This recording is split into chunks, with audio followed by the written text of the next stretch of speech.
just me in the booth. Be calling the action. We got the graphics up on the stream. Introduce some of the players for you as we warm up our seats here in Malta. Welcome back to the Unibet Open main event coverage. Have Yannick Bengtsen, or Bengtsen rather, do apologise Yannick, popping things up from the hijack. Ace Queen O. We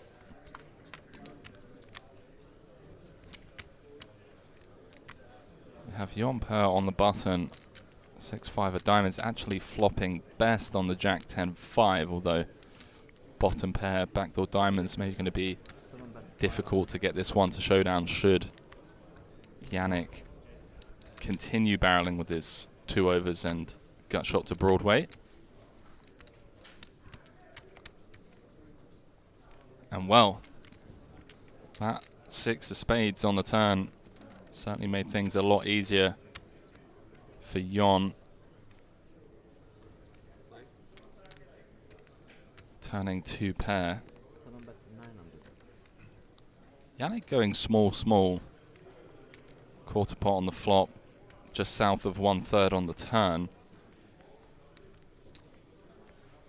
And Jon going to raise things up here. Plenty of value to be had against overpairs.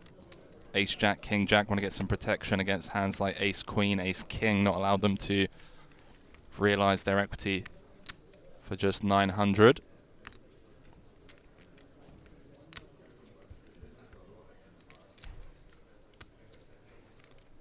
See how Yannick proceeds.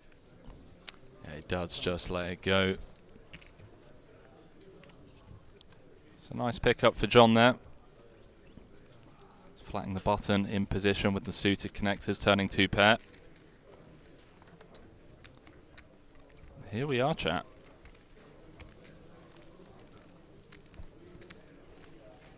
Unibet Open main event, day 1A.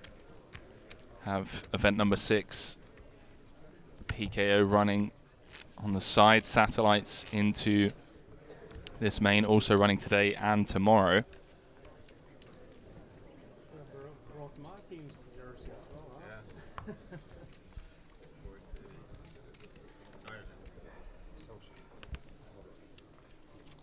It's been a while, 2.5 years, to be exact, since we were in Dublin.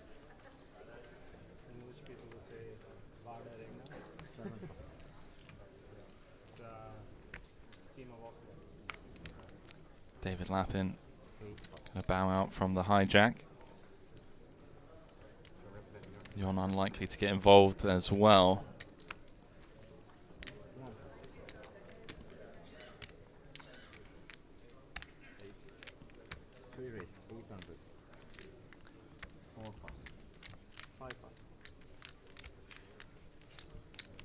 And Eric Mertens, table chip leader.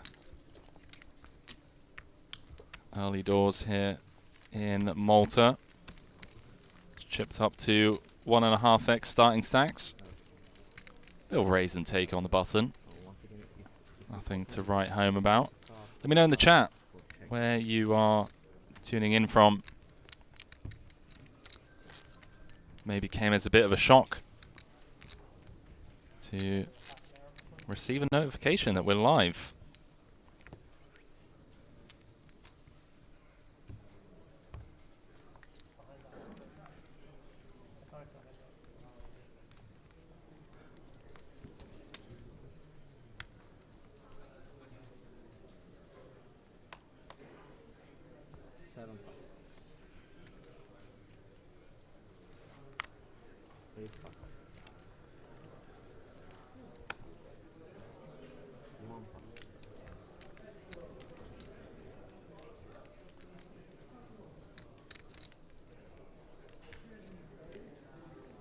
Eric again going to be involved with the Ace Queen.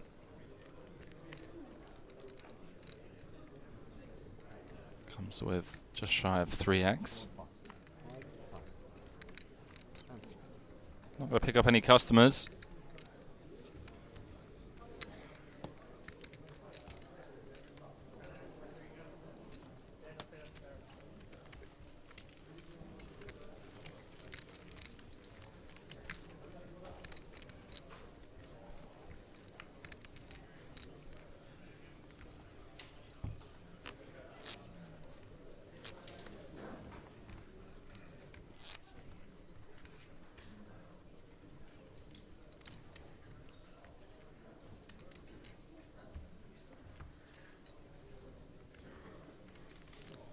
Players warming up their seats early doors. One of the first events here in Malta. See quite a few players over in event number 6, the PKO, maybe using that as kind of satellite into the main. See day 1B tomorrow. They're going to be able to late reg into day 1A should they bust early in the PKO.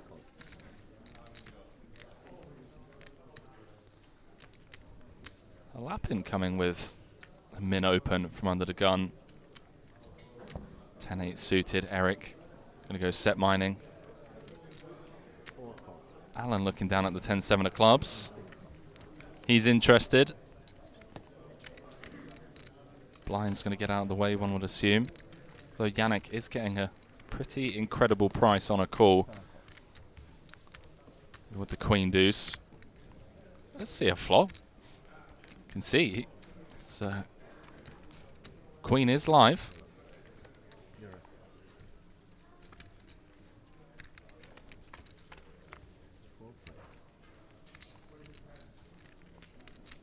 King, 5, deuce, couple of spades, 1 club.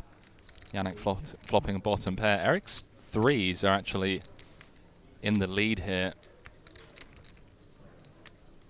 Checked round to Alan. Knuckles it back. Nobody pairing on the 4 of diamonds, but does now bring in an open ender for Eric, who's going to start thinning out the field. Comes with half pot.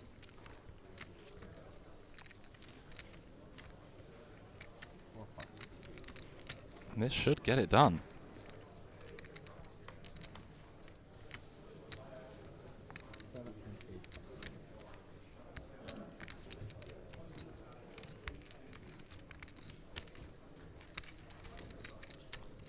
Nice little pickup for Eric as he continues to climb.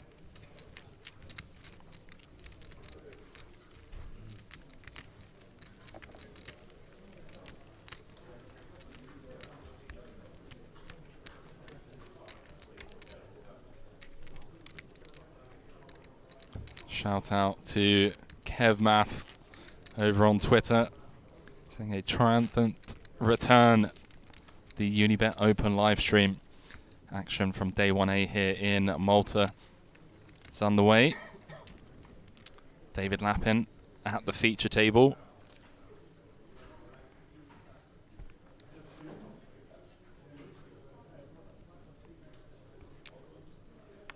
You guys are going to be stuck with me for the next 4 days as we play this one down to a winner. Day 1A today, day 1B tomorrow, then the fields will be combined. Now we got a hand under the gun. John opening things up with the ace-5 suited. Eric, table chip leader, just gonna flat with the king-queen.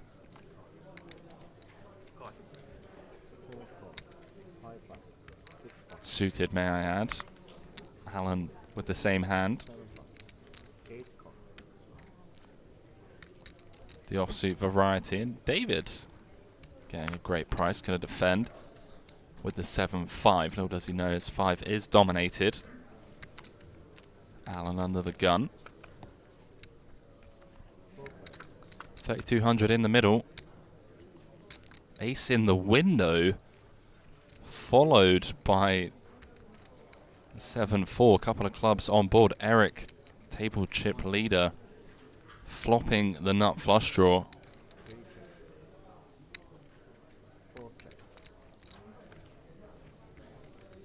Checks through. Wow, what a turn card. 10 of hearts rolling off now, giving John the nut flush draw to go along with his top pair. Eric and Alan now a gut shot to Broadway.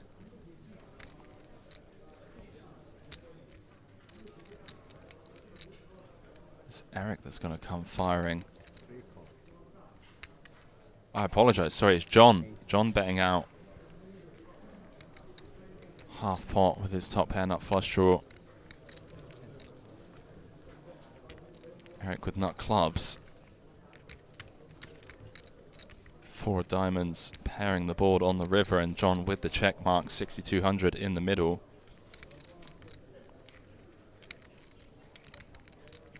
See what he comes with. Feels like a difficult spot to get value from worse. He comes with pot.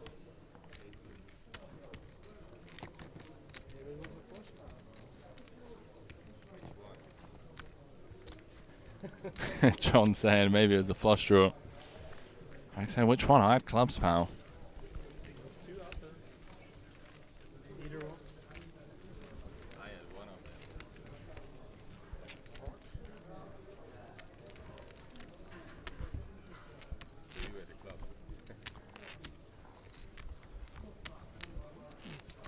A strong start for John in seat 1. This feature table.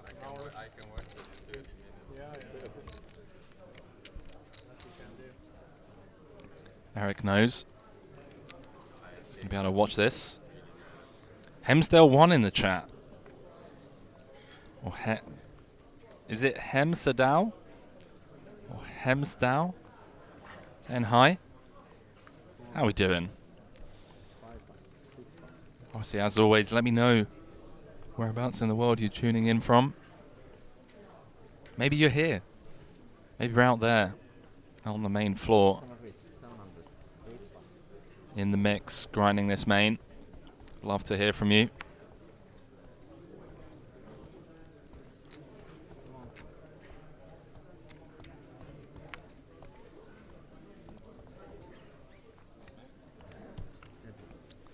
Button v big blind confrontation here. A couple of hearts on board, giving John 9 high flush draw. Yannick with middle pair. Comes with 1/3. John obviously going nowhere. 9 would also give him the best hand. Undercard to Yannick's 8. The decent kicker. See if he continues firing here. Feels like a good double barrel spot. Then kind of reevaluate rivers, unblocking some of the wheel draws as well as unblocking hearts and clubs. John going nowhere. 5,800 in the middle. Heart on the river.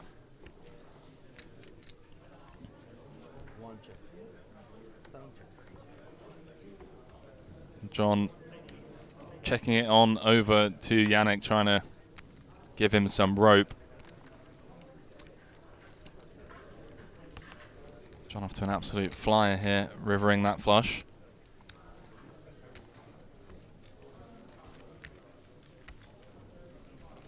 Welcome, welcome, welcome, one and all.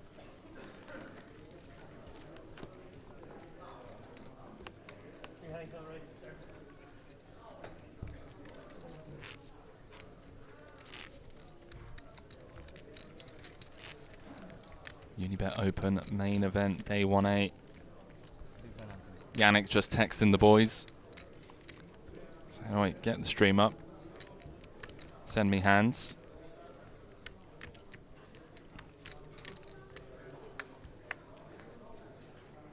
Let me know what everyone else is up to. It's one of the benefits of being on the feature table.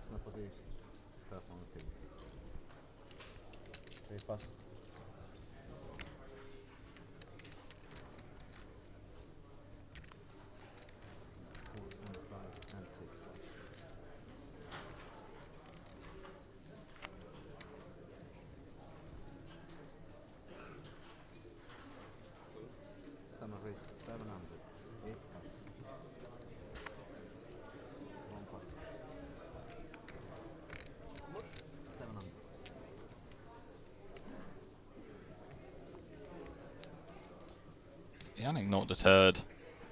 Late position. suited one gapper.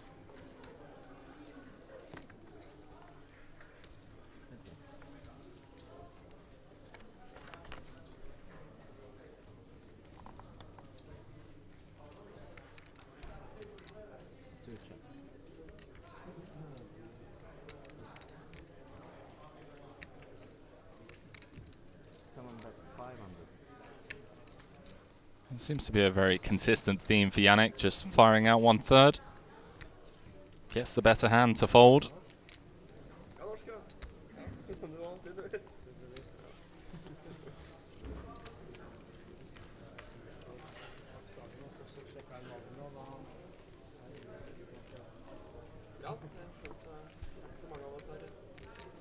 So we have John Per at the table, Eric Mertens, Alan Sexton, Lajos David Sabo, a guest of one of the qualifiers here. A ton of people qualify over on Unibet.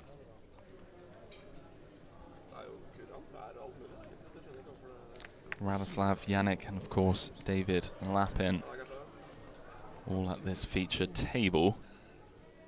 Be mixing it up the upcoming days.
Stinaldo79 in the chat saying, oh yeah, look at that tanned stallion, Mr. John Per. The second most handsome Rode Loka poker club in Oslo. Apologies if I butchered that pronunciation. Although I am, you know, half Norwegian.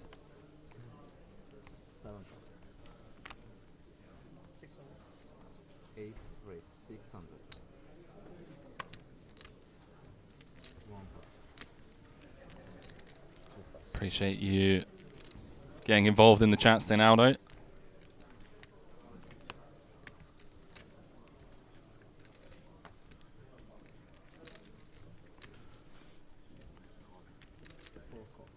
For the kingdom.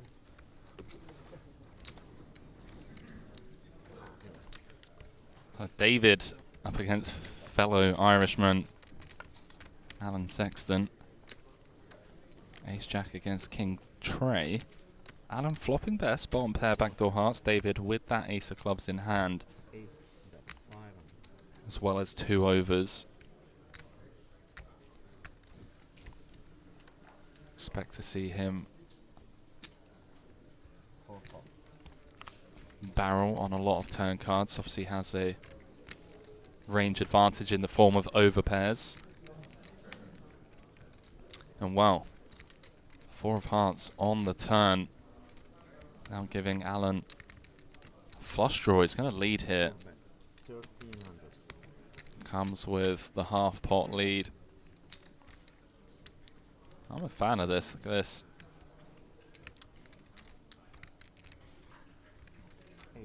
David does just get out of the way. Andy Rednick in the chat. How's it going, Andy? Appreciate you joining us.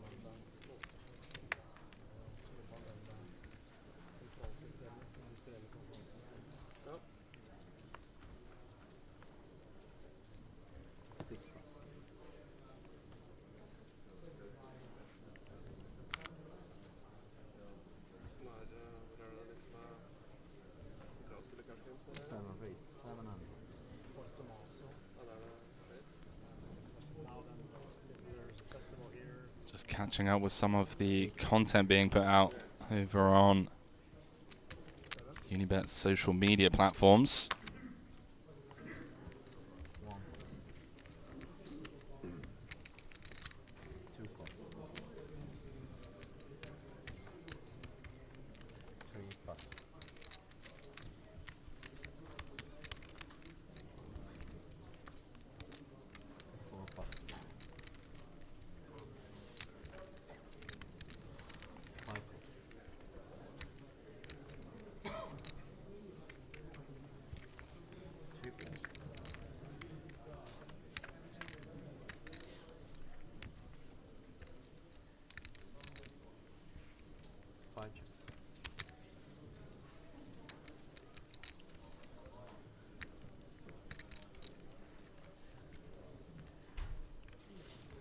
Diving back into this. Bit of something for everyone. That man right there with the most of it. Middle set on the 9-5 deuce. Couple of spades on board, giving Yannick nut flush draw.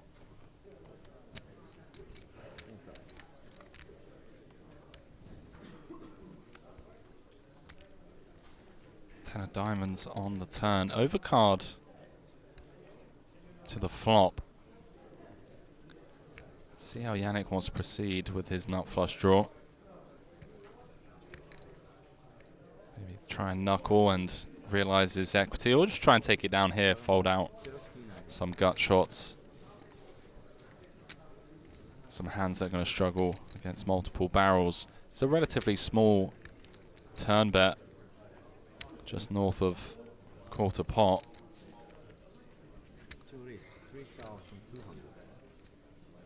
Definitely not folding out a set, and Eric are going to bump things up here.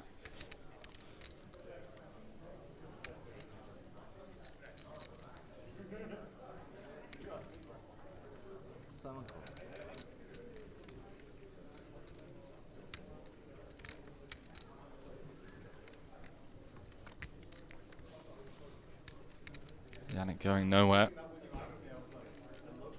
Deuce of clubs on the river. Eric boating up. Pretty rough spell for Yannick so far at this feature.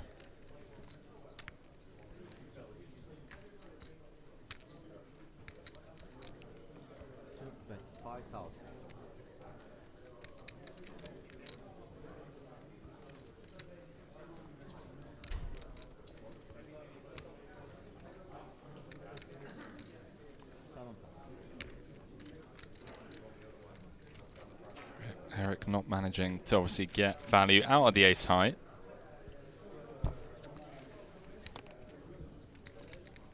Tony King saying any promotional tournament on Unibet. Tell you what, Tony King, leave that with me for 10 minutes if you will.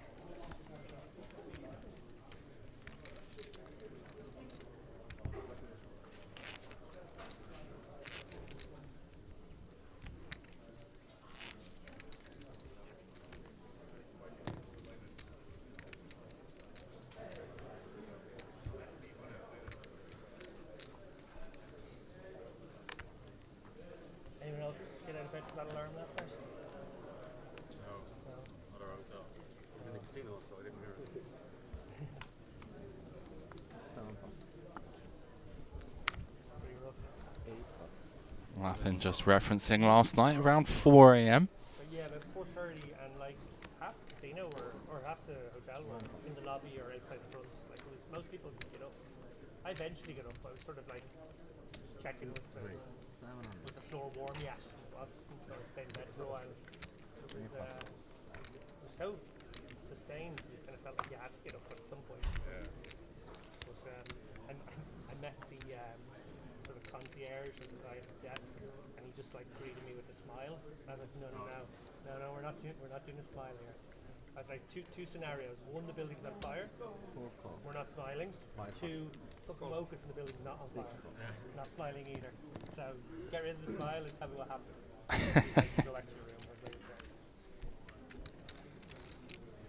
Yeah, so last night, around 4:30 a.m., blaring alarm, ringing through the hallways and the rooms. Lappin went downstairs. So, right, either the building's on fire. We're obviously not happy about that if that's the case. Or the building's not on fire and the alarm's just gone blaring for no reason. And we're really not happy. Eric firing out a C-bet on the ace 9-9. Alan going nowhere with his top pair. And certainly won't be going anywhere now.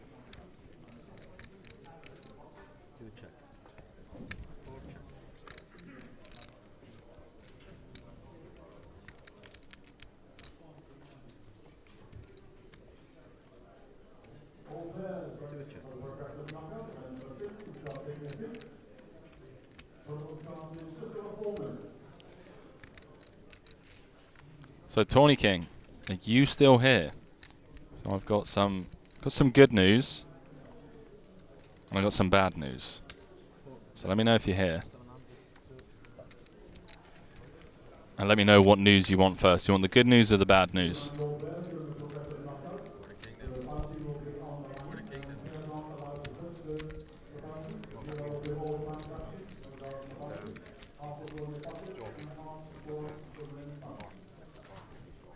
What do you want first, Tawny King? Do you want the good news or the bad news?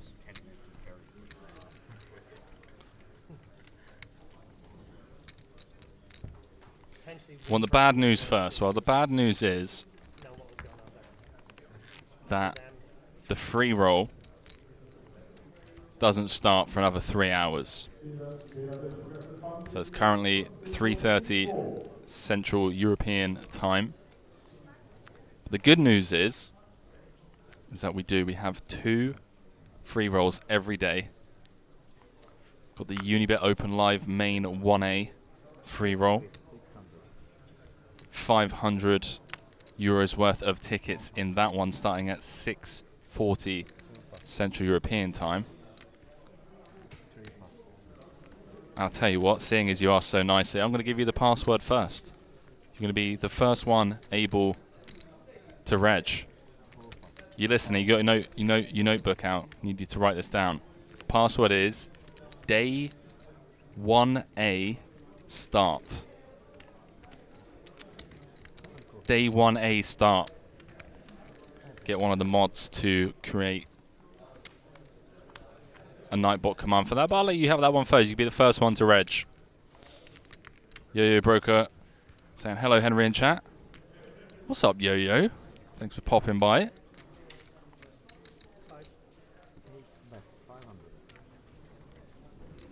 David just going to take this one down with a C-bet on the flop. Tawny King, you're welcome. Best of luck in the free rolls. So we've got 2 of those. One starting at 6:40 p.m. Central European time. The other one starting at 9:40. Give away the password to the 9:41 later on this evening after the first one has begun, just so people don't get confused. Quick dealer change.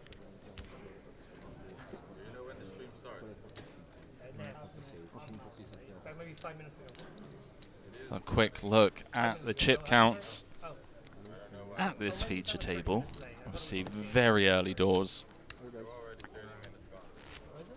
Eric Mertens is the table chip leader. Only just 137 bigs. Yannick Bengtsen at the bottom of the counts, bricking a couple of boards. But still incredibly deep here.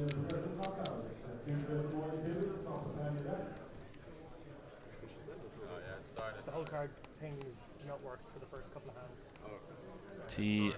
Muka Noonan, say, can I have the password too, please? You can indeed. It is day 1A start.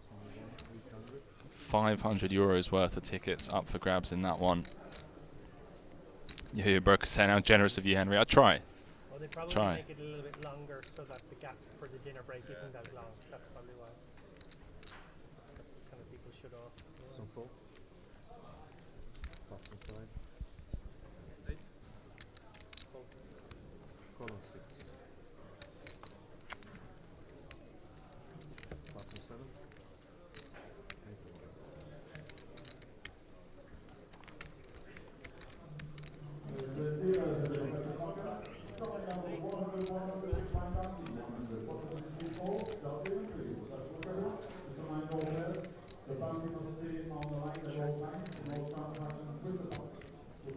defending is big. John with another flush draw on the King 6. 2,800 in the middle. 1,500. Comes with just north of half pot and is going to take this one down. Great start for John at this feature. Only, what, 30 minutes in or so. It's chipped up nicely. I believe that makes him the chip leader at the table now. See, very early doors.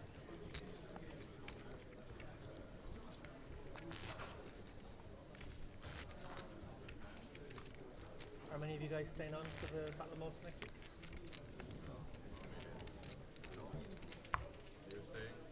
I live here, so it's an easy one for me. But it's yeah, it's going to be in the other the conference centre across the hotel.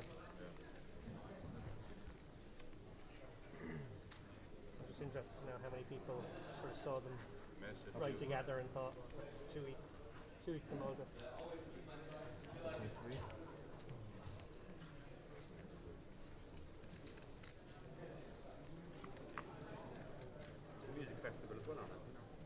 Oh, there's usually something around this time of year. There's Raisin 5, 700. Custom 6. Custom 7. Custom 8. good in last night. David opening. A 6 of clubs. John going to defend with the dominated hand in the form of clubs. An absolute disaster for him should some clubs roll off. Of course, you'd have had to do the car journey across as well. It's a long day. Check on one. 10-6 tray, mono. 800. Seabet going to take this down for David. Okay. I hope you get a bit of time. Oh, you probably playing today, so you have tomorrow off to go see some stuff.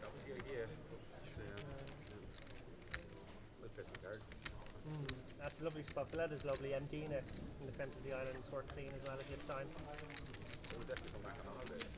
Yeah, it's a good spot, particularly this time of year because it's not too hot. Like August is very hot. July, August are pretty hard.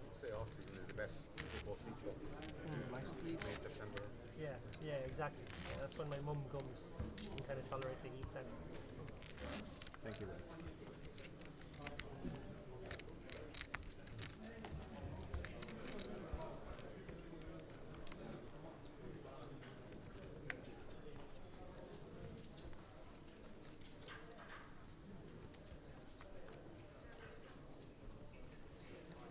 Custom 3.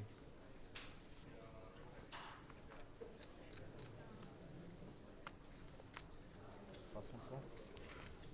Custom 5. Raisin 6, 700. Radislav, who we haven't seen too much of so far at this feature. Custom 8. Call one. Call one. Get involved from the hijack, popping things up to 700. Gets two defends out of the blinds. Both John and Eric with Jack 10 offsuit. Be difficult for Radislav to win this one. Not anymore. Check on one. 9, 6, 5 rainbow flops top pair. 1.3 bet on 6, 6.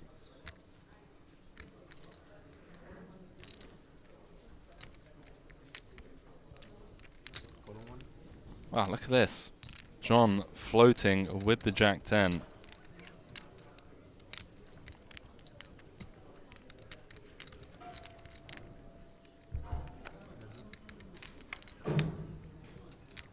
King of spades on the turn, giving John a gut shot, but still a card for him to be super concerned about, given that Radislav opened from the hijack, barreled into two players.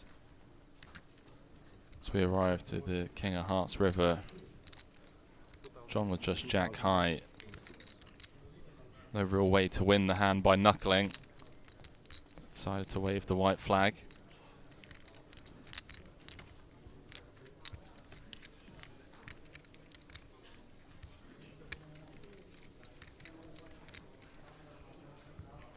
Hasn't folded yet. thought he was going to dream something up there.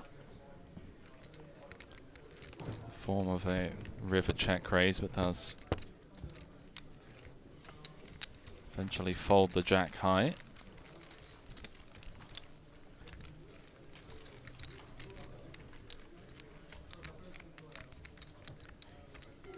How are we getting on, viewers over on Twitch?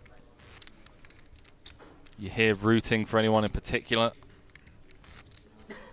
Got any friends or family here playing this main event? A lot of qualifiers here in Malta, qualifying online over on Unibet.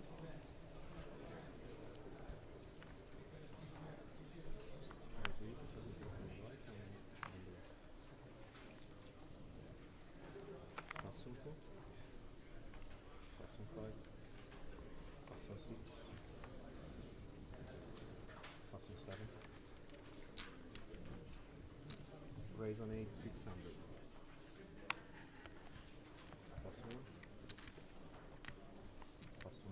I say, not really. Is Lappin in it at least? Lappin's at this table.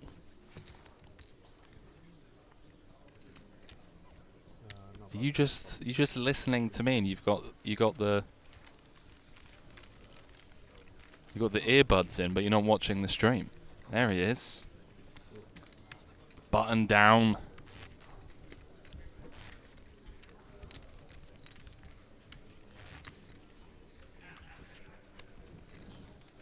Say button down.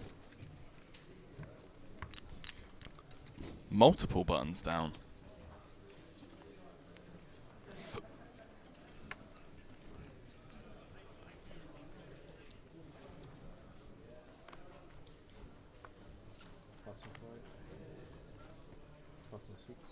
Saying just tuned in. I'm only joking.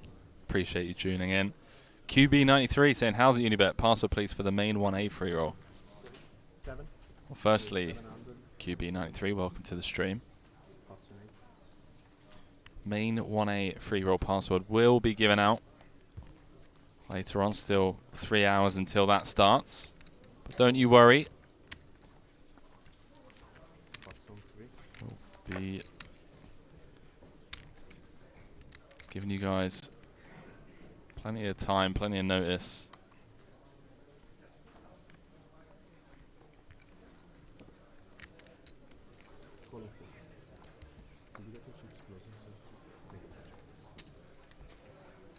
Yeah, we are back. We are live from Malta. 2.5 years.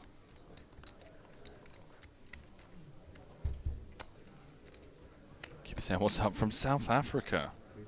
I love the site. What's up, dude? South Africa. Never been. Never been. Quite a few friends that have ventured down there. I hear it's a fantastic spot for scuba diving. Some great reefs.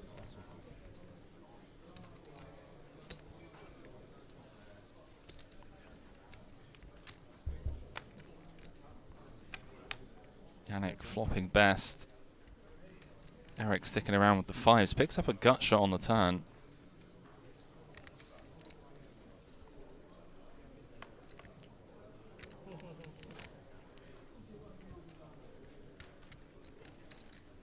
Check. 7. Check. Doesn't get there.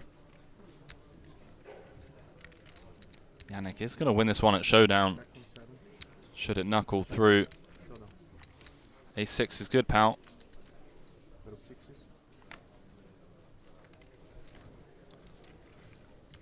Eric 1 pip lower.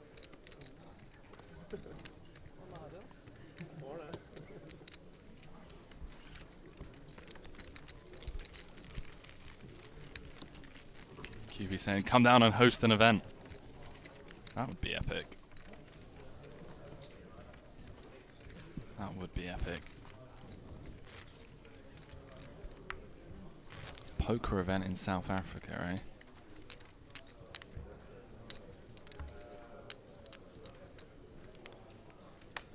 The issue is you wouldn't have a commentator because you wouldn't see me.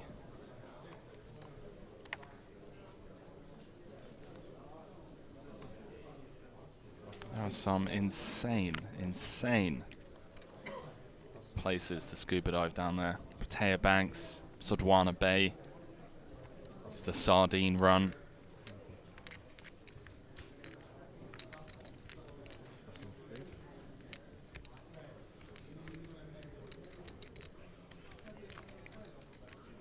Cass pointing out buying 1k travel costs 10k. Doubt it costs 10k to travel to South Africa, I mean.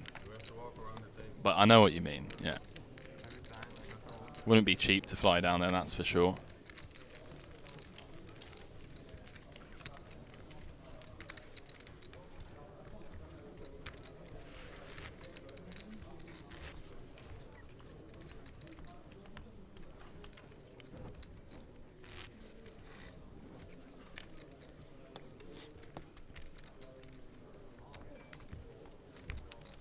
QB saying too busy swimming with the fishes. I would be.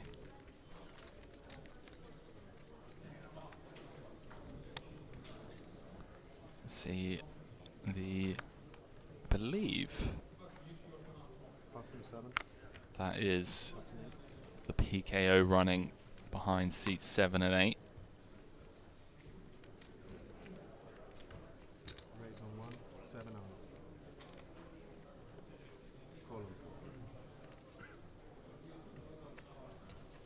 John, who's had a very strong start at this feature table.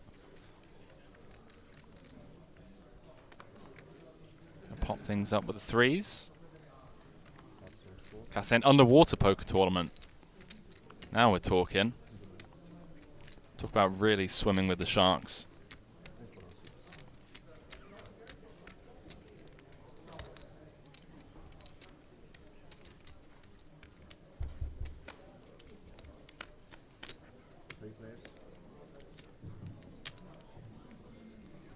Eric flops top.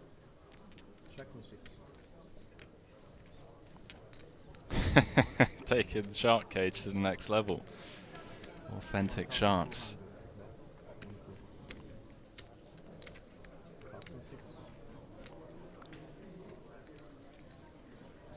I've only had one really. I wouldn't even call it like a scary shark encounter.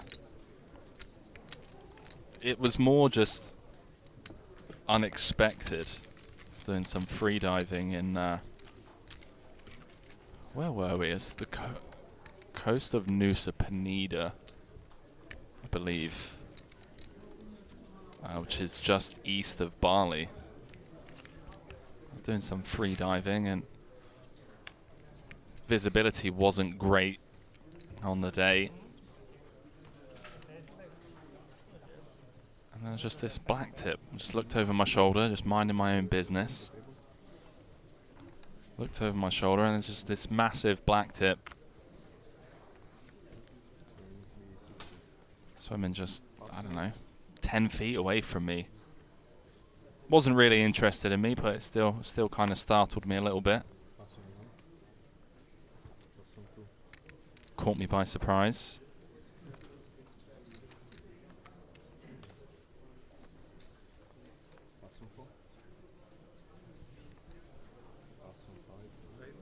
Let me know whereabouts in the world you guys are tuning in from. Got a sneaky suspicion that a lot of you are actually here in the building watching this one.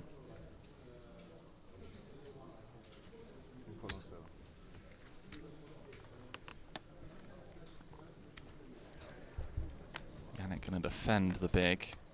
It's going to be difficult for him to win this one, especially on that board. The old jack. 1,000 bet.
Eric Mertens.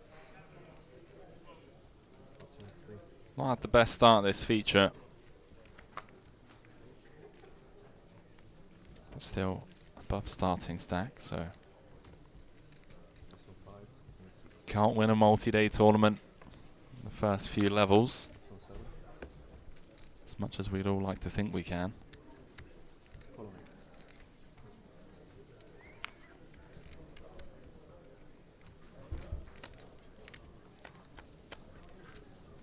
Heads up. Check 20. David with the defend. Check 20. Checks through. Ace of clubs on the turn. Changes nothing. David with just 9 high. Not even interested. Not going to try and get a pair to fold on that board. Probably going to be difficult to even maybe get Queen Jack, Queen 10 to fold.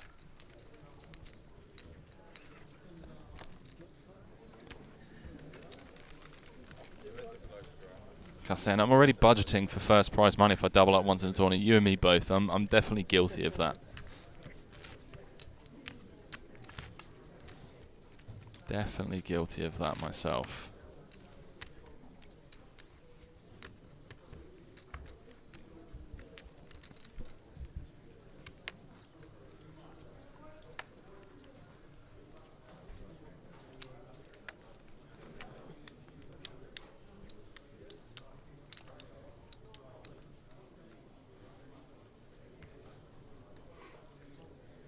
Plus 3.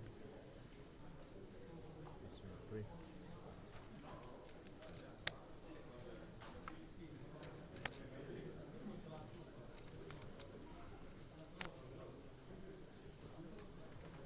Raise 800 on 6.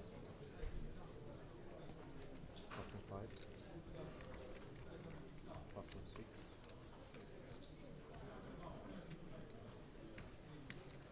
Plus 7. No. Plus 8.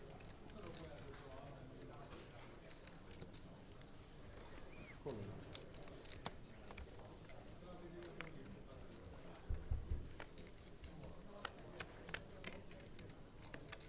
Hands up. Check on one. But yeah, I'll tell you what I do. You know, win a few stacks.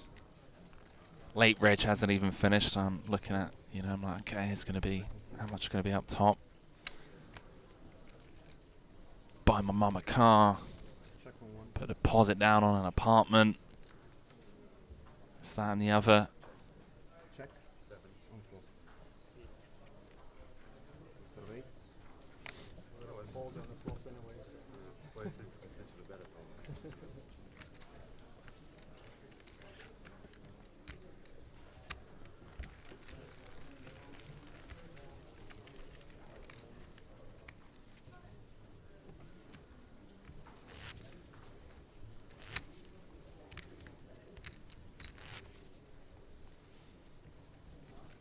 Alan being incredibly honest.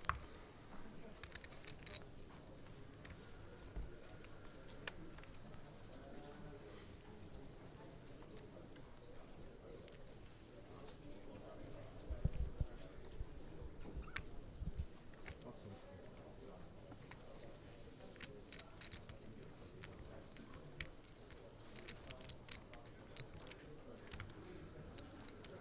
Okay. 900 raise. 1 4.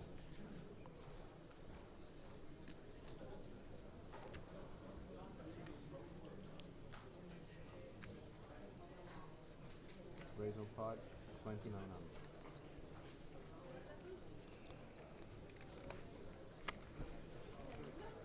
Alan with the early position open. Plus 6. 7. And 8. Bit out of line with the 10-9-0, but hey, Plus 1. deep stacked. Why not? Plus something.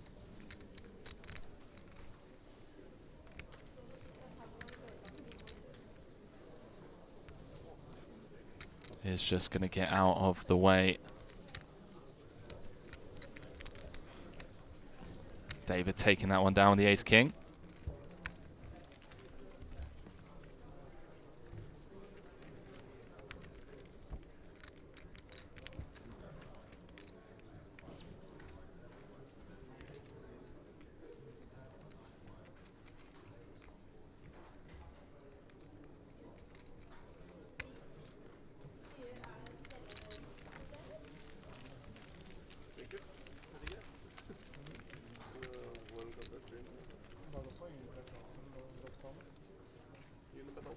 Eller i Unibet på åpen på YouTube.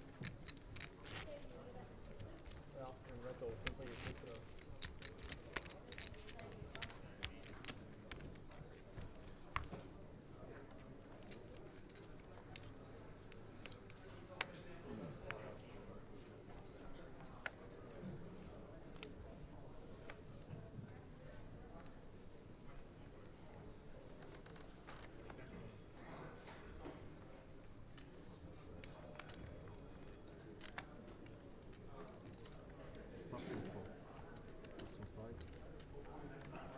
Pastor 6,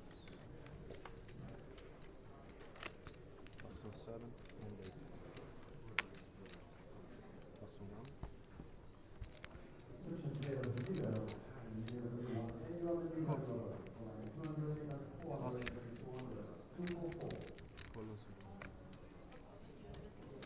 And checking.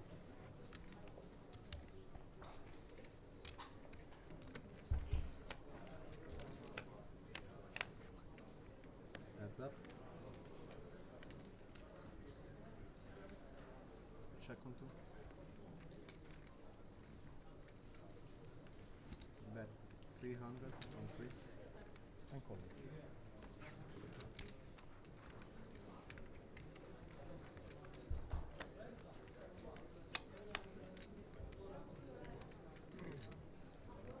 Check on 2.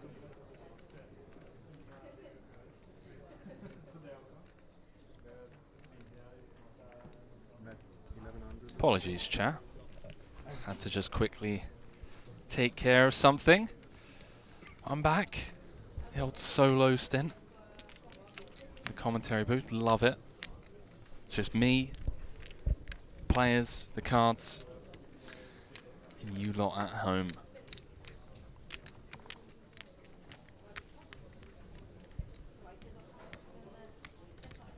Bet 3000 on 2. And call on 3. Showdown.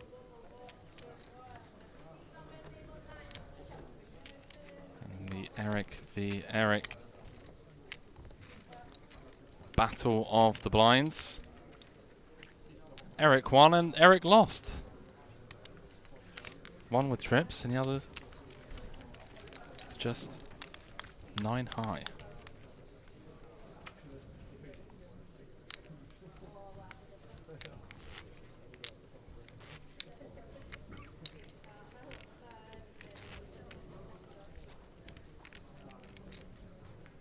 New blind ladder there, so the 244.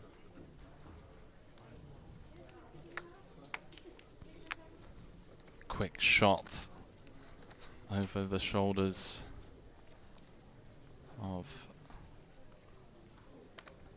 Eric and John. Pastor 5 and 6. 7 and 8. Pastor 1.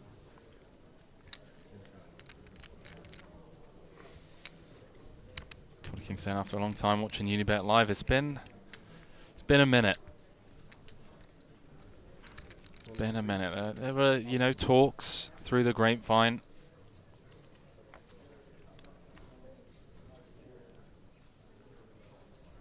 It's itching to get back.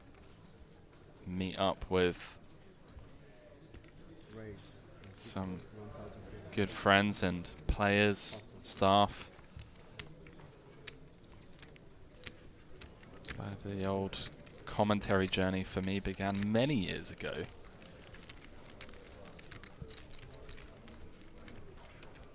I want to say, coming up 5 years now. Just 22, 23 in Bucharest.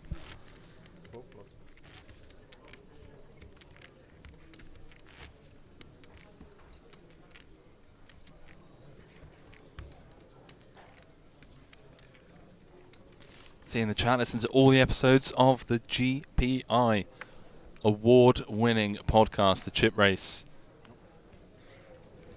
Recently had a good friend of mine, James Dempsey, on there. See that one hosted by Dario Carney and that man right there, Mr. David Lappin.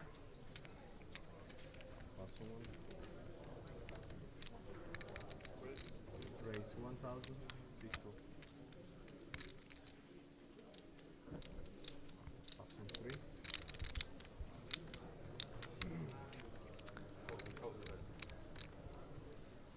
Do have some upcoming promotions for those of you that are regulars over on Unibet. I know a lot of you guys grind over there. Some of the satellites, cash games, tournaments. 3 players. Have a flop race promotion coming up. Check on 4. Check on 5. Bet It'll be 2000. 40,000 euros added over 5 weeks with leaderboards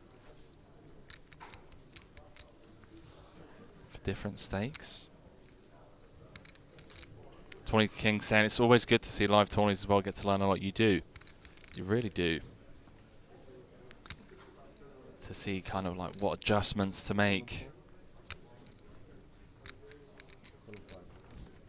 Types of hands you want to be playing, getting involved with, the hands that get you in trouble more often than not. See Eric firing out a c-bet here on the ace queen 7, gets 2 customers, which you must be somewhat concerned about. Alan Sexton from Ireland with the best of it, 9.4k in the middle. 7 pairing on the river. Means that Alan and David are going to chop this one up. Bet 2000 on 5.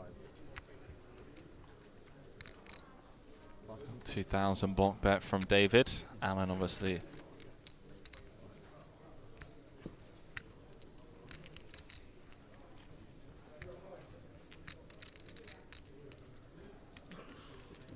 doesn't like it. Maybe somewhat concerned that, you know, the big blind, David, call on 4. Showdown. does make the call. It's showing the ace 8. Aces and 7s. Chop it up, gentlemen. Chop it up. You can pick your ones.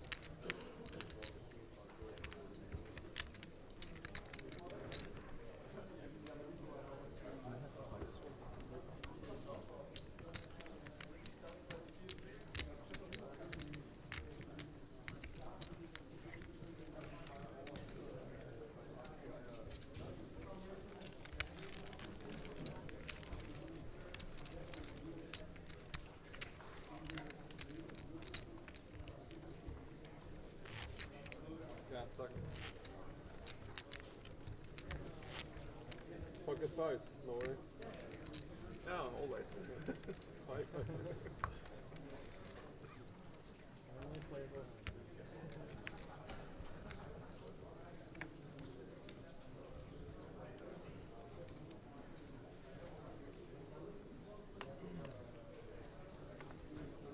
Passing 7.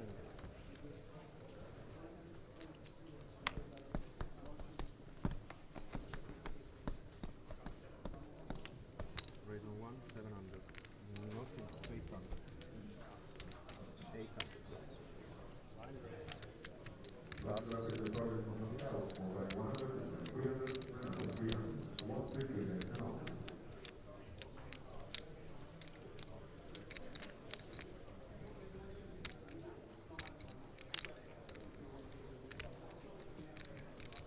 Call on 4.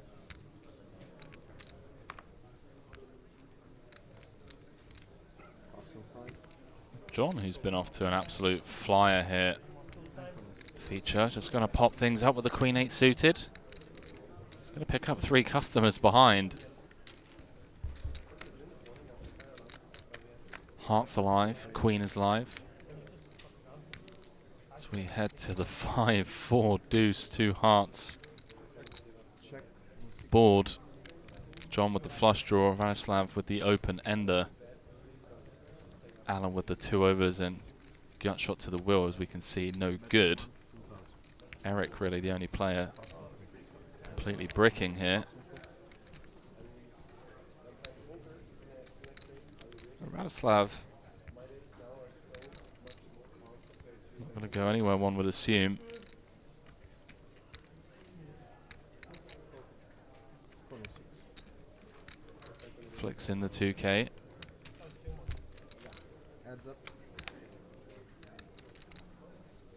Queen of spades on the turn, now removing Radoslav's pair outs. John doesn't want to improve to 2 pair in the form of Queen 8.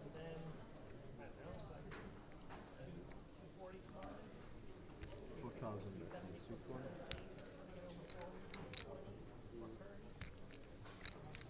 10 plus.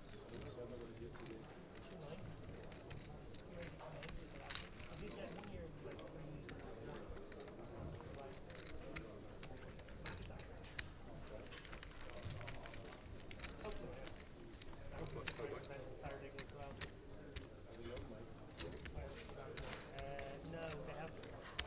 They've Alright, guys. kind of like. Good luck. Yeah. I'm thinking of based off. Yeah, I don't know if it'll be microphone.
John, who did pop things up from +1. 2 overs and a gut shot to Broadway. Alan, an up flush draw. There is a turn card in the deck. That could cost John a lot of money. Don't think Alan's going to be going anywhere just yet.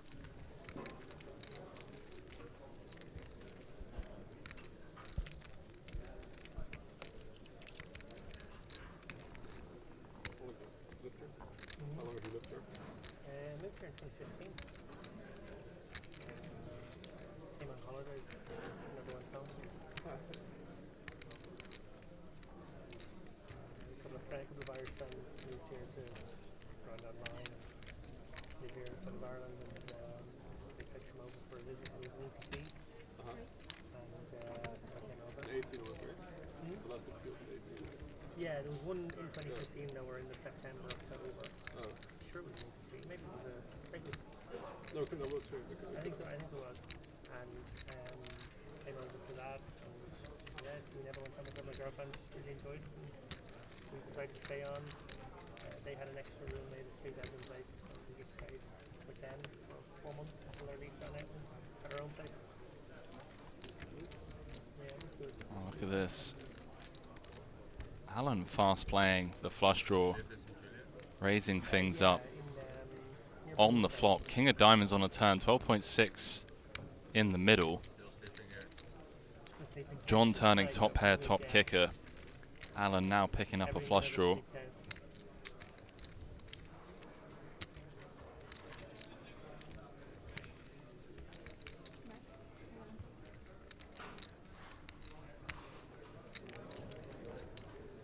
And Alan not slowing down. Betting close to pot on the turn. There must be some alarm bells ringing for John. Bet flop, got raised. Alan could have a hand like Jack 10. Set. Not concerned, just rips it in. Putting Alan all in for his tournament life. I don't think Alan can fold now. Yeah. does make the call. Can only run it once in tournaments, chaps. John in great shape to scoop a massive pot here very early on. He can just hold with the ace-king. Easy call. 6 of diamonds on the river.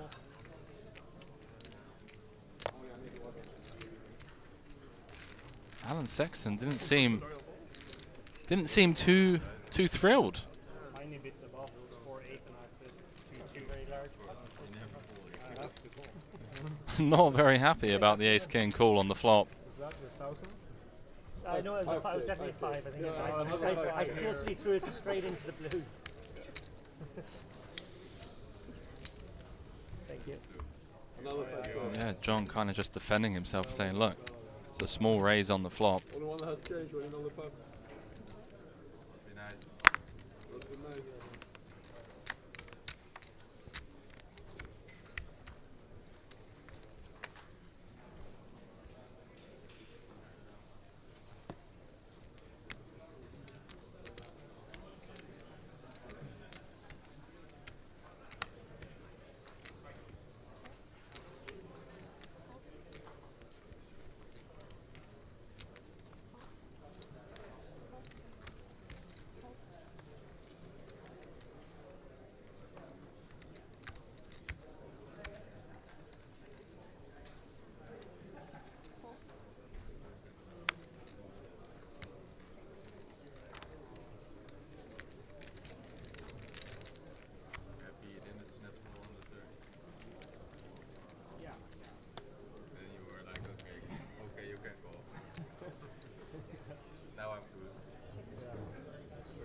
Little turn probe from David with the gut shot.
And we just talked about that. David with the pre-flop free bet. Taking it down. I know you had me found, so 20 minutes time. Yeah, I know.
David in great shape here to get some money out of Eric. It's Erica's flop top pair, but it's David with the better kicker.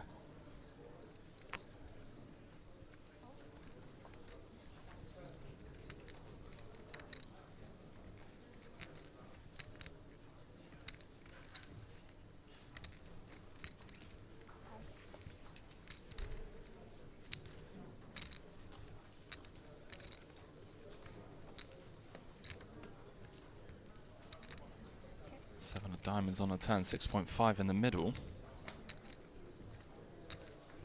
Eric with 22k behind. Blasio saying, hi, may I ask what the password for the Unibet Open free roll is? Or is it not announced yet? It's not been announced yet, my friend. But what I can tell you is in the next hour or so, be able to send, I say send, give you guys some more information on that. Gonna have 2 free rolls every day that we're live.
Lap in. Flops best. Oh, chat, something smells fantastic in here. And I'm not gonna lie, I'm pretty hungry.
Potential hand brewing here.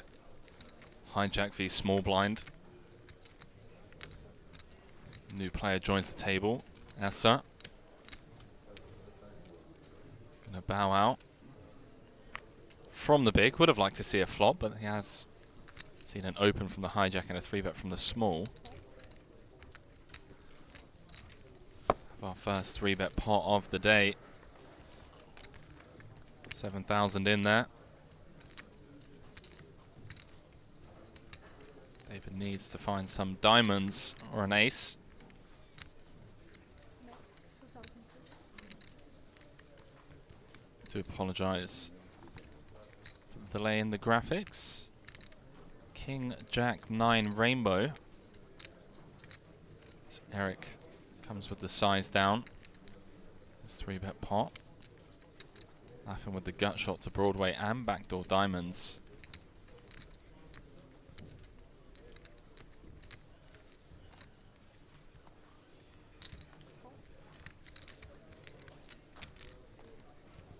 does make the call in position. Doesn't necessarily have to get there. May also see Eric slow down and David find a way to win the hand.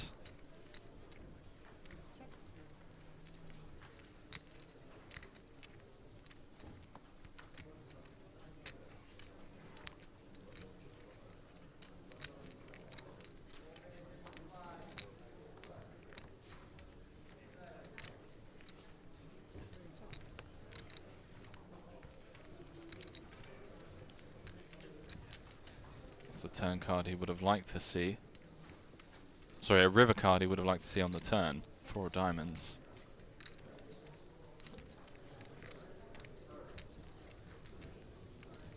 David with, I mean, some showdown value, you know, if you're ever up against the rare ace 3, ace deuces of the world.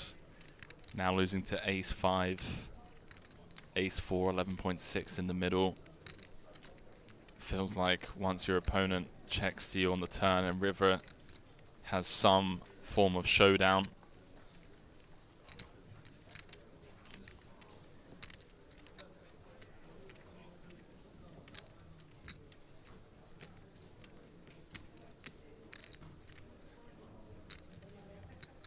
Feel like it's going to take a big bet. But he's going to try and just get a cheap bluff through. Don't think he's targeting this hand. And yeah, snap called. This wasn't trying to fold queens. Get queens to fold, that's for sure.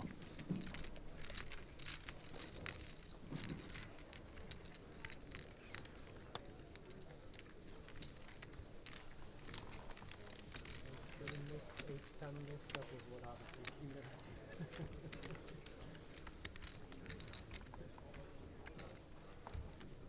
hand.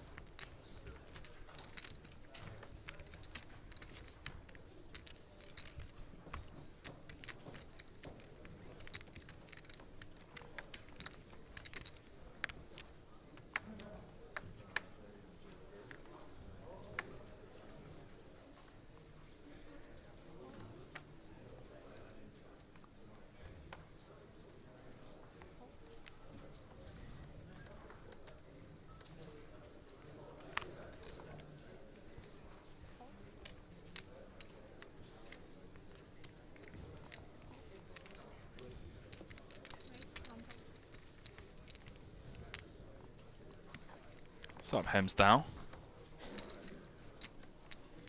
Only one person so far has let me know where they're tuning in from. That place being South Africa. Well, the rest of you... Right, where the rest of you on Mars, are you? Is that why you're not allowed to say? Elon Musk has got the Starlink up. Blinds up 200, 400. This is going to be the last level before break, I believe.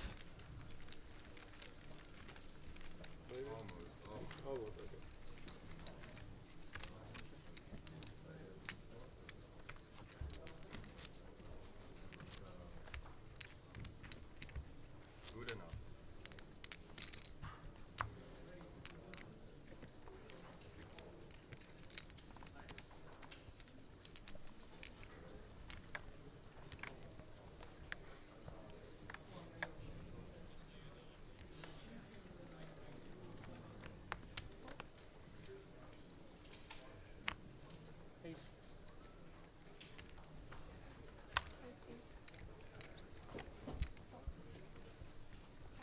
David with the hand that he wished he'd had in that 3-bet pot earlier on.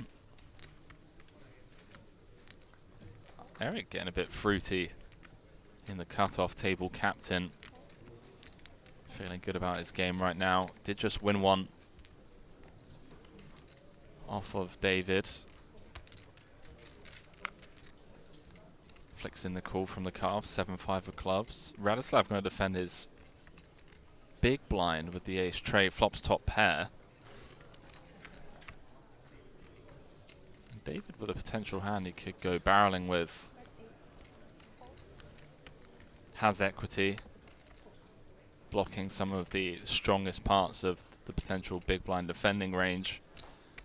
Blocking hands like ace 10, ace queen o. Club on the turn, 4,600 in the middle. See if he wants to lean in and try and apply max pressure on the jack X's of the world. Yeah, I like the size up. Do like the size up. Potentially even go slightly bigger, closer to pot, but 75%. Again, really putting pressure on, you know, the 6X's that call one, even the middle pairs that call one, and even this top pair no kicker in rough shape makes the call. 11,200 in the middle. What's up, John? John Kite in the chat, and wow, disastrous run out for David. Wouldn't have got the ace-3 to fold, that's for sure.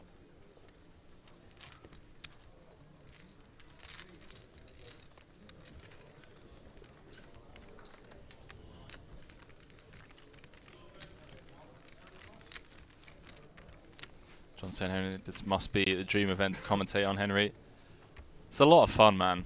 Deep stack, loads of qualifiers. People that, you know, don't normally get to maybe, you know, travel to live events, qualifying in through satellites. Bit of TV time for them. Let their friends know, their family know they're on the feature table. Certainly a less tense atmosphere, if you will, you know. At least during the earlier days. Obviously, business end of the tournament.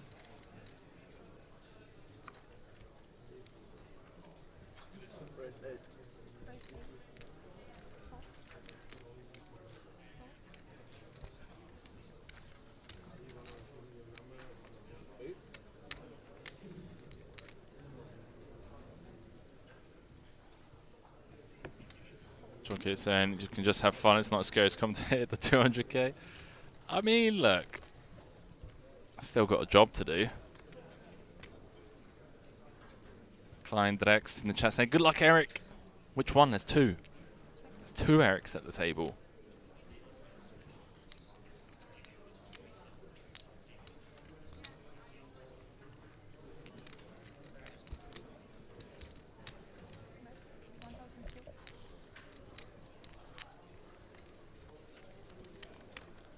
Essa, new to the table, just taking it down with a C-bet, getting the better hand to fold.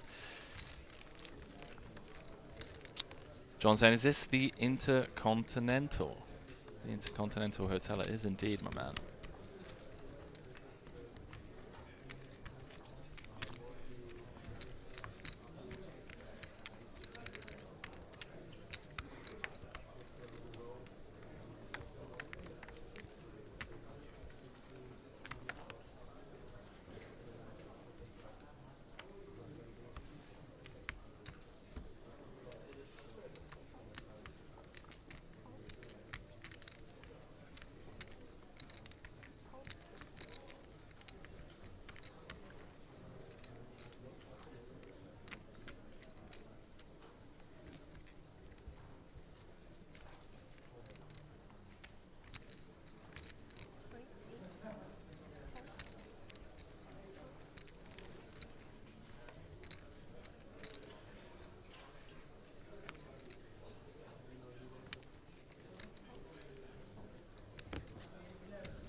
Algren's saying, is there a free roll on Unibet? There will be. When we come back from break, I'll be giving you guys more information about that. But €500 in tickets up for grabs. Going to have 2 each day. One at 6:40 p.m. local time, so that's Central European time, and one at 9:40. Gives us something, you know, to look forward to as the stream goes on.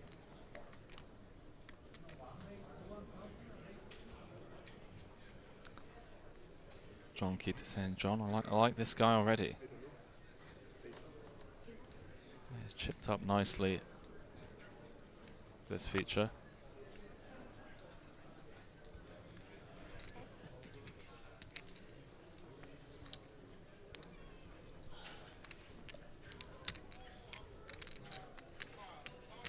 Chris is saying, sweet. Appreciate you getting involved in the chat, Al.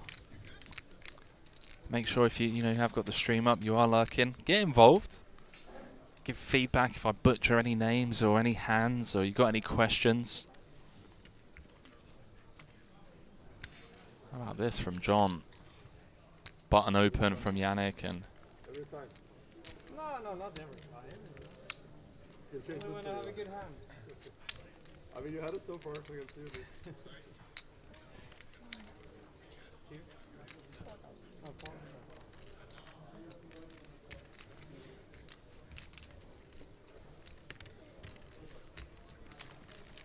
QB, you were in here earlier on. We already spoke about the password. Come on, man. I told you.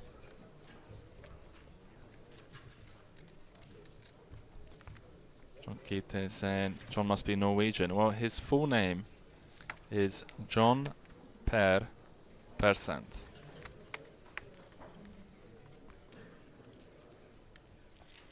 Let me have a quick look. Let me see what I can dig up.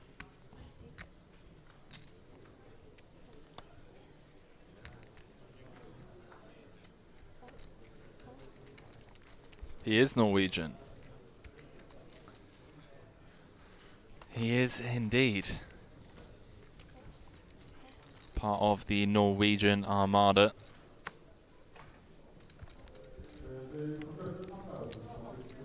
Al Grinsky saying Essa must be from Finland. I don't know about Essa's. Essa is a new player to the table.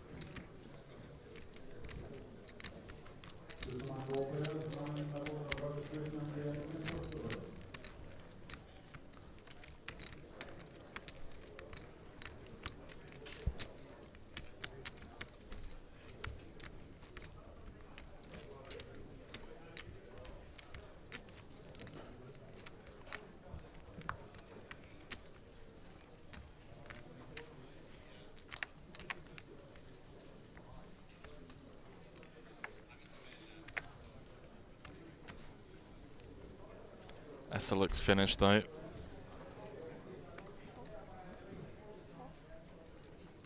Does indeed.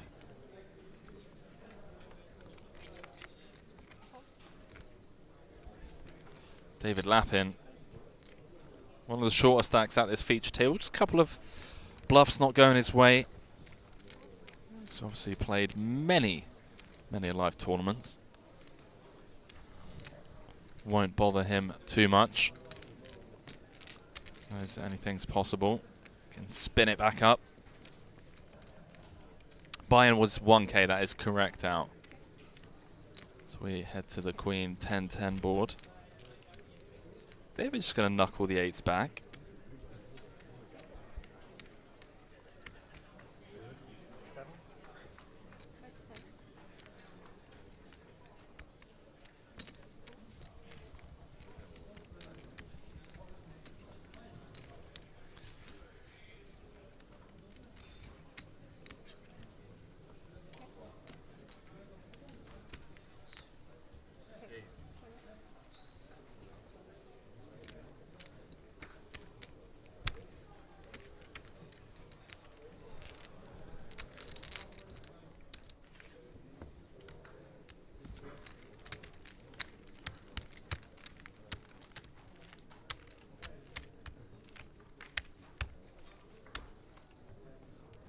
Chat. I told you, something smelt good, and getting a bit hungry.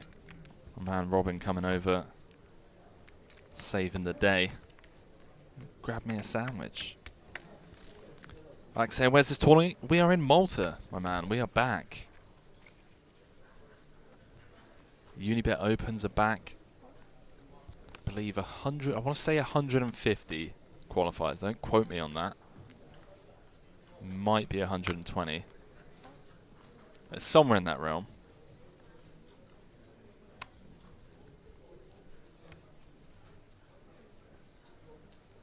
Yeah, 1K buy-in. Got day 1A today. Be bringing you day 1B coverage tomorrow.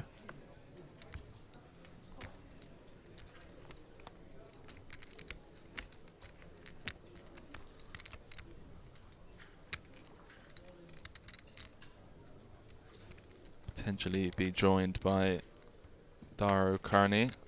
Should he bust the PKO? And tomorrow, have Lapin jumping in the booth.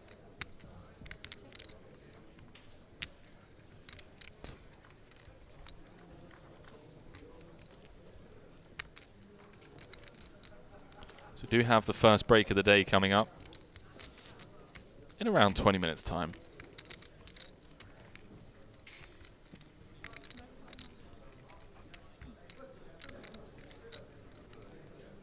Vessel with the turn probe, with the best hand.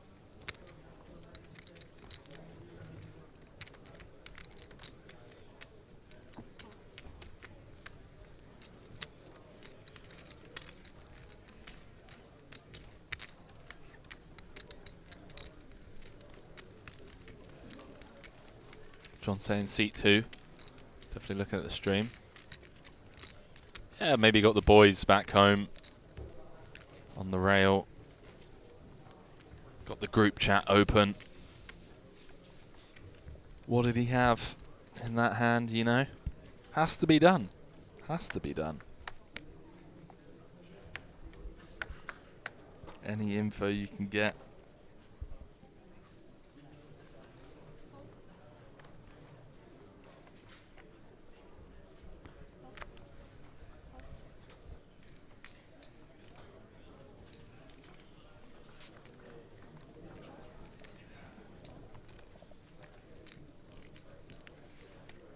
Eric, who's just been in absolute cruise control at this feature table, came in as one of the chip leaders after a couple of hours of play.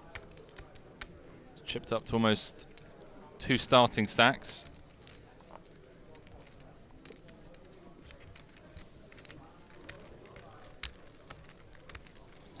Jerry Beck saying, any guys from the Unibet community?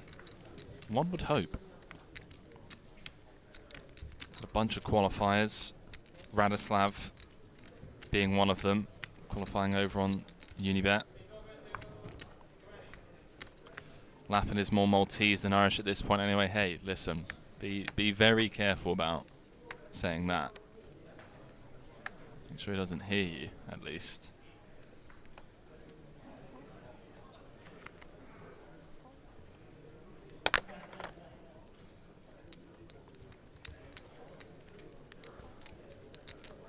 Appreciate you guys getting involved in the chat, by the way. It really does make the solo commentary even more enjoyable.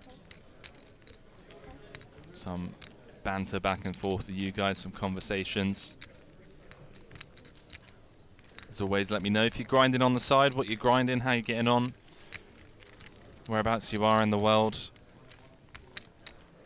And if you can come up with a real valid excuse, maybe let me know why you're not here in the flesh. But it has to be a really valid one. You can't just be like, oh, well, you know, flights were too expensive or some nonsense like that. Even though I guess that, I mean, that from a scale of 1 to 10, it's like a 5 on the excuse meter.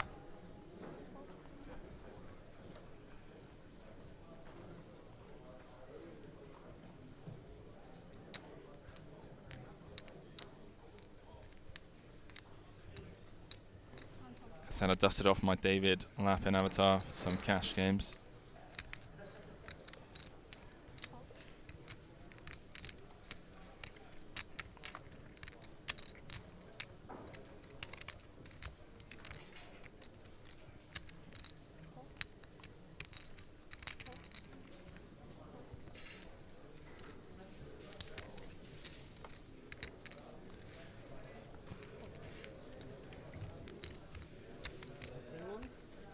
How did you know?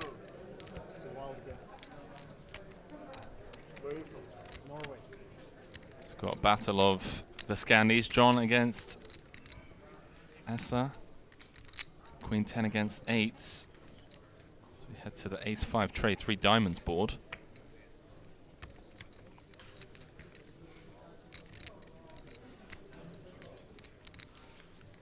Look at this. Essa reaching for chips when checked to.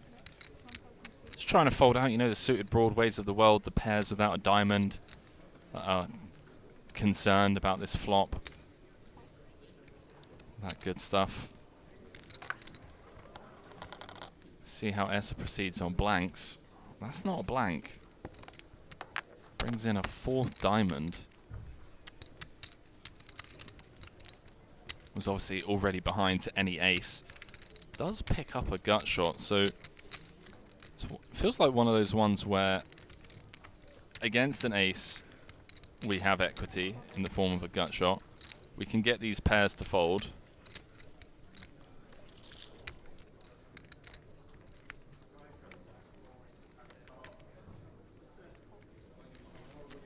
And look at that, the aggression from Essa. Find a diamond there. Maybe. Getting the better hand to fold. Most likely. The power of position.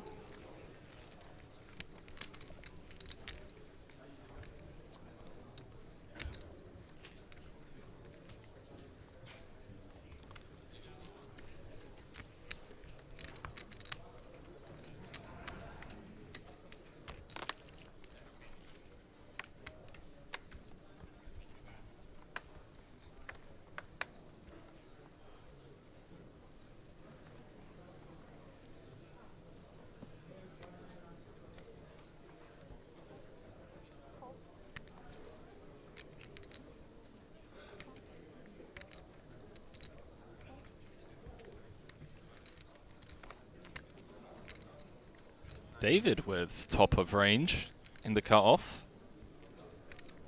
Ace King O.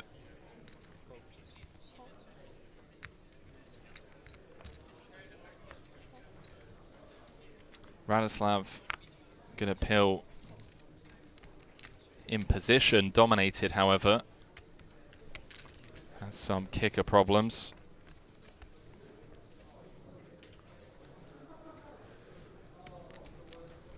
6-3-9, couple of spades. David with the ace of spades and 2 overs. Checks through. Insignificant 5 of hearts rolls off on the turn. Would like to see Radislav take just a little bit more time in position. Sure, King High maybe has some showdown, but trying to fold out some ace highs, you know. We start setting something up on the flop. Small, small.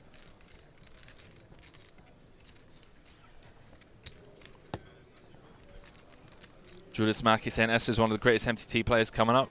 Sounds awesome, man. Looking forward to keeping an eye on him in this main event. Any info? Has he won anything big online, or is he just starting out? Just putting in the work hours, studying the game. You can see he's putting in the work hours in the gym. My man. Might have to get a gym session in with him. John saying 100% agree with your analysis. Thank you, man. It's, you know, it's something we've all been guilty of. It's very easy to fall into that trap of making snap decisions. Just take a little bit of time, 5-10 seconds. Just think things through. What does my opponent's range look like? What does my range look like?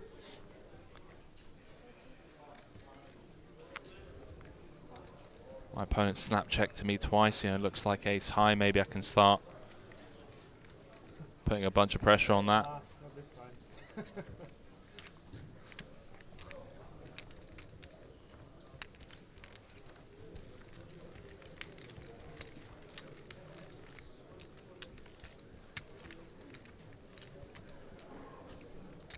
So chat, going to be going on break in 15, as I already mentioned. When we get back, be sharing that password with you. 500 euros in tickets up for grabs. Yeah, on the 6-5. Yeah, you saw it on the stream. Always a 5. Always a 5. But it folded 5-3. Yeah. There's a little bit of that. Come on.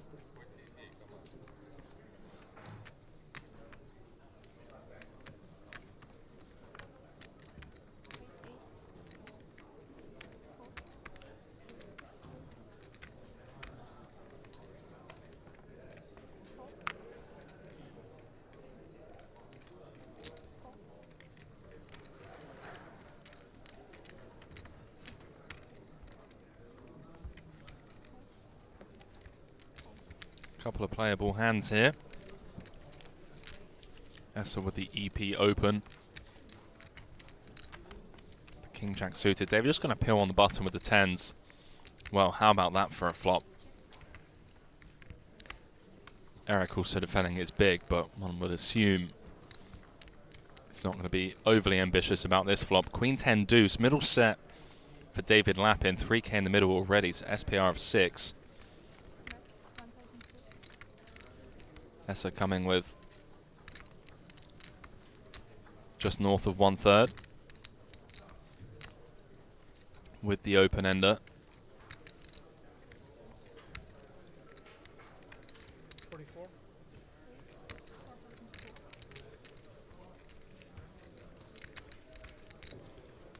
David not interested in slow playing this one. Great thing about having middle set, obviously, is you're unblocking top pair, unblocking all the ace kings, ace jack, wants to get some protection / value from those. Also really just start building apart against hands like ace queen, king queen, kings, aces. Does that help?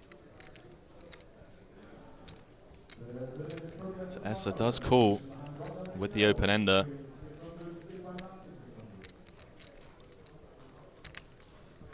Three of hearts on the turn.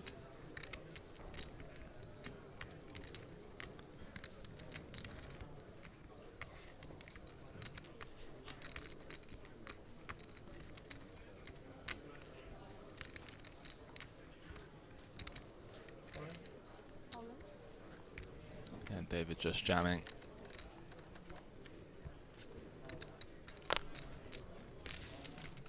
Snap fold, back up to nearly starting. John saying no, the Queen 10-0 hand is 3. He bet 75% turn. Had to check since you said pot. Yeah, I like a larger sizing. I think, you know, like, I think in this type of field, how do I want to phrase this? I think you can't really go too wrong with 3/4 to 1.5x pot.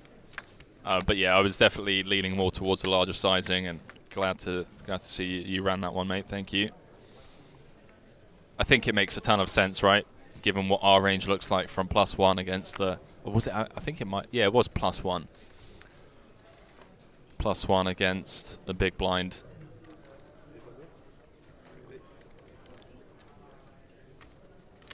Decent give up from David.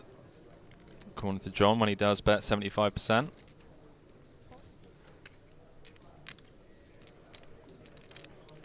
Value Heavy saying, good luck everyone out there.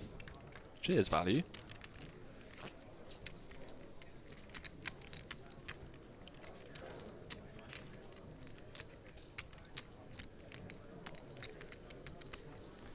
John also saying that he's just here to roast Lappin. I think that makes you and 95% of the chat.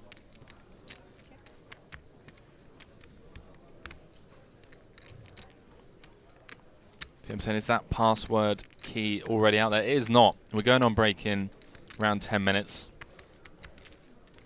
And when we come back, we'll be dishing out the password for the 6:40 p.m. free roll. 500 euros in tickets up for grabs in that one. You only get the password if you promise to tell me how you're getting on in the free roll, obviously. I want to hear about all the good beats, all the bad beats. Do you run deep?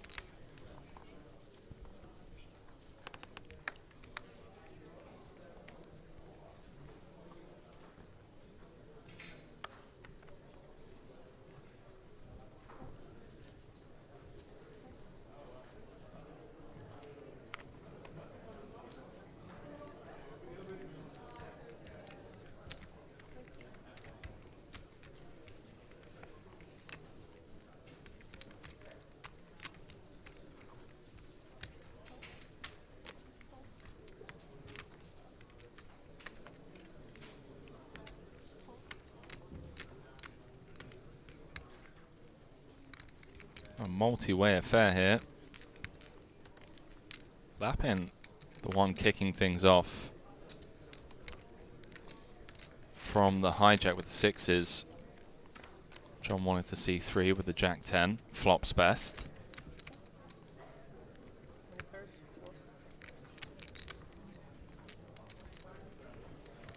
Lappin with the old, how many players? 4?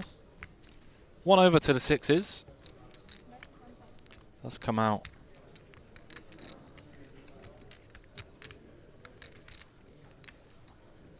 John's saying loose open though. It was queen 10 suited, I believe. Queen 10 of diamonds, mate. If I'm not mistaken. Fairly sure it was queen 10 of diamonds.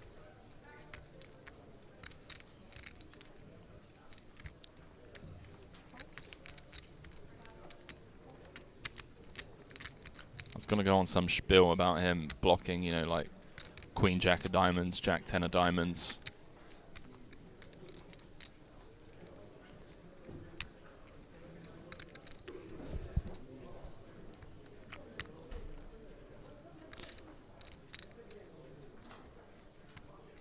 Interesting to see John fast playing Jack 10. I guess it is late position, but still. But he does thin out the field.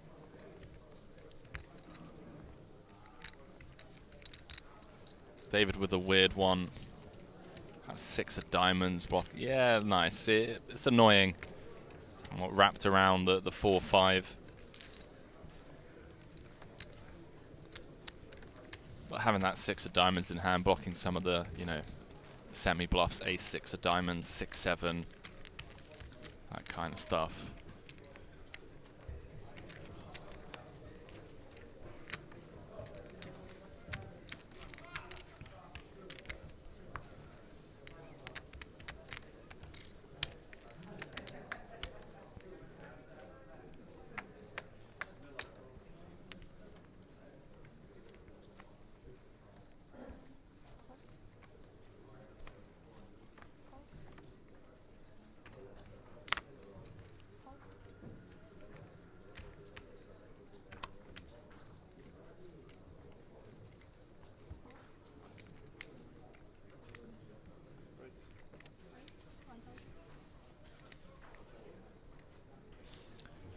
So there is going to be a break after this hand.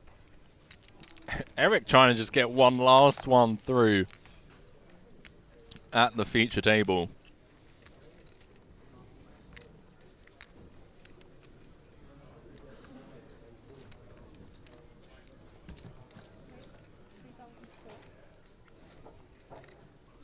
Extremely out of line.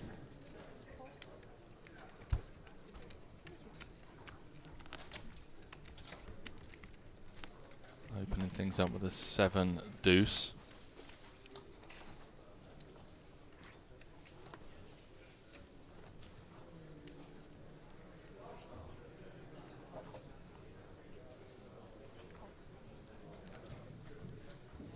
Essa just 3-betting with the ace queen and takes it down pre-flop. So let's get a quick look at the scoreboards. We're going to head into a 20-minute break. Is John, who absolute flyer at this feature, up to over 2 starting stacks. Eric and David are going to have to get busy, but still, you know, 34 and 46 big blinds, plenty of time for them. When we return from break, we will have a new feature table, and don't forget, be dishing out the password for the free roll that starts in 2 hours time. So don't go anywhere.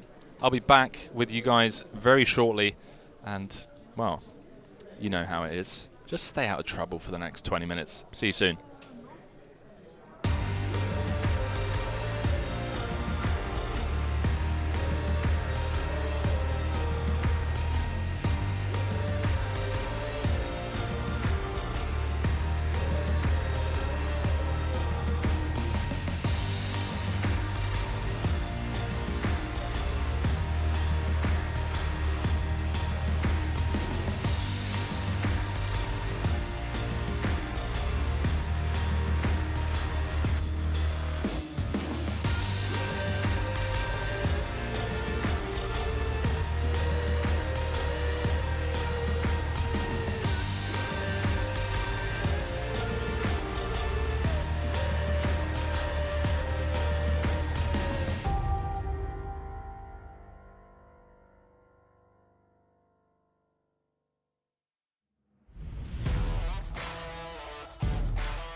It's never been just poker.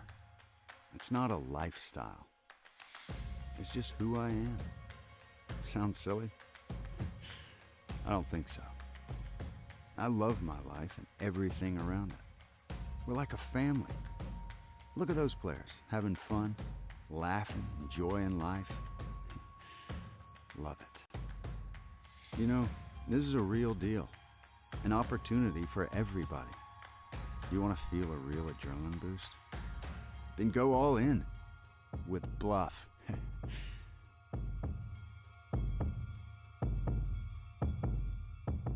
No, but seriously, are you ready to join us?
You can't hold me down. You can't hold me down.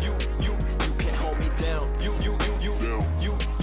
can't hold me down. You can't hold me down. You can't hold me down. You can't hold me down.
guys, welcome to Romania. It's negative 50 degrees Celsius and it's windy. Maybe the best influencer at poker.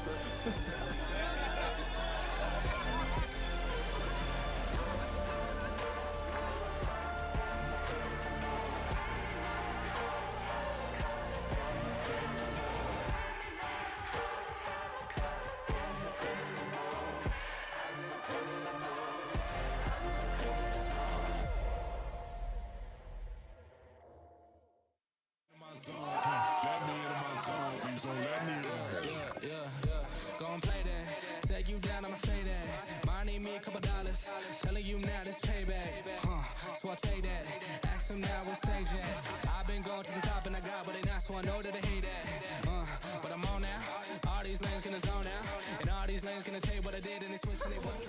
There's so much pressure. Come on. Your answer would have been a picture of a cat.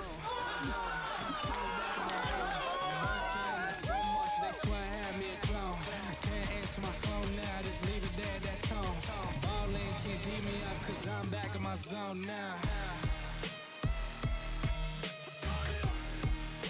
Cause I'm back in my zone now.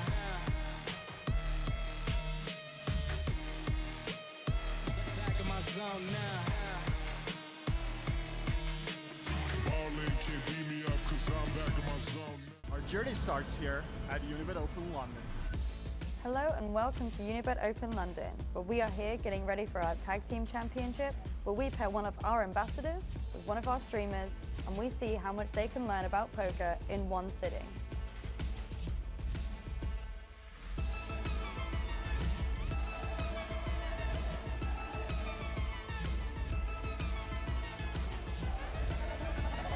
What does chock-a-block mean? Choco-block. Chock-a-block. I'm dead. You tell me. Means when it's really busy, it was chock-a-block. No game time. I'm very sorry. Bad. I'm very sorry.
It's never been just poker. It's not a lifestyle. It's just who I am. Sounds silly? I don't think so. I love my life and everything around it. We're like a family. Look at those players, having fun, laughing, enjoying life. Love it. You know, this is a real deal. An opportunity for everybody. You want to feel a real adrenaline boost? Then go all in with Bluff.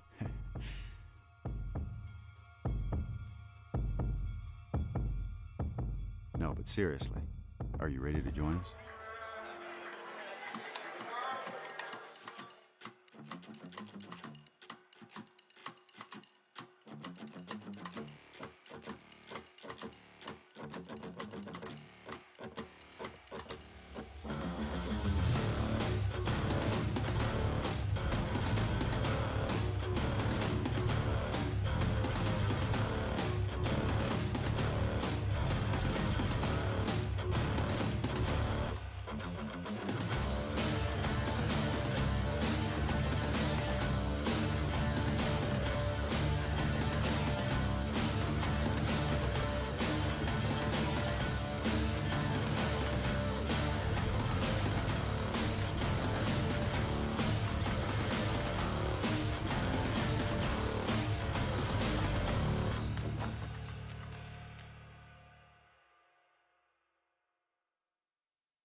You can't hold me down. You can't hold me down.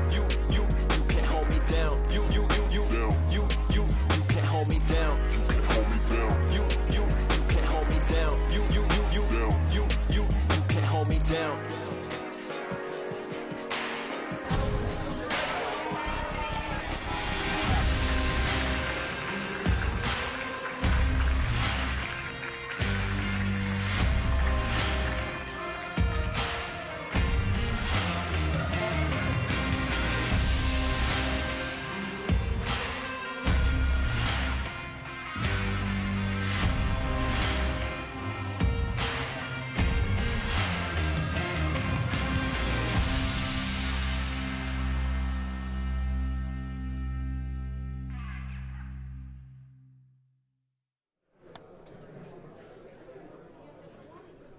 Fond memories being shown there on break.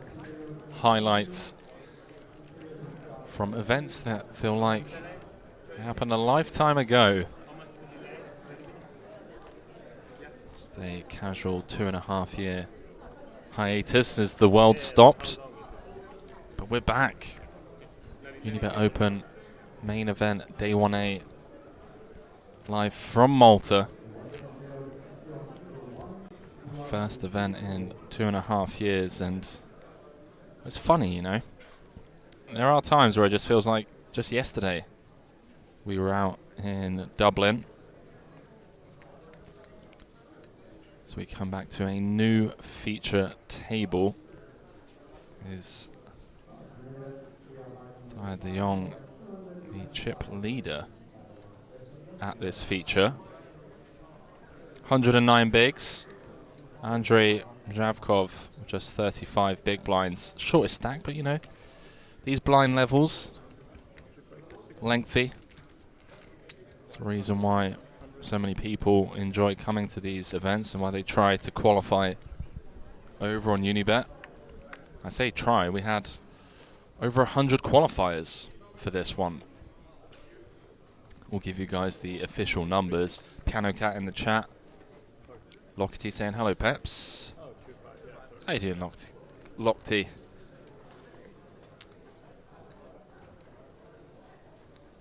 Back from break. Blinds 200, 500 with a 500 big blind ante. Event number 6, the PKO. Down to the final 31 players out of 72 entries in that one. Satellite running as well into the main event. Have a satellite running tomorrow for day 1B. Is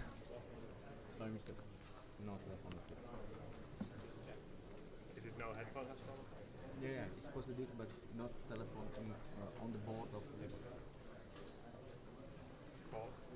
For those of you that are here from the start, I did promise, you know, when we return from break, I would give you the password. So the password for the 6:40 p.m. Unibet Open Live main 1A free roll, where there are going to be €500 worth of tickets up for grabs, is day 1A start. That's day 1A start. To reiterate, one of the mods can maybe update the exclamation mark password feature. That'd be much appreciated. So we dive back into the action. So a single raise pot. Andreas opening from UTG with the ace-6 of clubs. Julius coming along for the ride out of the small.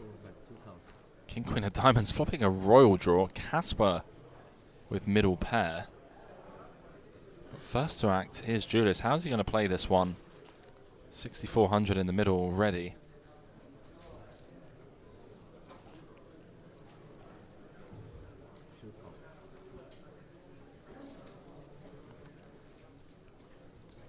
He's going to come with call.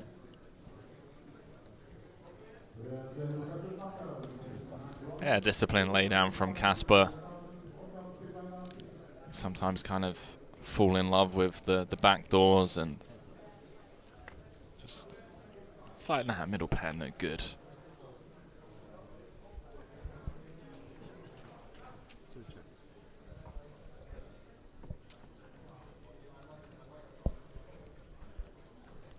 Julius knuckling for a second time. Andreas must be somewhat concerned about the small blind pill. Hands as strong as ace queen O, ace jack suited, hands that have our hand crushed. But he does fire twice. See what Julius brings. Wouldn't hate seeing a check jam here, although he is up against an under the gun open.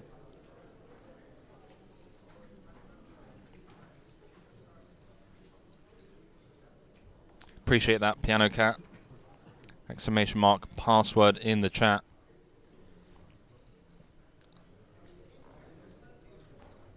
I don't think Julius is ever folding here. Yeah, sicko. I love this.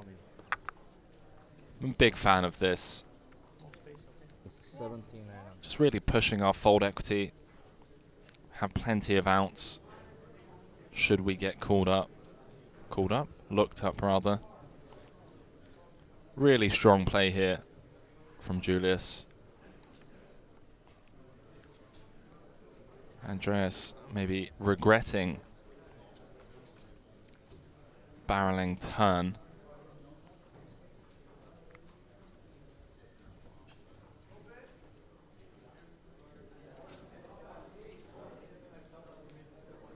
Must be some concern Andreas Miney could just be dead.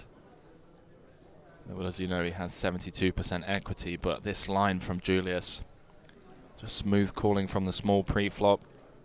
Check called flop with a player behind. Now check jamming turn and gets the ace to fold. Take a bow, young man. Love to see that. Pennicat saying, nice juicy free roll. I'm in that. As you should be. Do we have to stand up to use phone? Stand up to use phone outside the table? Yeah.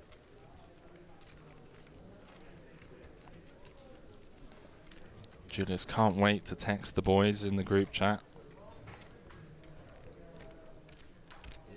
You mean paying the audio or something else? No, if you want to use your phone, do you have to stand up or Yeah, it's like yeah. this is fine.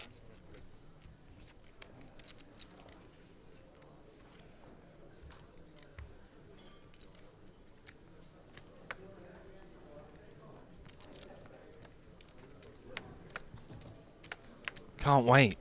It's like, lads, what did he have? I want to know. 5 plus. 6 plus. 7 plus. 8 plus.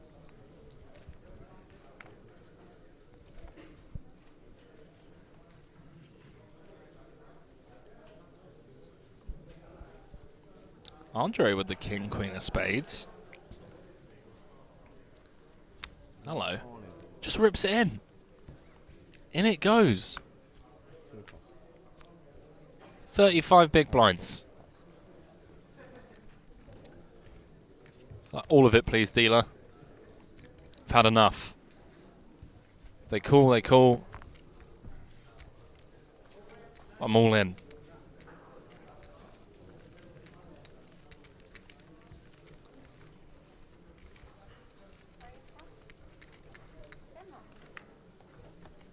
What's up, Margot? Margulio85 saying hello.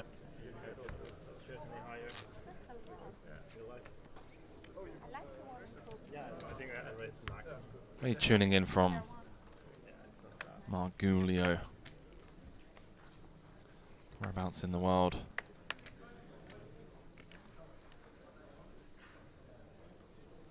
Six plus. 7 plus. 8 plus.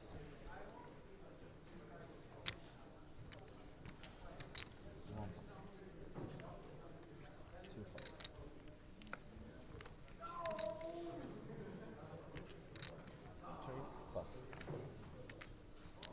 plus. Andreas folds all the way around to him in the small blind after just losing a medium-sized one. 4 raise. 1400. Comes with just shy of 3x. 5 plus.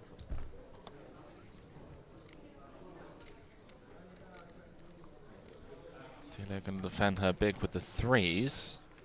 Pair v pair situation in the blinds. Our top set 4 check. on the flop. 5 check. For Andreas. Inconsequential king of clubs on the turn.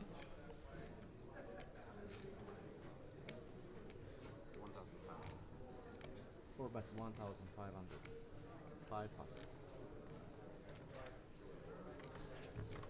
The delayed C bet. Taking it down from Andreas. So, it's new feature table. Got Andre Mazhkov in seat 1.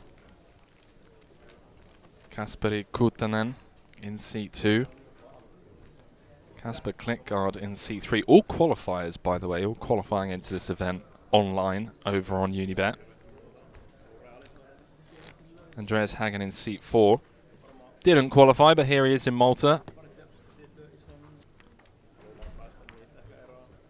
Vlad de Jong qualifying over there in seat 5. Kenneth, Heinsvig, also a qualifier, seat 6. Got Christos in seat 7 and Nazim in seat 8. 7 plus. The latter also qualifying. So if you think you have what it takes, you know, make sure you keep an eye out over on Unibet for future events qualifying too.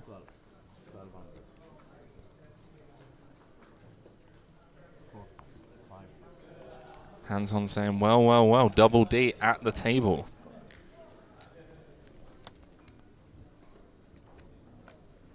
I'll allow it.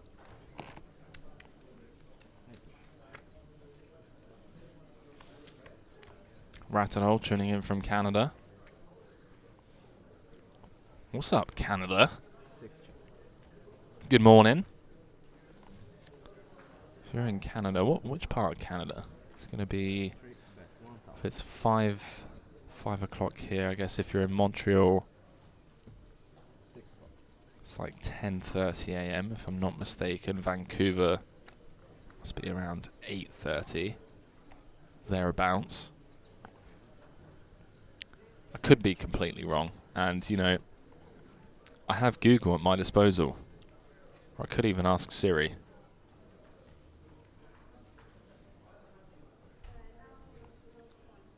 Oh, chat, I absolutely drilled it.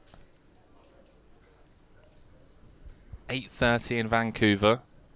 Oh, hang on, let's not get too excited. What time is it in Montreal? Ah, I got Montreal wrong.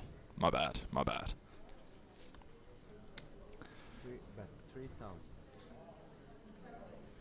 Do you inside saying exclamation mark caster? You don't want to know. If you knew, you tune out. As we dive back into this, Casper barreling with the deuces.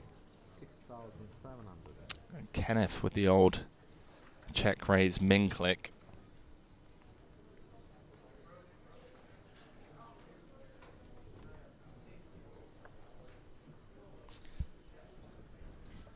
Joe inside, my name is Henry Kilbane. Welcome, welcome, welcome. Appreciate you tuning in.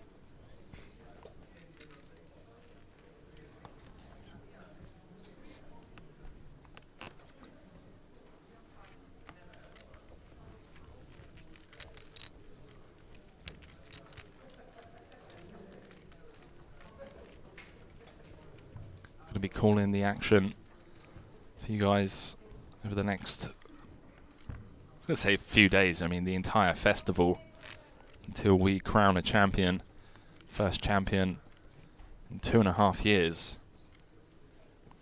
As I said, I knew it was someone I heard before. I can only apologise that you've had to listen to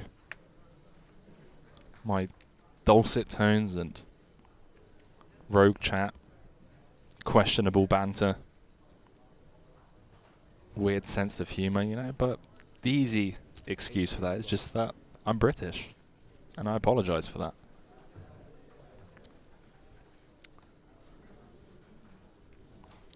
Value heavy, how's it going? Let's see him popping things up. Did just see Andre just rip it in.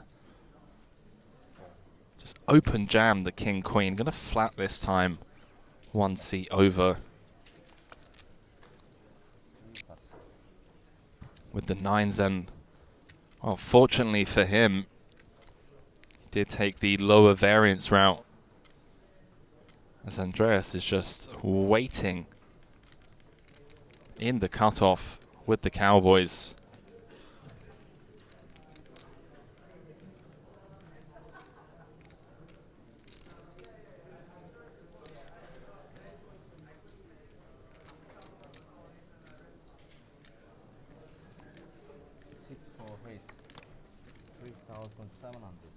Andreas with the 3-bet.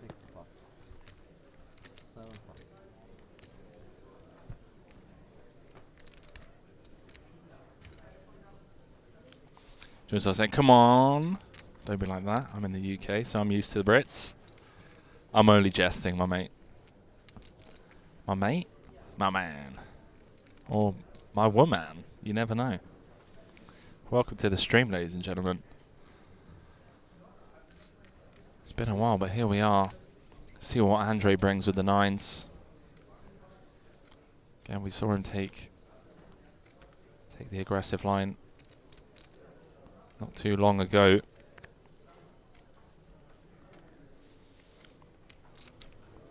We fast saying, what was the buy-in? 1,100 euros.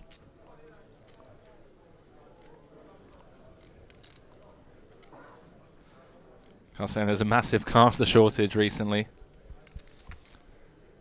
That's why Henry is everywhere. Rumors are he can commentate on 5 channels at the same time. I wish. I wish I was that talented.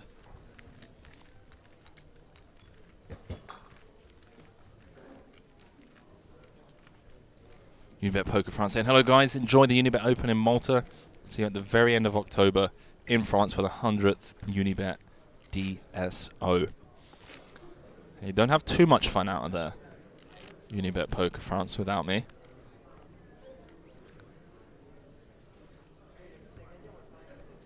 And it is Andreas Hagen in seat 4.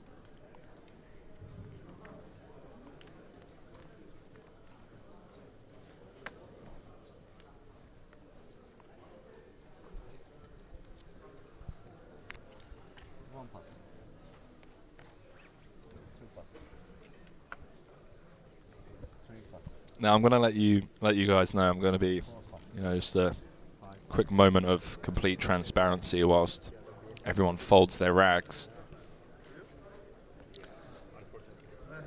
I'm about 4 coffees deep,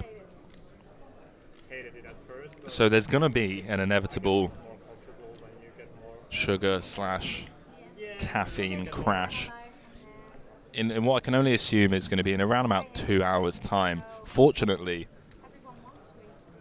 for both you guys at home and me, that is when the scheduled dinner break is. So I'm going to be able to kind of peace out and go get some sunlight. Maybe go for a little run down in the gym, or up in the gym I should say.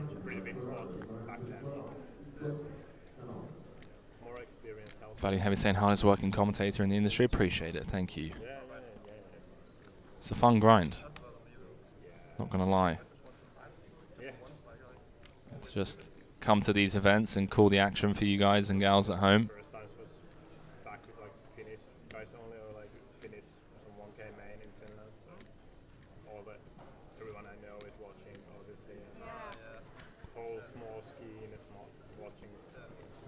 It's a little bit different. I think my first time here was here in a battle royale, and I had to play with, I only know his online name, Isolde, and I was so nervous, and then I drank like 2 vodka, and then I was like... Victor? Yeah, Victor, Bob. Yeah. And then, oh no. He's been there a few times. Just eavesdropping into today's conversation about playing against Isolde, Victor Blom.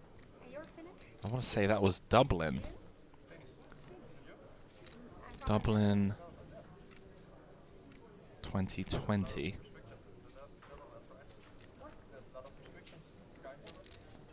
So we saw Christos come with the delayed c-bet in the form of 80% pot. Got looked up by Nazim's second pair. 3,900 in the middle, and Christos coming with close to pot again on the 5 of clubs river. Pretty annoying spot for Nazim, not gonna lie. Probably have one of the best 10s we'd want to call with. As weird as that sound, I feel like 10-3 is a better hand to call with than Queen 10, Jack 10. Unblocking hands like Queen Jack.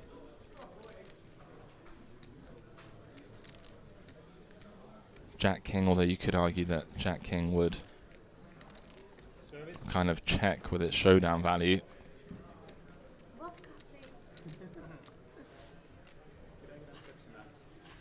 Also somewhat nice unblocking the 7s and 8s of the world that picked up a gut shot on the turn, and I can't fault him. Can't fault Nazim for calling this off. Christos gets paid.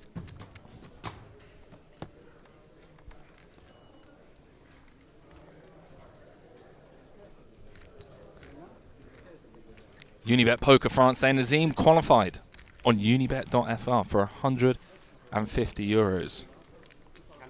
Did indeed have a list of all the qualifiers. This little piece of paper that's given to me on break. This table, 6 of the 8 players at this feature table qualified. Andre, Kasperi, Casper, Delia, Kenneth and Nazim all qualified, winning packages. So we take a quick look at the table chip counts. It's still Delia de Jong with the chip lead. Obviously very early days here in Malta. Value having saying Dublin 2020 spot on. Yeah, it can be intimidating when you sit down at a table with big names.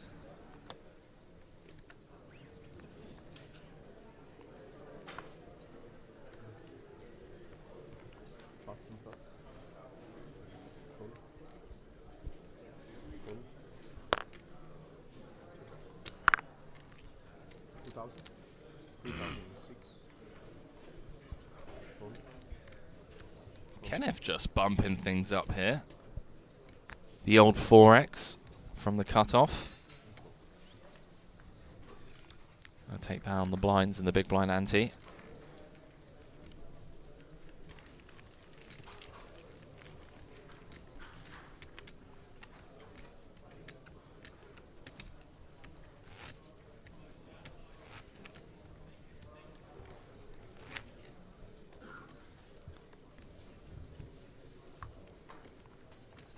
Is that who I think it is in the chat? Lon, thank you for stopping on by. Saying, hey Henry, I missed lapping. All my best needles were ready to be fired his way. Well, I have good news and bad news. The bad news is that David isn't going to be here in the booth today because he's out in the field playing day 1A. But the good news is he will be joining me tomorrow, day 1B, in the commentary booth. So make sure you stay up late, get some needles noted down, get the old pen and paper out. Make sure you come in prepared.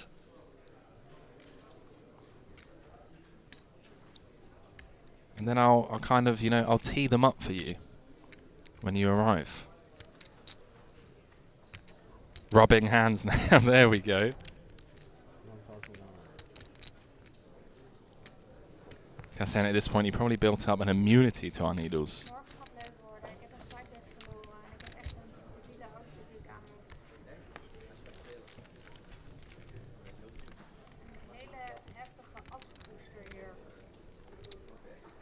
Does kind of ask for it, doesn't he?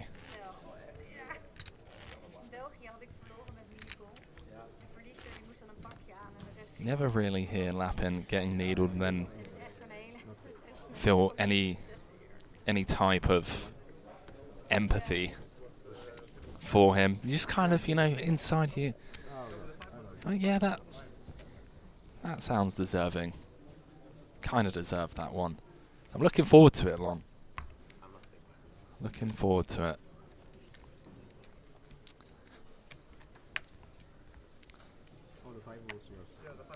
How's it going, Ferg?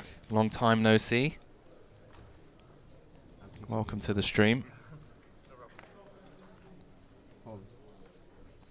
2.5 years. But we're back. Time flies.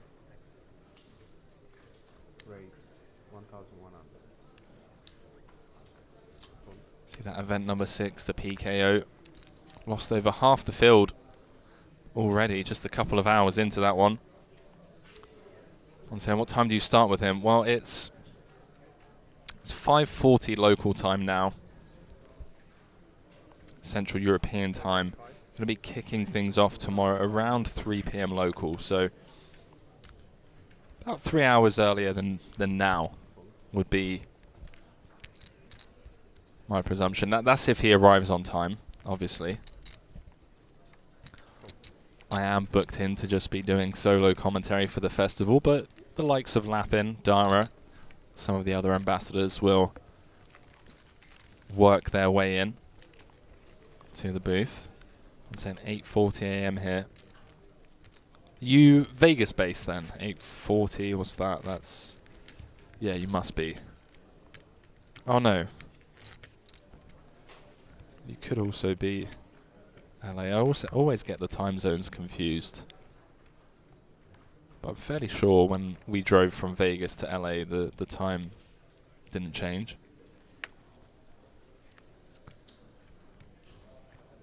June side asking for the amount of entries. We won't have the total entries ready for you guys just yet. Obviously have day 1B to play. Raise 1,100. That won't, so we won't have that information until Saturday, I'd assume. But what I will say is, after speaking to Glenn earlier on this morning, looks like the projections and the early figures, the earlier numbers, looking like 25% increase. I'm saying no time change there. You guys have it too good. And live in Vegas. Somewhere nice like Summerlin, you know, you got the Strip, 20 minutes drive. Go hiking at Red Rock. Away from all the hustle and bustle of the Vegas nightlife. And you can just jump in a car. Drive for 4 hours, 5 hours. Down to Orange County, San Diego, Malibu.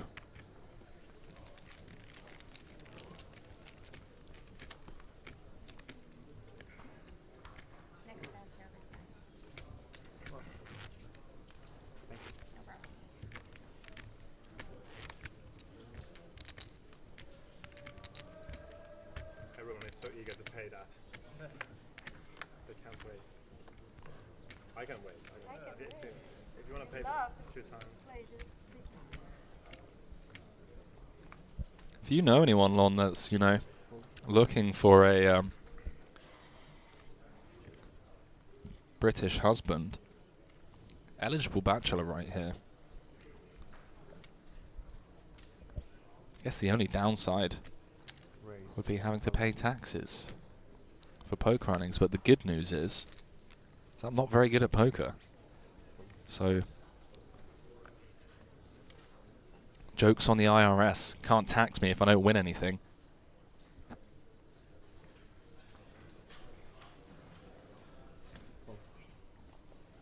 Nazim. Qualifier on unibet.fr. Qualified into this for 150 euros. Ratadol saying, sorry, my brother's married. No worries. It's okay to shoot your shot and sometimes get shot down. Check.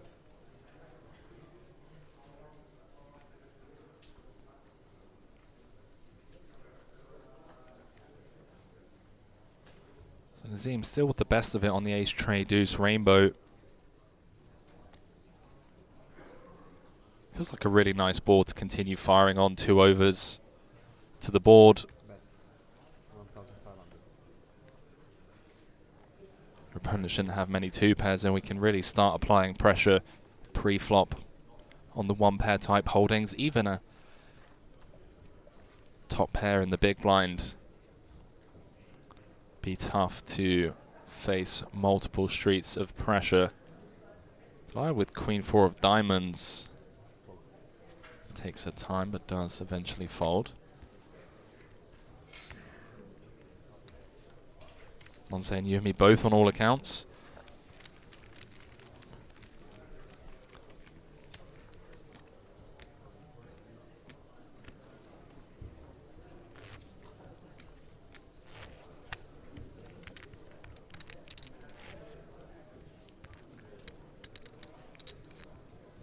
So don't forget, chat, in an hour's time,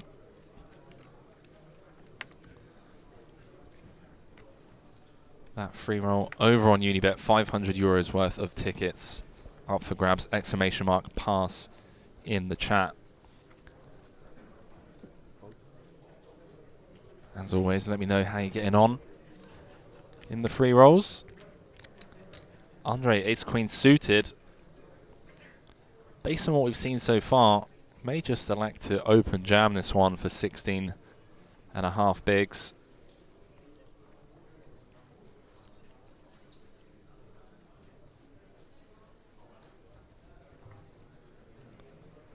Yeah, in it goes.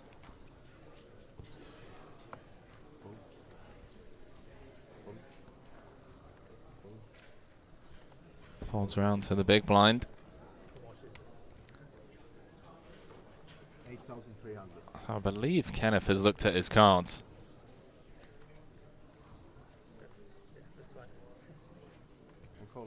Says let's do it. Cards on their back.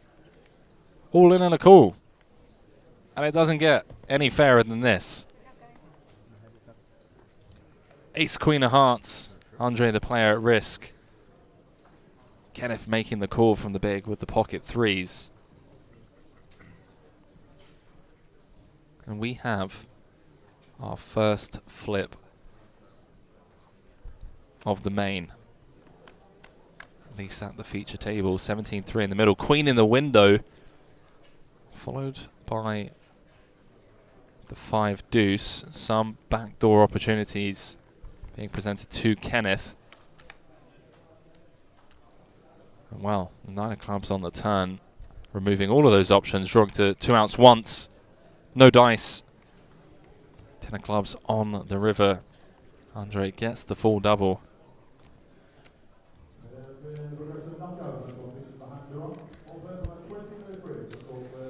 Jones, I was saying, how do these tickets work? I mean, can I have them in my account and choose what live event I want to play?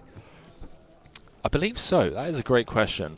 Let me fire a message over to the powers that be. But I'm fairly sure you can carry packages 1 over.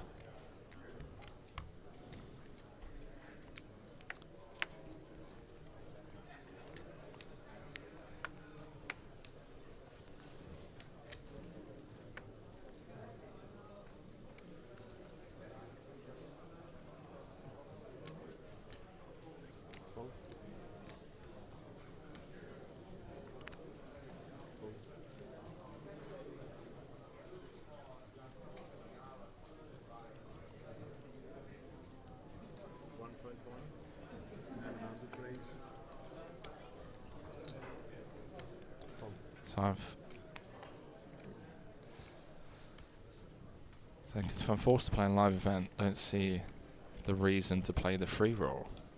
Well, hang on a minute. Jones, I think you're getting it confused. So the free roll is for tickets, right? Tickets that can be used at your disposal. If I'm not mistaken, but I fired a message. So let me get back to you on that one. Great question, by the way. If we jump back into this, Julius top set. I was very impressed with his playing that hand earlier on. So the free roll prizes are tickets for satellites. 700. Well, I mean, what I would recommend is, firstly, the next event hasn't been announced, right? So I would still play the free roll in your shoes. See how it plays out. If you do win a ticket, you can then use that for a satellite for future events.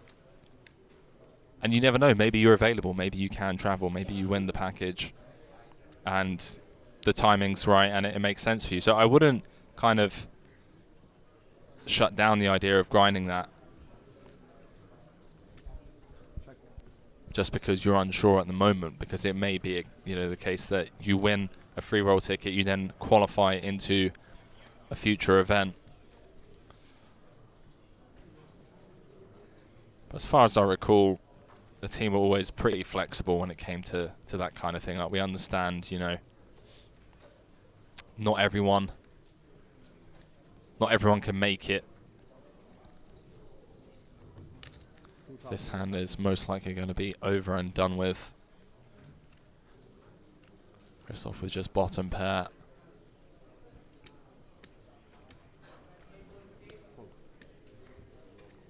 No dice for Julius.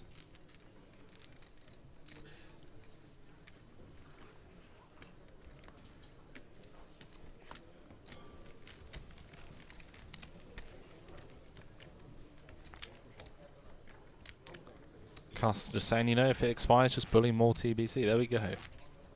There we go. That's what I would do. That is my official statement right there.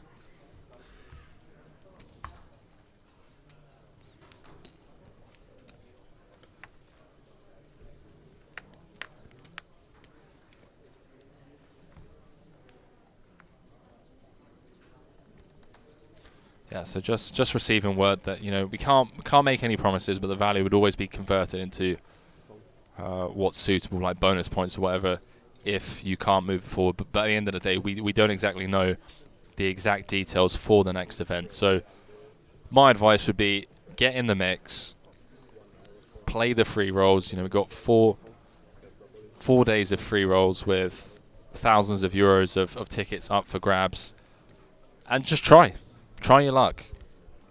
Try and qualify into an event. You'll obviously get plenty of notice when the next live event is going to be. So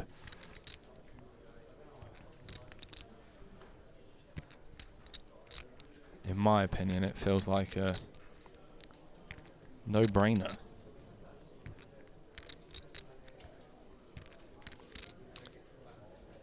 So I said, register now to win a ticket, see what's next. GLGL. Good luck to all of you. Good luck to all of you.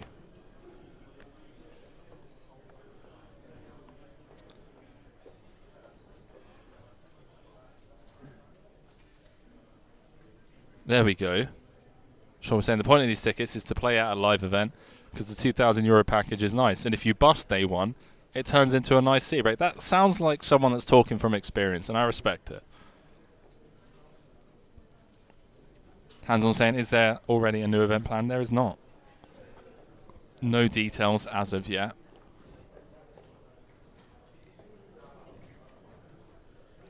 I'm saying no brainer, perfect for Lappin. Save those for tomorrow, okay? Can't be dropping bombs like that.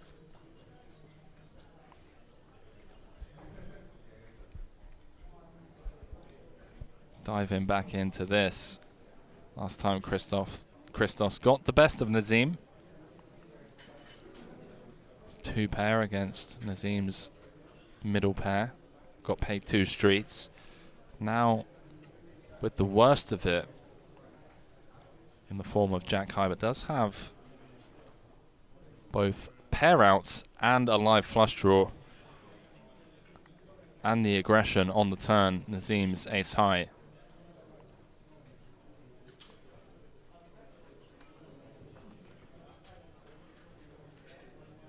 In trouble, but saying that, he does have the ace of hearts, maybe thinking of future bluffing opportunities.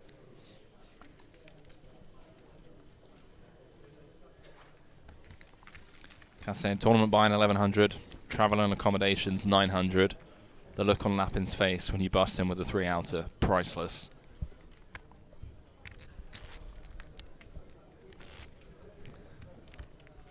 There you go. So it's not just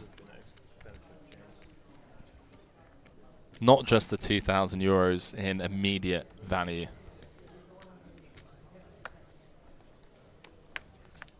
there's also the opportunity to knock out David Lappin. I think that's why about 80% of the people actually show up to these. Let's be honest.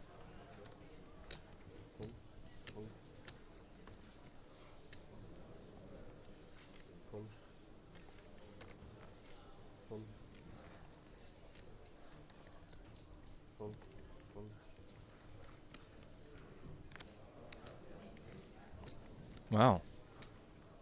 Julius bumping things up from +1 with the 4s.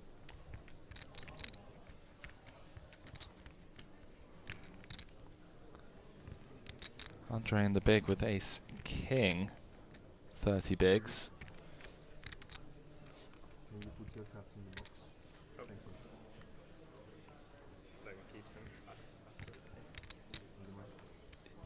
Bit of one-trick pony so far, and the trick continues. Just moves all in. A quick fold from Julius.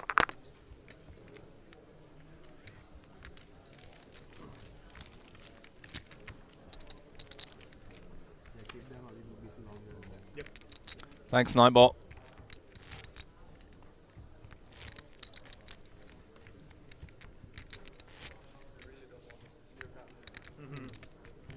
Shut up, ladies and gentlemen.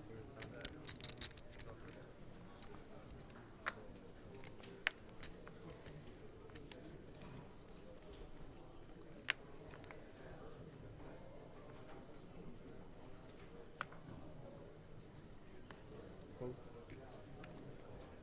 Fold. Fold. Fold.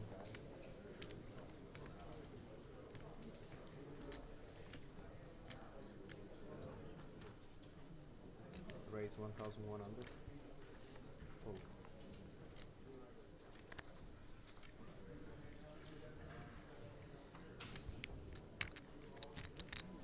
Christos with the late position open.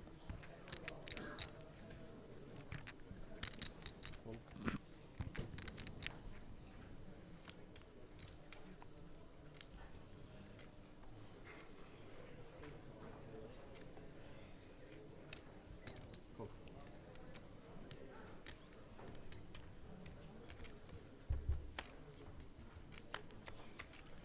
Heads up.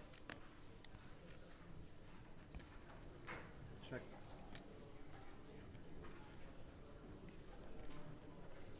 One would assume this hand's going to be over and done with. Jalu's asking for the pass, exclamation mark, pass. Still got 40 minutes before that one starts. But why not get registered right now?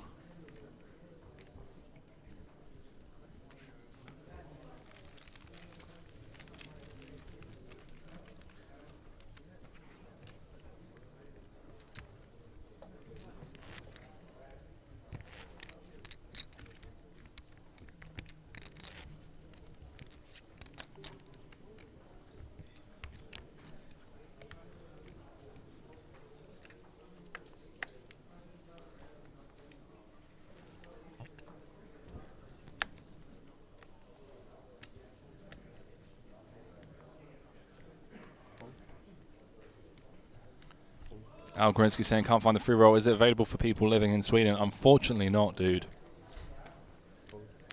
Unfortunately not. Not available. Sweden, Denmark, Belgium, or the Netherlands. 1,200.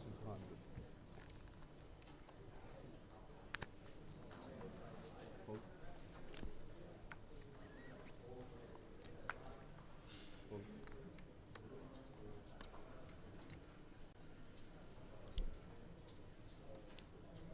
See what Nazim comes with.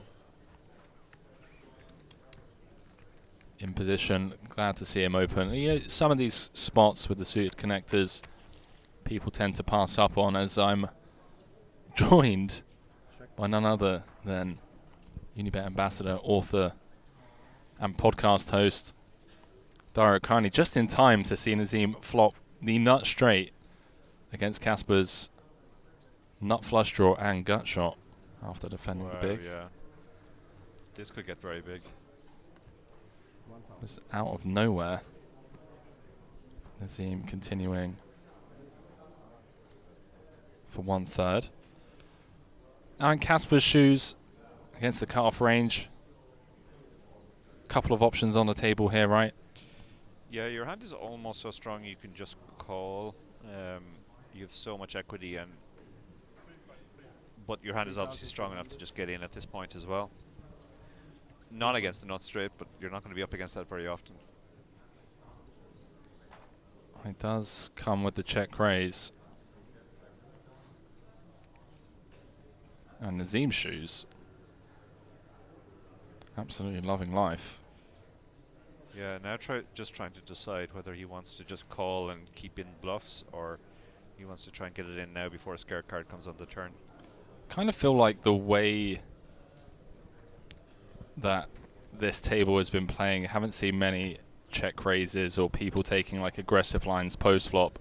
Wouldn't fault him for just really going for it here. Just in case a scare card rolls off and he loses value from, you know, two pairs like Jack 7, 8, 7. Yeah, that's the safest of safe turns now, so. And it does also bring a double gut shot for Casper, 97 in the middle. SPR of around 2.5. Yeah, it's an awkward SPR now.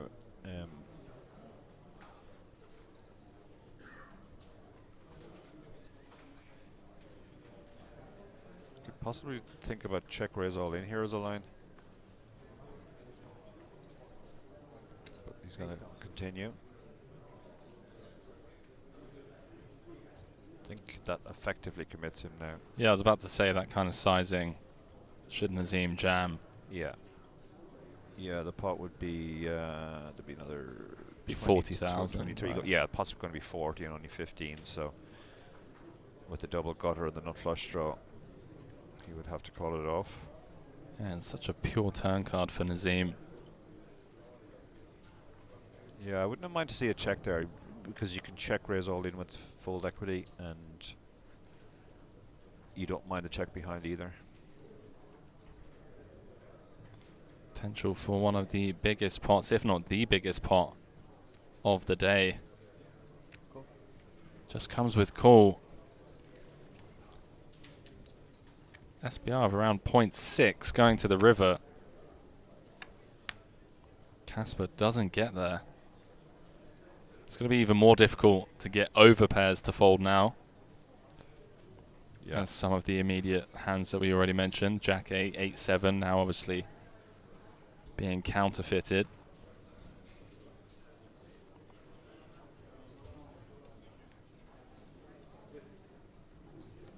Generally in these spots, flush draws don't make great bluff candidates, because you're pretty much hoping your opponent has a busted flush draw. And he's blocking that very hard, particularly with the ace.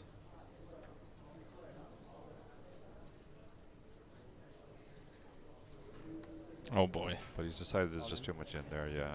And I mean, obviously we're losing to houses now, but we're never folding the nut straight. He played it basically just to keep the bluffs barreling. Nazim with the snap call, winning the biggest pot of the day. Two starting stacks in the middle, now finds himself up to 77,000, qualified into this event over on unibet.fr for just 150 euros. Off to a great start here in day one. Now, with you joining me here in the commentary booth, I'm going to go out on a limb and try and put 2 and 2 together, but as I look over to my left, I see that event number 6, that Pico is still running. That is correct, yeah. So let's hear it. Let's hear the details. Was it just a case of not really getting anything running and then eventually getting in a short stack, or? It was actually quite a roller coaster. Made a very good start. Then I had a flip for a bounty very early on, which I lost, and then I was shortish. Then I won 260-40s to be back well over starting stack again. Right. And then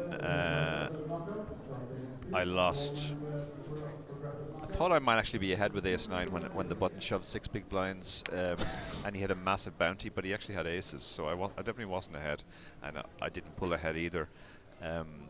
So that pulled me back into the sort of short zone, and then I shoved queen 8 suited, and the big blind called blind, and he had aces as well. So he called blind. He called blind because I was very short. He had to call with my bounty on the line. And he just picks up the old. Picks up the aces. Wow, yeah. what a life!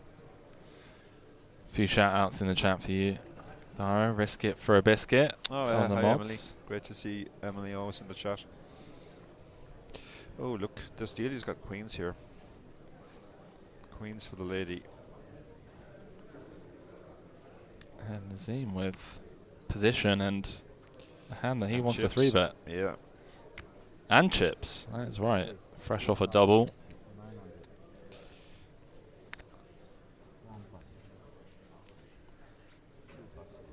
Yeah, and the hijack there we don't really fancy just flatting with ace-3 suited, so we might as well turn it into a light 3-bet.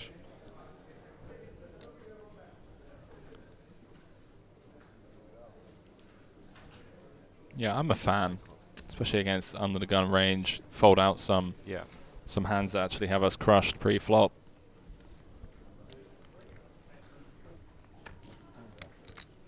Also gives us betting initiative. King Jack 5, couple of hearts, 1 club, only 1 over. Just 1 over, and it's obviously the much safer over. King is a lot less to worry about than an ace. She does have the queen of hearts as well, which is a useful card to have. Even if she's pulled behind, she has some possibilities. Yeah, and blocking a couple of the King, Queen, O combos that may decide to play more aggressively and 3-bet pre rather than just flatting. So Nazim knows his hand isn't good here, obviously, but he has a backdoor flush draw and backdoor straight draw, so reasonable continuation bet. Yeah, I must say I've been pretty impressed by Nazim. Obviously helps when you pick up hands as well, but yeah, it's been solid. Good sizing as well. He used a nice small size. Can you use small size in these 3-bet pots? It's where the ranges are fairly narrow. 7's a complete break now. He hasn't picked up any equity, so the question is, does he want to double barrel or not? You think this is maybe a twice spot? Just really targeting some of those. I mean, the question is like, is Delia continuing with, I mean, 7s now, turn straight, but 7s through 10s. Yeah, some I think you can 8s, 10s. definitely pressure that part of the range, 8s, 9s, 10s, with the second bet. You would like to have picked up equity as a backup, but on this card, not too much of your range picks up equity anyway, so you're going to have to find some bluffs.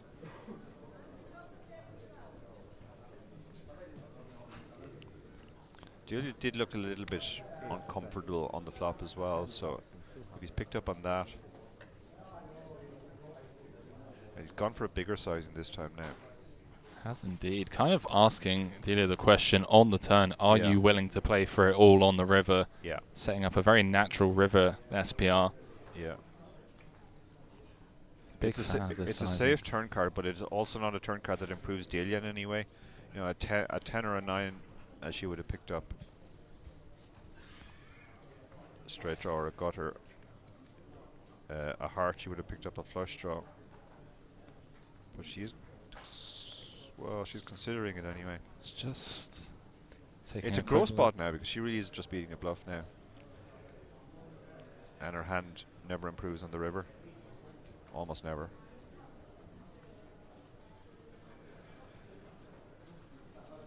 Just checking the itinerary. 41 behind. It's being asked for 25% of it right now.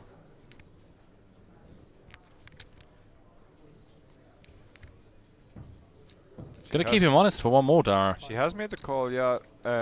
Again, she looked very uncomfortable there. So if he's picked up on that, he might go for the river shove no matter what comes. Again, this shouldn't really have helped. Oh, actually, no, sorry, the flush draw gets there. Flush does yeah, get the there. flush does get there. Yeah, I'm a big fan of you mentioning the live reads and the kind of body language that it is given off, but the heart does slow Nazim down. Yeah. And queens are going to be good. She's going to be incredibly relieved to win this pot. So big old pot. Did it up to over 2 starting stacks.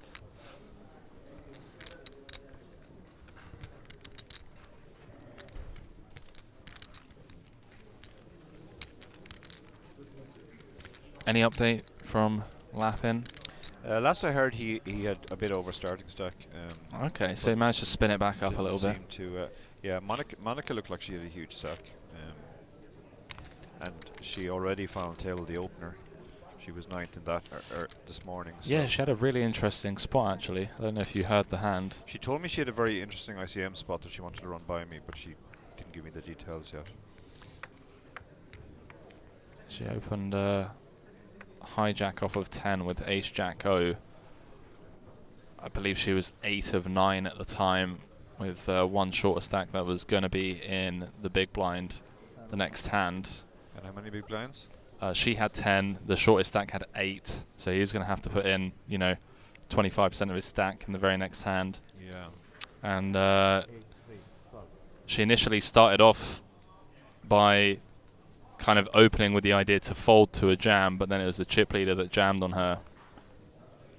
And she ended up calling and just ran into the ace king.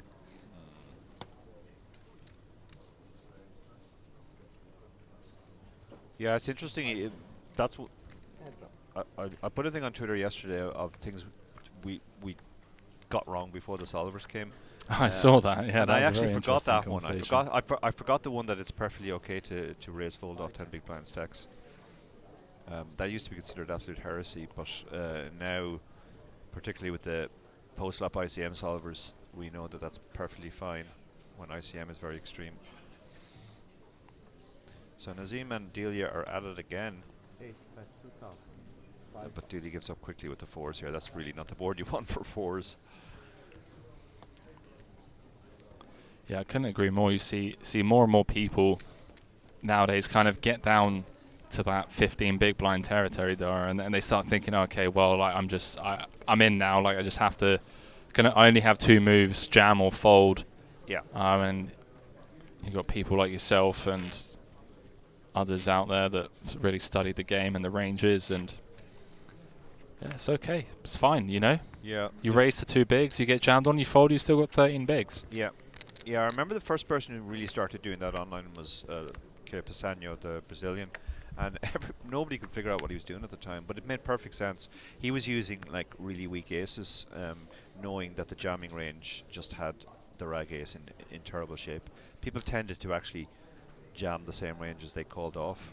So you were much better raising a hand like ace 4 off than jamming it and then almost running into a superior ace or a pair.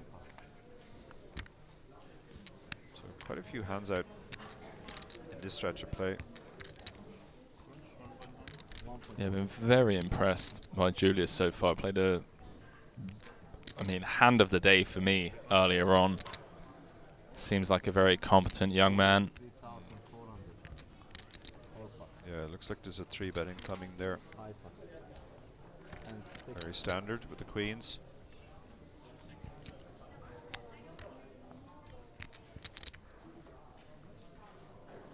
Yes, jack off is not really a hand that you ever want to get 3-bet with.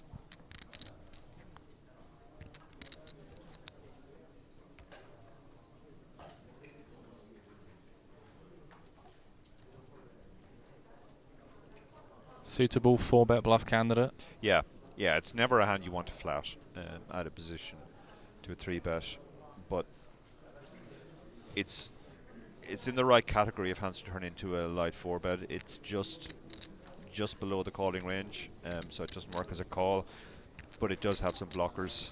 It blocks aces and ace king, etc., pocket jacks. So when you 4-bet it, you will run into the top of the range less often. Oh boy.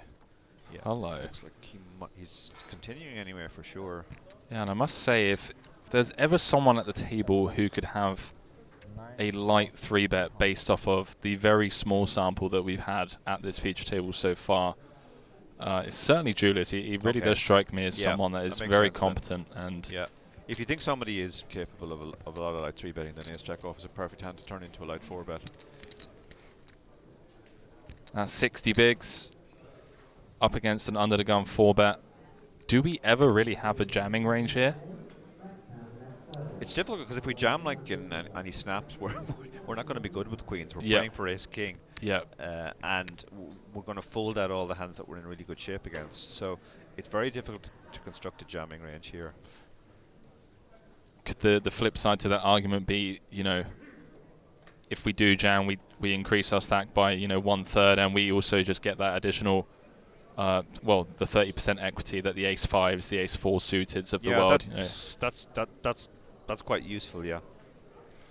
See what he brings. There is also this kind of, you know, this weird live dynamic that he knows that I know I'm good enough to he has moved all in. He's have just 3-bet bluffs. His hand is too strong here, but he doesn't want to give the bluffs 30% equity, as you said. Oh, going to be a very nice pickup for Julius, and ill-timed bluff from Christos. Can't fault him. It's one of the most tilting things for me, Dara, in live poker, is just the timing, you know. When the active guy actually has it. Yeah, it's just like, hang on a minute. And you have the perfect hand to light 4-bet. It's like, hang on. How have you woken up with it here? Yeah. Active players get dealt big hands just as often as the rest of us. So you have to remind yourself that sometimes.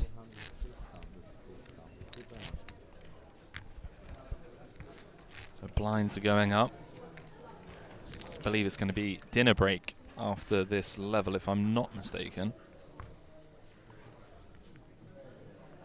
Looking over at that event number 6. 9 places paid, 20 left in that one. Yeah, as you'd expect in a PKO, there were bust outs came thick and fast. I think by the time late reg closed, we were already down to about 27. Yeah, I saw that. That was that's pretty wild.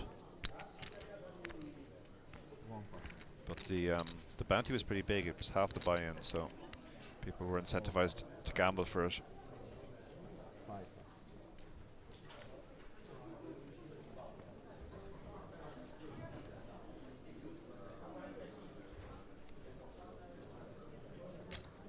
Days, 1,500.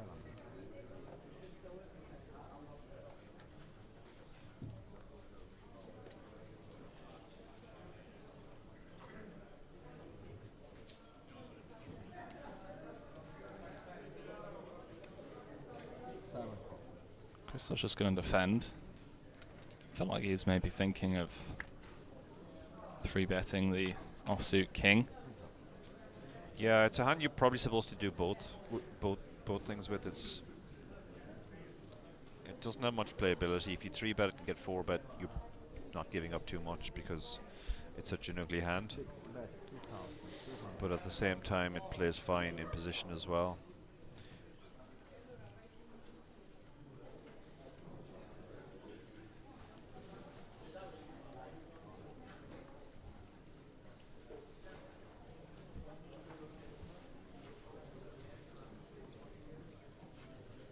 Against the large C-bet from Kenneth. Christos just going to get out of there. Now you're going to be with me until dinner break, and then until dinner break. Is there anything else afterwards that you're going to play? There's a turbo that starts at 8 p.m, so I'll hop on that as well. I feel like... What's the buy in the turbo? 165, I think. 65. You know, I do kind of get a lot of FOMO in the commentary booth at times. You what? I get FOMO. Of course you do, yeah. I'm always just like, I get these offers, I come to these events, I'm like, yeah, great, looking forward to it, can't wait to kind of cover it, and then I get here. Yeah. I'm just like, hang on a minute. Should be in the mix. Hang on a minute. Yeah. Little 165 nightly turbo, I mean, come on. Yeah. Like, I generally do commentary at events like this where I'm hopping in and out, and it's fine, so I never get that. But myself and David did one in Tallinn at the start of the year at the Patrick and yeah, I remember that. Definitely felt FOMO there. It was really weird to be like just there as a commentator. Yeah. But I don't really know how to kind of go around that. You know, you can't really be like, yeah, sure, I'll come and commentate for half of it. Yeah. Every time a turbo fires off, I'm gone. Find Yeah. somebody else. 7 and 8.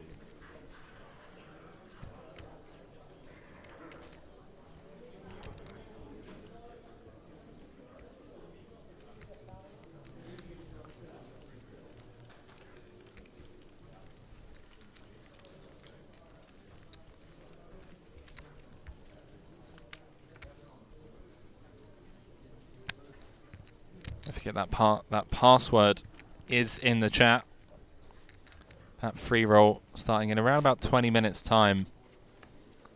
It's got 500 euros worth of tickets up for grabs that you can use into satellites that could potentially be turned into packages.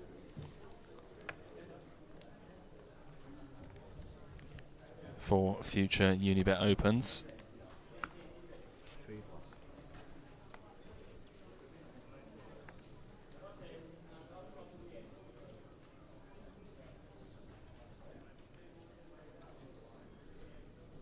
Four is 1500. 5 plus. Andreas Hagen. W Cube champion, I believe. Kenneth. It's all in. So that's all of it. 30 yeah. bigs. 18K, yeah, 30 bigs, pocket 10s. Perfectly reasonable shove. 1 plus 4 plus.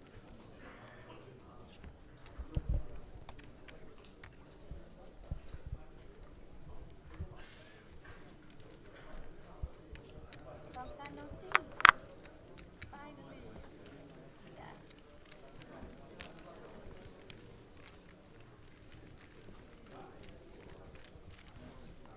It must be weird for a lot of these regulars that used to travel to all of these Unibet Opens. 2.5 years, a lot of recognisable faces. Yeah, I was actually thinking about this yesterday because normally when we came to Unibet Opens, we recognised most people as regulars. You know, you tend to see the same faces at all the stops. But with the 2.5 years, it does seem like there's a lot of new faces. And then I guess some people dropped out as well. So don't know as many of the field as we would have known 2.5 years ago.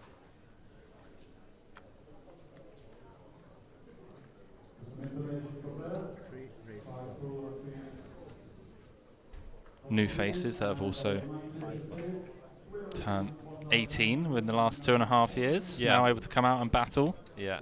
Some of the young guns. 7 plus. The up and comers. 8 plus. 1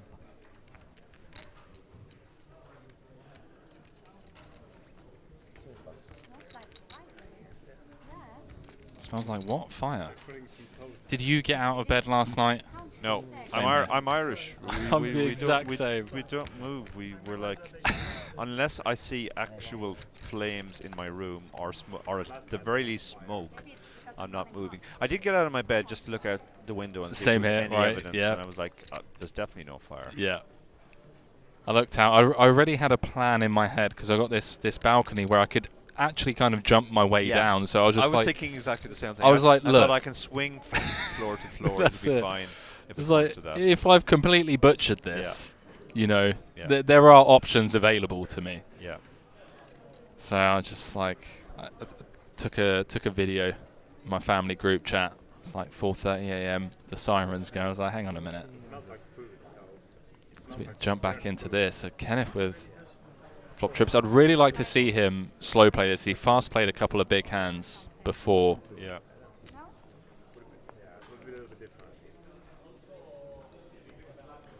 Really does smell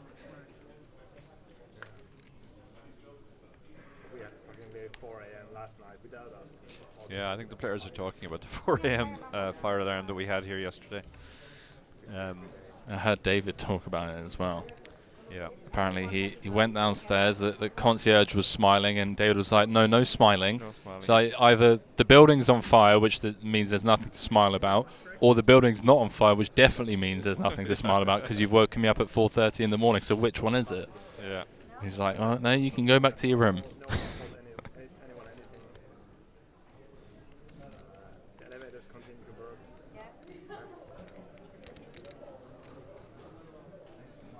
Yeah, I felt the fact that the elevators were still working was kind of a tell that there wasn't a fire. Because you're not supposed to use the elevators in a fire for obvious reasons.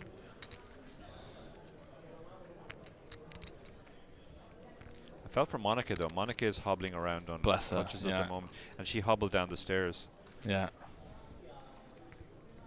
And she said she came down with some Norwegians to the street level at the back of the hotel. Right. And she went out, but some of the Norwegians got lost and they went further down the corridor, and they somehow ended up in a strip club.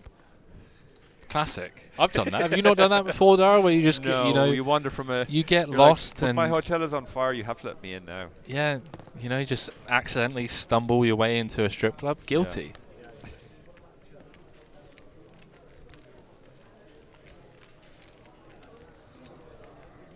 Kenneth bumping it up to 6K on the river, not getting any action.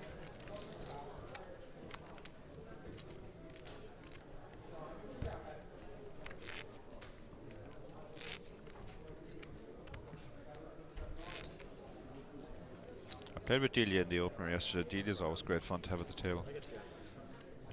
Yeah, very friendly presence, but also very funny. Yeah, it's always refreshing to have someone that just doesn't mind chatting at the table, and she has a great self-deprecating sense of humor as well. That's strong. That's strong. 4 plus. 5 plus. 6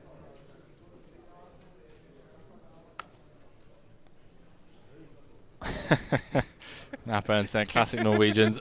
We got lost. Yeah. All right.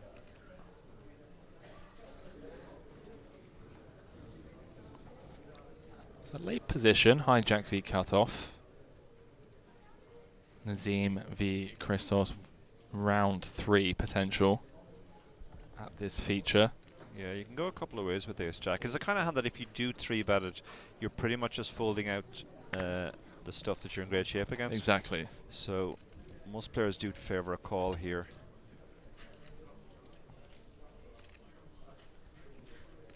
How much you playing?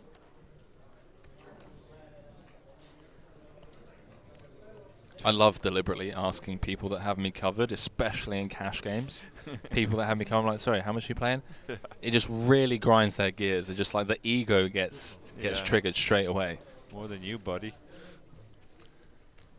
So, again, this is another play. I was talking about plays that people didn't do in the past. Flatting from the small blind used to be considered a fish play as well, but it's perfectly fine with a hand like 10-9 suited.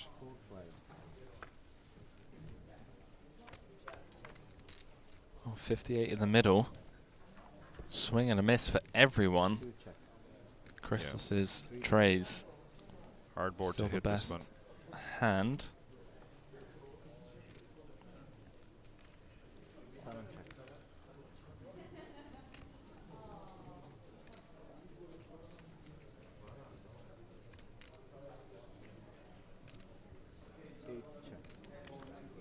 Gets knuckled through all the way around to Nazim. Like to have seen Julius take a bit more time, although he is in the small, but he's going to be flatting hands. What, 5s through 10s from the small blind? Yeah. Yeah, he does have 7-6 suited as well, so.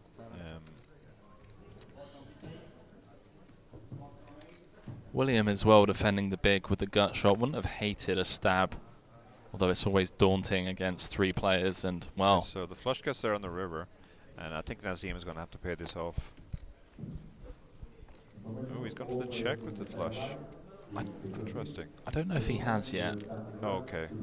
Okay, now he has. Yeah, you're right. Now he has. Don't think the big blind can stab at this into 3 people. Feels like somebody always has the ace now.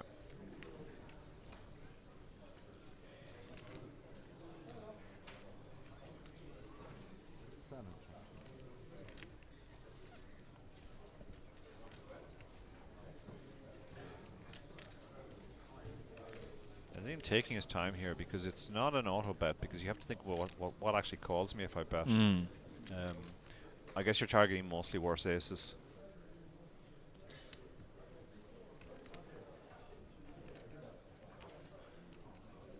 you kind of open up the door to kind of just get put in the bin a little bit as well when your range is capped in the way that it is. Yeah. I think we can comfortably remove boats from his range after checking flop and turn in position against 3 players. And yeah, I think you kind of drilled it in there, Dara. It really does look like, you know, maybe ace queen O, ace jack O, ace 10. Yeah. Now Julius kind of has the same spot because he only has the 10 high flush. Yep. So again, the question is, like, while his hand is definitely the best hand often enough here, is he actually going to get called by too much worse? But he has gone for the raise. So he is targeting the capped range there. He's saying, like, if you fold all of your ace X that bets on the river here, then you're opening yourself up to being bluffed. This is probably a spot where our kicker matters a lot less than whether we have what suit it is. If it's a heart, we probably have a decent call.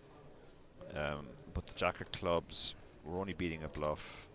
We're not blocking any of the value.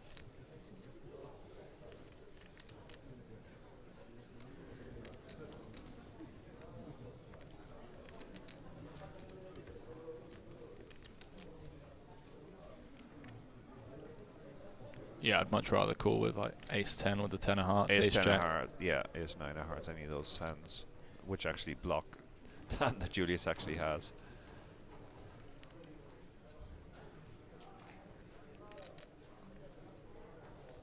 It's really difficult for Julius to have 1 heart hands as well. Yeah, it would be a weird spot to pick to pull the bluff from as well, with 2 players still to act behind. And having the ace of diamonds, I mean, so a couple of combos of, you know, ace 5 of clubs, ace 5 of spades that may decide to raise for value here, although that still feels a little bit thin. Yeah.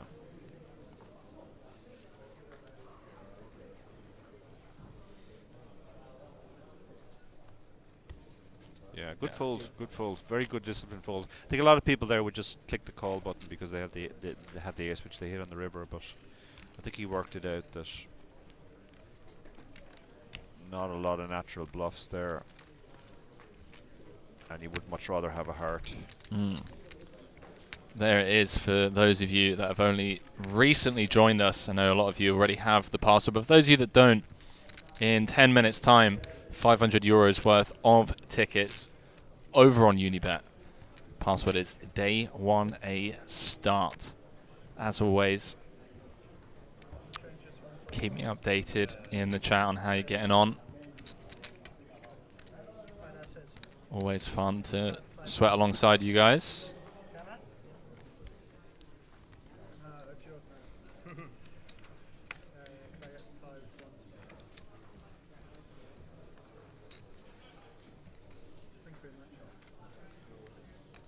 Deal you with the king queen offsuit under the gun. Definitely good enough to open. 6 plus. 7 and 8 plus. Long plus. 2 plus. 3 plus. 144 of you in the chat keeping us company. Coming up to dinner break here in Malta.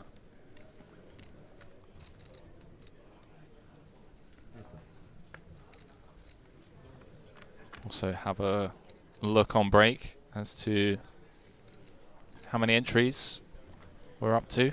Glenn was telling me, if I'm not mistaken, 120 to 150 qualifiers over on Unibet. Got 6 qualifiers at this table.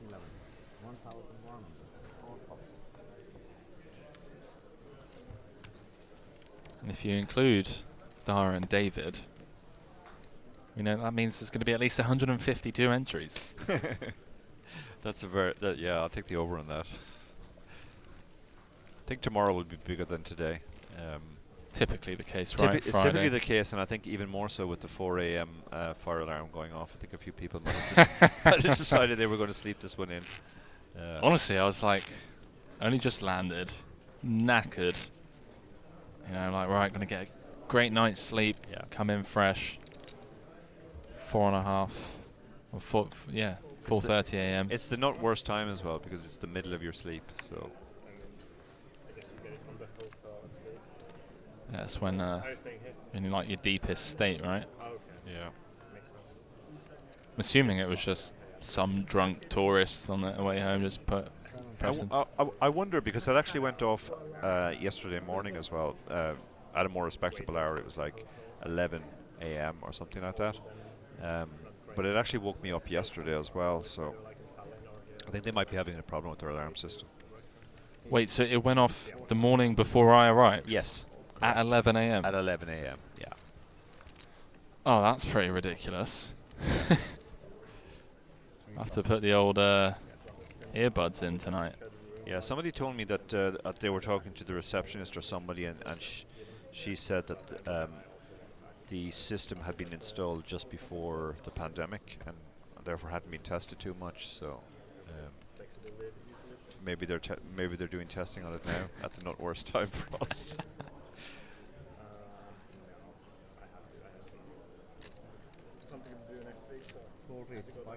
Well, I'm going to put it out there.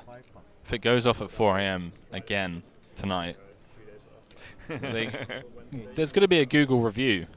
Yeah. Yeah. Maybe even a Yelp review, you know? Yeah. Both myself and Ian were talking about this morning and said we both considered, our original plan was to play 1B, but we both considered maybe it's better to play 1A now because a lot of people would be really tired and maybe not playing their best. I went straight back to sleep. Fell asleep in my joggers and the gown. I was like, well, if I do have to run, I need to be prepared. I woke up. Door was open, curtains were open. You were ready to go. Fully clothed. Yeah. Never would come for less than that. I would never have came on holiday here. Yeah, no. This is a pure work. Yeah. Like you came out that time, weather-wise, yeah. Choices went on there. Yeah. People coming like July, 40 degrees. Yeah, I enjoy that. This is like almost too much fun. Nazeema's got a real rush of cards recently. I think the table also didn't see what he had in the hand against Elias queens, so they're going to wonder what if he's really getting out of line. Yeah, it would have been very interesting on a non-6 of hearts river, or like just a non-heart river in general. Yeah. Had like, you know, a 10 rolled off, the ace queen getting completed, or just, you know, a brick, whether he would have found the third barrel. Always tough, those 0 equity barrels. Yeah. Where did the inspiration for that tweet come from, Dara? Was it something that was just being discussed over drinks and a dinner table about old habits, or was it just something you had been thinking about quite a bit? It's something which has come up quite a lot in my discussions with Barry over the latest book, because the forthcoming book is on GTO, and there were a lot of things that I said which I consider to be perfectly standard, and Barry was like, "Oh wow, is that really the case? Is that how it works?" Standard now in the modern game. Standard now in the modern right. game. And then I remembered, yeah, like there was a time when we never flatted from the small blind, right, or when we never check raised as a bluff on the river, and there were all these, and you never limped from the small blind. That was considered to be a really fishy play, and we didn't really think blockers were important because you only have 2 cards, and it's a much bigger thing in PLO, and yeah, there were all these things we believed which turned out to be completely wrong. Maybe a bit of an action killer here for Nazeem, costing him some value. Did get 1 street out of Kenneth's flopped middle pair. Yeah, I think he probably just wants to. He's only going to get 1 more street anyway from worse hands, so yeah, he's going to check here, and he'll be happy enough to call the river or bet if it's checked to him, but. Donna in the chat saying, "Hi Henry and Dara." How you doing, Donna? Hi Donna, always great to see Donna as well. Hope you're doing well.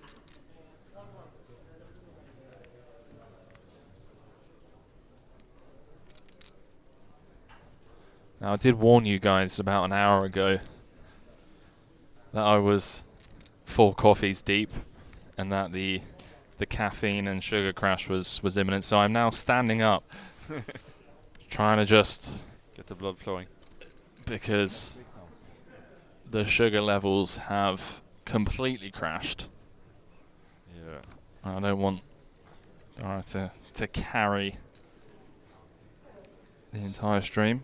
Well, dinner is not too far away, so. Oh, look at this! Yeah, Nazim this getting is paid. lovely value bet by Nazim there. Very thin value bet, and he does get paid off. And Value town. Those chips add up over a tournament. Like it doesn't look much, a fairly small bet, less than half pot on the river, but it's an extra 3k he got there. Yeah, I couldn't agree more. And had he bet the turn, I don't think he would have got that 3k. So very well chosen line. Recognised on the turn that his hand was only going to get at most one more street from worse. There was no point in betting it on the turn. Well, a recent guest of yours on the Chip Race podcast, Mr. James Dempsey, is a firm believer that the bet check bet line is never a bluff. So had Kenneth ever listened to any of James's commentary, that might have been in the back of his mind, and he would have got away from it on the river. I think that might be one of those things that was true 10 years ago. I think almost every line is bluffed now. There are certainly some lines that are under bluffed still, but I think sometimes, no, it's definitely bluffed sometimes. They check in position because they have nothing, but then you check the river and they go, oh, maybe I'll go for it now. You play poker? Oh, wait, 1500. $5. Yeah, but yeah. 6 months. Nice to see Andreas opening the suited queen from the cut-off. Yeah, these are. That's another thing which is. Yeah, Solomers have taught us. Yeah. Suited queens, suited kings, great opens. Yeah, I remember. I want to say it was like Linus or someone. I started seeing flat hands like King 7 from the small blind, like King 7 suited. Yeah. And I was like, hang on a minute. What's happening here? What is going on? Like, imagine this being on TV during like whatever coverage from 10 years ago. You would get the lynch mob would descend upon you. It sometimes still does. I saw Klaas Sagerbrack do that once in a three-way pot, and the poker guys broke it down, and they absolutely ripped into his play. They obviously had no idea who he was, and they thought he was just some random Euro who'd lost his mind, flatting King 7 suited off a relatively shallow stack in the small blind. Yeah. Yeah. Watch these wizards. Andreas knuckling back. Picks up a double gutter on the turn.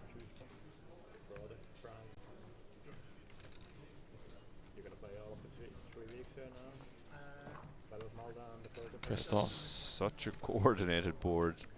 It's very hard for hands to have nothing here. Does have the ace of diamonds. Maybe try and fold out some hands like ace king, ace queen. Yeah, you can see that fold out some ace highs and king highs, but that's pretty much it.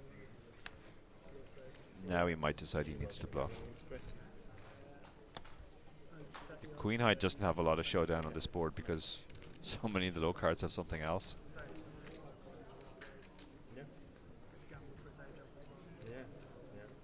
basically the trading desk. Setting the line. So the ace-2 is praying for a check behind now. 7 check. Is your company providing this for? Ever a world where you can just bet one big blind in Christos's shoes, just come with like the 20% block, 15% block? Yeah. Just really hate facing like any bet on the river with ace high.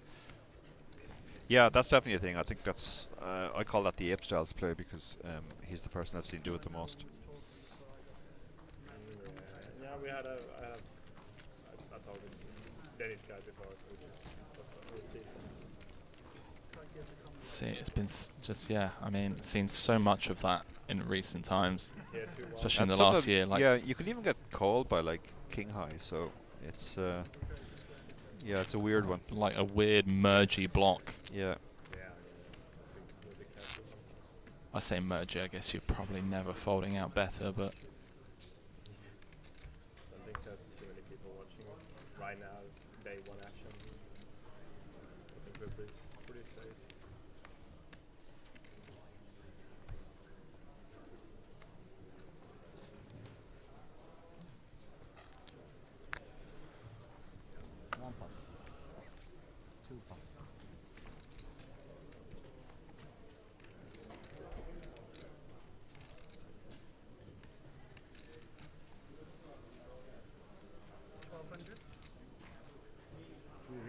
12 1. 4 plus. 5 plus. 6 plus.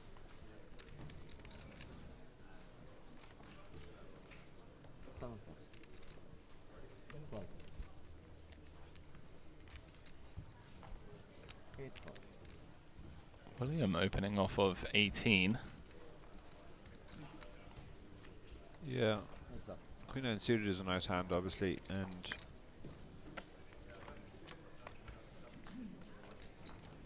there's the 5 and the queen. Okay, some more money is going into this pot anyway.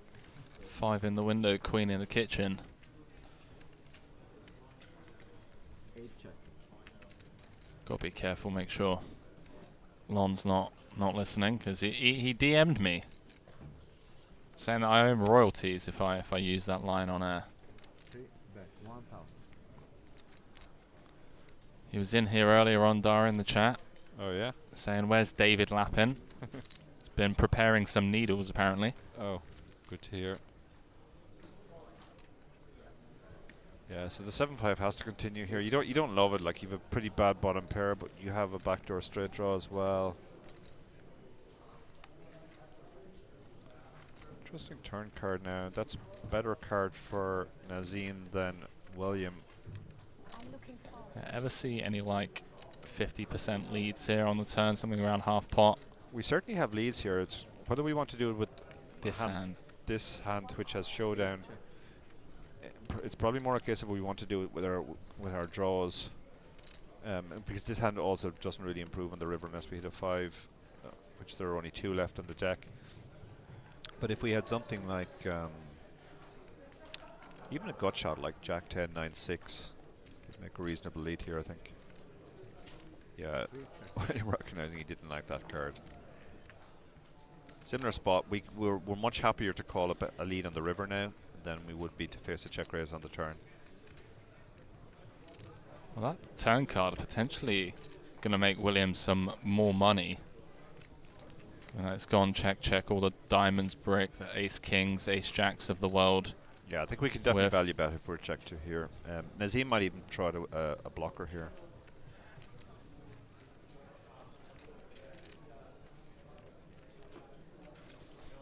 Yeah, 1300. Thinking about the blocker here.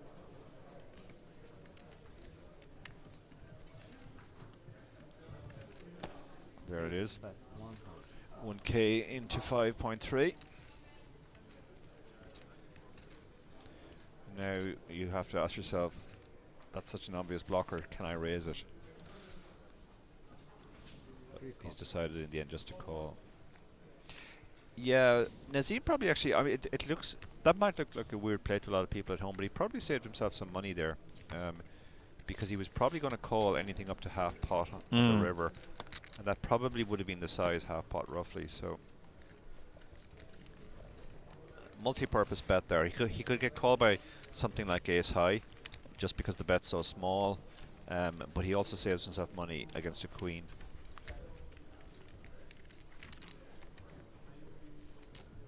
You think if we're calling queen 9 and start raising like king queen? Yeah, we need to be ahead of more of the value range. Because it's not just that we're ahead, but we have to be ahead of the hands that'll call our raise as well. Yeah, that makes a lot of sense.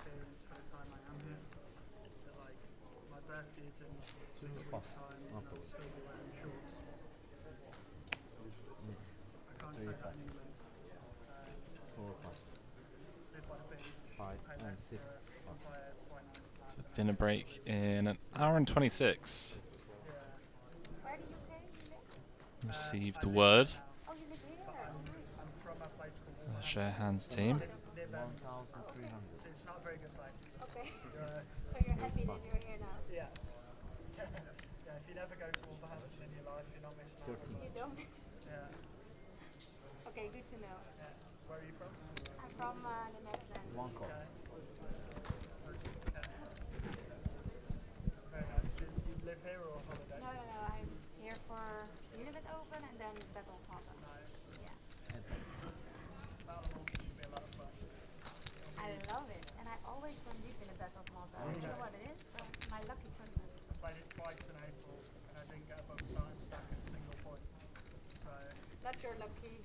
so fast. Maybe this time. It's not the first time I've done that. I did that in the UK tournament. Don't want to say it. Henry, can you last that long? Sugar crashes can be hard. I'll be fine. Thank you. This is fun tournament. Massive. Where else can you turn 500 euros Yeah. into 2 grand? It's crazy. A lot. I wouldn't complain. Take a min cash. I will survive. Yeah, it's gonna smash the guarantee for sure. I don't know So free roll has started. if $1 million now, right? Yeah, but Password is in the chat. Wait, it'll, Let me know how you're getting on over there. it'll beat it, but I don't know. the one was like 5. I think it was like 1.1 in April, I think. Yeah, but Lightbugger is doing it so hard right now, and there's not. There's also. Yeah, I did 3 bullets in April. And it's not colliding with any major series. Online is over. Yeah, it's good timing. Yeah, nothing really live stops. I was wondering whether I wanted to play this. Don't want to say, don't forget to stay hydrated. Great reminder. Yeah, win this and then I'm going to win that as well. Yeah, some five plus. they run a lot of satellites for Unibet. So Yeah. and people have been waiting there. I think some have had the package for like 3 years for some events.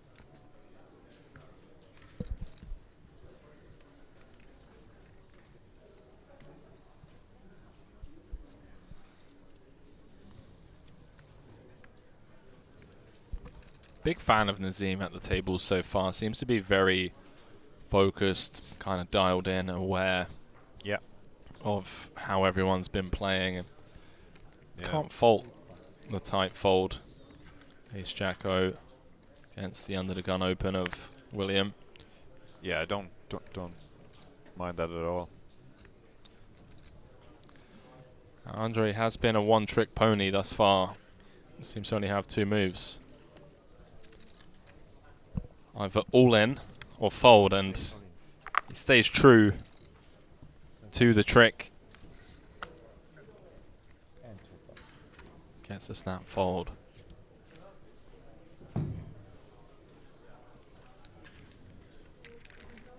Just open ripped King Queen suited for 30 from the cutoff, like hour and a half ago. Oh wow. Yeah. Okay. Yeah. The Like 10 the 10s I can definitely get behind. I'm not sure about the open jam for 30 bigs with King Queen off. Yeah, just like I'm all in dealer. If they got it, they got it. You know. Yeah. So I got spades.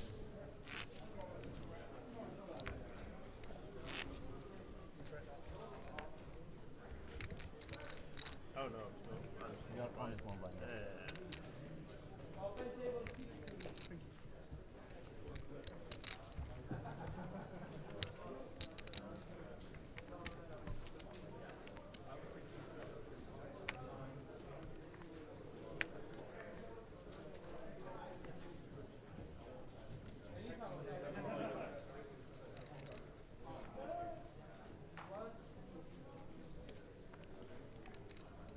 Don't you dare even think about folding, Andreas.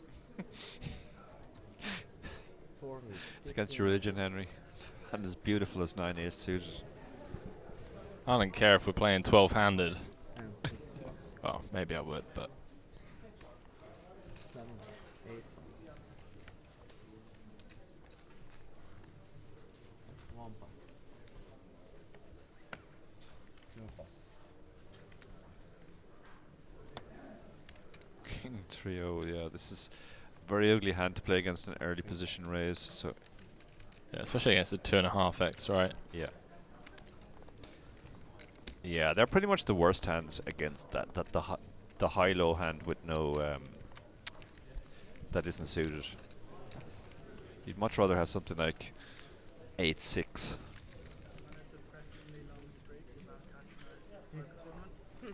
13 left in that PKO, 9 paid. Maybe you win this one and the ballot model as well. Yeah, you don't see live PKOs very much because they're obviously quite hard to organize. It was interesting how they did it here. We all had our bounty chips, which were effectively cash chips, but they had to be out over the line at all times, so they were very visible. Which is a good idea, except that it looks like everybody's in every pot then when you see chips over the line in front of every seat. After a long drought. But they put a lot of thought into it because they had the 80, and that was initially denominated as 3 20s and 4 5s. And then when you knocked somebody out, two of the 20s came out of play.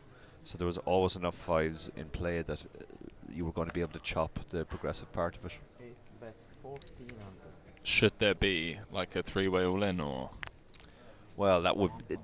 There are probably spots there where you wouldn't be able to quite get it perfect. But the fact that 5 was the lowest, you'd probably get it fairly close. I presume there was some sort of rule similar to the normal rule that the person with the worst position gets the extra chip. Right. But I also felt that 80 was a very good number because 80 is divisible by 2, 4, 8, and 16. Yeah. Whereas if you Makes had a lot of something like a sense. 50 bounty, it would get very awkward. That makes a lot of sense.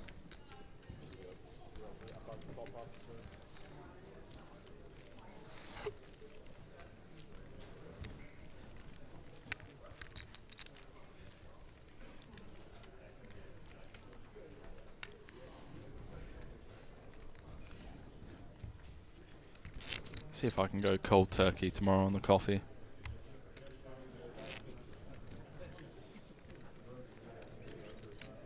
Seems to be plenty of UK guys doing it here. Yeah, I'd imagine a lot of them travel or play online. I'd imagine there's a lot of people who live there, don't really live there.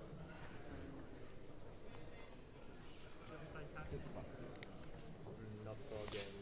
Miziel saying out of the free roll. Not new, but GG's. if you go to Vegas or play ACR, like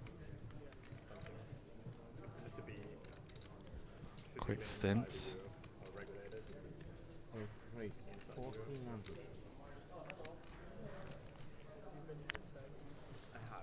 One pass. Wow. David laughing up to 60k, eh? Yeah, it's like 2 starting stacks. Yeah, I just saw that brag tweet. I mean, you have to, because given his track record, he's not going to have that many chips for that long, so you got to get the brags in whilst you can. Within our group, there's a very strong theory that David is much better with 20 big blinds than 120.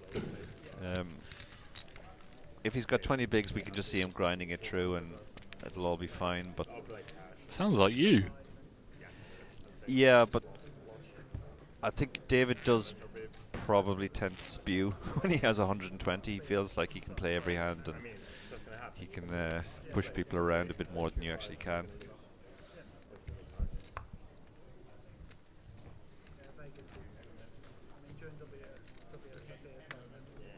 I will go there sometime, and I will just like hopefully pay the price. Like, you know, you cannot complain if you win like fucking bracelet.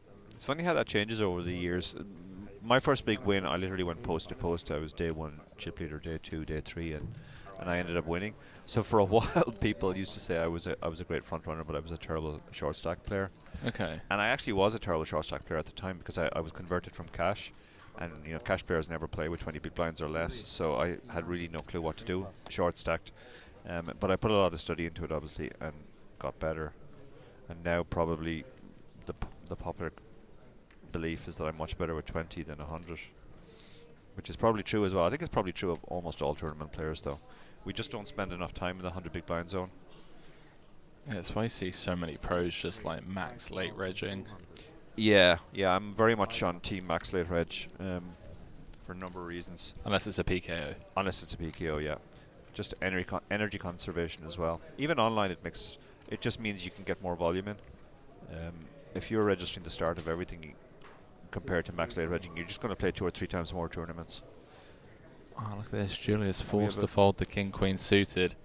Yeah, this is... He's getting a big price here. He's getting almost 2 to 1. But history is such a horrible hand. Like, you're just dominated nearly always.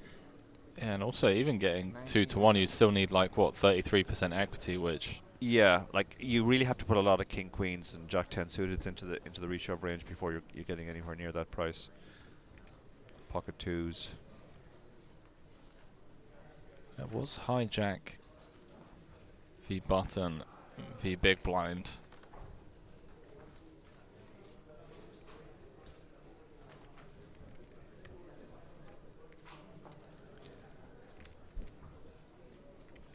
Yeah, I think even getting 2-1, you just have to let your really bad unsuited ace go. But he's made the call.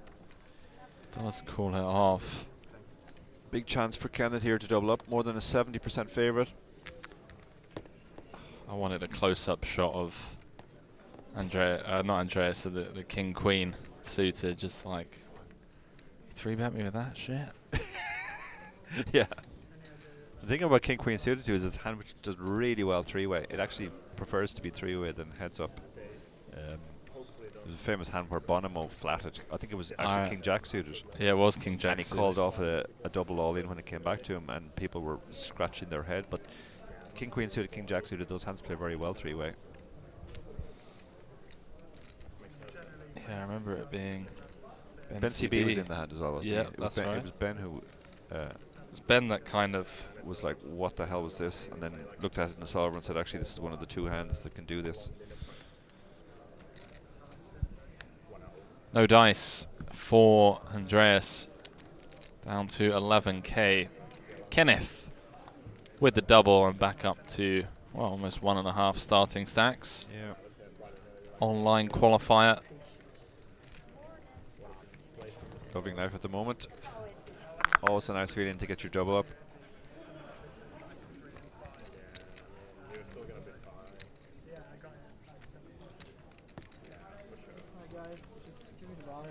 Just a quick reminder. On this table, you're not allowed to use any headphones, any music, anything else. Okay? Thanks a lot. Very much.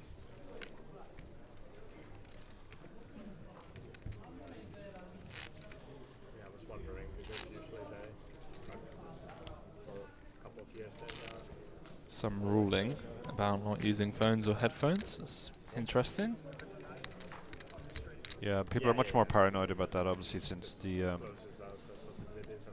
various cheating scandals that people believe technology might have been implicated in.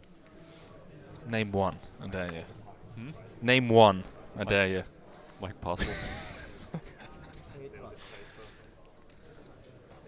I remember almost getting dragged into that suit. Yeah. Yeah, David and I have covered those types of things a few times on the chip race, because we kind of reckon it would be hard for them to figure out what jurisdiction to sue us in.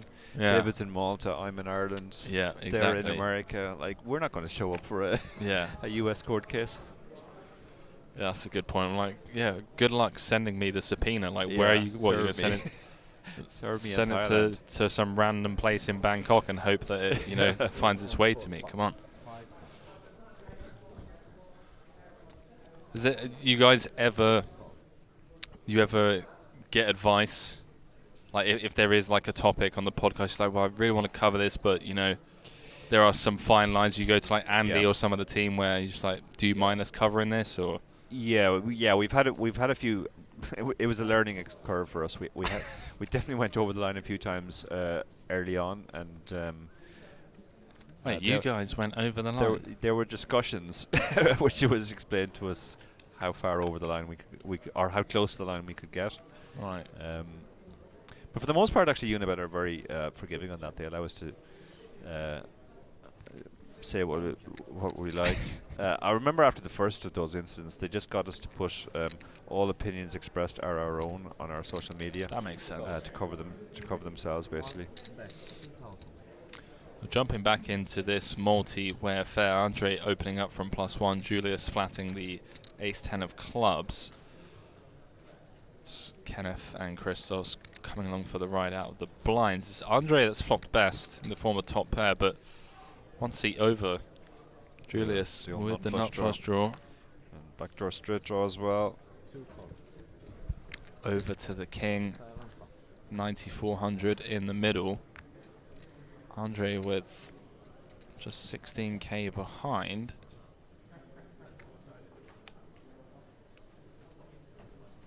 Brick on the turn. Feel that's a safe turn.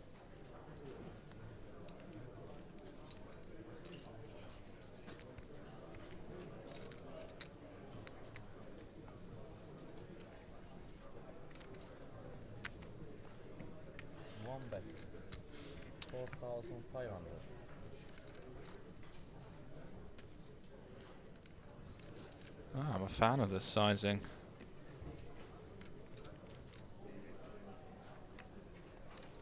4,500.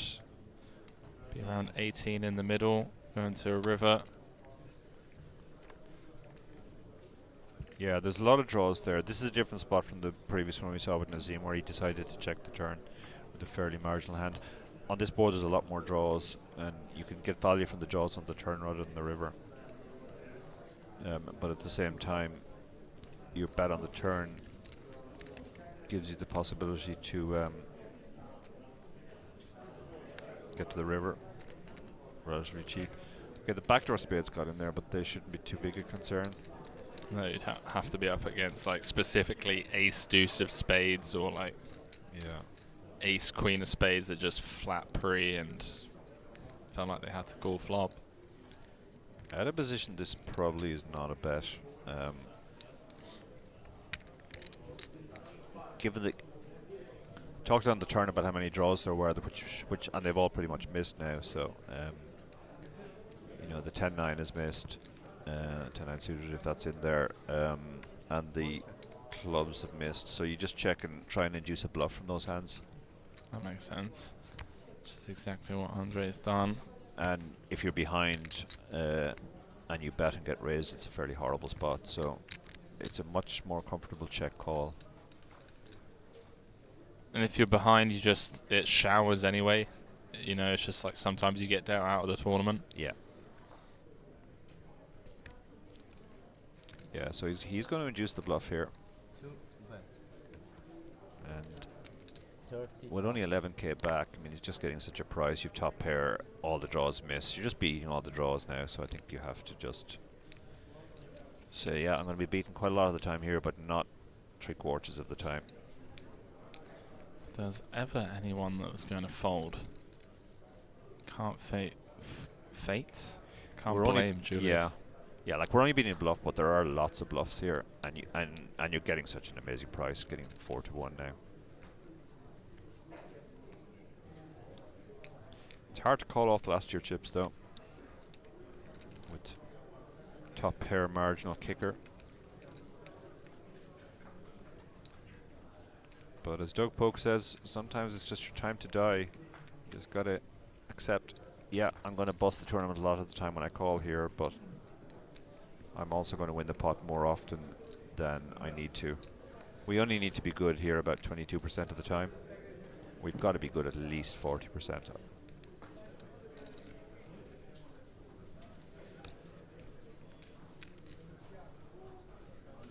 Yeah, but he really doesn't like it.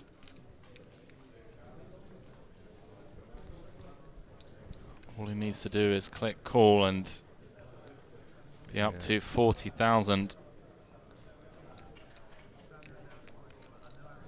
There can be an emotional investment in a tournament as well. Yeah, I think there was maybe an emotional. It was like, if I fold, I'll leave myself with 18 big blinds. I can spin it back up. I'm still in the tournament.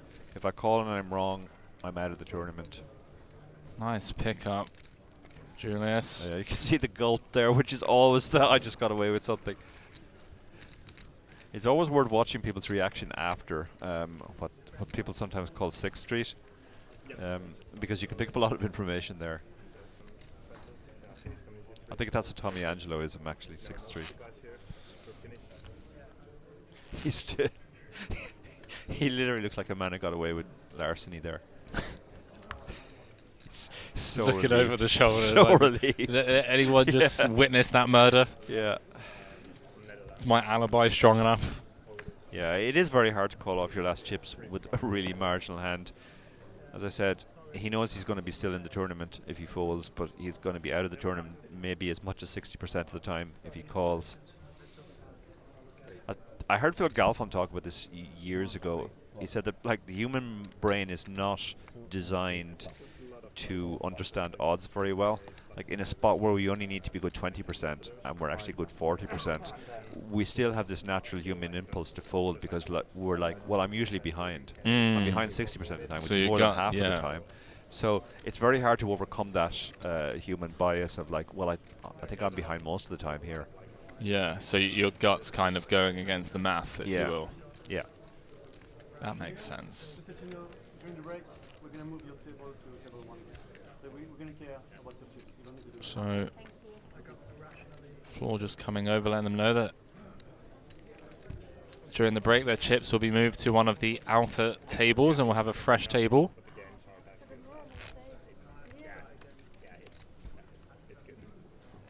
Now,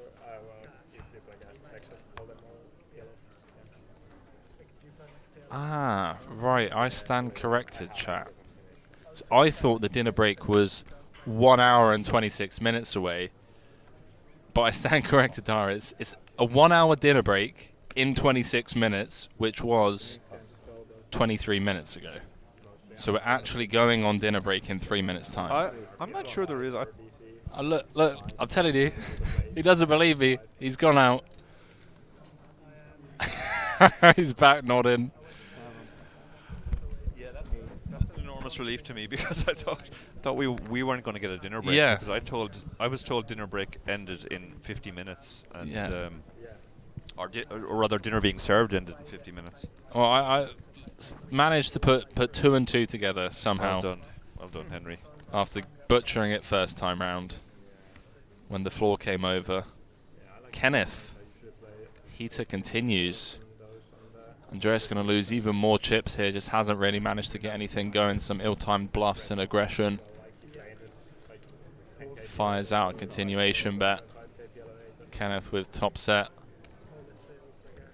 So we do have a 1 hour dinner break in 3 minutes time, chat. Or thereabouts. A couple more hands. Andreas does not want to turn a king.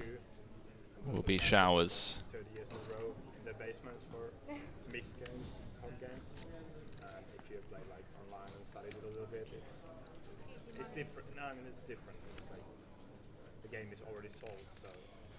Deuce of clubs on the turn. Andreas with less than pot. Yeah. What's he thinking of? He's gonna check. Let's slow down. Kenneth's just trying to work out how to get the rest of the chips in now. Okay, well he's bet more than half the stack, so yeah, that's not going to get any action. There will be some series for sure. Vegas is a lot of fun. I love it. Yeah. But it's tax for us as well. So. Yeah, being in the Netherlands, it's a very strange rule. You don't pay any tax. Poker players and taxes, eh? But outside of Europe, you pay tax. Yes. Same? I know it's like high for us, so it's same for income. So if your local doctor earns like 200k and you earn 200k from poker, you're gonna pay the same tax, so it's gonna be like 50% or something. Wow, that's bad. So Okay, then in the Netherlands. yeah, so it's pretty bad implied odds for the biggest prize pool. I always used to joke God save the Queen because we don't pay any tax in the UK on gambling winnings, and now I guess it's God save the King. So, Charles. And the UK. Pulling out for Queen Liz. So I know there's a lot of Dutch players here. Yeah, my fiance also lives in the UK because it's. Yeah, UK is popular for online players, but a lot online as well. William down to 21 bigs, ace jack suited. But I believe it. So it's going to be the last hand of this feature table before we head to dinner break. Yeah, tricky spot for Williams. In the end, he's decided to raise. It's a little bit too much to open shove. You kind of destroy the value of your hand. You just fold out all the worse hands and none of the better hands. Well, it's going to get looked up. 10-6 suited is definitely a hand you can defend. This is in my book. I never fold my big blind. Yeah, I think the king 2 off, maybe those types of hands are the only type of hands you might fold, or well, the 8-2 off maybe, but 10-6 suited is a very nice hand in this spot. You can see that it actually has quite a lot of equity, 35%. It'll define itself on the flop as well. Like on this flop, we know we have absolutely nothing.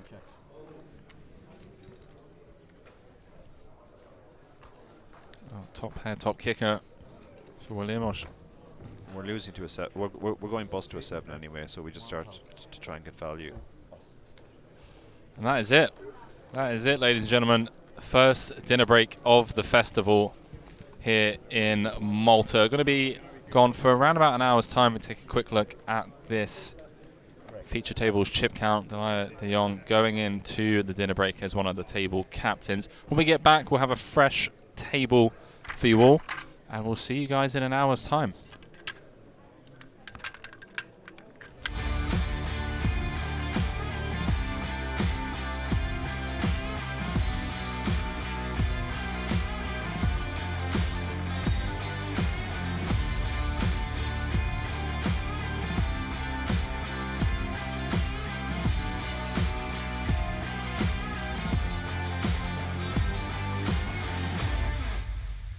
Broadway.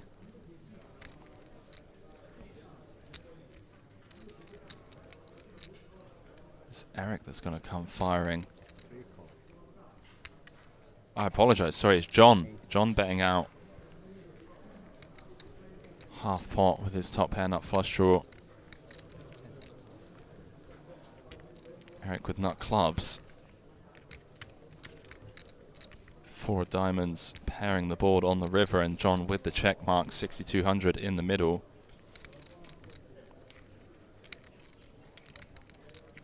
See what he comes with. Feels like a difficult spot to get value from worse. He comes with pot.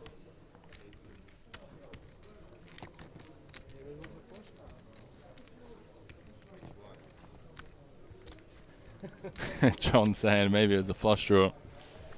I say which one? I had clubs, pal. So you'll be able to watch this. Hemsdale 1 in the chat.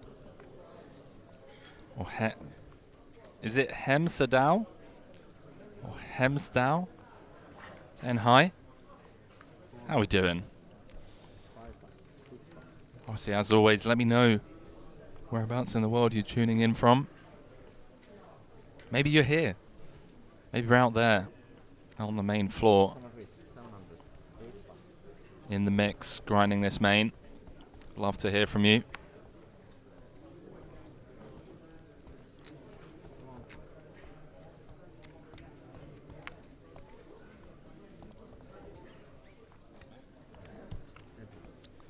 Button v big blind confrontation here. Couple of hearts on board, giving John 9 high flush draw. Yannick with middle pair. Comes with 1/3. John obviously going nowhere. 9 would also give him the best hand. Undercard to Yannick's 8. The decent kicker. See if he continues firing here. Feels like a good double barrel spot. Then kind of reevaluate rivers, unblocking some of the wheel draws as well as unblocking hearts and clubs. John going nowhere. 5,800 in the middle. Heart on the river.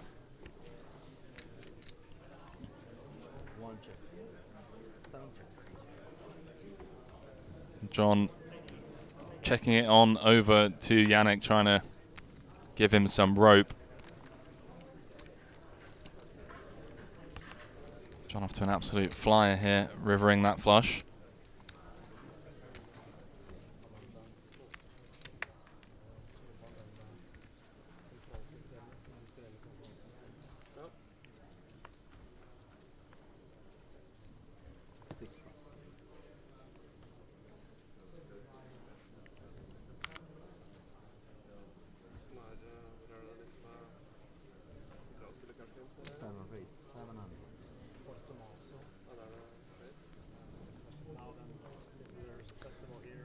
Catching up with some of the content being put out over on Unibet's social media platforms.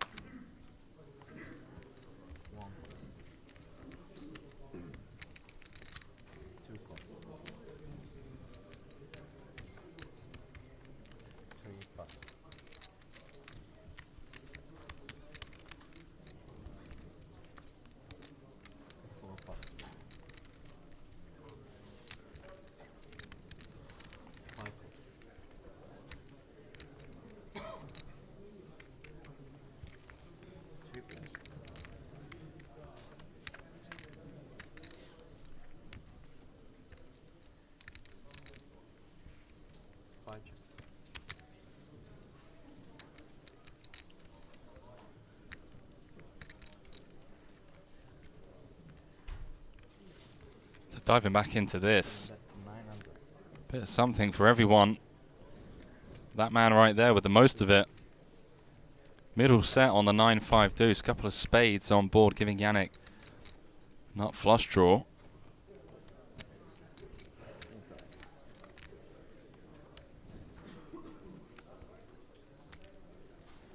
Ten of diamonds on the turn. Overcard to the flop. See how Yannick wants to proceed with his nut flush draw. Maybe try and knuckle and realise his equity, or just try and take it down here, fold out some gut shots.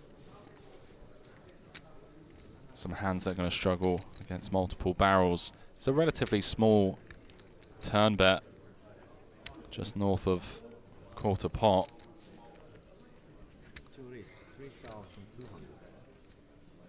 Definitely not folding out a set, and Eric are going to bump things up here.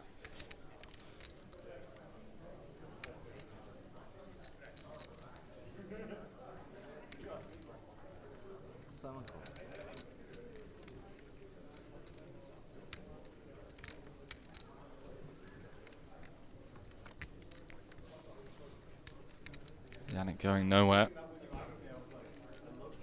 Deuce of clubs on the river. Eric boating up. Pretty rough spell for Yannick so far at this feature.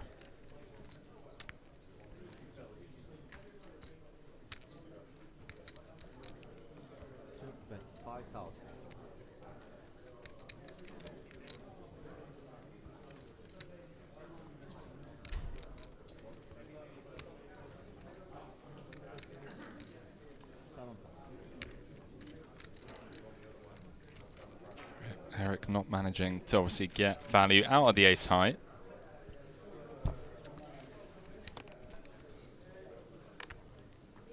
Anyone else get out of bed for that alarm last night?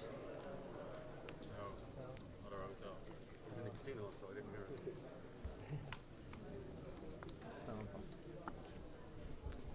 Pretty rough. Lappin just referencing last night around 4 a.m. Yeah, about 4:30, and like half the casino or half the hotel were in the lobby or outside the front. Like it was, most people didn't get up. I eventually got up. I was sort of like just checking was the floor warm yet. Well, so I stayed in bed for a while. It was so sustained. You kind of felt like you had to get up at some point. Yeah. But I met the sort of concierge or the guy at the desk, and he just like greeted me with a smile. I was like, no, we're not doing a smile here. I was like, two scenarios. One, the building's on fire. We're not smiling. Two, fucking locust in the building's not on fire. Not smiling either. So get rid of the smile and tell me what happened. The lecture room. I was like, Yeah, so last night, around 4:30 a.m., blaring alarm ringing through the hallways and the rooms.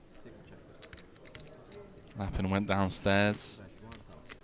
So right, either the building's on fire, obviously not happy about that if that's the case, or the building's not on fire and the alarm's just gone blaring for no reason, and we're really not happy. Eric firing out a C-bet on the ace 9-9. Alan going nowhere with his top pair. And certainly won't be going anywhere now.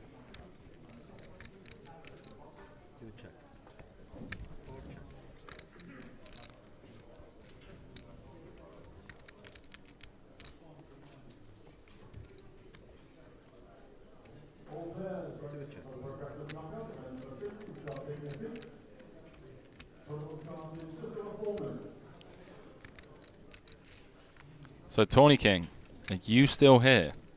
So I've got some good news, and I've got some bad news. So let me know if you're here. And let me know what news you want first. You want the good news or the bad news?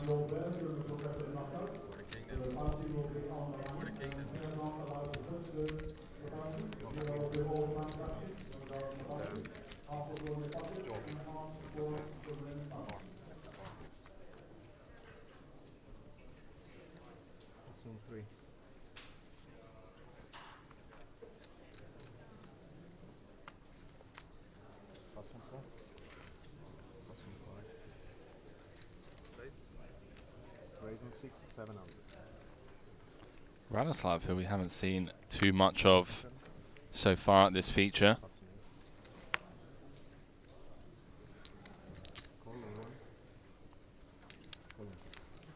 Get involved from the hijack, popping things up to 700. Gets 2 defends out of the blinds. Both John and Eric with Jack 10 offsuit. Be difficult for Radoslav to win this one. Not anymore. 9, 6, 5 rainbow flops top pair. 1.3 bet on 6, 6.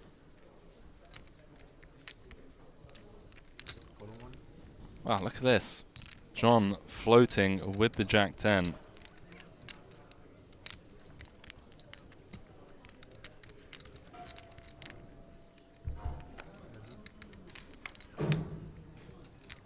King of spades on the turn, giving John a gut shot, but still a card for him to be super concerned about, given that Radoslav opened from the hijack, barreled into 2 players. As we arrive to the King of Hearts River, John with just Jack high. No real way to win the hand by knuckling. Decided to wave the white flag.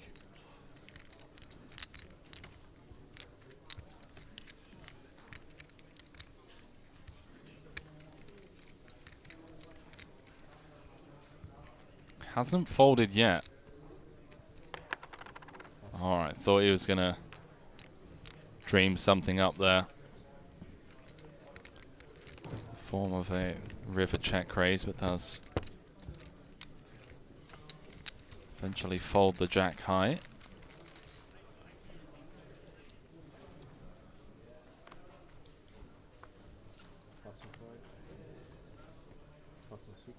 Gus saying, just tuned in. I'm only joking.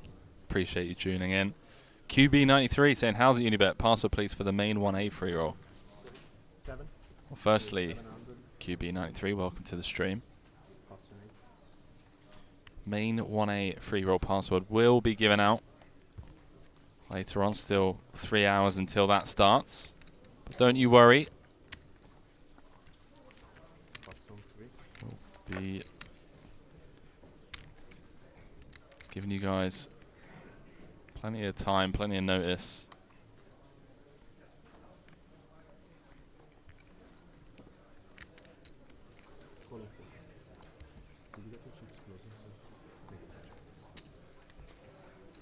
Yeah, we are back.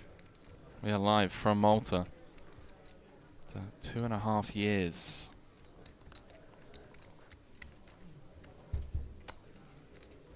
Keep saying, what's up from South Africa? I love the site. What's up, dude? South Africa. Never been. Never been. Quite a few friends that have ventured down there. I hear it's a fantastic spot for scuba diving. Some great reefs.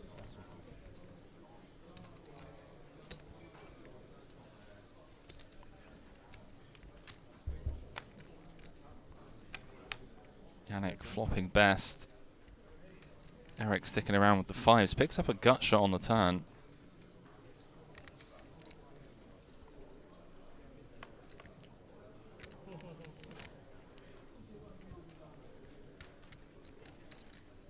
Check on 7. Check on 2. Doesn't get there. Yannick is going to win this one at showdown. Should it knuckle through. A6 is good, pal.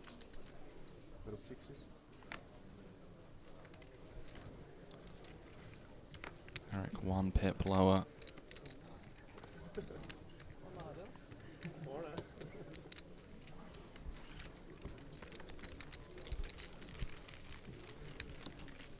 QB saying, come down and host an event. That would be it.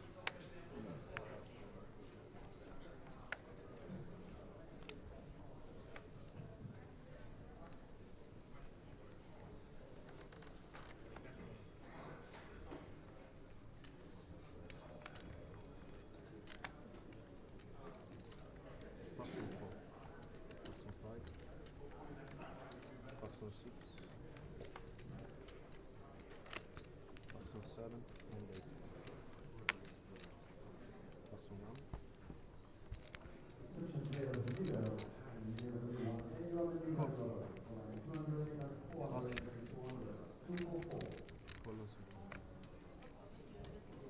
And checking.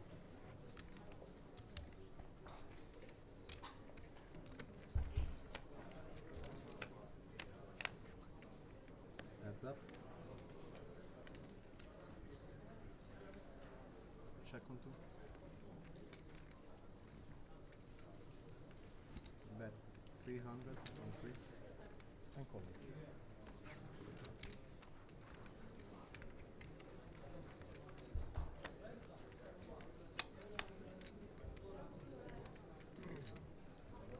Check on 2.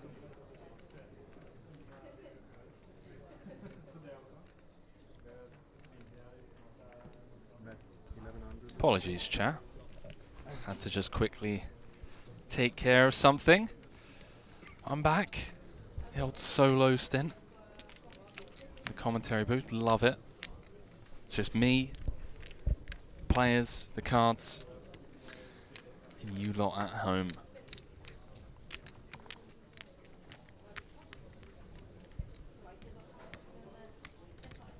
Bet 3,000 on 2. And call on 3. Showdown.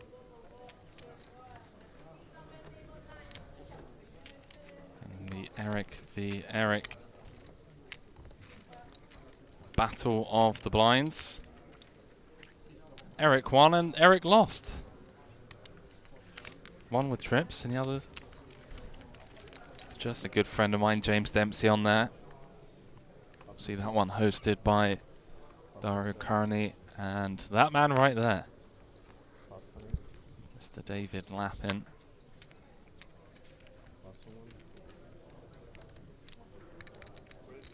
Raise 1,000. 6 2. Plus on 3.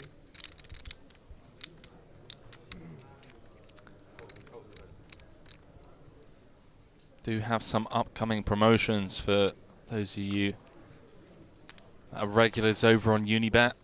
I know a lot of you guys grind over there. Some of the satellites, cash games, tournaments. Have a flop race promotion coming up. Check on 4. Check on 5. Bet It'll be 40,000 euros added over 5 weeks with leaderboards for different stakes. Tony King saying it's always good to see live tourneys as well, get to learn a lot. You do. You really do. To see kind of like what adjustments to make. Types of hands you want to be playing, getting involved with, the hands that get you in trouble more often than not. See Eric firing out a c-bet here on the ace queen 7, gets 2 customers, which you must be somewhat concerned about. Alan Sexton from Ireland with the best of it, 9.4k in the middle. 7 pairing on the river. Means that Alan and David are going to chop this one up. Bet 2,000 on 5. 2,000 block bet from David. Alan obviously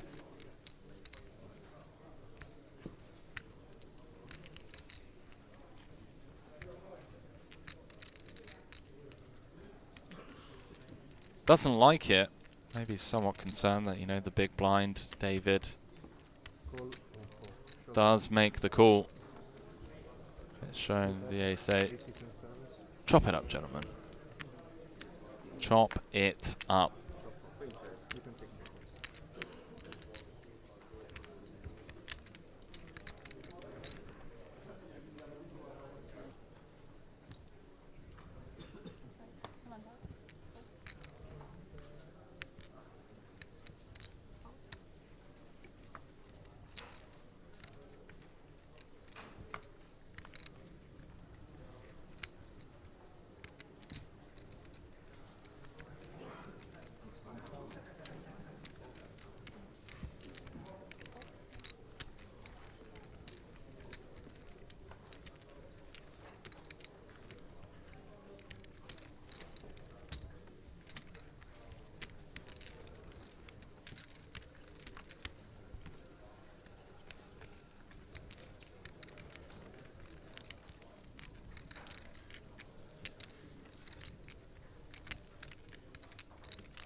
John, who did pop things up from +1. 2 overs and a gut shot to Broadway. Alan, an up flush draw.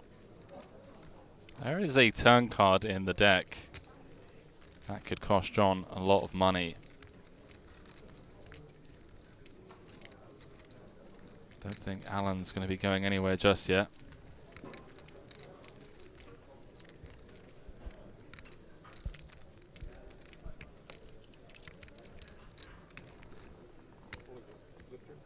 How long have you lived there?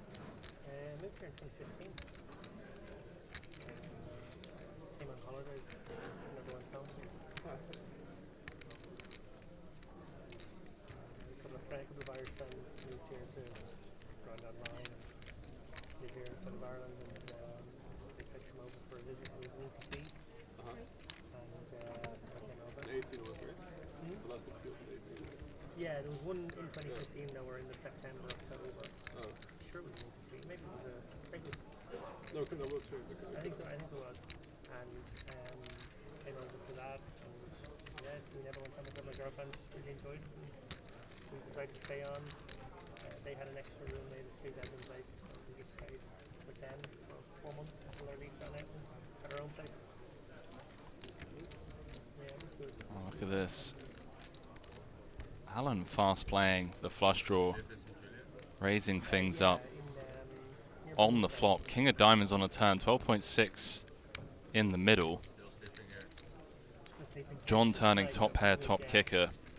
Alan now picking up a flush draw.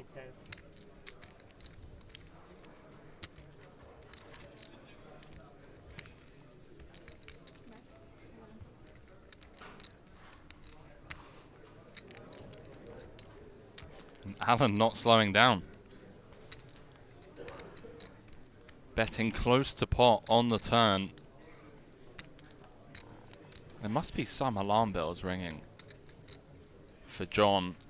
Bet flop, got raised. Alan could have a hand like Jack 10. Set. Not concerned, just rips it in. Putting Alan all in for his tournament life. I don't think Alan can fold now.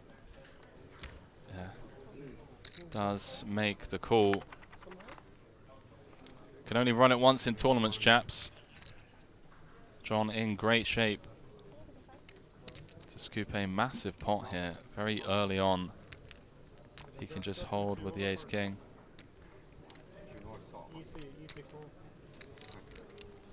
Six of diamonds on the river.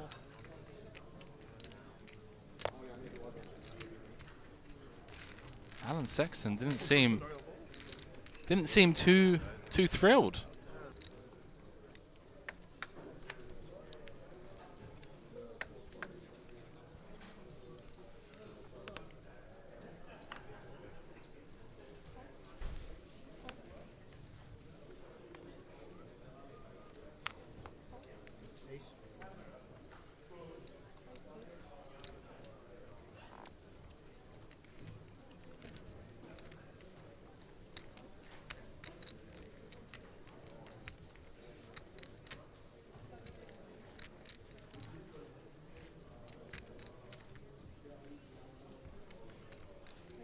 Potential hand brewing here.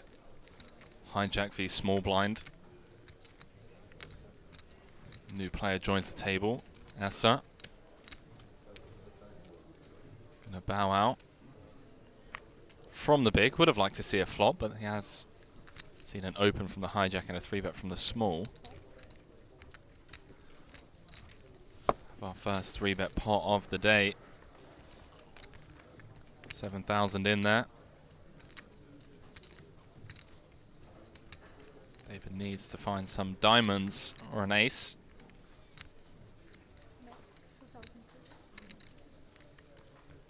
Do apologize for the delay in the graphics. King, Jack, 9 rainbow. So Eric comes with the size down. His 3-bet pot.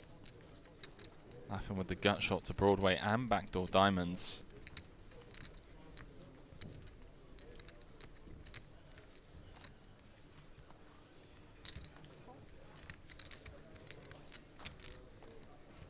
Does make the call in position. Doesn't necessarily have to get there. May also see Eric slow down and David find a way to win the hand.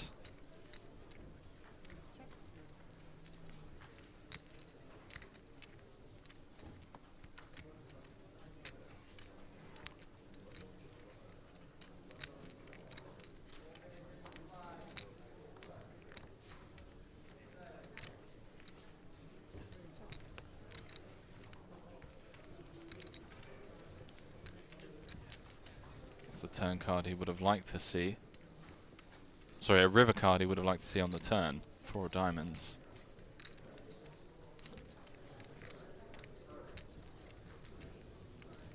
David with, I mean, some showdown value, you know, if you're ever up against the rare ace-3, ace-deuces of the world.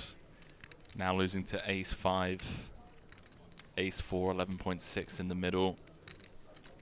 Feels like once your opponent checks to you on the turn and river has some form of showdown.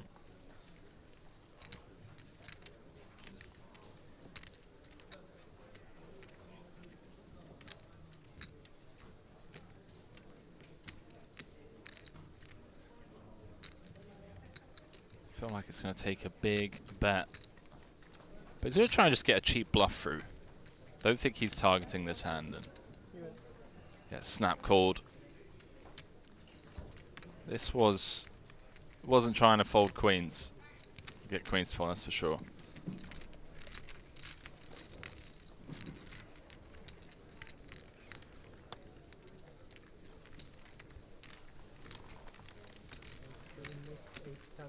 was what I was thinking there.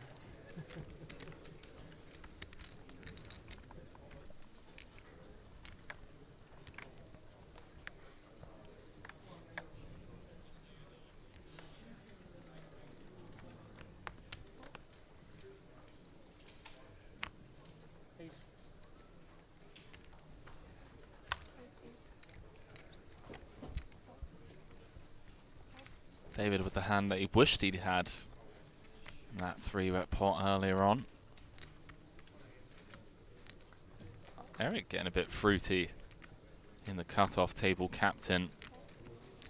Feeling good about his game right now. Did just win one off of David. Flicks in the call from the cutoff, 7-5 of clubs. Radislav going to defend his big blind with the ace trade, flops top pair. David with a potential hand he could go barreling with. Has equity, blocking some of the strongest parts of the potential big blind defending range. Blocking hands like ace-10, ace-queen-0. Club on the turn, 4,600 in the middle. See if he wants to lean in and try and apply max pressure on the jack X's of the world. Yeah, I like the size up. Do like the size up. Potentially even go slightly bigger, closer to pot, but 75%. Again, really putting pressure on, you know, the 6X's that call one, even the middle pairs that call one, and even this top pair no kicker in rough shape makes the call 11,200 in the middle. What's up, John? John Kite in the chat, and well, disastrous run out for David. Wouldn't have got the ace-3 to fold. That's for sure.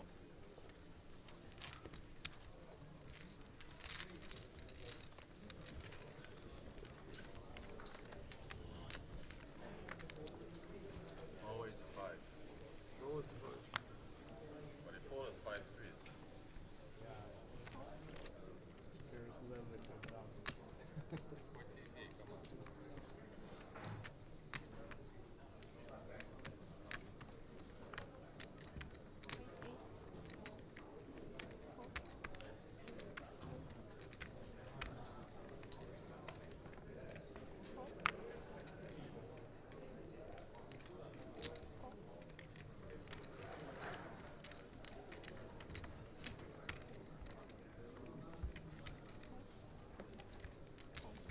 Couple of playable hands here.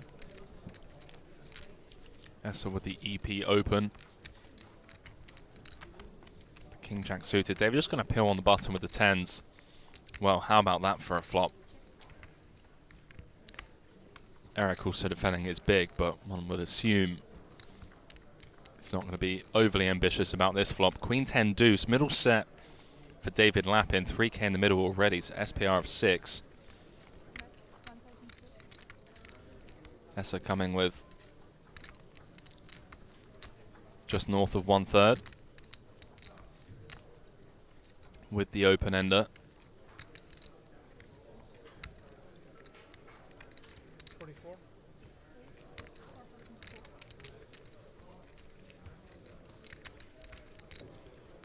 David not interested in slow playing this one. Great thing about having middle set, obviously, is you're unblocking top pair, unblocking all the ace kings, ace jack, wants to get some protection / value from those. Also really just start building apart against hands like ace queen, king queen, kings, aces.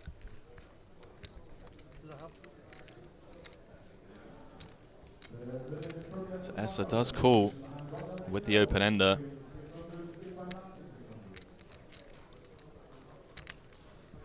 Three of hearts on the turn.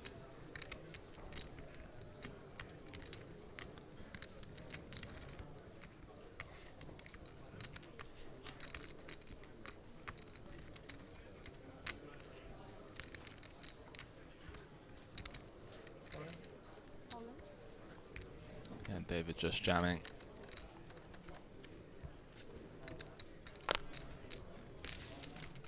Snap fold, back up to nearly starting. John saying no, the Queen 10-0 hand. Ace 3, he bet 75% turn. Had to check since you said pot. Yeah, I like a larger size S1. We'll give you guys the official numbers. Piano Cat in the chat. Lockety saying hello, Peps. How you doing, Lockety? Lockety.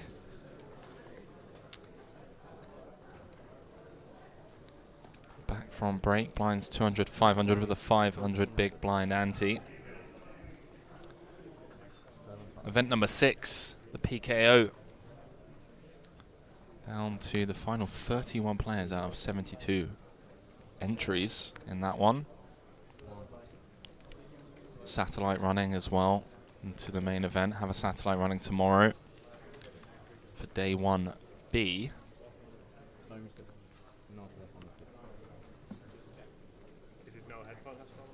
Yeah, it's supposed to be, but not telephone on the board of the For those of you that are here from the start, I did promise, when we return from break, I would give you the password. So the password for the 6:40 PM Unibet Open Live main 1A free roll, where there are going to be €500 worth of tickets up for grabs, is day 1A start. That's day 1A start. To reiterate, one of the mods can maybe update the exclamation mark password feature. That'd be much appreciated. So we dive back into the action. So a single raise pot. Andreas opening from UTG with the ace-6 of clubs. Julius coming along for the ride out of the small. King Queen of Diamonds flopping a royal draw. Casper with middle pair. First to act, here's Julius. How's he going to play this one? 6,400 in the middle already.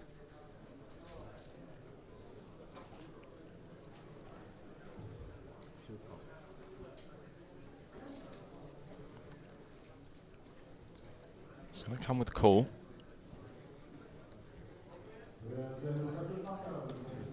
Yeah, discipline lay down from Casper.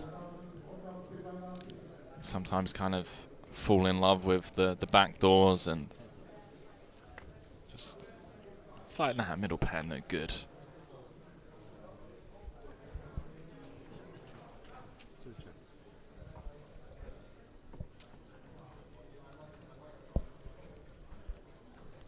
Julius knuckling for a second time. Andreas must be somewhat concerned about the small blind pill. Nope, hands as strong as ace queen O. Ace jack suited, hands that have our hand crushed.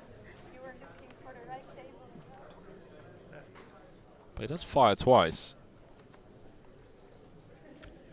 See what Julius brings. Wouldn't hate seeing a check jam here, although he is up against an under the gun open.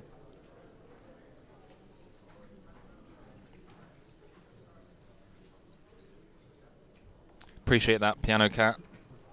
Exclamation mark password in the chat.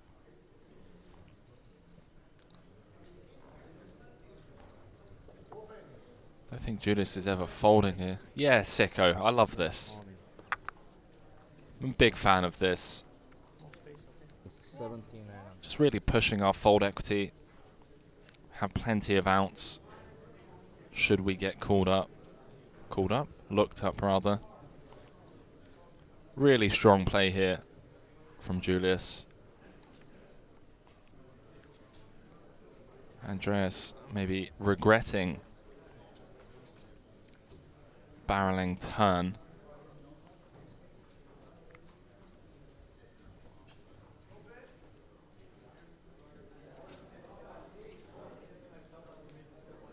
Must be some concern.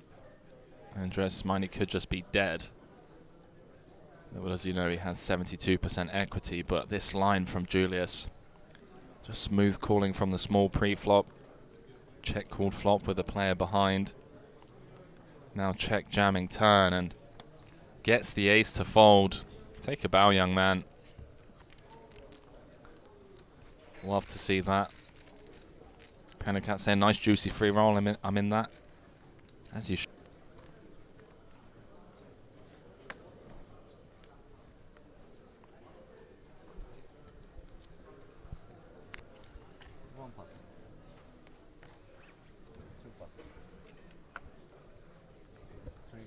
Now I'm gonna let you guys know. I'm gonna be, just a quick moment of complete transparency whilst everyone folds their rags. I'm about 4 coffees deep, so there's gonna be an inevitable sugar / caffeine crash in what I can only assume is going to be in around about 2 hours time. Fortunately for both you guys at home and me, that is when the scheduled dinner break is. So I'm going to be able to kind of peace out and go get some sunlight. Maybe go for a little run down in the gym, or up in the gym I should say.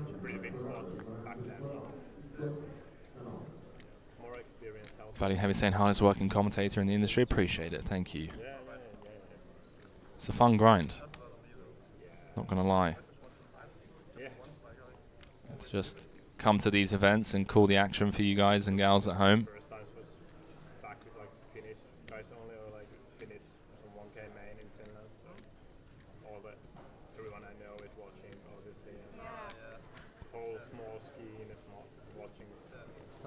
It's a little bit different. I think my first time here was here in a battle royale, and I had to play. I only know his online name, Isolde, and I was so nervous. And then I drank like 2 vodka, and then I was like, Victor? Yeah, Victor, come. Yeah. And then, oh no. He's been there a few times on TV. Just eavesdropping into today's conversation about playing against Isolde, Victor Blom. I want to say that was Dublin. Dublin 2020.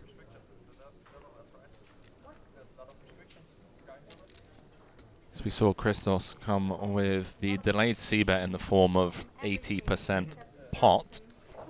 Got looked up by Nazim's second pair. 3,900 in the middle, and Christos coming with close to pot again on the 5 of clubs river. Pretty annoying spot for Nazim, not going to lie. Probably have one of the best 10s we'd want to call with, as weird as that sound. I feel like 10-3 is a better hand to call with than Queen 10, Jack 10. Unblocking hands like Queen Jack.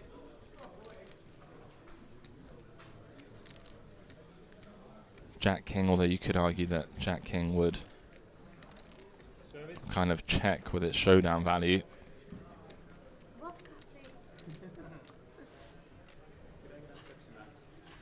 Also somewhat nice unblocking the 7s and 8s of the world that picked up a gut shot on the turn, and I can't fault him. Can't fault Nazim for calling this off. Christos gets paid.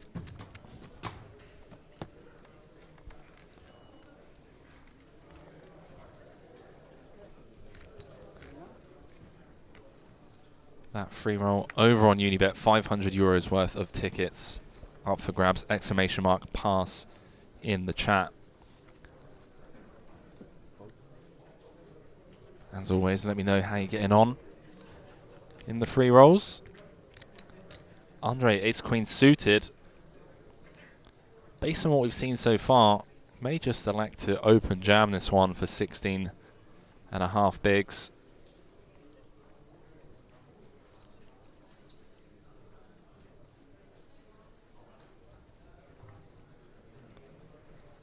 In it goes.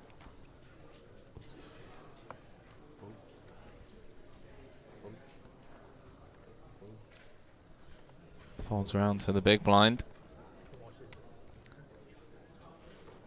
8,300. I believe Kenneth has looked at his cards.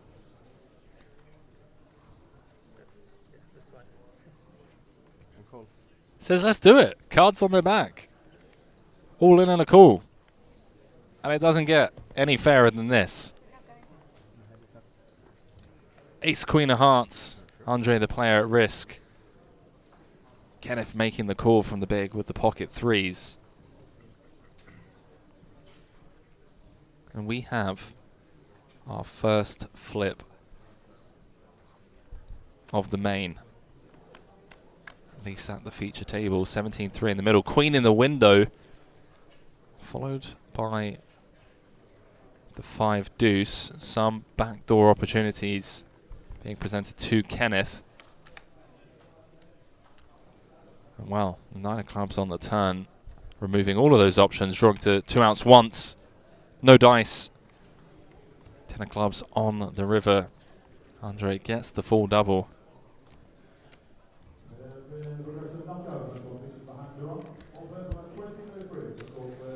James, I was saying, how do these tickets work? I mean, can I have them in my account and choose what live event I want to play?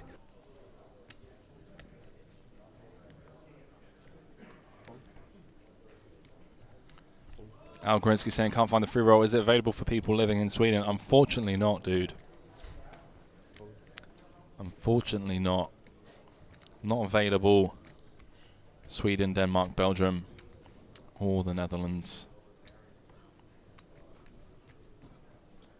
1,200.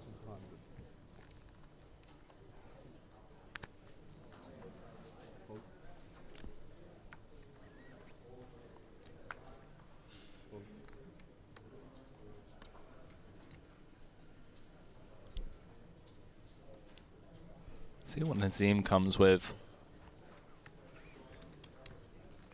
In position, glad to see him open. You know, some of these spots with the suited connectors, people tend to pass up on, as I'm joined by none other than Unibet ambassador, author, and podcast host Dario Carney, just in time to see Nazim flop the nut straight against Casper's nut flush draw and gut shot after defending the big. Yeah.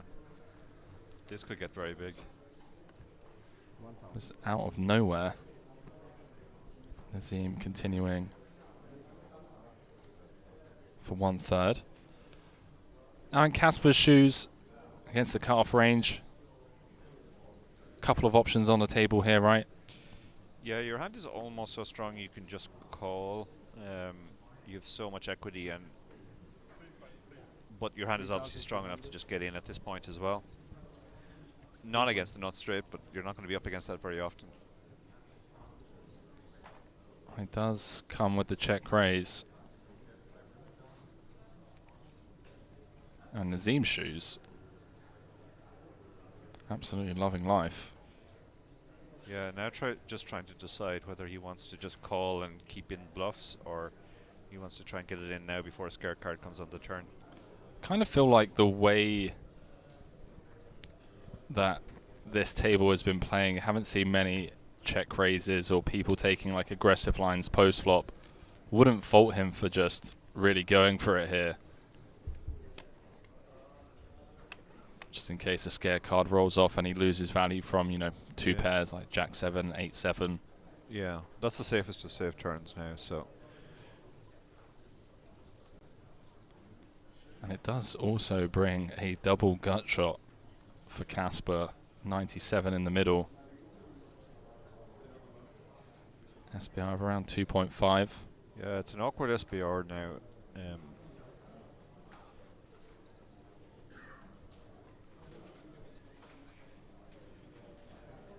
Could possibly think about check raise all in here as a line. But he's going to continue. I think that effectively commits him now. Yeah, I was about to say that kind of sizing. Should Nazim jam? Yeah. Yeah, the pot would be there'd be another 40,000. 23. Right. Yeah, the pot's going to be 40 and only 15. So with the double gutter and the nut flush draw, he would have to call it off. Yeah, and such a pure turn card for Nazim. Yeah, I wouldn't have mind to see a check there, because you can check raise all in with fold equity, and you don't mind the check behind either. Potential for one of the biggest pots, if not the biggest pot of the day. Just comes with call. SPR of around 0.6 going to the river. Casper doesn't get there. It's going to be even more difficult to get over pairs to fold now. Yeah. As some of the immediate hands that we already mentioned, Jack 8, 8, 7, now obviously being counterfeited.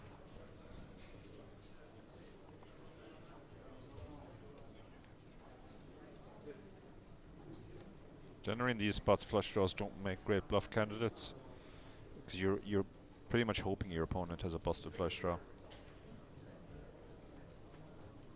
And he's blocking that very hard, particularly with the ace.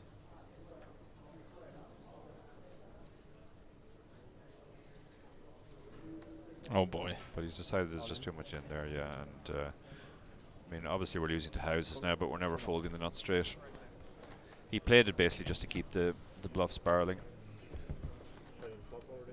Nazim with the snap call, winning the biggest pot of the day.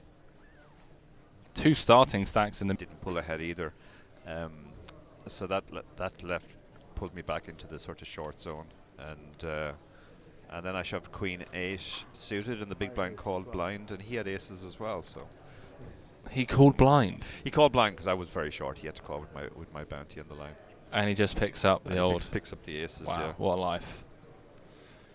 A few shout outs in the chat for you. Dara, risk it for a biscuit. Oh, it's yeah, on the hi mods. Emily. Great to see Emily always in the chat. Oh, look, this lady's got queens here. Queens for the lady. And Nazim with position and a hand that he wants chips. to 3-bet. Yeah. And chips. That is right. Fresh off a double.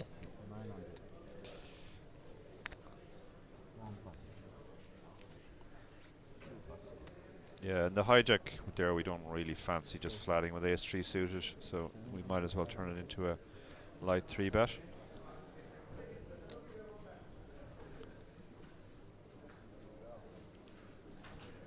Yeah, I'm a fan, especially against under the gun range. Fold out some hands that actually have us crushed pre-flop.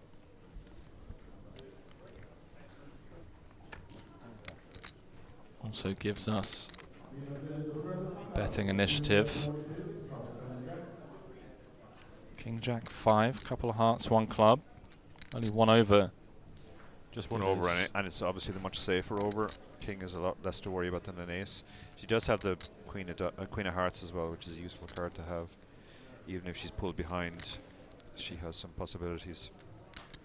Yeah, and blocking a couple of the King, Queen, O combos that may decide to play more aggressively and 3-bet pre rather than just flatting. So Nazim knows his hand isn't good here, obviously, but he has a backdoor flush draw and backdoor straight draw, so reasonable continuation bet. Yeah, I must say I've been pretty impressed by Nazim. Obviously helps when you pick up hands as well, but yeah, it's been solid. Good sizing as well. He used a nice small size. Can use small size in these 3-bet pots. It's where the ranges are fairly narrow. 7's a complete break now. He hasn't picked up any equity, so question is, does he want to double barrel or not? You think this is maybe a twice spot? Just really targeting some of those. I mean, the question is like, is Delia continuing with, I mean, 7s now, turn us straight, but 7s through 10s. Yeah, some I ace think you 10s. can definitely pressure that part of the range, 8s, 9s, 10s, with the second bet. You would like to have picked up equity as a backup, but on this card, not too much of your range picks up equity anyway, so you're going to have to find some bluffs.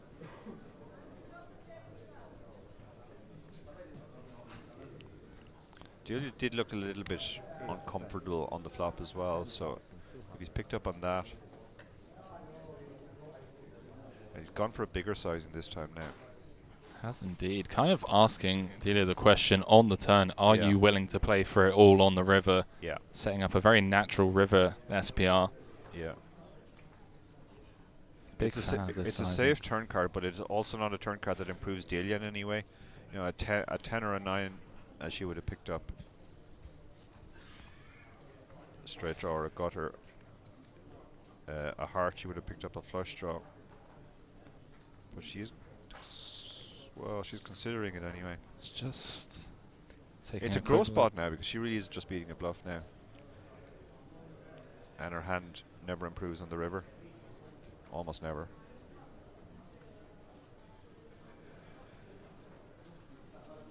Just checking the itinerary. 41 behind. It's being asked for 25% of it right now.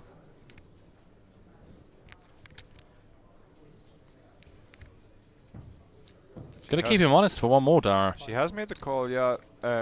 Again, she looked very uncomfortable there. So if he's picked up on that, he might go for the river shove no matter what comes. Again, this shouldn't really have helped. Oh, actually, no, sorry, the flush draw gets there. Flush does get there. The flush does get there. Yeah, I'm a big fan of you mentioning the live reads and the kind of body language that it is given off, but the heart does slow Nazim down. Yeah. And queens are going to be good. She's going to be incredibly relieved to win this pot. So big old pot. Did it up to over 2 starting stacks.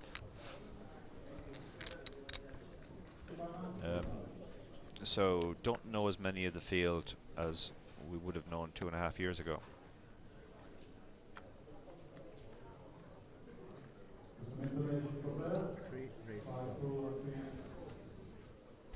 New faces that have also turned 18 within the last 2.5 years. Yeah. Now able to come out and battle. Yeah.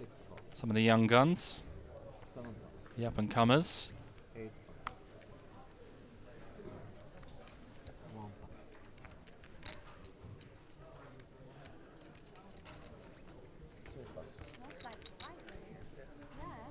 Smells like what? Fire.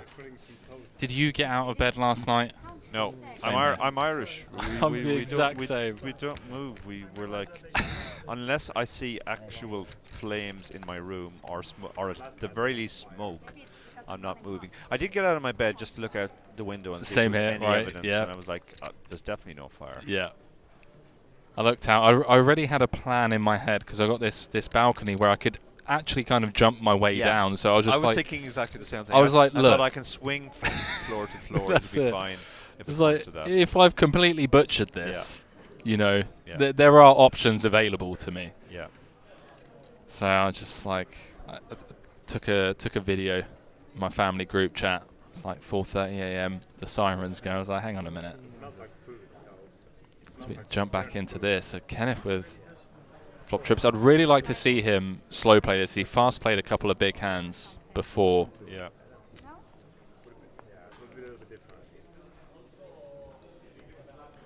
Really good swim. We had fucking day 4 a.m. last night without us. Yeah, I think the players are talking about the 4 a.m. Fire alarm that we had here yesterday. I heard David talk about it as well.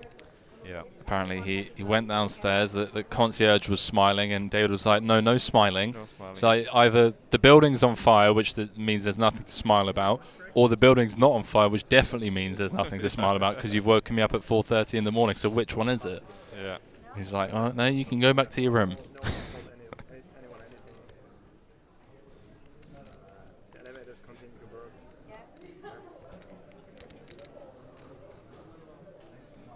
Yeah, I felt the fact that the elevators were still working was kind of a tell that there wasn't a fire. Because you're not supposed to use the elevators in a fire for obvious reasons.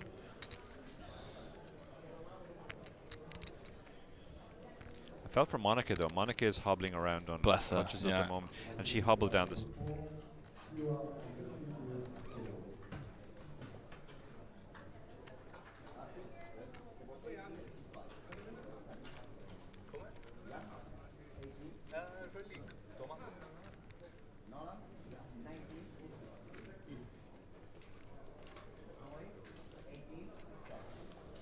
Ladies and gentlemen, welcome back. We are back from dinner break here in Malta, the Unibet Open main event, day 1A. Blinds 400, 800 with an 800 big blind ante. My name is Henry Kilbane. Going to be calling all of the action for you guys and girls at home. No phones allowed on the table, nothing allowed on the rail. And Do have this new feature table featuring none other than Monica Vaca, Unibet ambassador, and she's leading the pack here. 71 bigs.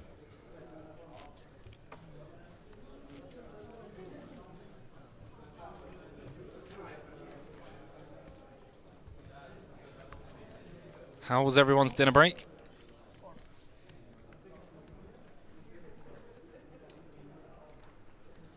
Tawny King saying 6 left in the online day 1 free roll.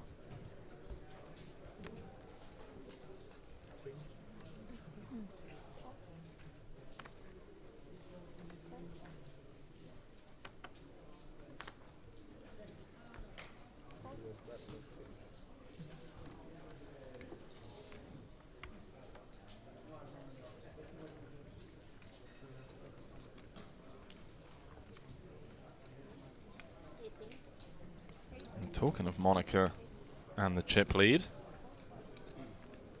here she is, opening things up with the ace-king.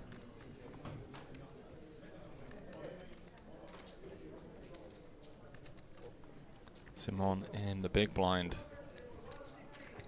the dominated ace-10.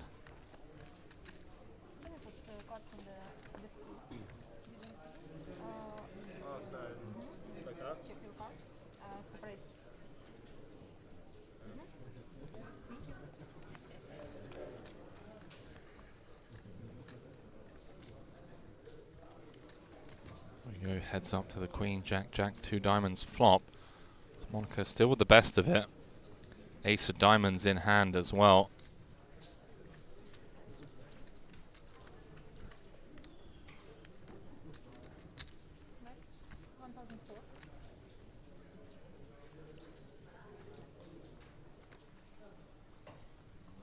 See how Simon proceeds. Gut shot of his own.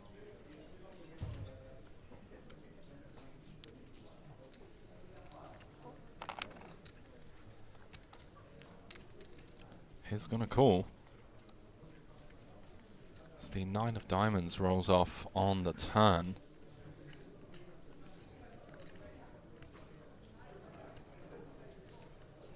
Simon just going to take a quick peek. So, hello. Is that a straight flush draw? Is indeed, my man. Monica knuckles behind.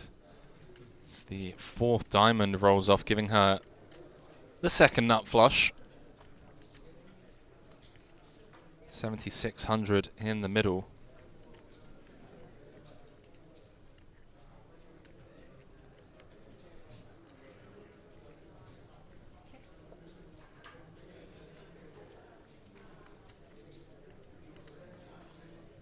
Does check it on over.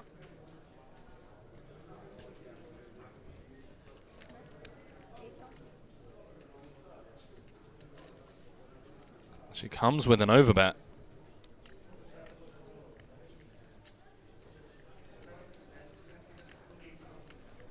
Simon facing a pot-sized riverbet, flicks in the call. And Monica gets to table the ace-high flush. How's everyone doing?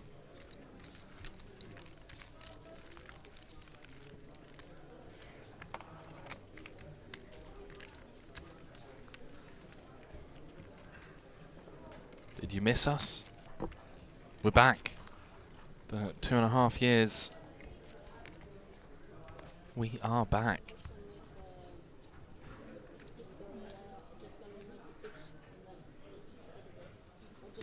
Apologies for the technical difficulties we're currently facing. Team are working on it.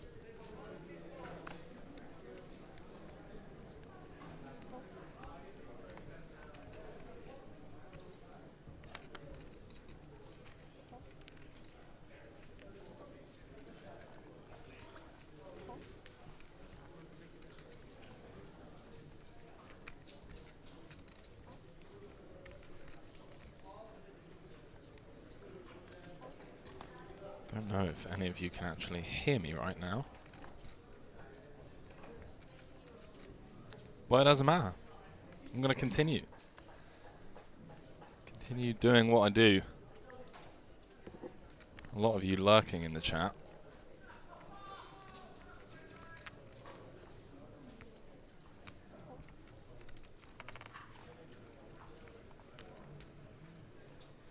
Currently 134 of you.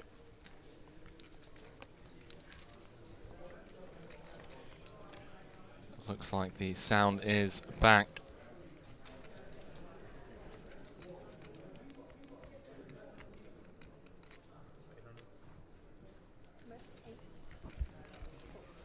Jumping back into this one.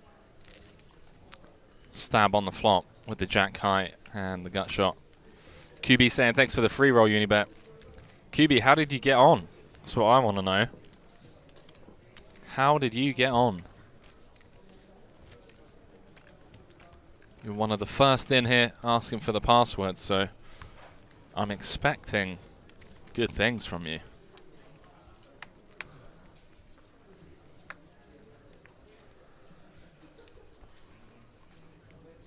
What's it called? The old early bird catches the first worm. Or something like that. Monica, our table captain. Unibet ambassador. Couple of 9s.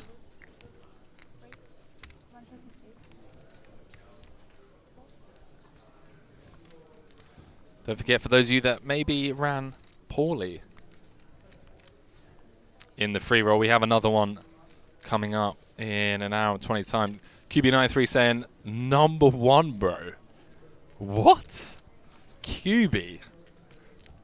#1. Okay, okay. Now I know. Now I know why you were in here. Keen to get the password. Loud Hitman says second place for me in the free roll. GG's Loud Hitman. Like, QB, take a bow. How much did you get, QB? That was obviously the 500 euros in tickets. Hotzo, long time no see. Oi, oi, the police are here. Police are here. Actually, if one more 9 rolls off. GG's, QB. So a 3-way affair. Monica opening from +1. Simon flatting on the button with the ace-jack-o. Sebastian looking to see a flop with the suited connectors from the small. Here we go. 10-7-4. Middle pair and a flush draw for Seb. 1 over to Monica's 9s. Simon with the 2 overs. QB's 93 saying South Africa Unibet ambassador. Hashtag just saying. Hey, listen, man. I don't know. GG's on winning the free roll, but like, I'm gonna need you to come in clutch a couple more times over the weekend throughout this festival before we start throwing contracts out there, you know. What did you get, QB? That's what I want to know. What did you get?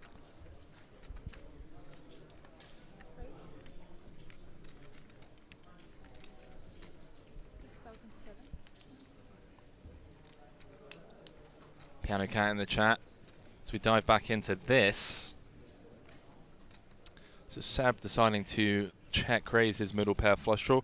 Awkward spot for Monica with the 9s, blocking some of the potential semi-bluffs, the 9-8 suiteds, the jack-9s of the world.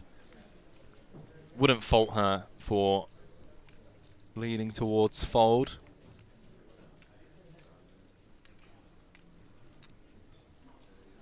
And also can't fault her for sticking around with the best hand at the moment.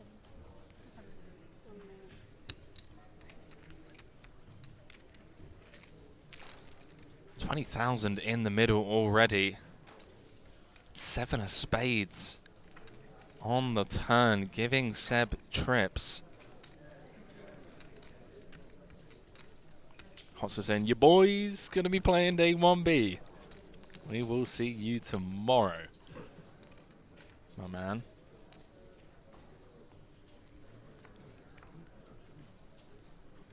So check raise flop to 6,600.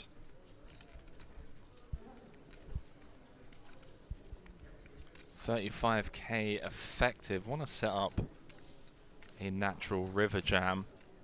Wouldn't hate seeing him come something like 1/3. Feels a tad greedy, IMO. But that could just be because I'm looking at 2 9s. You know, if Monaco was sat with aces or kings, you know, any overpair basically.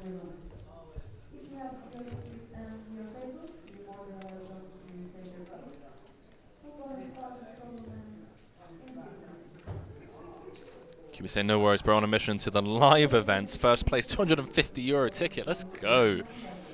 That's huge, dude. Is he going to be in the next satellite, trying to win a live event? Well, saving grace for Monica as a club and another overcard to her 9s has rolled off on the river.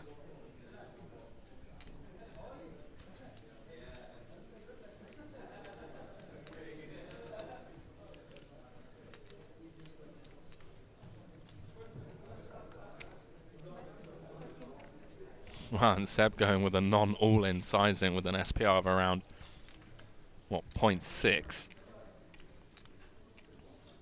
Really trying to milk the cow.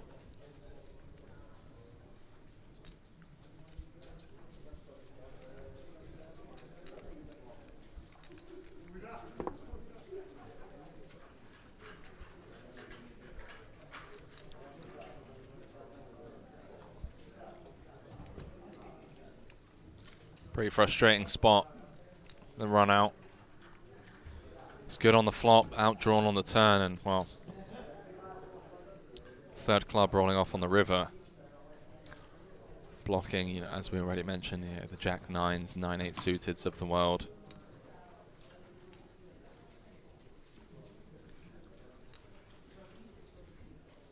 See if Monica can get away from this, getting laid an insane price. So much in there. Getting 4-1 on a call, meaning she needs to be good just 20% at the time. Is she ever good 20% of the time? Maybe some hands like ace-5 suited, ace-5 of hearts, check raise flop. Feels, I mean, I'm just pulling stuff out of thin air here, you know. I just think that's such an under-repped part of the range. Like, I just don't think people are check raising, barreling with like ace-5 of hearts.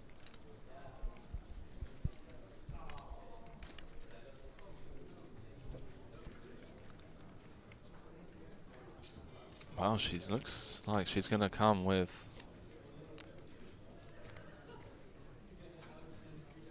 She going to turn her 9s into a bluff? Or is she just checking the itinerary?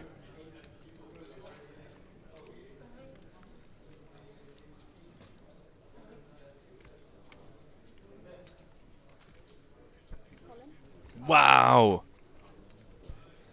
Wow, Monica. Just comes with the all-in. Seb with just 11k behind, and he does quickly call it off. He's going to get shown the 2 9s, probably not really expecting to ever win there. After getting check jammed on, but good news as he gets shown the 9s of Monica. So you block that in the river, so. Well, huge pot.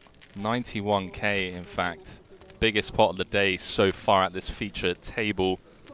Probably going to be one of the overall chip leaders in the tournament. I liked where Monica's head's at. I do, just really trying to put some of those, you know, 10x hands in the bin. But I just don't think 9s is the hand. Like, you don't want to be blocking some of the folds. They're like 10-9 suited, 9-8. Got to give credit where credit's due, though. Love the heart. Sebastian Mahunko off to an absolute flyer here at this feature table.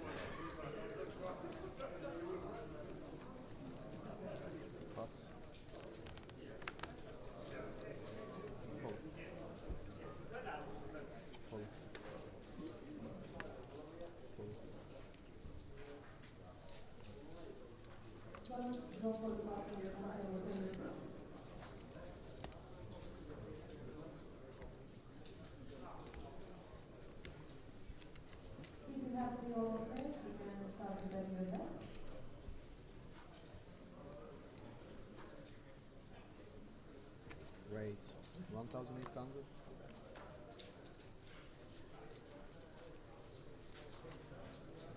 What's happened to my chat? Where did you all go? No reaction to that hand. I feel like my chat's froze.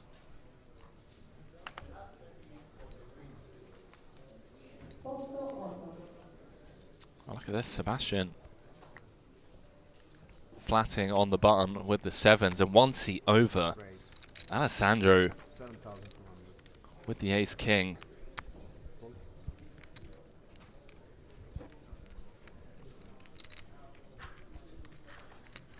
Taking it upstairs, 4x.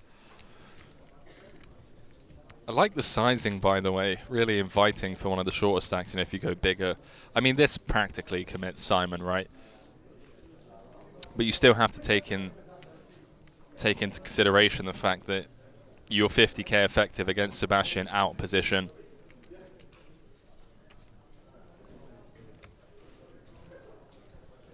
Game will sign saying, go Waka Waka, back to work. She can grind it back, I believe. I believe.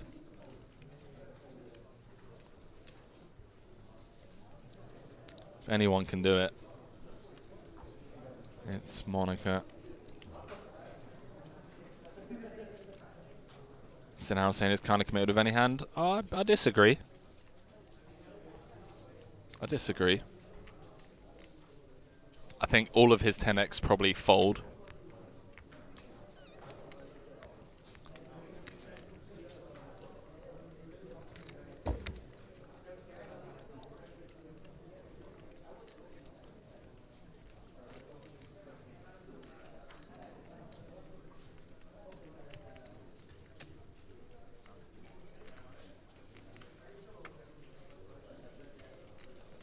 He's thinking about it.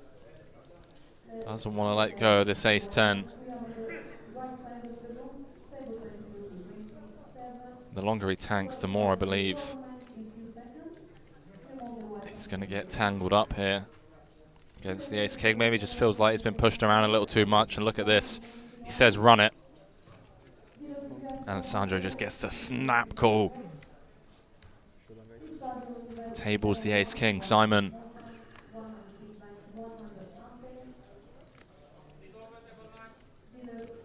Cosacen, does his 10x ever bet on the river? That's a great question. I don't think they do, but it was such a weird line, right? A check raise flop, bet turn. Dive back into this one quickly. 3 spades on board. No help for either player. The ace king still way out in front. Some opportunities. No longer the case with the 6 of diamonds. Simon now drawing to a 10 and a 10 only.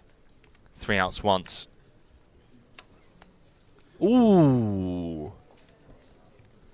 Hello, river. 10 ball corner pocket.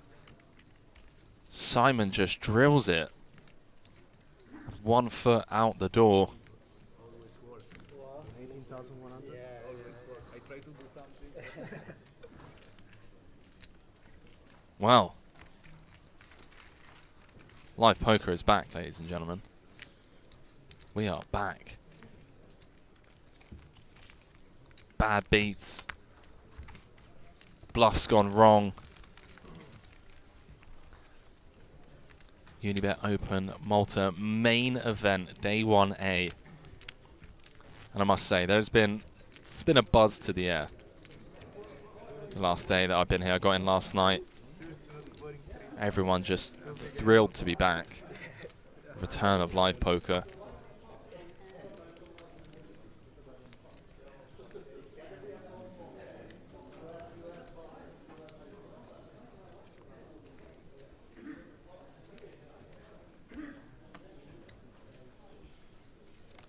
The return of live poker.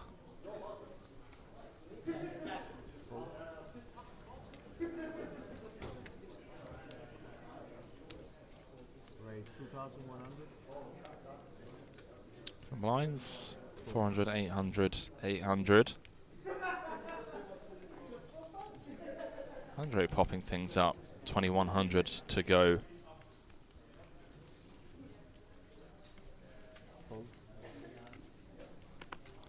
Coming with the 2.5x from +1. Folds round to Luigi in the small king 10-0. Expect to see him bow out, but you never know. Maybe he hasn't played a hand in a while.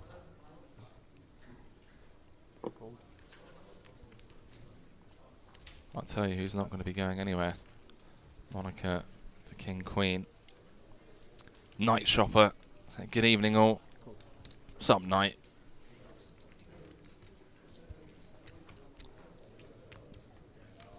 So heads up to a flop.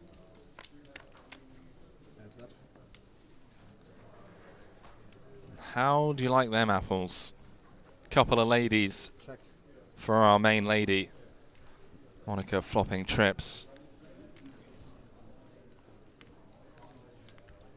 1,800. Andre with the 2 trays.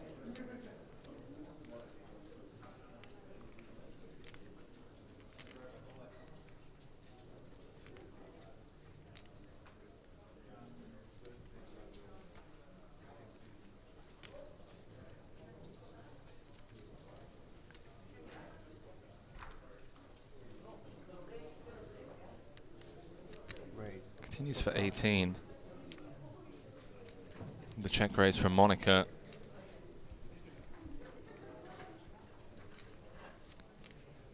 Let's reverse engineer this. I mean, she is up against the +1 open. It's fired out a continuation bet. If she could see that he has 3s, I guarantee she would just flat call. But hands like ace, 8s through aces in a really tough spot. So I can understand her taking this upstairs here straight off the bat, and well, unfortunately.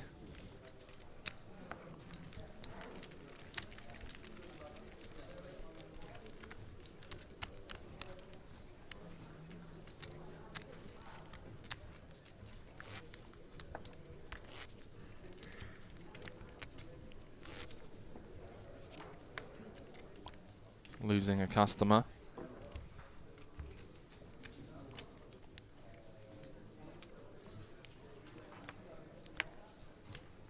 Kind of want to just go out there and give her a hug. Looks a bit deflated after that 9s hand. And I know she's someone to really review the hands that she's played. I mean, we're talking about that hand from the opener. She came up to me on dinner break. She was like, Henry, I ran the hand, checked the spot. So I'm happy with my play. She was kind of on the fence as to whether or not she had made like an ICM blunder. Turned out it was the correct call. So no, she's going to want to check that one later on. But for now, she can't dwell on it. Stay focused. Still a long old way to go. Can't win a tournament by day 1. Well, you can if it's a 1-day tournament, obviously, but you know what I mean, chat.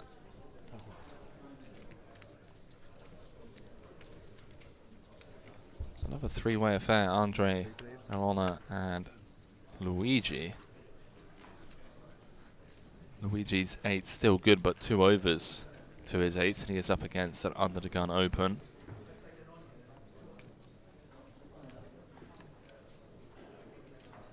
Andre reaching for C-bet chips, and it's a sizable one.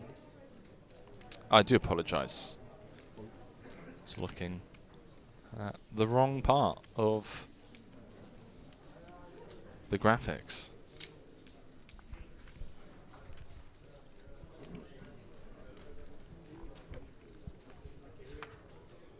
Yeah, Luigi, can't blame him.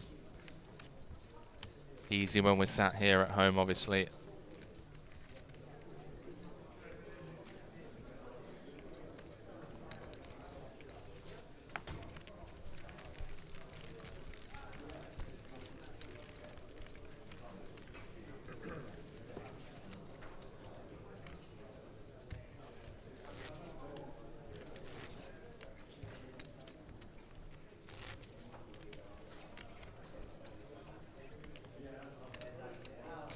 My guy, making the dealer's life easy.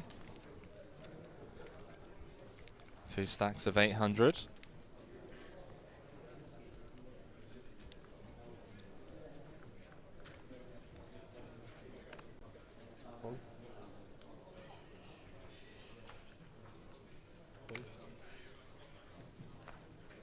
Seb, table captain after that big hand against Monaco.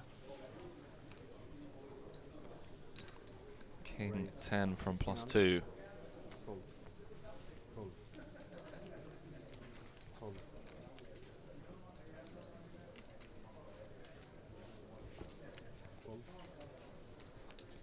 Falls round to Andre in the big. He's going to defend. Little does he know he is dominated.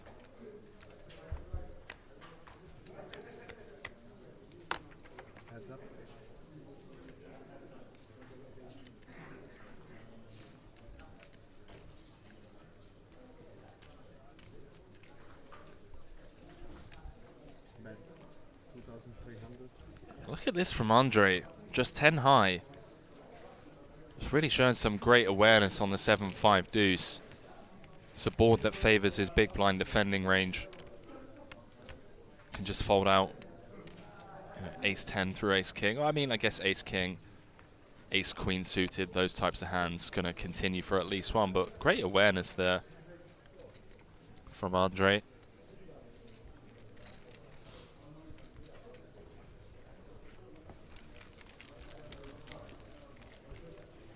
Epiphany saying, did Hensy Pensy make it to Malta? You know what? I arrived late last night, went straight to my room, like the well-behaved boy that I am.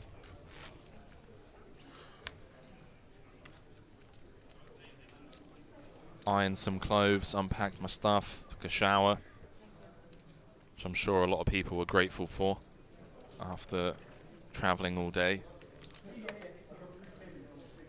So I haven't really seen many people today, as I've been stuck in here with you lot for the most part.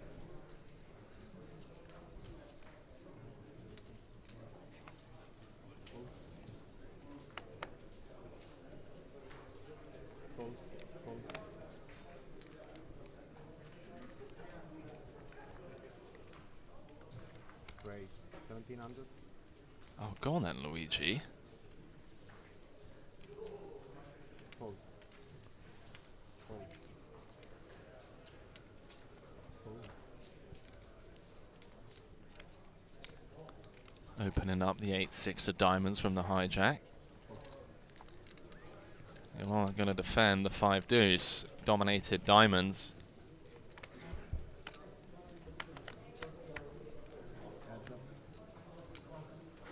How about that for a flop? Trip 6s for Luigi. Gut shot for Ilona. Luigi looks perplexed. So did I not really just actually just flop trips?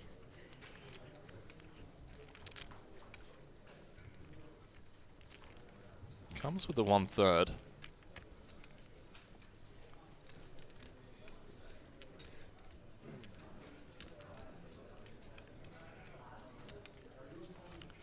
Be careful, Ilona. Looked like she was just going to throw in all of her chips there. Gets out of the way. Risk it for a biscuit. You gotta risk it for a biscuit sometimes.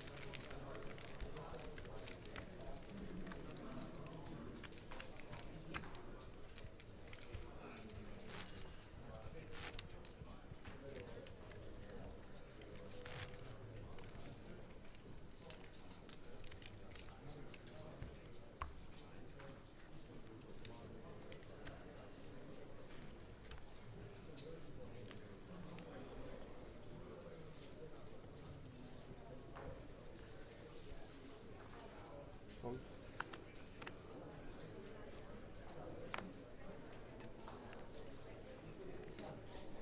$1,700. Fold. Fold. Fold. Fold. Fold.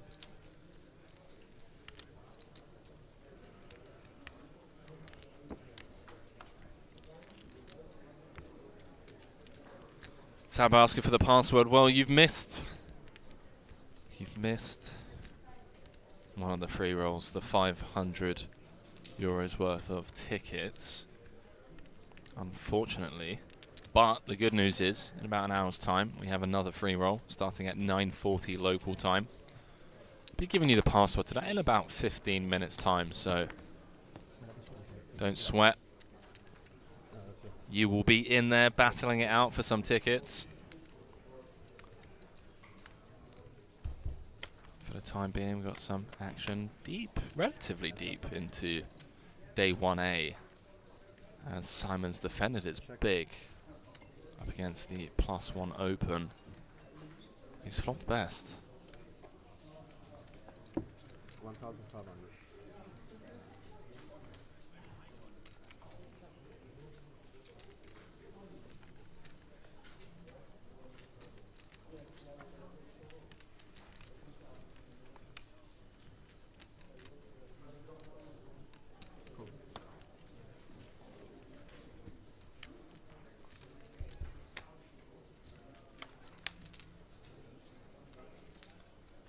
What's up, Fraggles?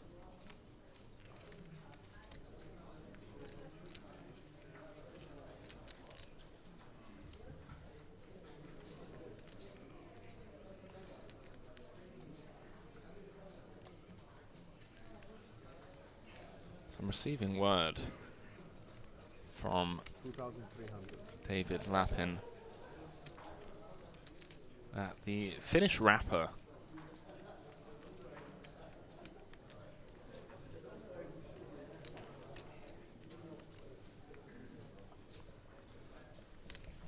Finnish ambassador is bust. It's Alessandro sticking around with the king high.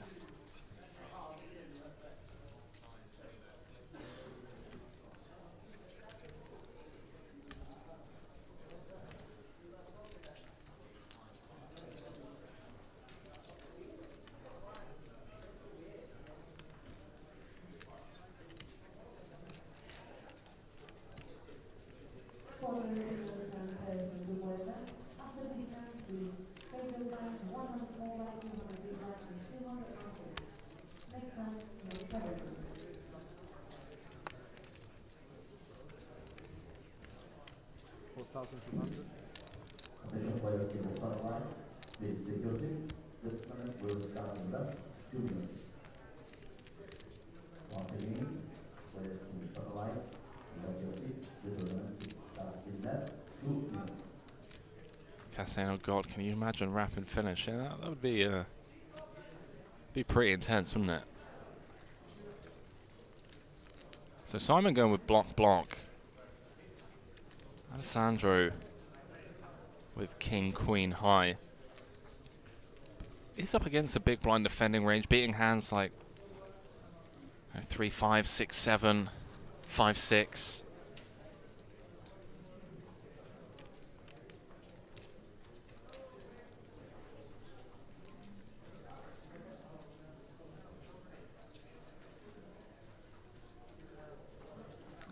And he just makes the call with king high. He's going to get shown the ace. King queen goes into the muck.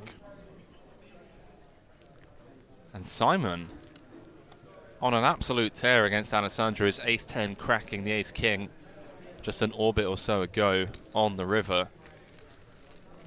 Maybe Alessandro's somewhat frustrated. Can't seem to get his man.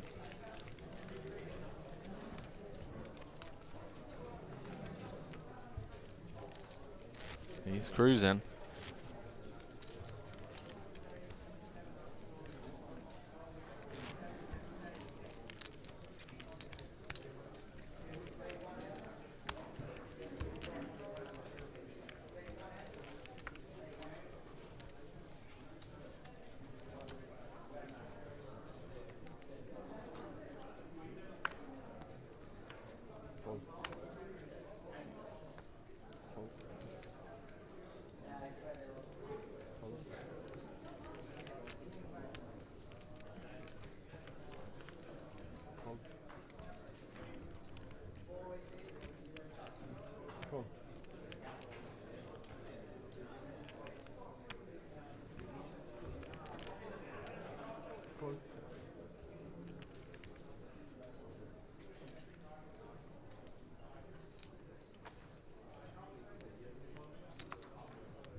So how about this? Simon really feeling it, and well.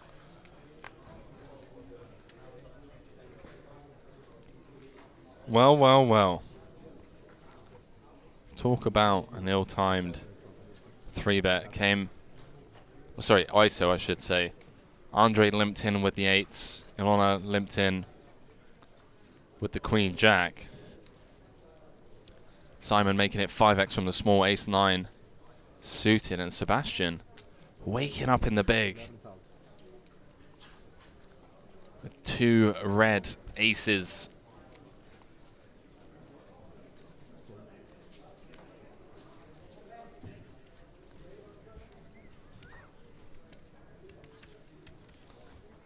Three betting to 11,000.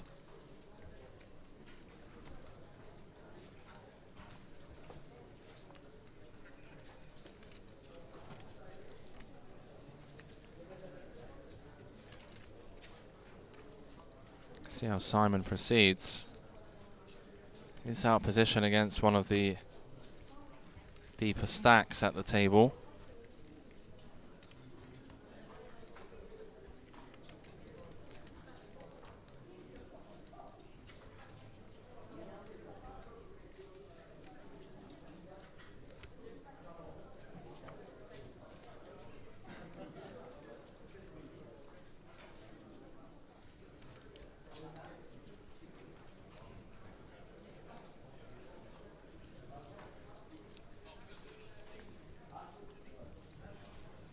Yeah, he's just going to bow out there.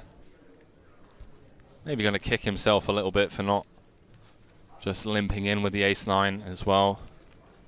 Out position.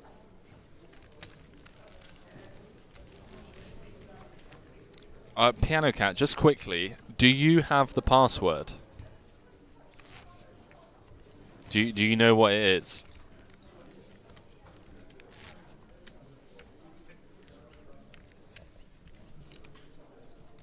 Because if you don't, then what I'll do is I will DM it to you so you can update the command. Then we'll get that command out there into the world in a few minutes' time. Just let me know.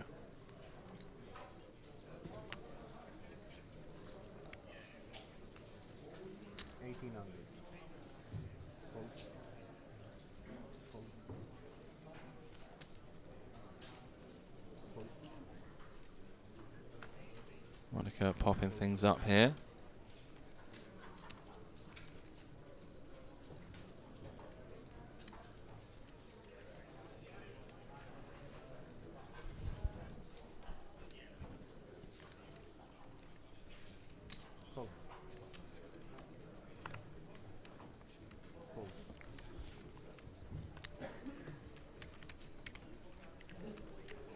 Last time Sebastian flat out the small against the Monaco Open. A huge double up. Maybe it's Monica's turn to win some of those chips back. Knuckles through on the King 3 deuce. Queen of Diamonds on the turn. Changes nothing. Monica still with the best of it. Look at this. 1,500. She's got Seb reaching for chips and betting into her.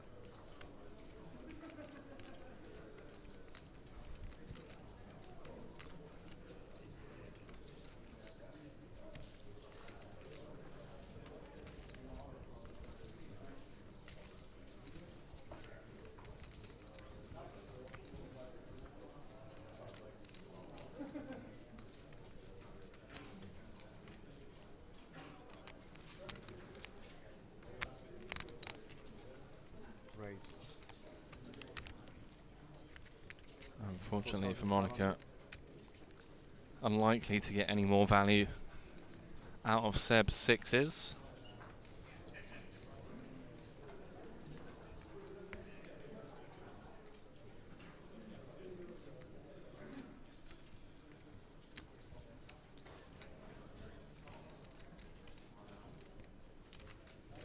They may get curious here. Oh, what do you know? Curiosity killed the cat.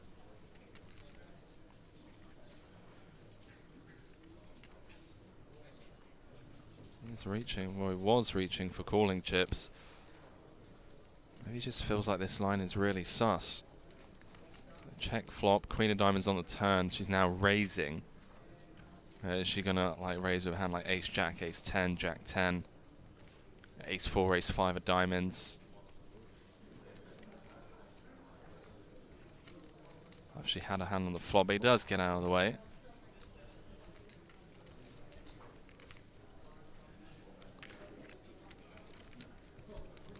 Almost got some value.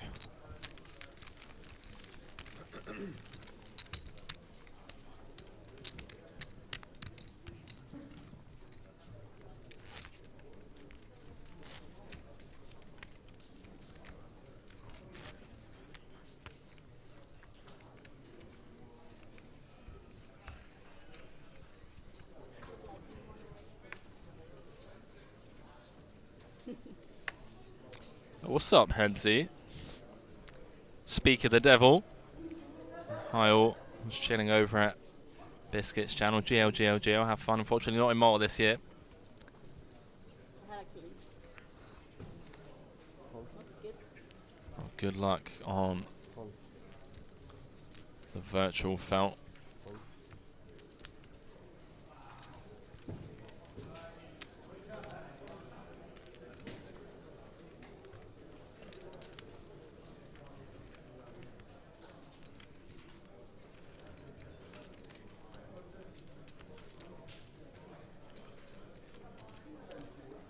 Simon, who's been on a bit of a spin recently. 1,800. You pop things up from late position. His nemesis. Alessandro folds the ace. Luigi likely to fold the 8 deuce as well. Though he may convince himself to see a flop as it is suited, which he does.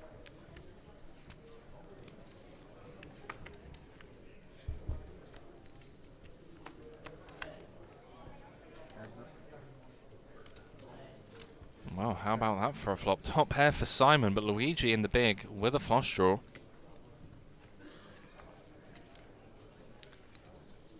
Wasn't really many ways that these two hands could collide, but this is one of them.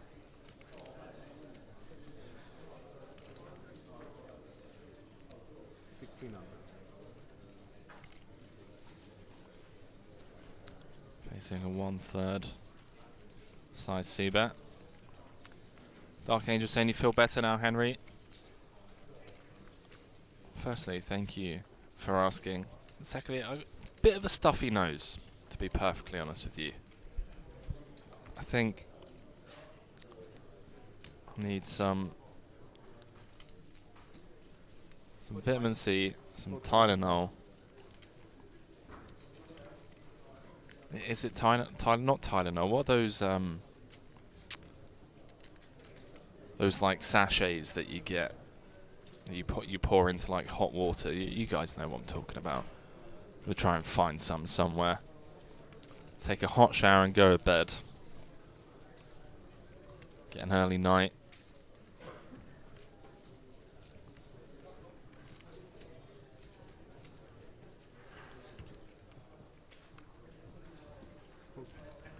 So Luigi with the check raise on the flop with the 8 high flush draw. Simon not going anywhere with top pair, understandably so. 5 of hearts on the turn now, bringing Luigi 3 additional outs in the form of a 7. Lemsip, that's it, Donna. Get myself some Lemsip. Hot shower. Wake up early. Go for a run.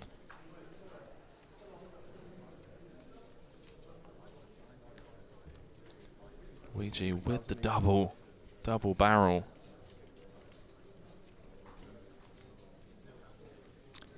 Can't say a story about the fire alarm reminded me of a Faulty Tower sitcom. Yeah, it was comical, just kind of waking up today and everyone a little bit groggy, you know. Did you hear the alarm go off at 4:30? Yeah, of course I did. Where do you think I was? How did I not hear it?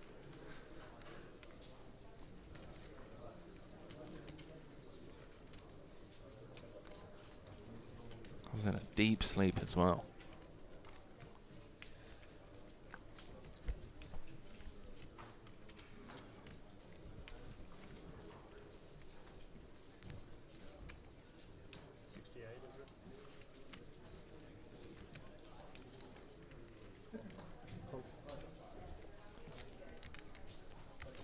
Thought I recommended to stay hydrated. I will. Thank you very much. Will do my best. Well, if there was ever a world where Luigi could have potentially got Simon to fold, it's most likely no longer the case on that Jack of Hearts river.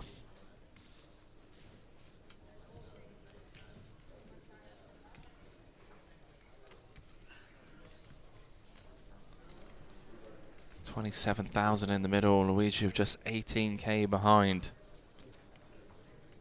I say and by hydration means beer, of course. Yeah, I don't drink anymore. At least for the time being.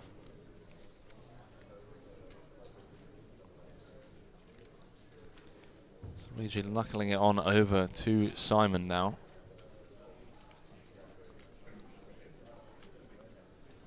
Waves the white flag.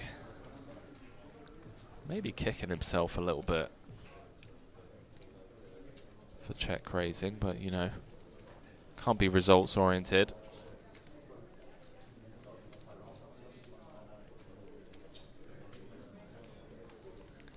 Had it worked out, we'd all just be like, it's just a genius, you know. Simon with the jam. Luigi with the snap fold. Next hand, please, dealer. Playing some big pots since we came back from break. I don't know what these guys are eating. Whatever it was, they've come back all fired up.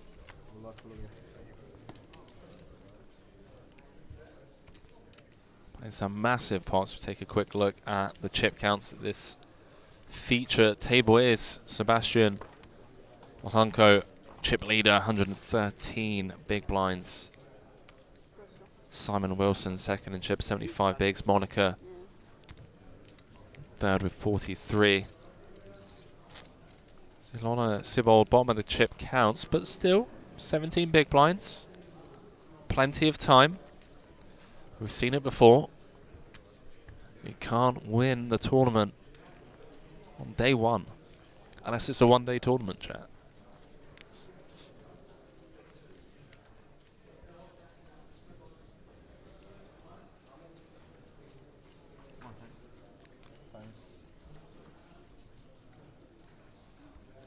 Frederick. Wow, King, Queen in the mark. Ooh.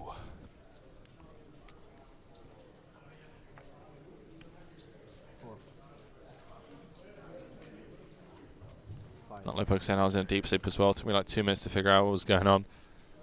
That's hilarious, not low. I woke up and then it stopped and I was like, okay, false alarm. It stopped for about 30 seconds, so I was like drifting back off, but then it went off again, so I was like, okay, look, I can ignore this, which I normally would. I got up, put some joggers on, put my nightgown on, and then went out to my balcony and saw loads of people out on their balcony. I was like, well, no one else is evacuating. And then I realized that if there is a fire, I can just climb down the side of the building.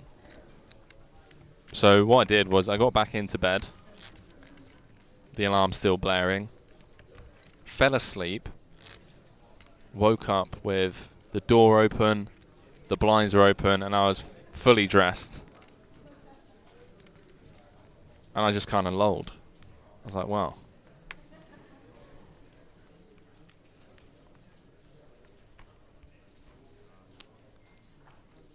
Dark Angel saying, nice to see the ladies representing. It is indeed. Here she is. Monica Aka. Yeah, I was like, you know, do a little Spider-Man. Should I have to?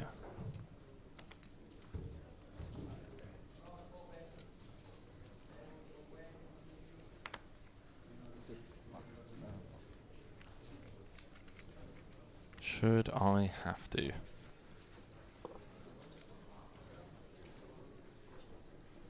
Right, I tell you what, chat, because I'm not sure.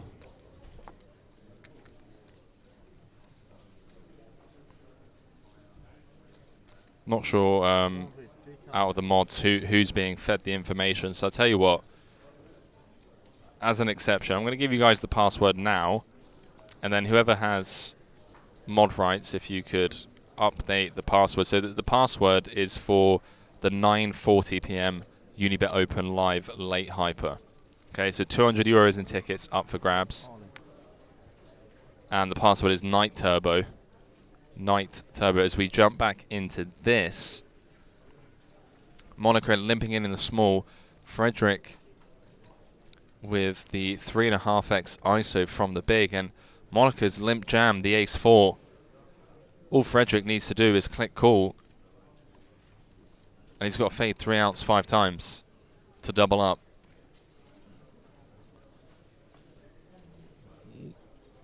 This play, however, do believe there's some dynamic. We just saw Frederick fold the king-queen from under the gun, so maybe Monica has found the right customer to get this through.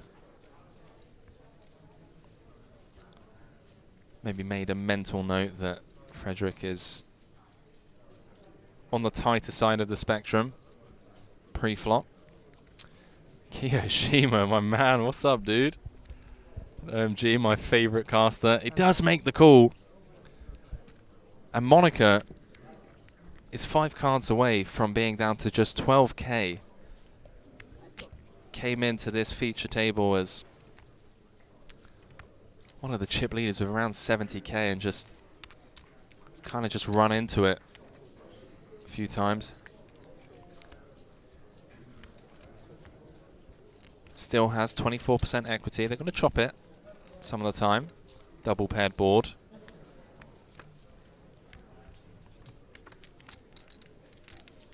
Oh, 4 in the window. Couple of clubs to boot as well. Frederick with the row stucco now finds himself drawing to 3 outs once. Just 7% equity, and you know, sometimes you are just dealt out the tournament. That is the case for Frederick. GG's in the chat for him. Monica back up to 53k. Donna saying, kids arguments, please say that again, Henry. So the password for the free roll starting in 30 minutes time is Night Turbo. NIGHTTURBO.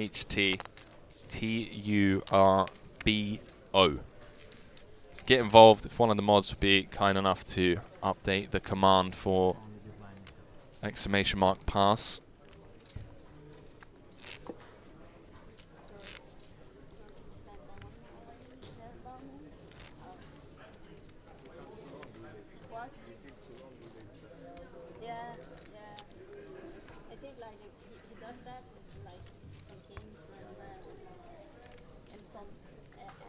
Right, I'll tell you what I'm going to do, chat. I'm going to...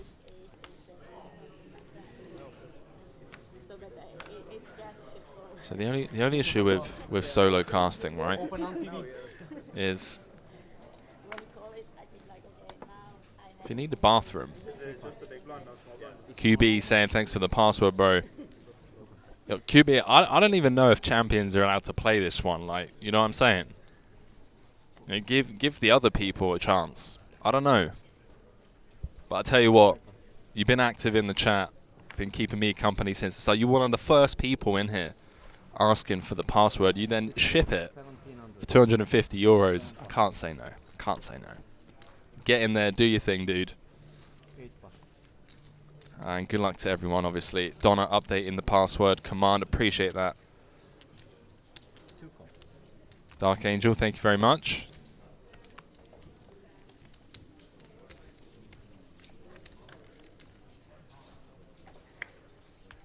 Thank you, thank you, thank you. Keo, you still living in Malta, my man? I'm going to see you for day 1B.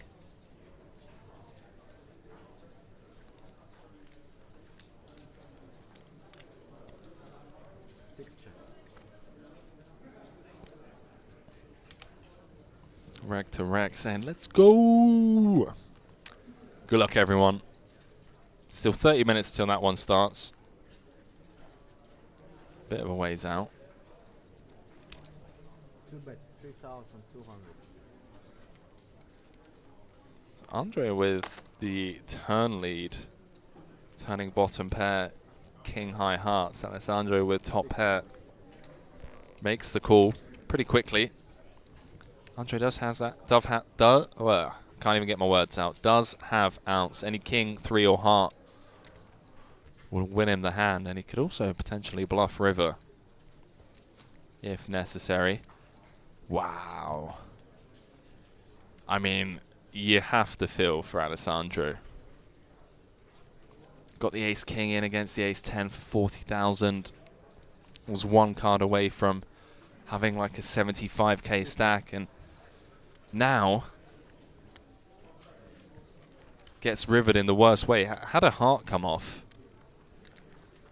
maybe. I mean, would have been able to get away from it, but now the offsuit king.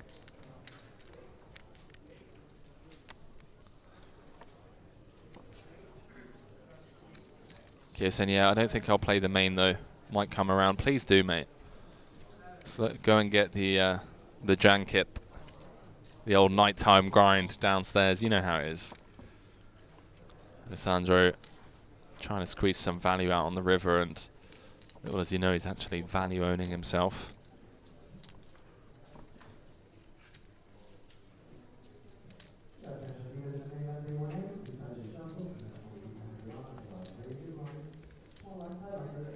See what Andre comes with. Does come with check jam. 2 raise only. Really rough stint for Alessandro at this feature table so far today.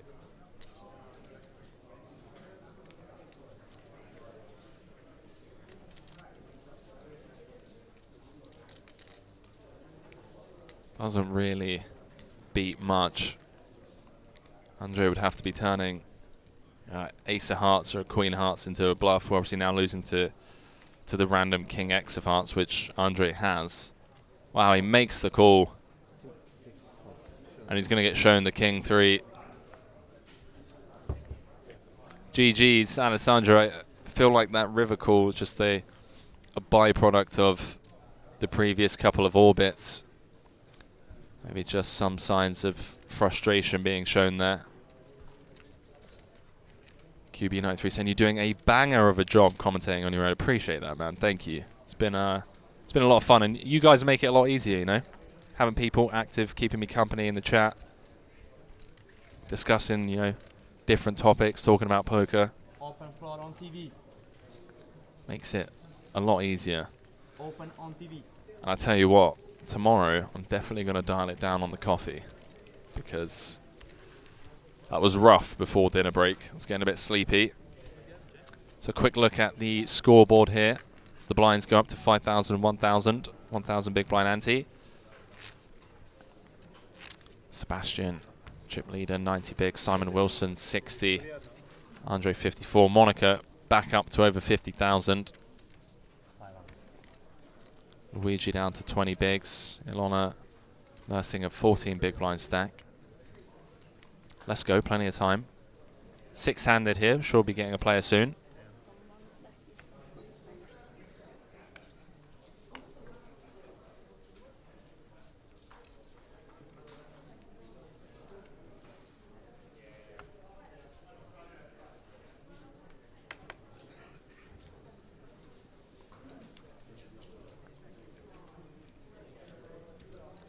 Raise 2,300.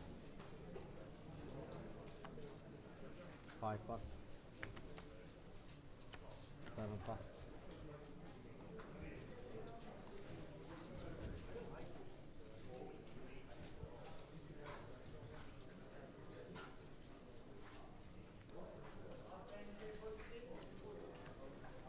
Simon opening from under the gun with the king queen. Monica thinking about it on the button.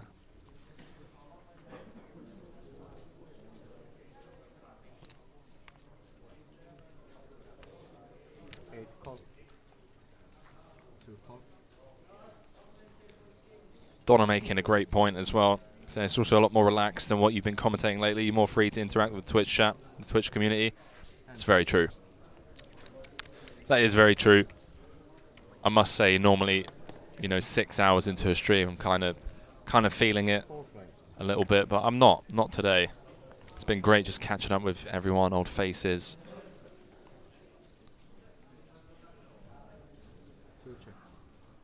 Everyone just seems so happy to be back live poker on the island in Europe. Got the nightly turbo running. Simon flopping bottom 2. Monaco bottom pair and a gut shot. Both Andre and Ilona whiffing.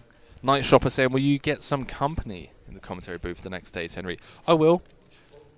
Yeah, Dara joined me earlier on for a short stint, just before the dinner break. He's now playing the turbo, but he kind of gestured to me during the dinner break, said, hey. And once I bust the turbo, be able to jump back in with you. I was like, okay, thank you. Appreciate it. And tomorrow, David Lappin is going to be in here, in the booth at least. I don't know if he's going to be in the booth with me, because as you can imagine, me and David with 2 live mics may not have a job to come back to in the future. So I'm not sure. Not sure. I've done many dumb things in my life. I'm not trying to jeopardize my career, so we'll see.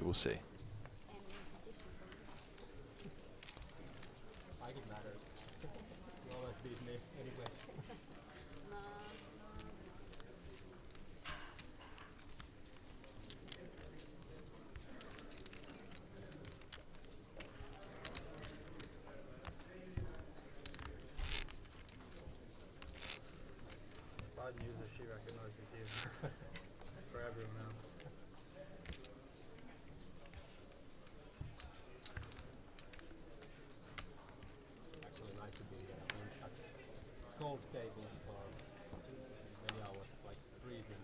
Really, yeah? Air conditioning, right? Oh, right. 5 plus. Much warmer here. 7 plus. Constant is Ulinen. He is not. He is not in the mix.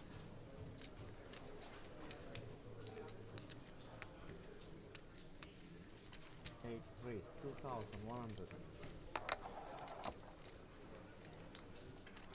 New player joining the feature table with a very decent stack. Pekka in the cutoff. Ace Queen O, Monica bumping things up from the hijack. The Ace 5 suited. One race, 6,200. 2 and 3 plus. Comes with the 3 bet.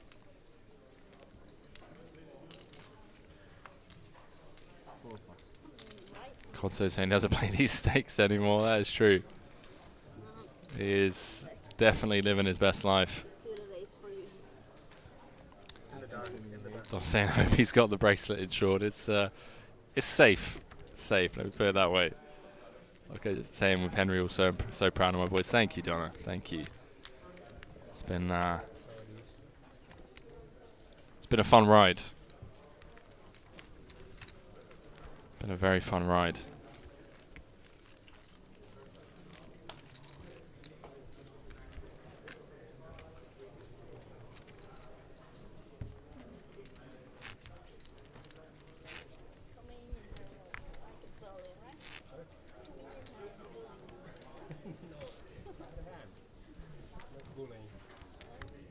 Some joke in between Monica and our new table mate.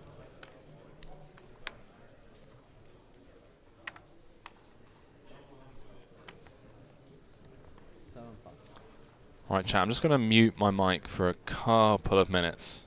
Alright, I'm going to BRB. Actually, let's just play this hand out just in case. Wow, Andre, what is going on? Did Andre just open up from the cutoff?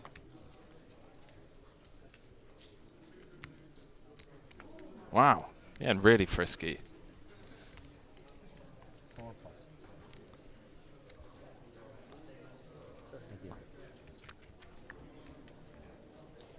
Seb with the ace-5.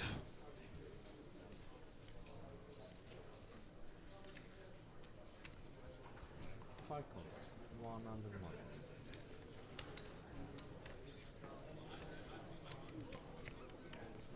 One sec. I didn't see it. Well, Andre potentially going to dig himself in a bit of a hole here. Swap middle pair against top pair.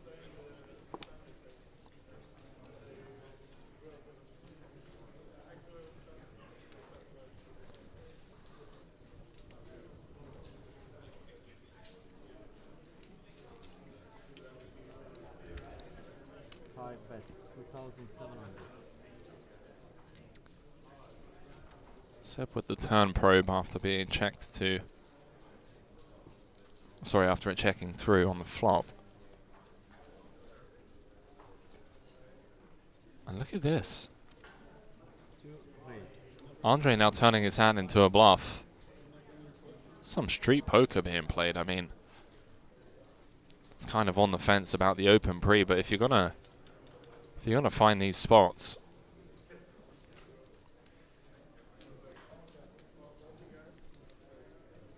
fair play, son.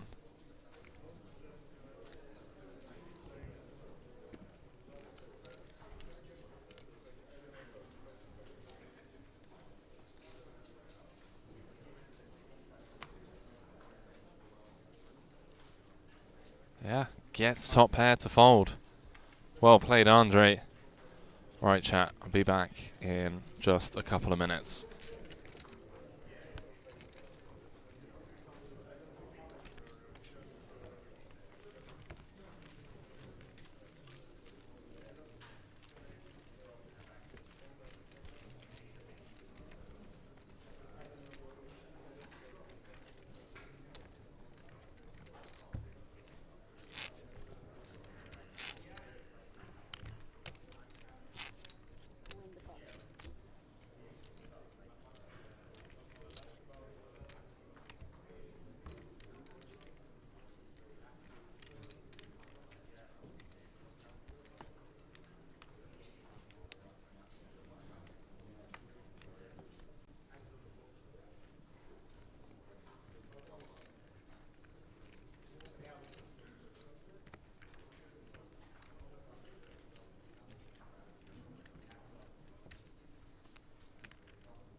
Eight raise 2,100.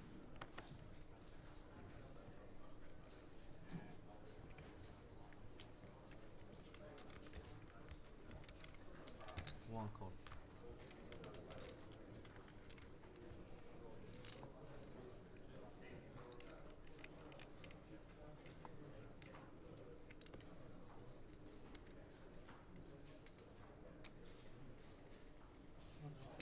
Two calls. 3 plus.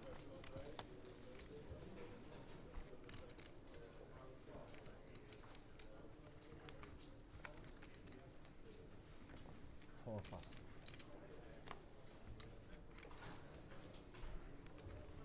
Five plus.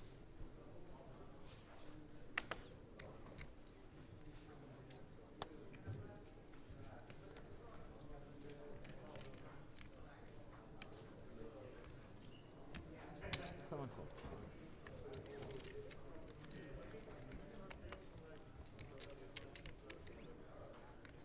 Four players.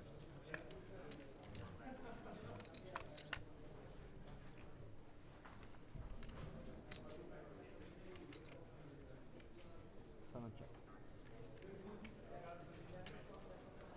Eight check. One check.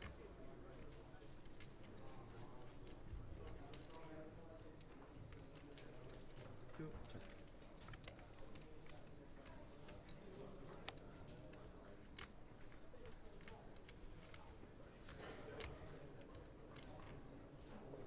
Seven check. Told you I'd be back in a couple of minutes, chat.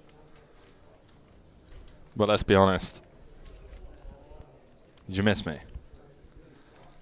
I'm back. Grabbed a couple of waters.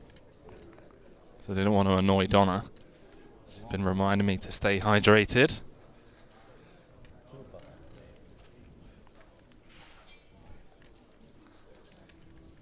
Monica with top 2. Hello.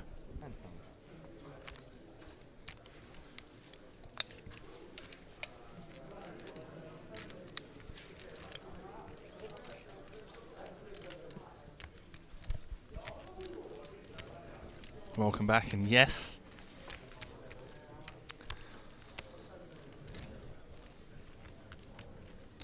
Good luck everyone in the free roll. Starts in 13 minutes. Password is Night Turbo. Night Turbo. Get involved in that. As always, keep me updated.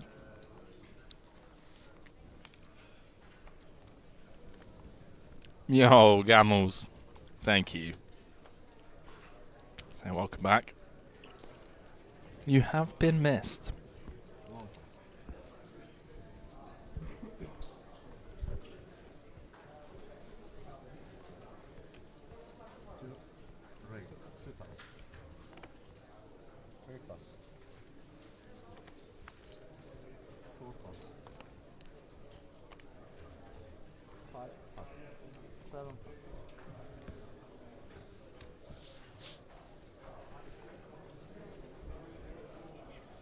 Hello. American Airlines.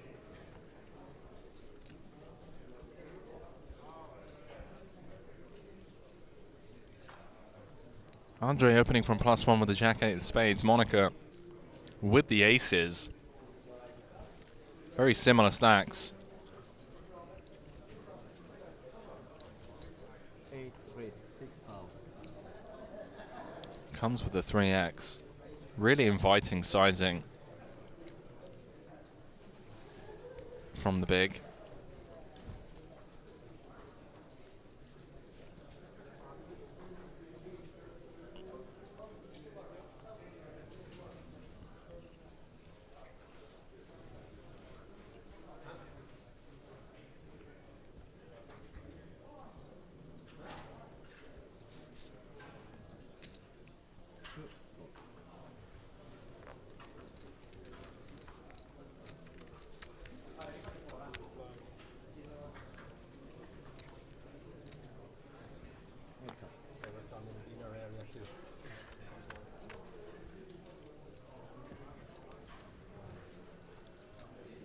We have a hand brewing.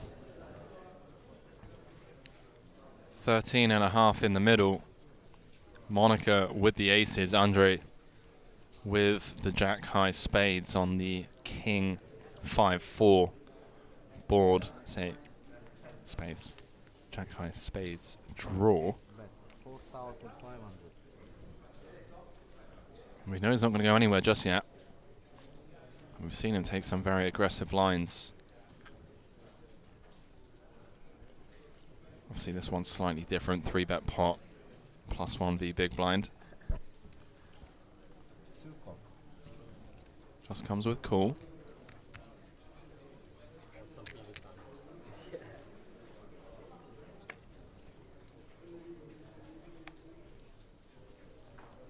Six of diamonds on the turn.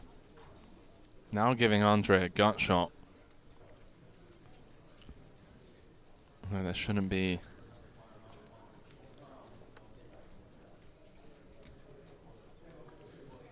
Shouldn't be much, like, I mean, I guess if he has Jack-8 suited, he's going to have 7-8 suited as well. Obviously being the concern for Monica, but still a lot of stuff she can get value from. 22k in the middle, SPR of 2. King, Queen, King, Jack suited. Ace high spade draws.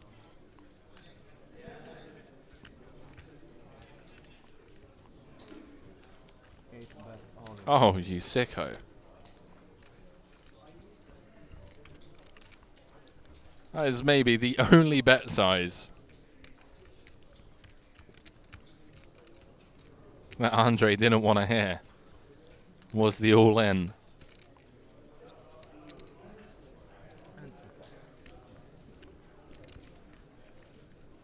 Gets him to fold. Monica back up to where she started at this feature, back up to 67k.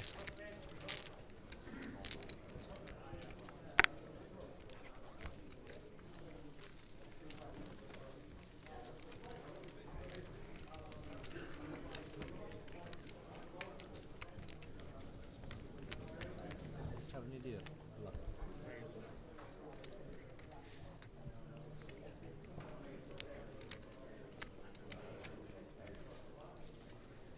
And with that, back up to over 60 big blinds is our Norwegian ambassador, Sebastian Lehunko, chip leader at this table, 84 bigs. Everyone with a really comfortable stack other than Luigi and Ilona. Luigi with 16, Ilona with 10 bigs, but as we already mentioned, still plenty of time. This structure. More TBC saying whacker for Prez. Waka waka. Edo saying how many players in 1A today? As firstly, great question. Secondly, it's a question I should know the answer to. Thirdly, I have to let you down and tell you that I don't know the answer. But fourthly, is that a word? Fourthly? I promise on break to go out there and find out for you. You have my word. When we come back from break, I will have an exact count of the field.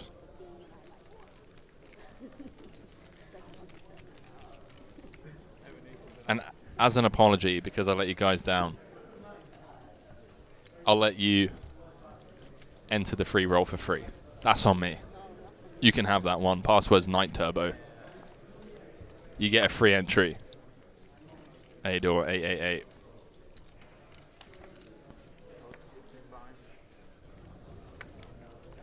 They don't call me Generous Bane for nothing. More TBC saying it was 120 at dinner break. That's funny. I haven't seen you since dinner break. I don't know how you know that one. Part-timer.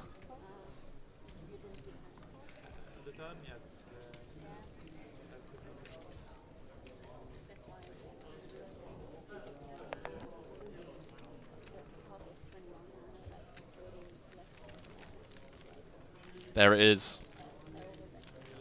Password on your screens. The live late hyper.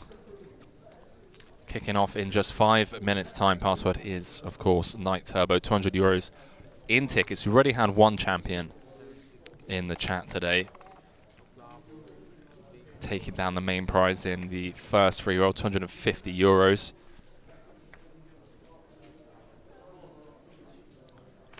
Let me know how you guys get on in that free roll. QB93, taking that down earlier on.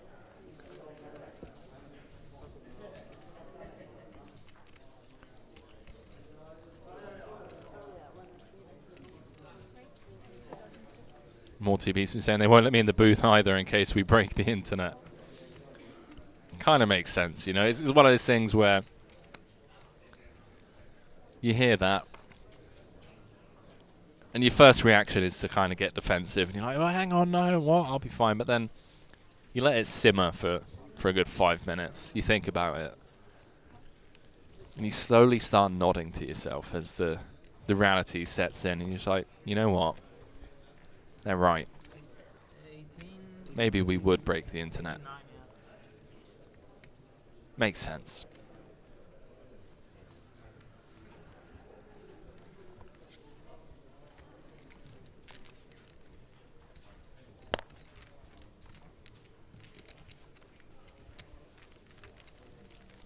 Oh man, Luigi getting a couple of jams through. This one, a re-jam.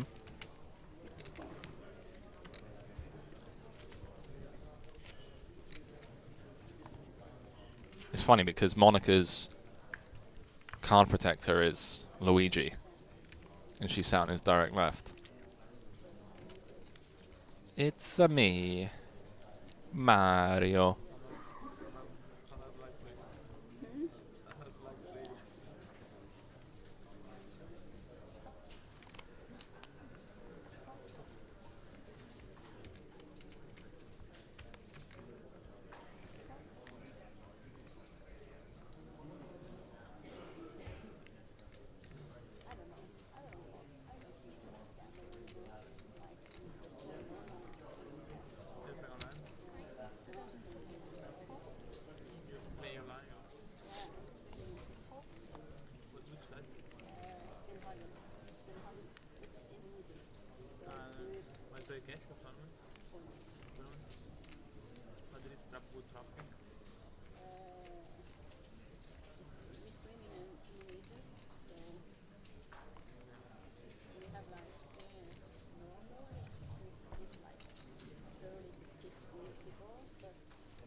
So more TBC in the chat. Saying I can confirm 120 for 1-8. Got into the tournament mainframe.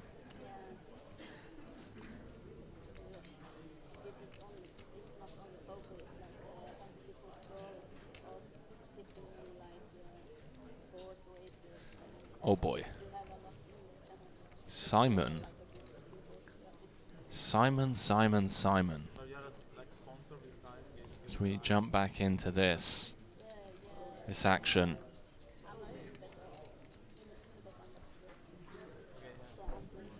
The coldest of decks, a late open from Pekka. 3-bet from Simon in the big with ace king. Pekka just flatting with the aces. If this flop comes king high, Simon's in trouble. Well,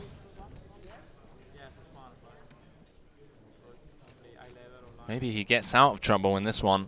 3 clubs on board. He's the only player with a club. King of clubs in hand.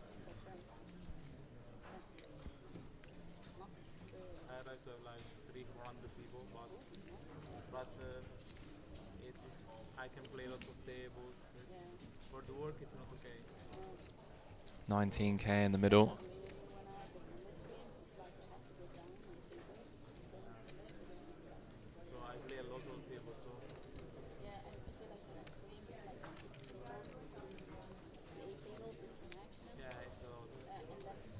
Unibet Poker saying I can confirm what TB said. I know him really well.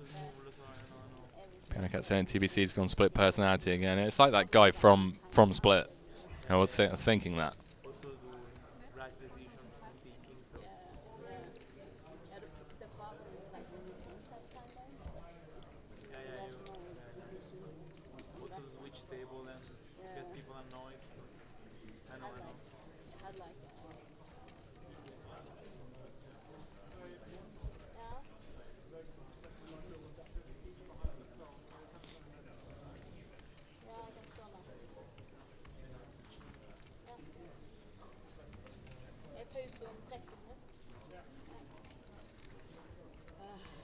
Simon come with a very small c-bet.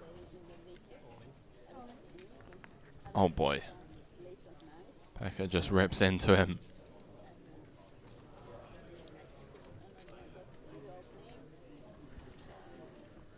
Just jams it in. Doesn't want to see a turn. Doesn't want to see a river. Unless it's for the lot.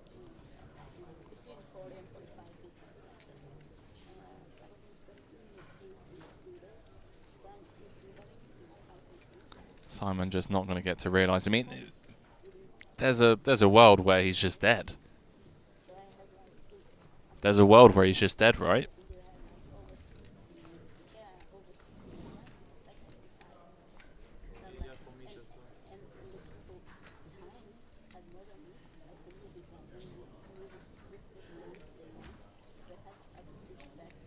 So you go broke with sand? I think the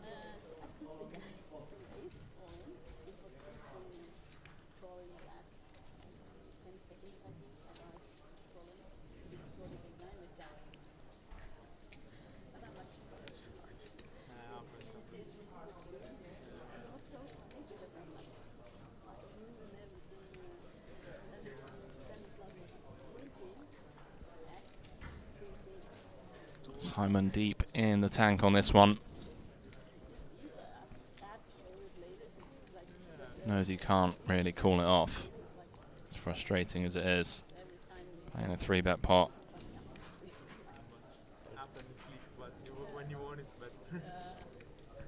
Does let it go.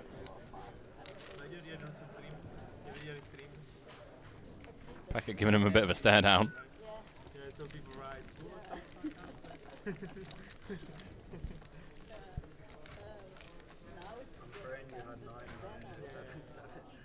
not show me 7, 8 on hearts. Does not feel very good. You throw away a tournament, but I had a big club. I feel for the guy. I had ace king. It's like, I think maybe he broke This work is not good. You thinking it's misclick or it's a fake misclick? Oh, Simon just letting Pekka know that he had ace king.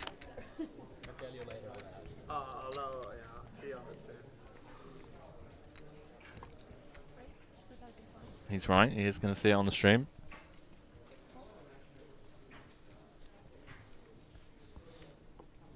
Pekka may be somewhat frustrated there that Simon had ace king.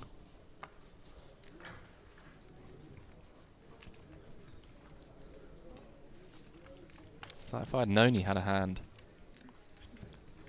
that strong. What a 4-bet.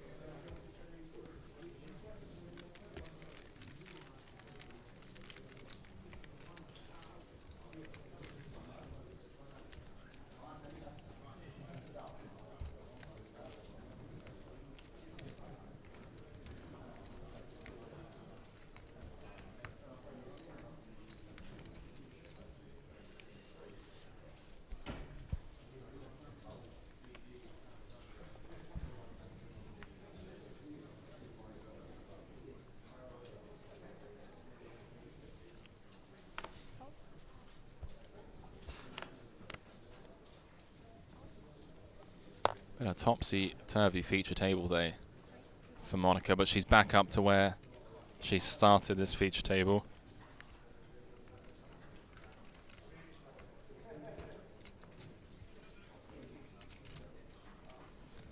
After a turbulent 11.5.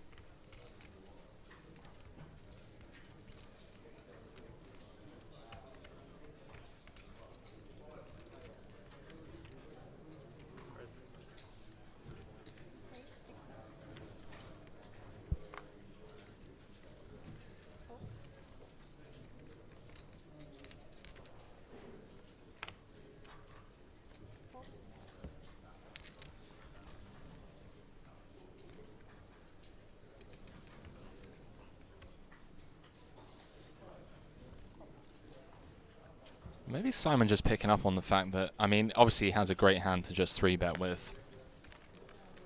But picking up on the fact that Andre's been a bit loosey-goosey.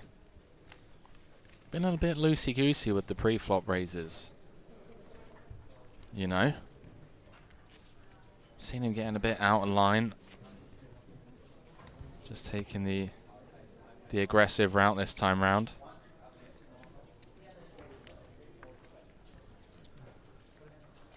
With the ace-10, makes sense.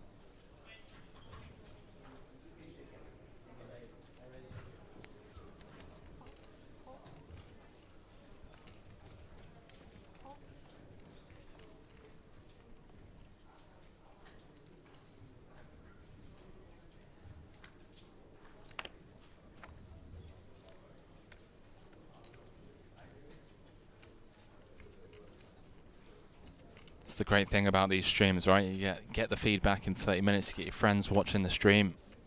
Hey, mate. Playing this 1K in Malta, the Unibet Open, main day 1A. I'm on the TV table. Do you mind getting it up on the screen. Keeping an eye out what my table mates are playing, what they're playing hand-wise. They're bluffing, all that good stuff. And you get that feedback, you start making adjustments.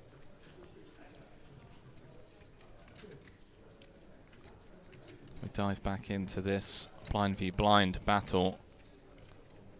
Monica with the best of it on the king a6.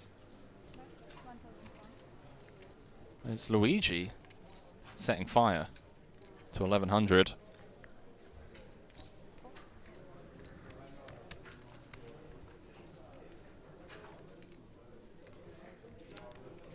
Inconsequential 4 of hearts on the turn. Shuts it down. Monica knuckles it back as well. Gets the check mark on the deuce of spades. See what Luigi comes with. You know, a couple of the draws do brick, although he is blocking the 10-9s and 9-7s of the world. Diamonds brick, he just gives up. And I understand that. Makes sense.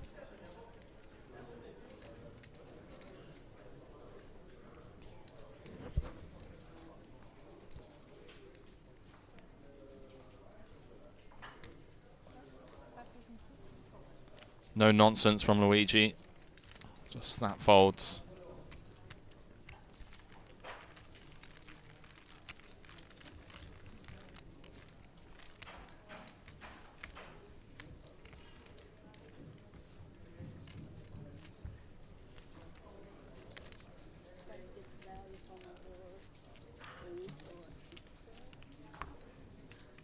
I have 9 eyes. You have 9 eyes.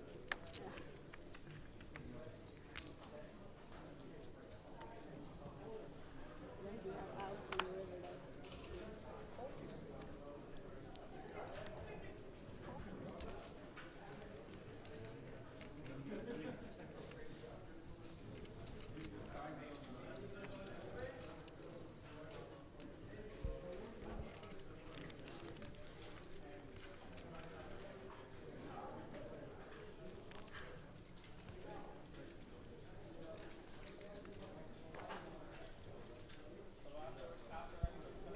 Piano Cat saying yes indeed, Monica being spelled incorrectly in the graphics.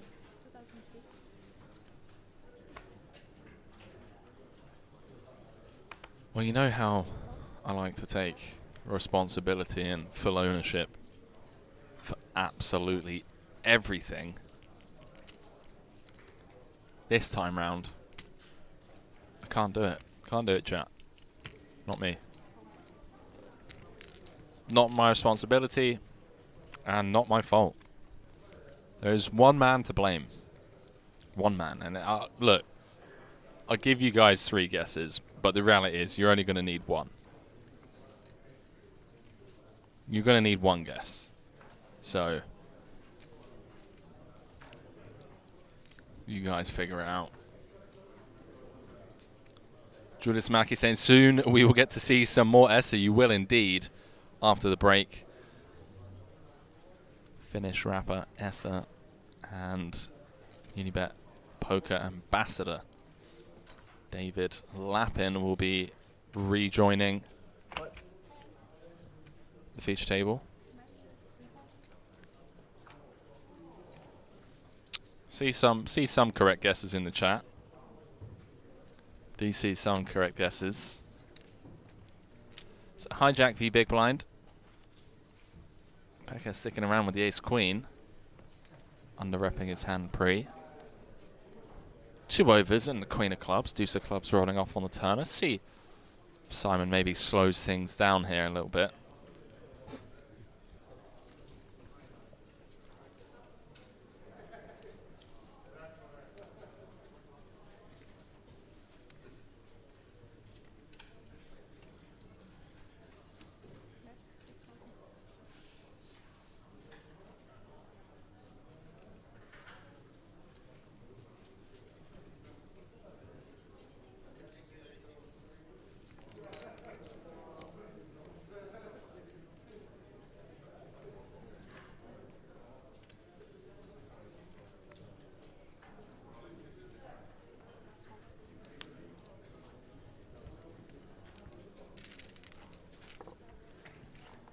So I'm just going to take it down.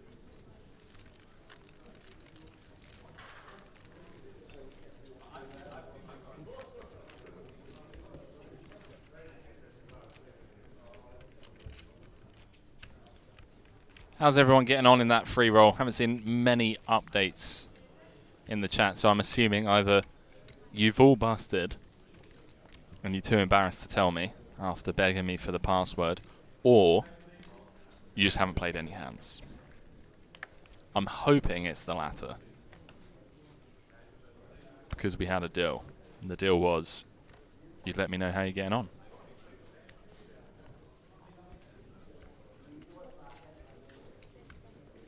Clapan saying still in.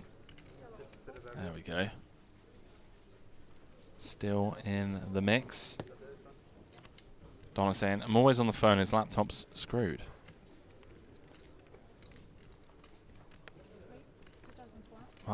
My first response to that is buy a new laptop.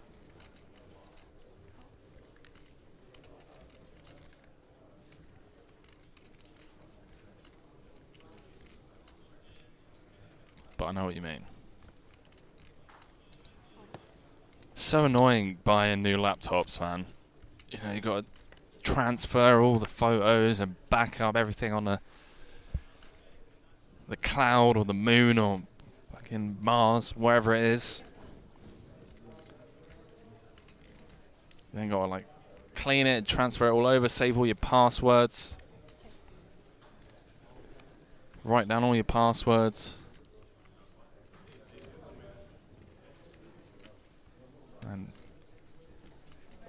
buy a new laptop, have to sign into everything again 1,000,000 times over, then have to get emails sent to your email account, or you know, confirm via SMS that, oh, is this actually you, new login required. Takes about a week just to transfer anything over. More TBC, behave.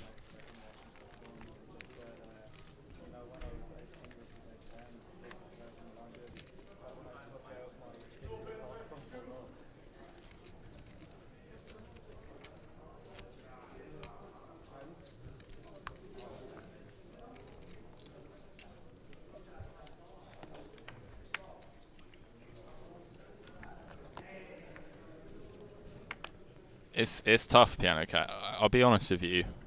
All right. And this isn't me. This isn't me just being like an Apple fanboy, but I was going with,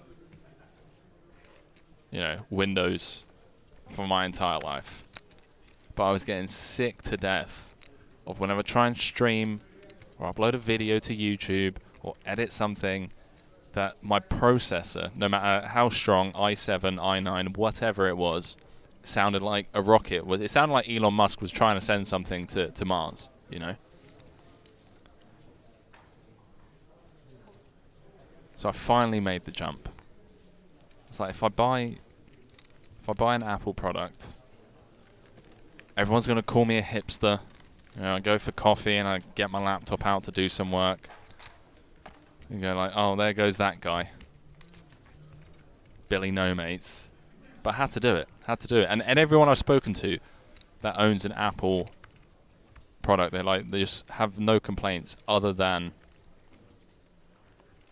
you know, like the software is, I don't know, not as good as Windows. By the way, are we liable to get sued if I, like, is that slander? Just don't want to get Unibet in trouble and have some massive lawsuit.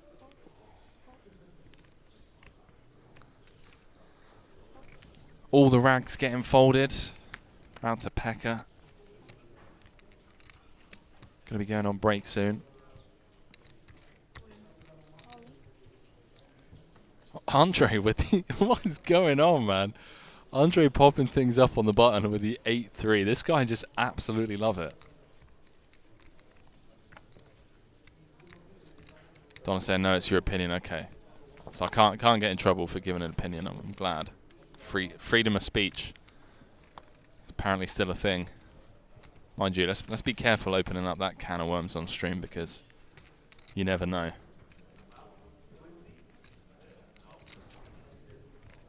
Never know if Big Brother's listening.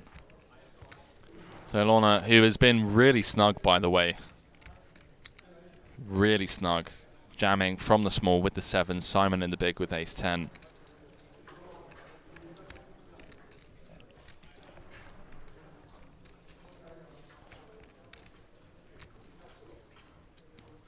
Does also have Andre to worry about, playing 40k effective.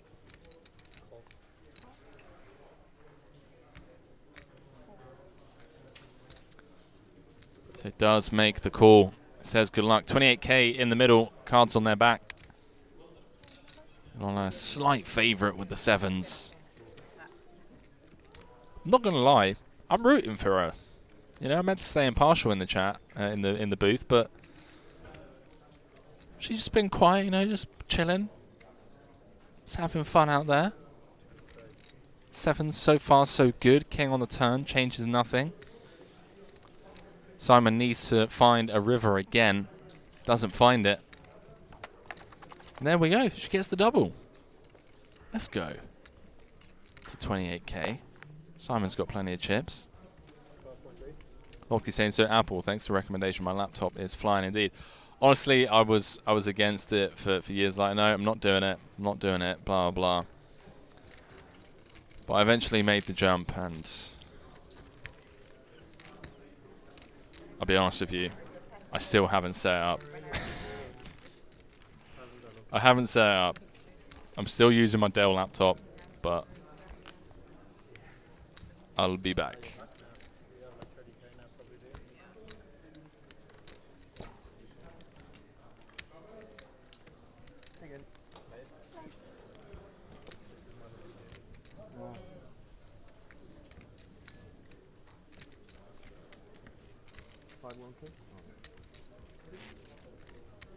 Bought it a month ago.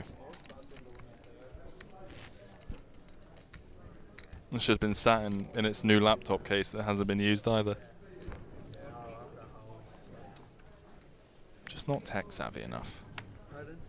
You think so? EP's money. Not free. Yeah, it's okay. Previous betting was very fun.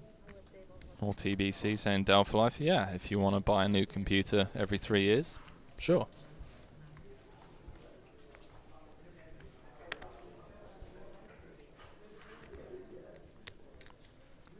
Monica with the ace king.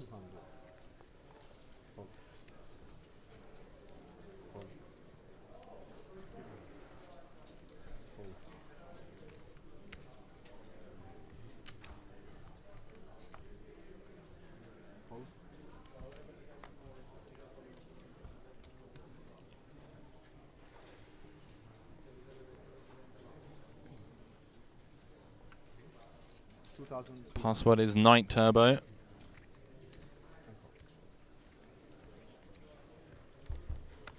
GL at the tables. I was about to say Sebastian doesn't want to see clubs. The dealer's rolled out King, Jack, 10 board.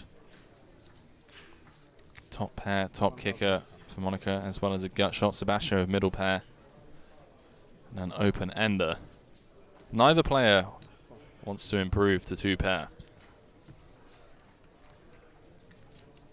So it would give their opponent a straight. How about the 9 of spades? Check.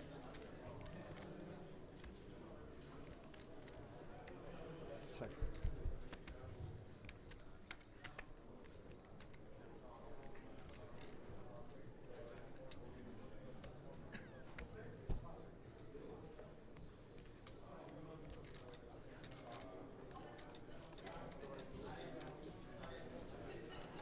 I've just received word that the new feature table, 2 of the top 3 stacks in the entire tournament are going to be jumping in the mix.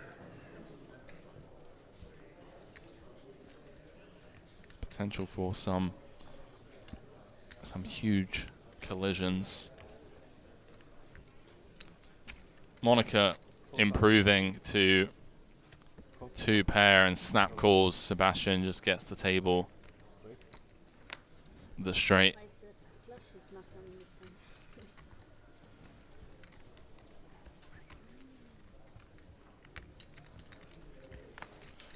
See in the chat, Nightbot saying, listen to all the episodes of the GPI award-winning Chip Race podcast. My good friend and fellow commentator James Dempsey was a recent guest over there. Check that one out.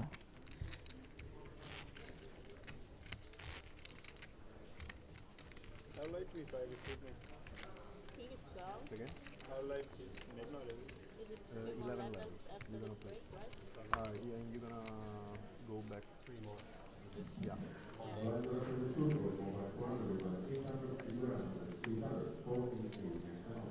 Small blind, please.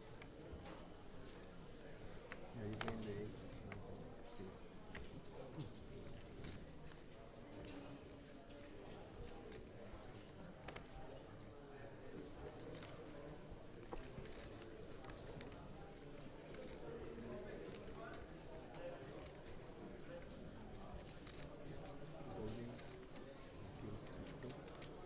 Oh, okay. Come on then, Ilona. Doubled with the 7s.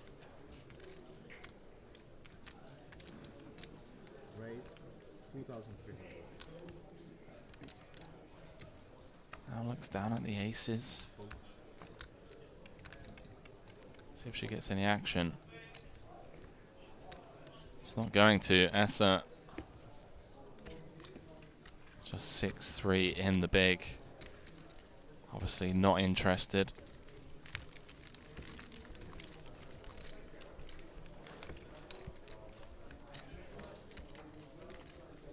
What's going on, Nightbot? Calm down.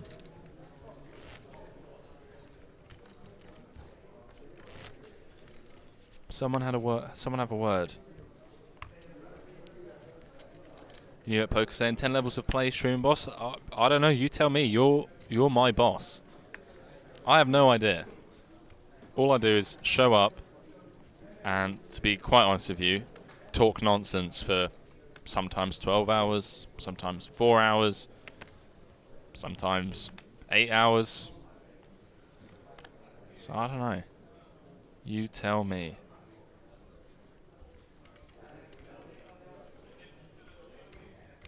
Raise 2,000.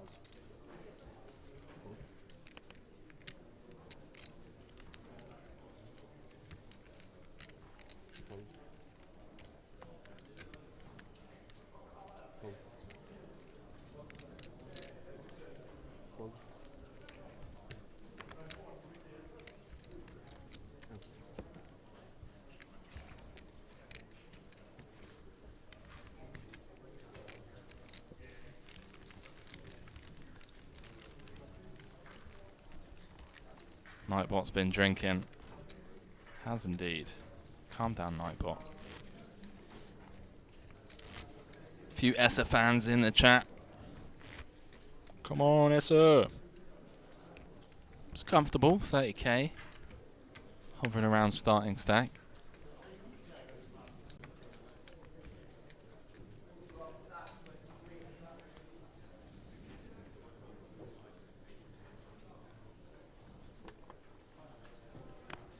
Quarterback saying Essa to the finals.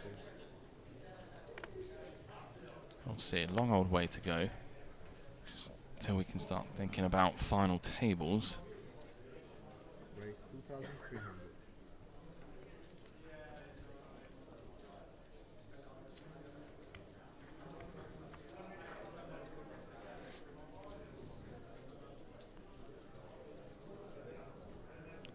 One with a couple of playable hands in a row. This time she's going to run into it. Talking to Simons. What's up, poker prankster? How you doing, dude? Yeah, there's an empty seat. Sat right next to me. Or right next to me, sorry. It's an empty chair with your name on it, pal. All you got to do is come and sit down. We'll press the on-air button. Just like old times. Although, 6,700. yeah, we could potentially end up breaking the internet. You never know. Just like old times. Hope you're doing well, pal. I need to have a catch-up call soon once I slow down for a bit. There seems to be a 2-member ESSA fan club here. Korvac and Julius McKee. Should we say we need t-shirts with ESSA's face? I mean, let's do it. Get them printed. Get them shipped over. If you get me one, I will wear it for the entire stream. And I'll go out there as well.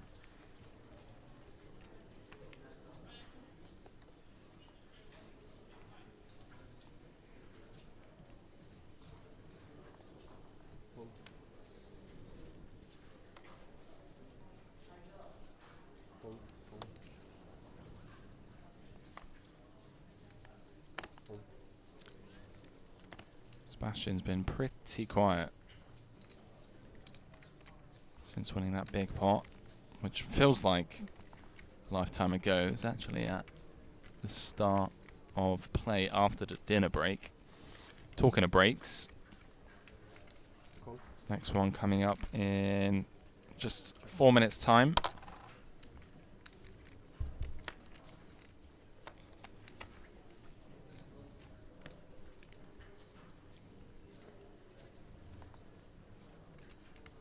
Blind v blind, Monica with bottom pair.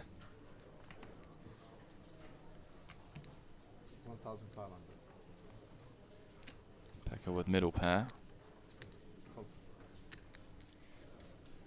Monica coming with check call.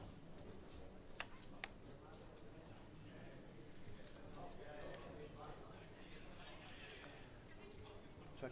Julius saying, where could I send the t-shirt? Easy. Send it to the Intercontinental here in Malta. My name's Henry Kilbane. Get it shipped over. Or just come in and just ask security. Just be like, hey guys, have a t-shirt.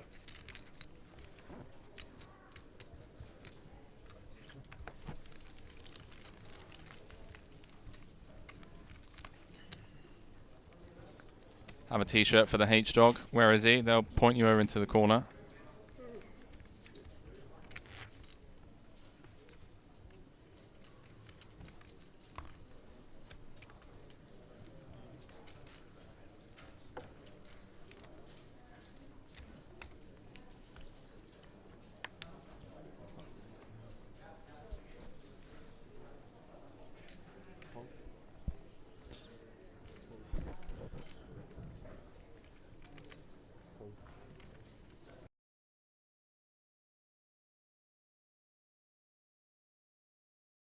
You crushing the free roll again. Pappy Van Winkle. What's up, dude? GTO Henry. You trying?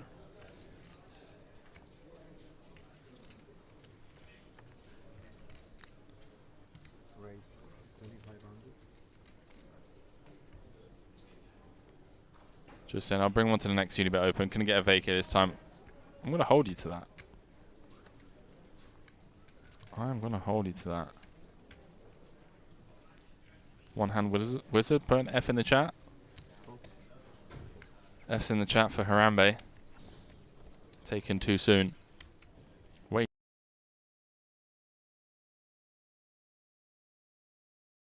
S's name, face, and signature. We got a deal.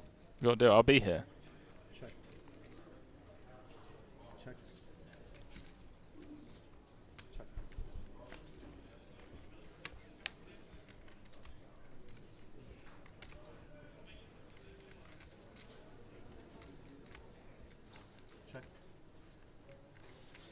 Check. Queen of Spades on the turn. 8,500 in the middle. It's Andre with the best hand. Bottom pair. Monica maybe. Just to take a stab at this.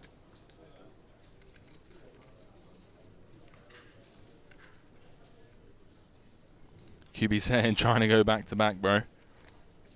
Legend. That, I mean, that, you know, I told you, you know, you get the 4 wins.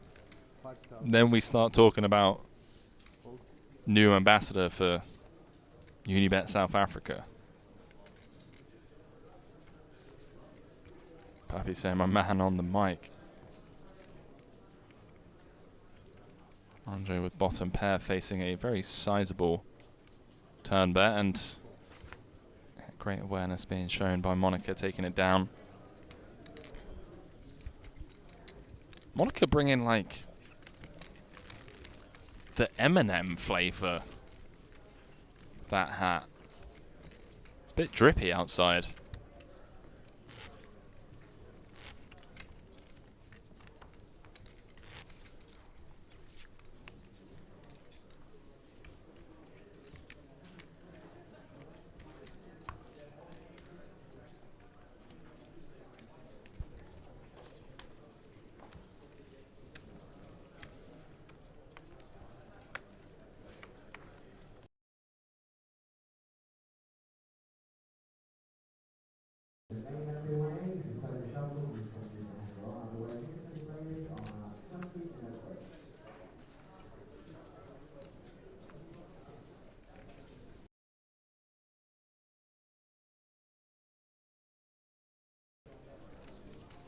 Is it just me, or is the Twitch stream just...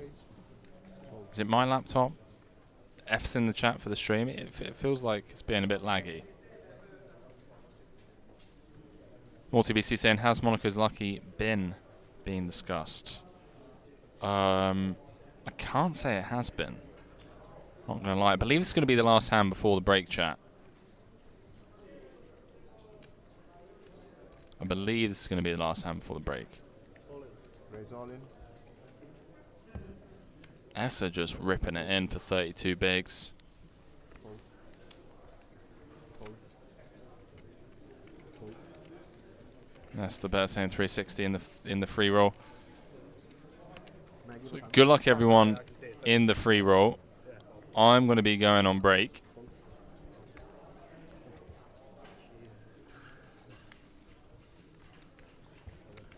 Going to be going on break, as are these guys. When we come back, new feature table with 2 of the 3 biggest stacks in the room at the feature. So make sure you don't go anywhere. Chance to, you know, just play a ridiculous size pot. So we're going to be bringing you back more players, new players, fresh faces. And I believe we're going to be coming back for another 2 hours. You never know. Maybe we go to 2 a.m. But anyways, I'll be back in 20 minutes. Keep me updated in the chat about how you're getting on the free roll. And don't forget, during break, if you find yourself in a spot, right, that you don't know what to do in, ask yourself, what would Henry Kilbane do? And then do the complete opposite. Catch you guys in 20.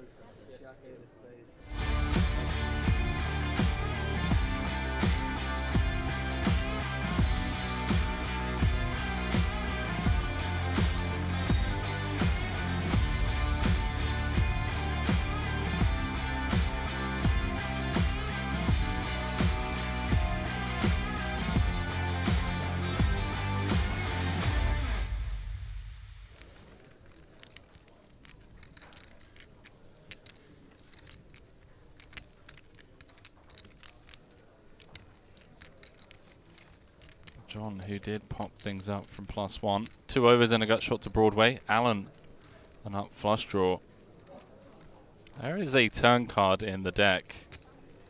That could cost John a lot of money. Don't think Alan's going to be going anywhere just yet.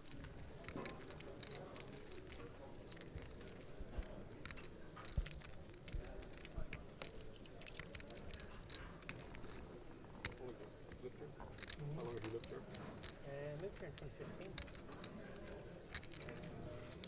Came on holidays and everyone's home. A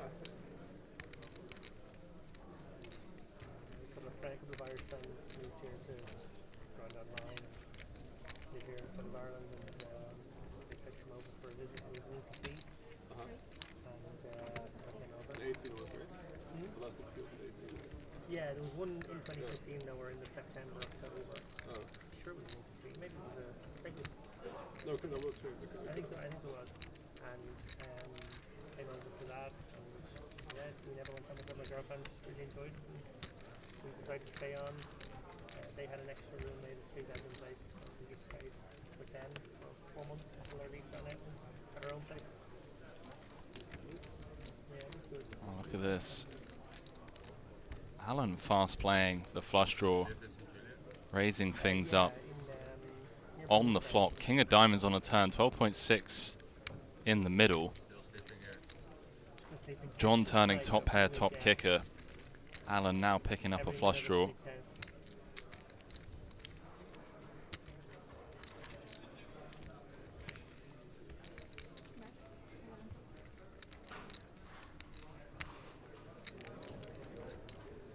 And Alan not slowing down.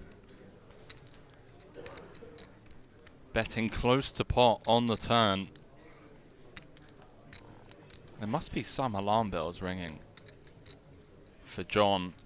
Bet flop, got raised. Alan could have a hand like Jack 10. Set. Not concerned, just rips it in. Putting Alan all in for his tournament life. I don't think Alan can fold now. Yeah. Does make the call.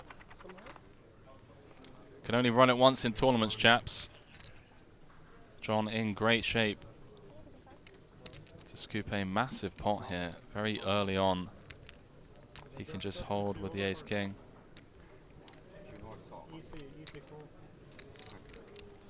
Six of diamonds on the river.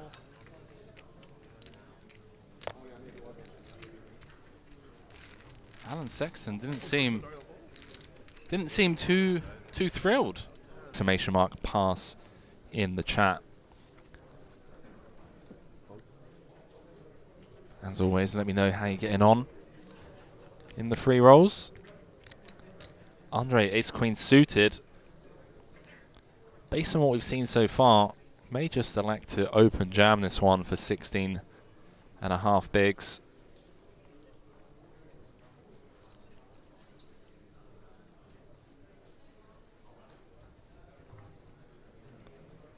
Yeah, in it goes.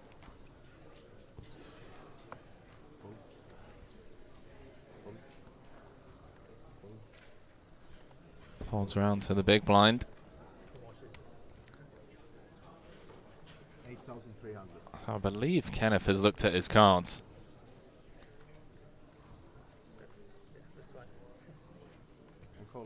Says let's do it. Cards on their back. All in and a call. And it doesn't get any fairer than this. Ace queen of hearts. Andre the player at risk. Kenneth making the call from the big with the pocket threes. And we have our first flip of the main. At least at the feature table. 17-3 in the middle. Queen in the window. Followed by the 5 deuce. Some backdoor opportunities being presented to Kenneth. And well, 9 of clubs on the turn. Removing all of those options. Drawing to 2 outs once. No dice. 10 of clubs on the river. Andre gets the full double.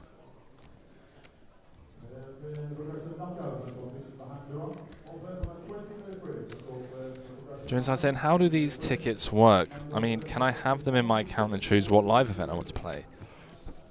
I believe so. That is a great question. It's funny how that changes over the years. My first big win, I literally went post to post. I was day 1 chip leader, day 2, day 3, and I ended up winning. So for a while, people used to say I was a great front runner, but I was a terrible short stack player. Okay. And I actually was a terrible short stack player at the time because I was converted from cash, and you know cash players never play with 20 big blinds or less. So I had really no clue what to do, short stacked. But I put a lot of study into it, obviously, and got better. And now probably the popular belief is that I'm much better with 20 than 100, which is probably true as well. I think it's probably true of almost all tournament players, though. We just don't spend enough time in the 100 big blind zone. Yeah, that's why you see so many pros just like max late regging. Yeah, I'm very much on Team Max Late Reg for a number of reasons. Unless it's a PKO. Unless it's a PKO, yeah. Just energy conservation as well. Even online, it just means you can get more volume in. If you're registering the start of everything compared to Max Late Regging, you're just going to play 2 or 3 times more tournaments. Oh, look at this. Julius forced to fold the King Queen suited. Yeah, this is... He's getting a big price here. He's getting almost 2 to 1. But history is such a horrible hand. Like, you're just dominated nearly always. Yeah, and also even getting 2 to 1, you still need like, what, 33% equity, which... Yeah, like you really have to put a lot of king queens and jack 10 suited into the reshove range before you're getting anywhere near that price. Pocket 2s. It was hijack v button v big blind.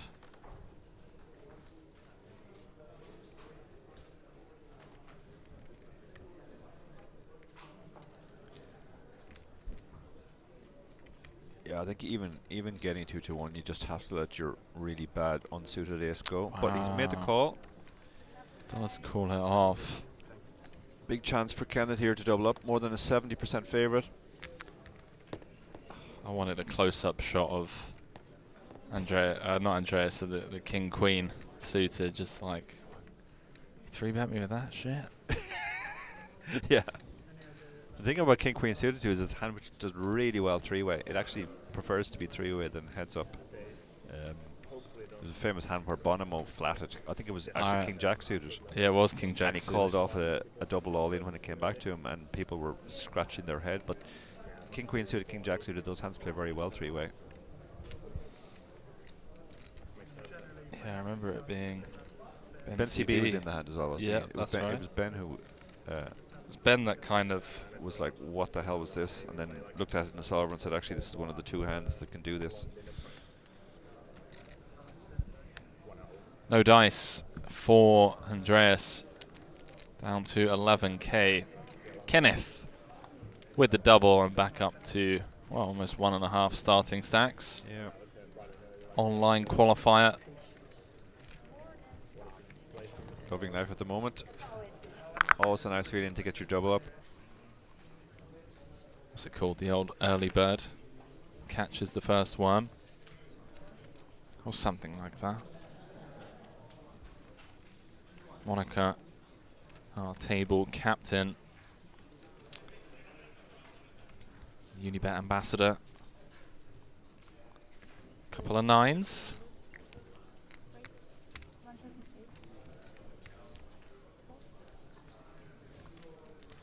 Don't forget, for those of you that maybe ran poorly in the free roll, we have another one coming up in an hour and 20 time. QB93 saying, #1, bro. What? QB? #1. Okay. Now I know. Now I know why you were in here. Keen to get the password. Loud Hitman says, 2nd place for me in the free roll. GG's, Loud Hitman. Like, QB, take a bow. How much did you get, QB? That was obviously the 500 euros in tickets. Hotso, long time no see. Oi, oi, the police are here.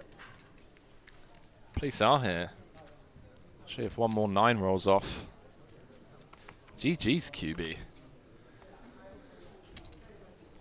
So a 3-way affair. Monica opening from +1. Simon flatting on the button with the ace-jack O. Sebastian looking to see a flop with the suited connectors from the small. Here we go. 10-7-4. Middle pair and a flush draw for Seb. 1 over to Monica's 9s. Simon with the 2 overs. QB93 saying, South Africa Unibet ambassador, hashtag just saying. Hey, listen, man. I don't know. GG's on winning the free roll, but like, I'm going to need you to come in clutch a couple more times over the weekend throughout this festival before we start throwing contracts out there, you know. What did you get, QB? That's what I want to know. What did you get?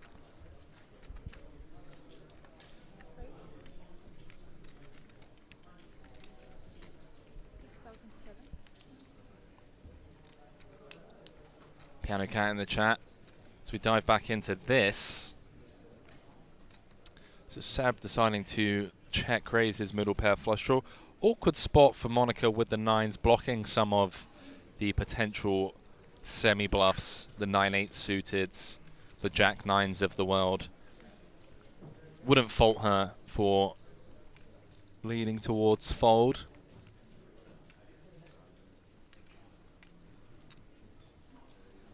And also can't fault her for sticking around with the best hand at the moment.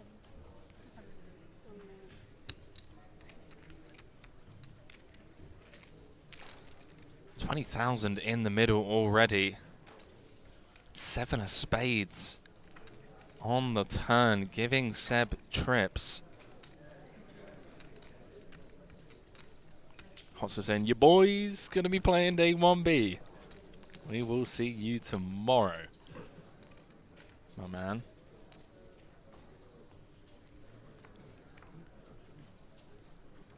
So check raise flop to 6,600.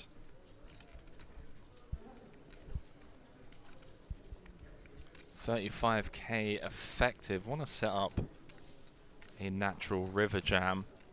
Wouldn't hate seeing him come something like 1/3. Feels a tad greedy, IMO. But that could just be because I'm looking at 2 9s. You know, if Monaco was sat with aces or kings, you know, any overpair basically.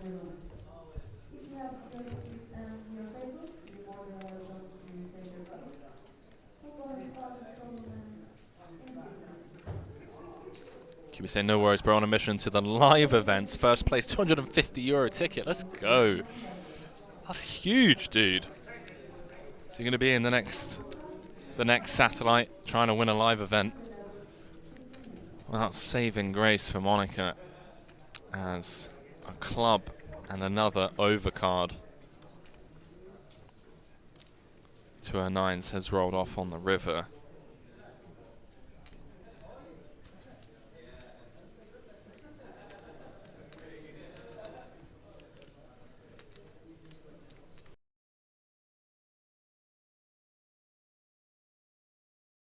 Seb going with a non-all-in sizing with an SPR of around, what, 0.6. Really trying to milk the cow.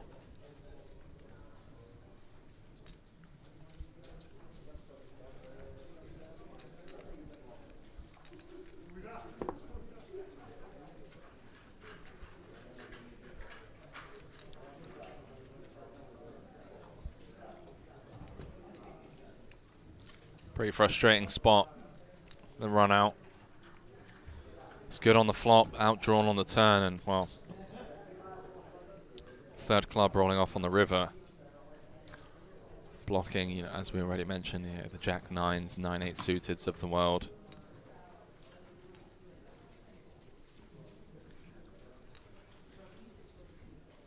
See if Monica can get away from this, getting laid an insane price.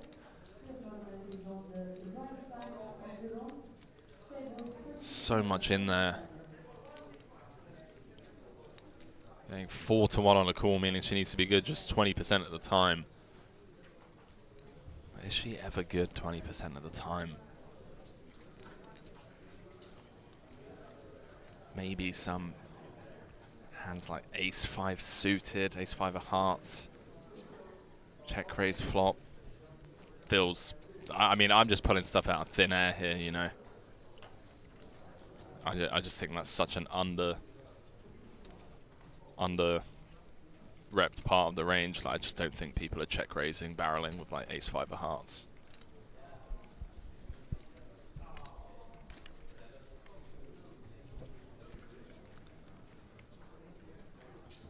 Well, she looks like she's gonna come with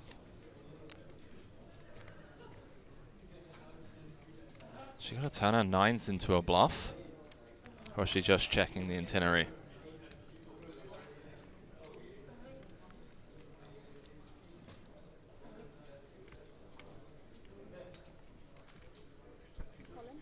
Wow! Wow, Monica just comes with the all-in. Seb with just 11k behind, and he does quickly call it off. He's going to get shown the 2 9s, probably not really expecting to ever win there.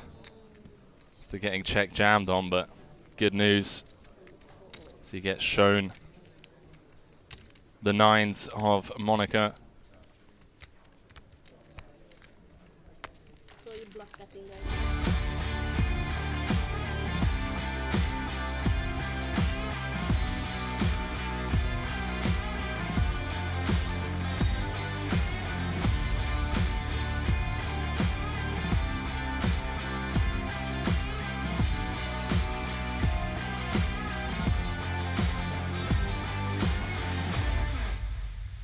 Like your seat, you wanted on the table. So probably was the table 2.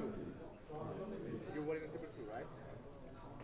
Okay, ask for something about this. Let's go.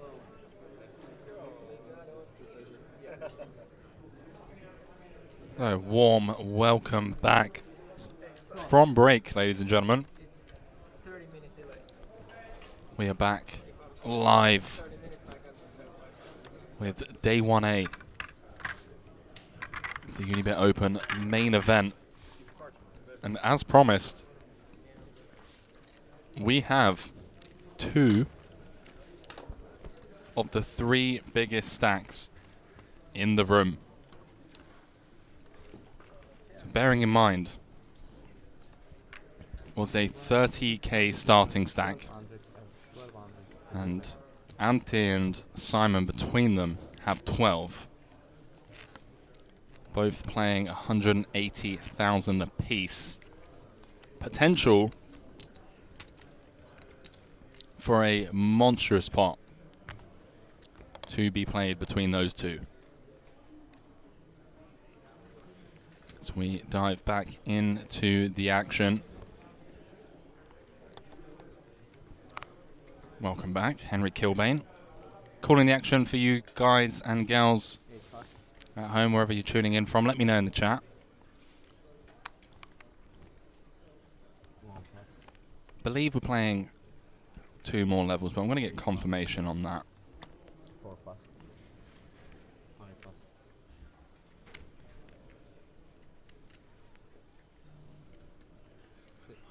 6 plus. Going to get confirmation right now. And 7 check.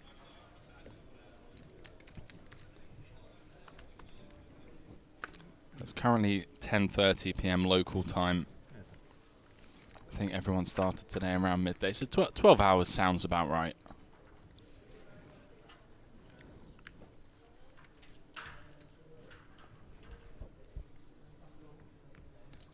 Six bet 1300.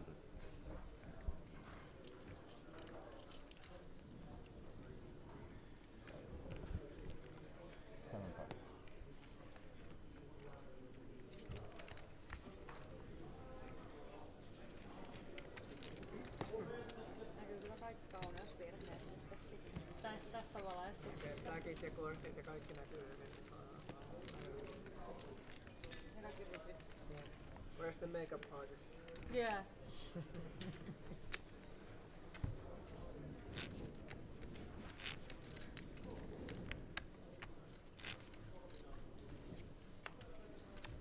So just fired over a message to the powers that be.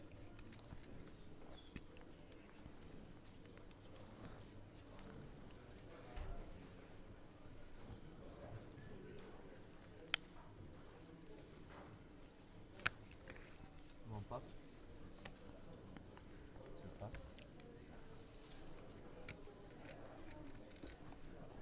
2 plus.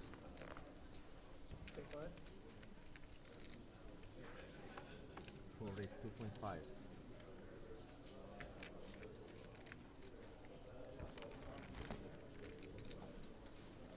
5 pass, 6 pass, 7 pass,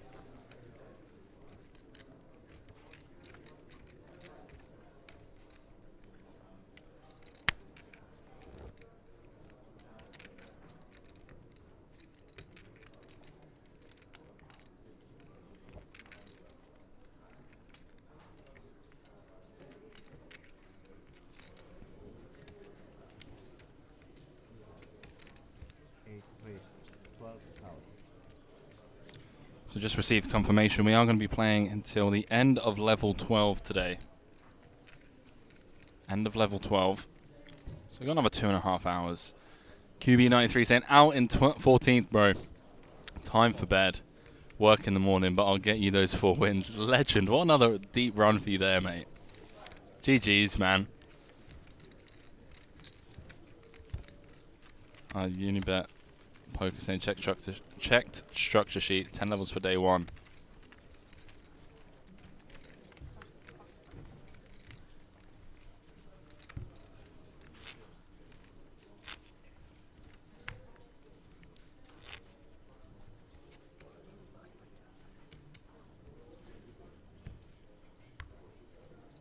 Unibet poker saying why they changed my spreadsheets. Good night, QB. Thanks for keeping me company, pal. Appreciate it. 2 pass. 3 pass. 4 pass. 5 pass.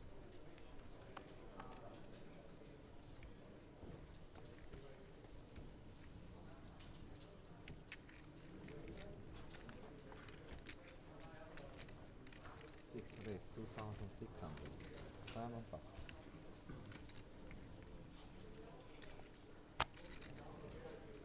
8 pass.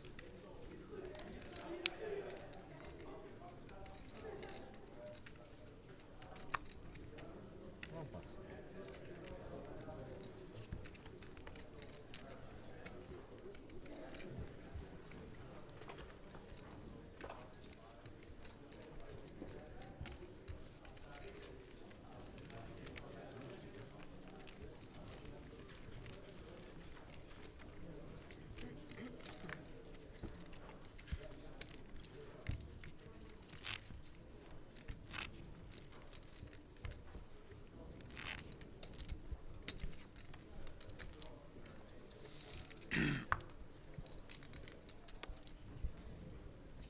'More TBC saying tried to give you an early night, Henry.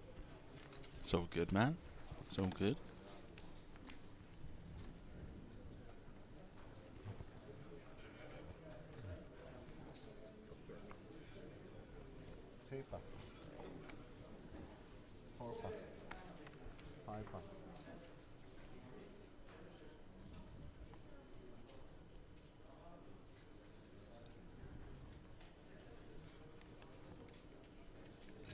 6 raise, 2,700. 7 pass. 8 pass.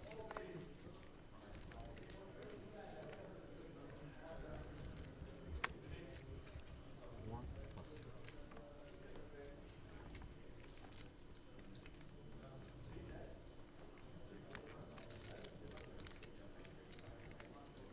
2 call.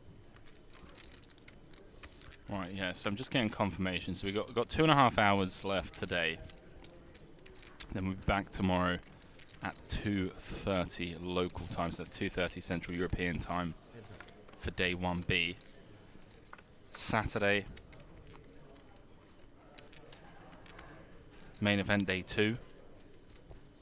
It's going to be a long old day. And then Sunday, obviously bringing you guys the final table coverage. Jumping back into this hand, Gabriele opening the ace jack. Simon just flatting with the ace queen.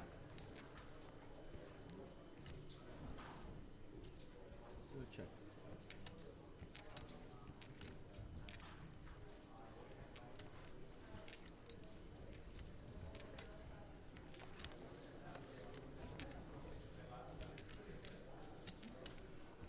Six check.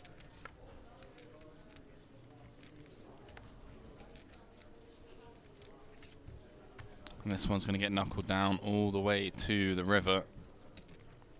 Potential bluff card for Gabriele. Does have, you know, some showdown value. But might try and get, you know, a 5 or a 7 to fold here, given that given that Simon's checked 3 times. You'd assume that he has some showdown. Yeah, and he's reaching for chips, and I can get behind this. 6 bet, 3,600. Comes with half pot. 2 plus.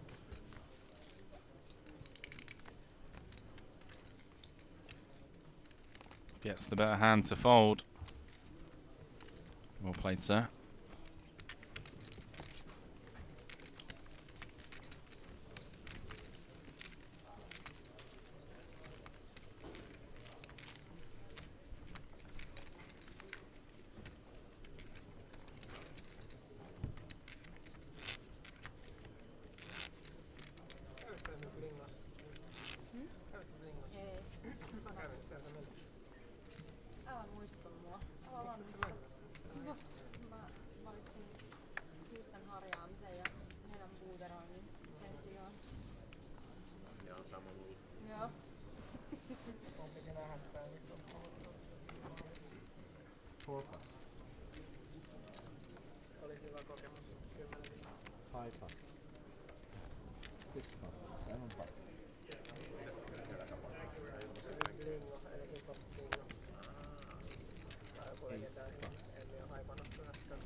Emmy on the button, sub 20 bigs, King Jack.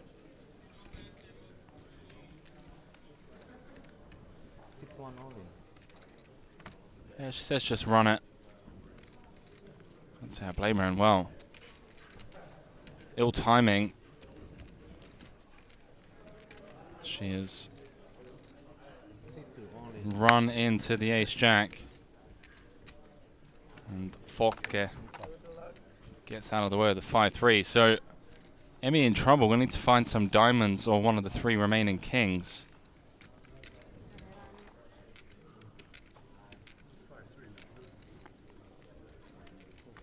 What did you have? 44k in the middle. Will the rich get richer?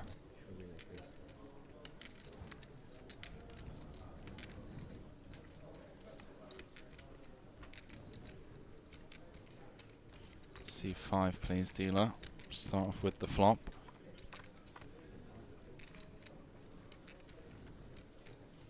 Wow, the Queen 9-4. No immediate help to Emmy, but she does pick up a gut shot.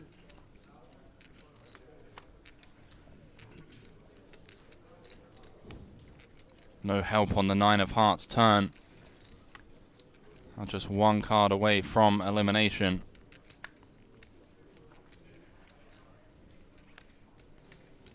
Eight of clubs on the river seals her fate. GG's in the chat for Emmy. Short stint at this feature table, but she has been eliminated. Late into day 1A, and well, as I say that, I know you guys have been complaining about it just being me in the booth. We got... He's not in the turbo. Who are these ungrateful? Who are these ungrateful people complaining about just you, Henry? Nah, it's all good. It's all good. Unibet Ambassador Dara Carney with the night shift entry coming in to keep things fresh in the booth, as we have Dara 2 of the 3 largest stacks in the room. Oh, wow. At this feature table, potential for a massive collision. You can see Ante with around about 6 starting stacks. Oof. That is a day 1 stack indeed. 5+. I recognize the Finnish gentleman in picture there, Uniki. Finnish rapper. 6th race, 2,700. 7 plus. 8 plus. And that might just be the overall tournament chip leader, Simon, with just shy of 7 starting stacks. Yeah. You think he's listening to Mozart? 2 plus, 3 plus. 4 plus. Some Frederick Chopin. There's some piano music playing along. Sounds like, yeah, just nice and Nice and flow. mellow as you stack your chips. Now I have to ask, as always, when you join me after getting our hopes up about potential runs in these side events, what went down in the turbo? Let me think. I started pretty poorly. I kind of drifted back, and then I got a somewhat fortuitous triple up to fin the King 9 suit, King 9 of diamonds from the big small blind. The flop came 10-8-7, 2 diamonds. Got it in 3-way against top set, and the made straight already, Jack 9, but river the flush. Oh wow, okay. For the triple up. And then, yeah, the blind just got bigger, and in my last hand I had roughly the same stack as I had after the triple up. And short stack shoves, guy who's playing super loose calls. I shoved ace jack suited, ran into 10s behind. The other guy, the original caller, folded, so there was a lot of dead money in the pot. Yeah. But I was up against 10s and king 7, and the 10s held. Oh, you got the 2 overs. You don't even get Yeah, suited as well. Everything. Wow. I was feeling confident. So that's Dan. That's Uniki. I was talking about, the Finnish rapper, star of the GPI award nominated documentary series Last Call. Oh really? Yep. It's basically, it followed him around.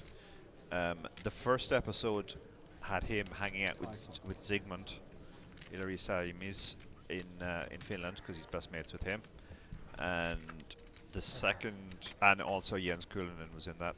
Second and third were him hanging out in Monte Carlo with Patrick Antonius. Right, And then okay. they completely ran out of ideas, because the fourth one was him hanging out in Dublin with me. Okay. He came to my house and just after the IPO last year, and we filmed the session together. I have to check this out. So they won a GPI award It for was this? nominated. Nominated. Didn't win, unfortunately, but it was nominated. Oh, I do apologise for the unintended needle. Yeah, but yeah, really good. Well, worth checking out. Jens Kulinen, I thought, was brilliant in the first episode. Made some very interesting points about why poker is so big in Finland. A couple of things he mentioned was the Finnish are not particularly religious, so therefore they don't really have a superstitious mindset. And he also said they obviously have a very heavy emphasis on education and logic, so he felt that was the reason why Finland produces so many top-class players. Do you think religion plays a pretty big role in other cultures? I mean, in Asia for sure, you could see that. Yeah, I think it does. I think the point Jens made was that, like, you definitely don't want to believe that anything is preordained, right? Or that you can appeal to a higher power and that will bail you out. You want to just take the very probabilistic view of the universe and that you're in and kind of focus control on that rather than anything else. That makes sense. That's interesting. Yeah, I'll have to check that out. Yep. Been they're into a second season now, and they've got some real big names as well. Well, I believe if I'm not mistaken, on the plane I actually started watching one with Elis. That was Jonne and Elis and who else was there? Yeah, a couple of PLO wizards, and I was kind of joking with some friends. I was like, I wonder how much money I'm actually down lifetime to Elis. Like, I feel like it's a reasonable amount of money. Yeah. Maybe played around 400 to 500 hands with him, and I know it's a small sample, but a few people are like, well, try again, Henry. You never know. I'd rather not. I think a lot of people would be in that category of, they'd be down lifetime. I'd rather not. Not interested in battling with him. We jump back into this hand. Ante just going to take it down with the gut shot.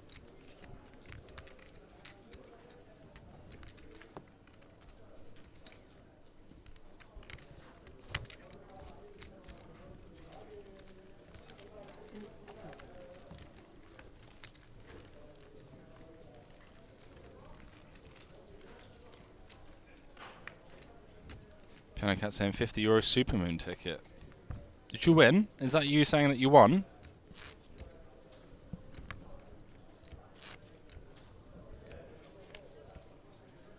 Why was I not informed of this? Didn't even know you were running deep in the free roll. Any update on Lapin? Yes. He is now short. He lost a big pot against local pro Mark Vella. Okay. I got all the gory details. Mark raised under the gun. David flatted pocket nines from the small blind. Big blind came along.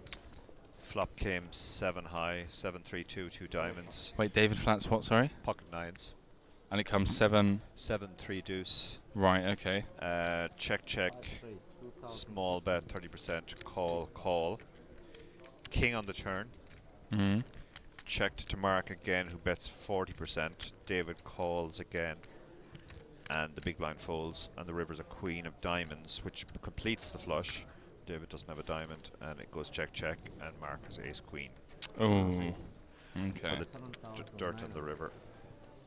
The old dirty river. Oh, jumping back into this hand. This is a big. This could be a big one, yeah. Auntie's got kings here. How active have the 2 big stacks been? To be honest with you, you've only been live since we came back from break for all of 20 minutes or so. So haven't really seen too much from Ante with the king 10. He's just going to let it go. Locked in the chat asking the series name that I'm talking about. It's called Last Call, and it's on YouTube. So if you just search for Last Call on YouTube.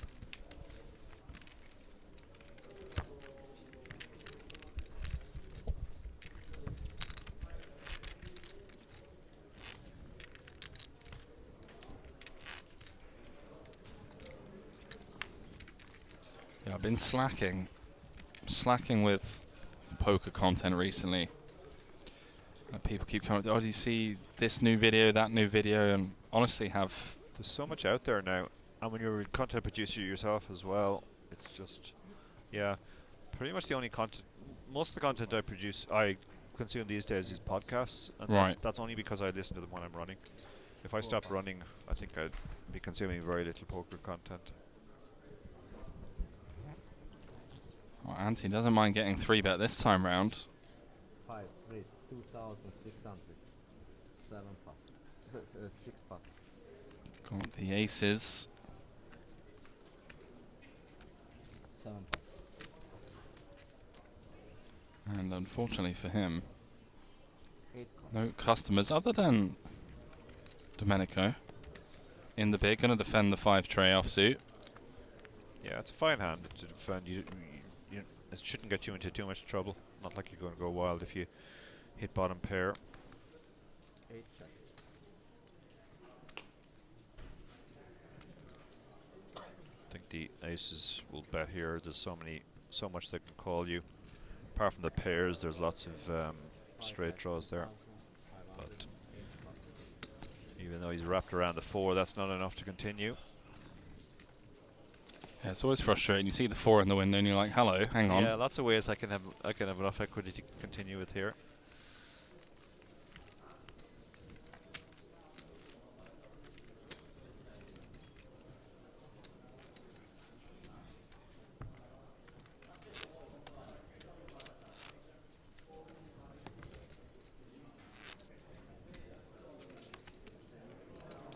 You going to be in from the start tomorrow? No, I don't think I will. Energy conservation and all that stuff, that becomes important at my age. At your age?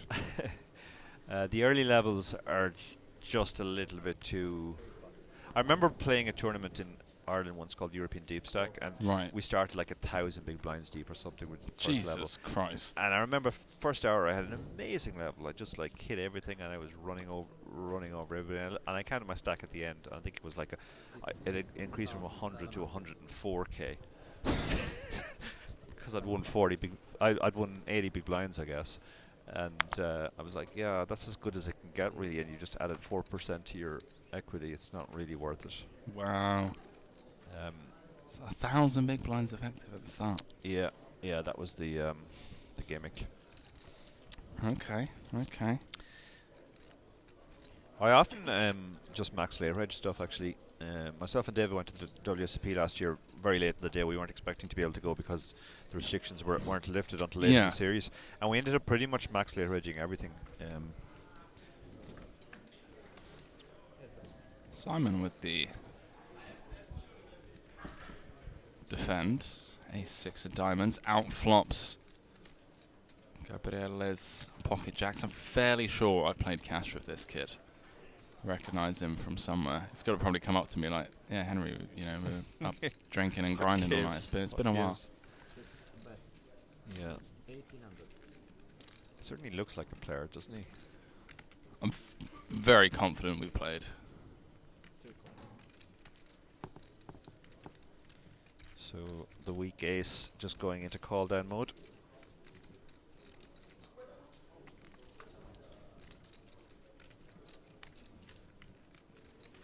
That should slow things down on the turn. Yeah, the 6 of diamonds is a little bit of extra reason for the ace-6 to hold on now. Even if he's behind to another ace, he could possibly outdraw it with a diamond. So yeah, there's no reason to bet jacks twice here. 6 on the river. Now he'll have to try and go for value himself, I think. And after it's gone check on the turn, when we do face the river probe, no diamond in hand. Obviously, when it comes to hero calling, I think of. Yeah, he's gone really small here. He's made it look like a blocker, which is kind of a blocker. 3-2 into 11. So you're hoping sometimes maybe you might induce a raise.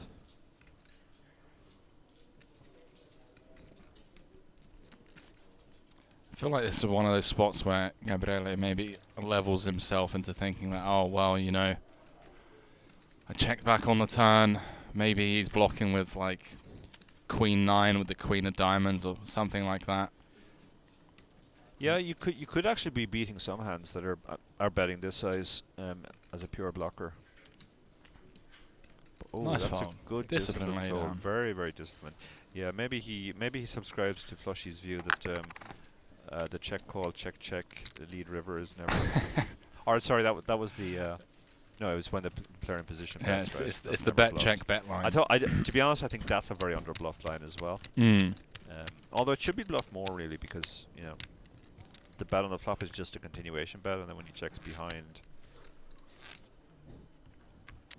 But it depends on the board, because your continuous will have to have had some equity. AKT saying, is it my weary eyes or is the stream a little bit sped up? I'm going to go with it's your weary eyes, to be honest with you. Yeah. It's, looks fine to us, for sure. Yeah. More TBC saying it's that time of the night where I'm entertaining the little one with Pokemon emotes. Cod saying Simon also Unibet Open regular. 7 plus. 8 raise, 2,500. 2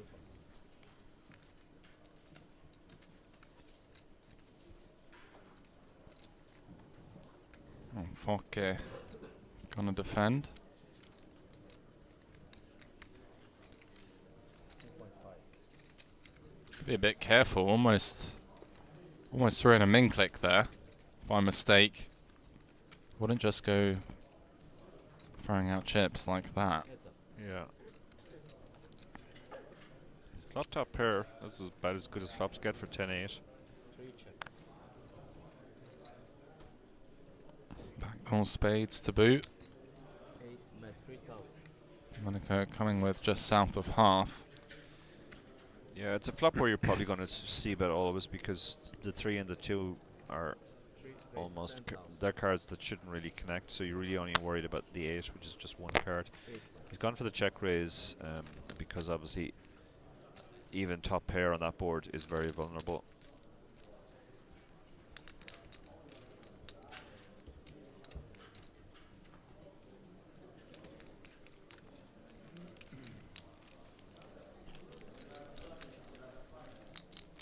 Oh, it's getting late in the day, Dar.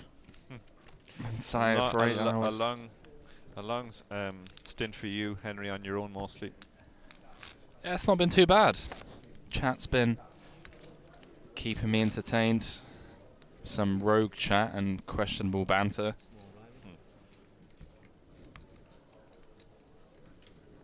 For anyone in the venue at the moment, the welcome party is actually going on upstairs as well. So you can go up to that if you have nothing else to do. Yeah, I found out about that on break. I was like, hang on, welcome party. Where's my invite? They knew you were going to be working, Henry, unfortunately. Tucked away in a corner in the middle of the room. Yeah. On my Jack Jones.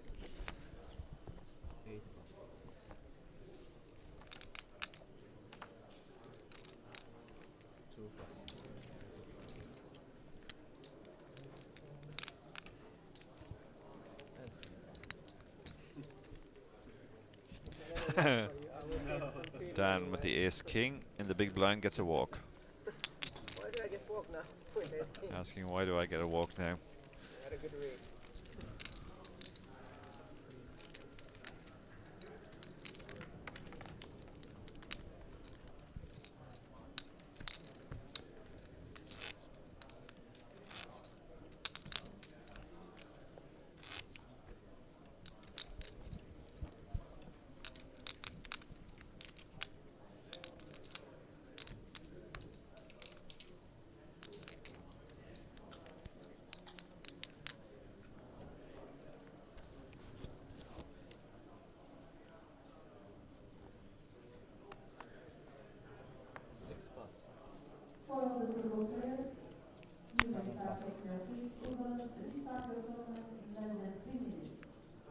Very loose open coming in here from Domenico.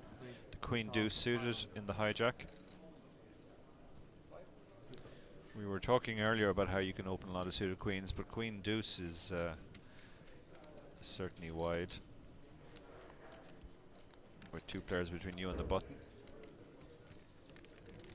And it looks like, yeah, Simon is not folding. He's decided to just call with his 9-8 suited. He could have 3-bet too. He'll get a lot of hands like queen deuce to fold. And I think Ante will definitely be playing the queen jack off in the big blind. Yeah, 3-way affair with 3 bigger stacks. Big stacks, yeah. And Domenico getting a bit fruity pre-flop. Yeah.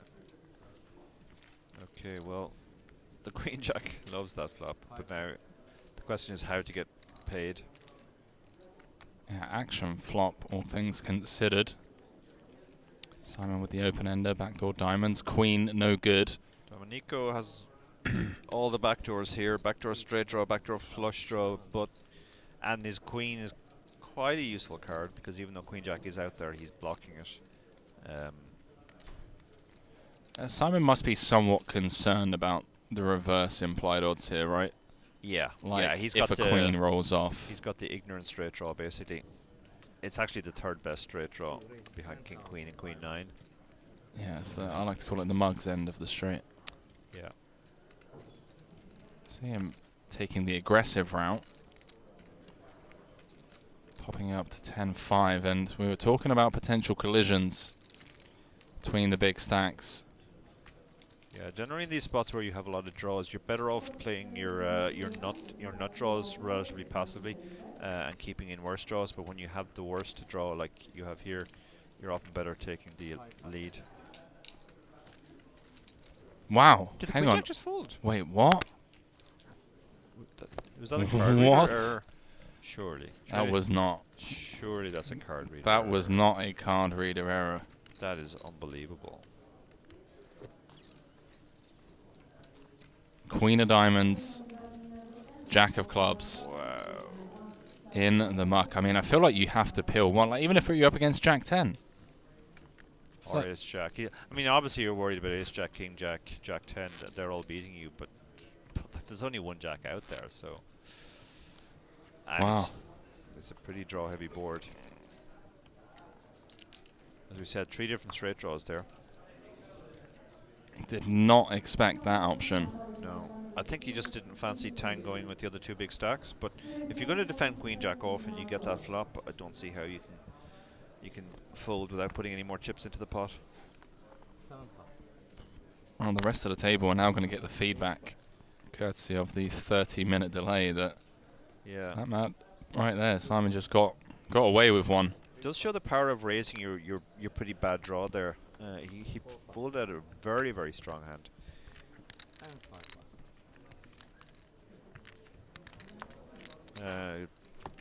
Wow. Chat suggesting maybe a misread of the hand. No, not the share hands, guys. Been working with these guys for don't even know how many hundreds of hours of live streams, maybe even in the thousands now. Yeah. And I must be in the thousands now. Yeah. Say so. Maybe last 5 suggesting years. the player might have misread his hand, but I don't see how that could have happened either.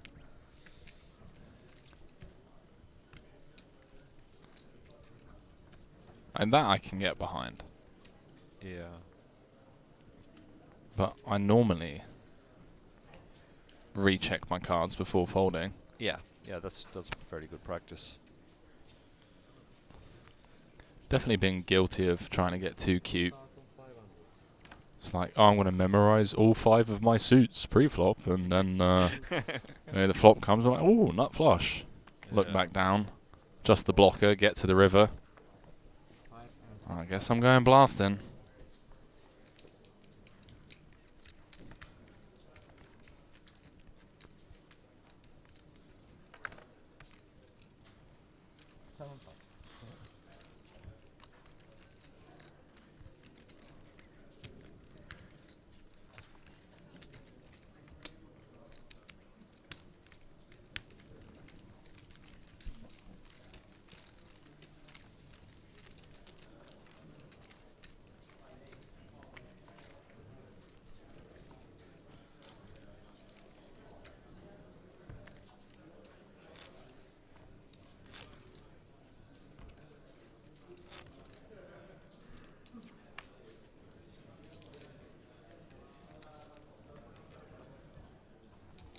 So we've got about an hour and 15 till the next break. We're going to have a short break, then come back for one final hour of play.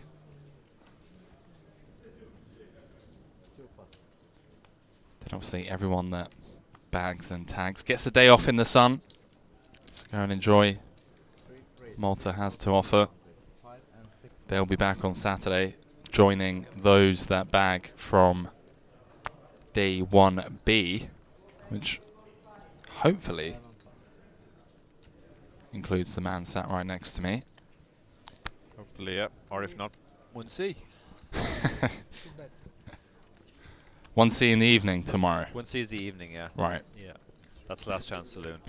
That's the only one that you can re-enter. So if you play 1A and bust, you can't come into 1B. You can only come into 1C.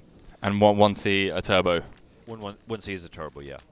I really like that. I think they've got that nailed down. It makes a lot of sense. Idea right? to have a last chance, but obviously it has to be short because you can't have it ending at 5 in the morning.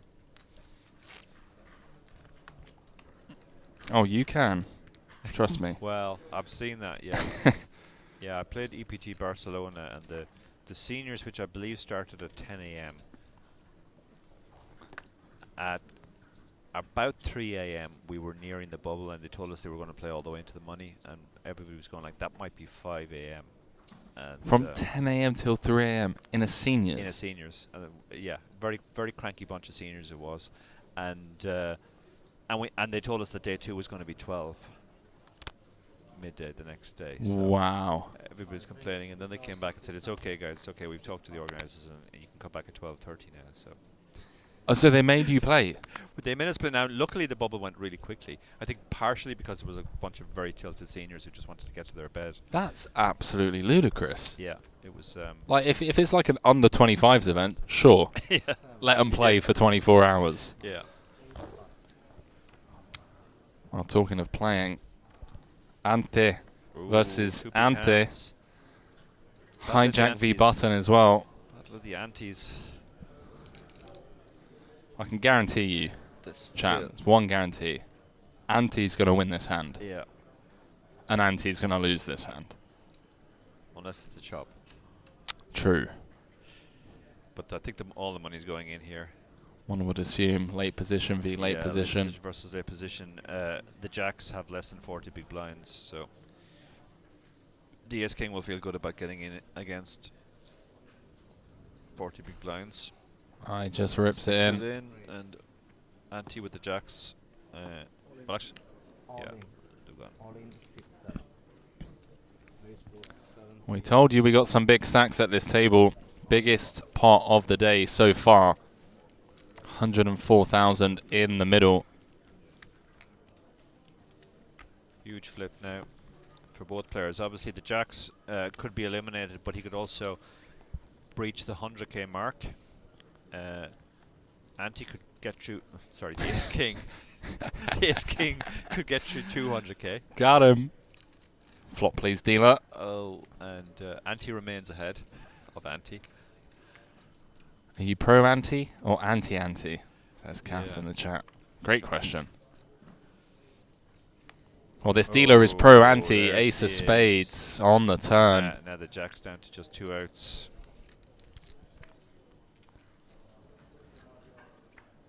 That's not one of them. Deuce of clubs on the river. And the Ace King scores the elimination up to Dara 232,000 chips. That is just shy of 8 starting stacks. 8 people, 8 hopefuls that registered just 11 hours ago. All their chips are now in his stack. Yep.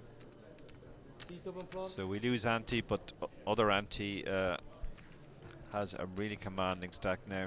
The other Ante now has a lot of Antes. That's a stack which will be above average even on the bubble. Wow. Some more players. Yeah. I see what you did there on the first hand. He doesn't listen. Yeah. So that was a nice 5x race with the 9-2 off. Oh, wow. 5x raise with the 9-2 off. I don't remember this hand. Is Dan winding him up maybe? Suited. I just went to this and I just watched it the first time. No. Yeah, when you get to TV table, you need to start Hollywooding.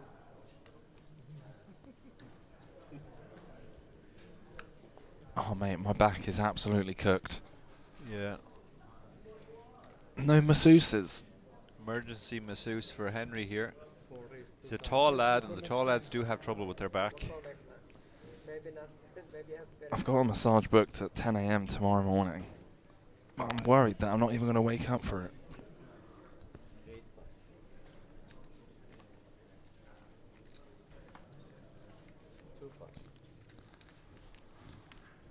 Right, if you could give me... So I've started... Complete random segue here.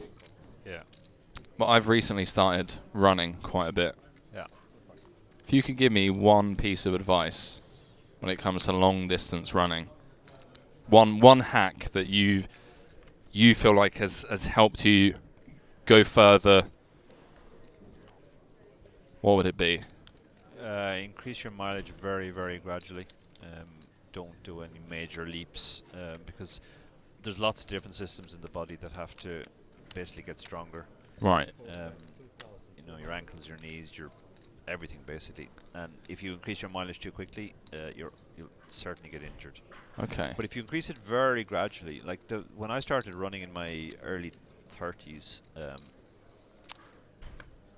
my first run was I think 800 meters around the block, and I was absolutely dead afterwards. Right. I was like panting and needed 20 minutes recovery.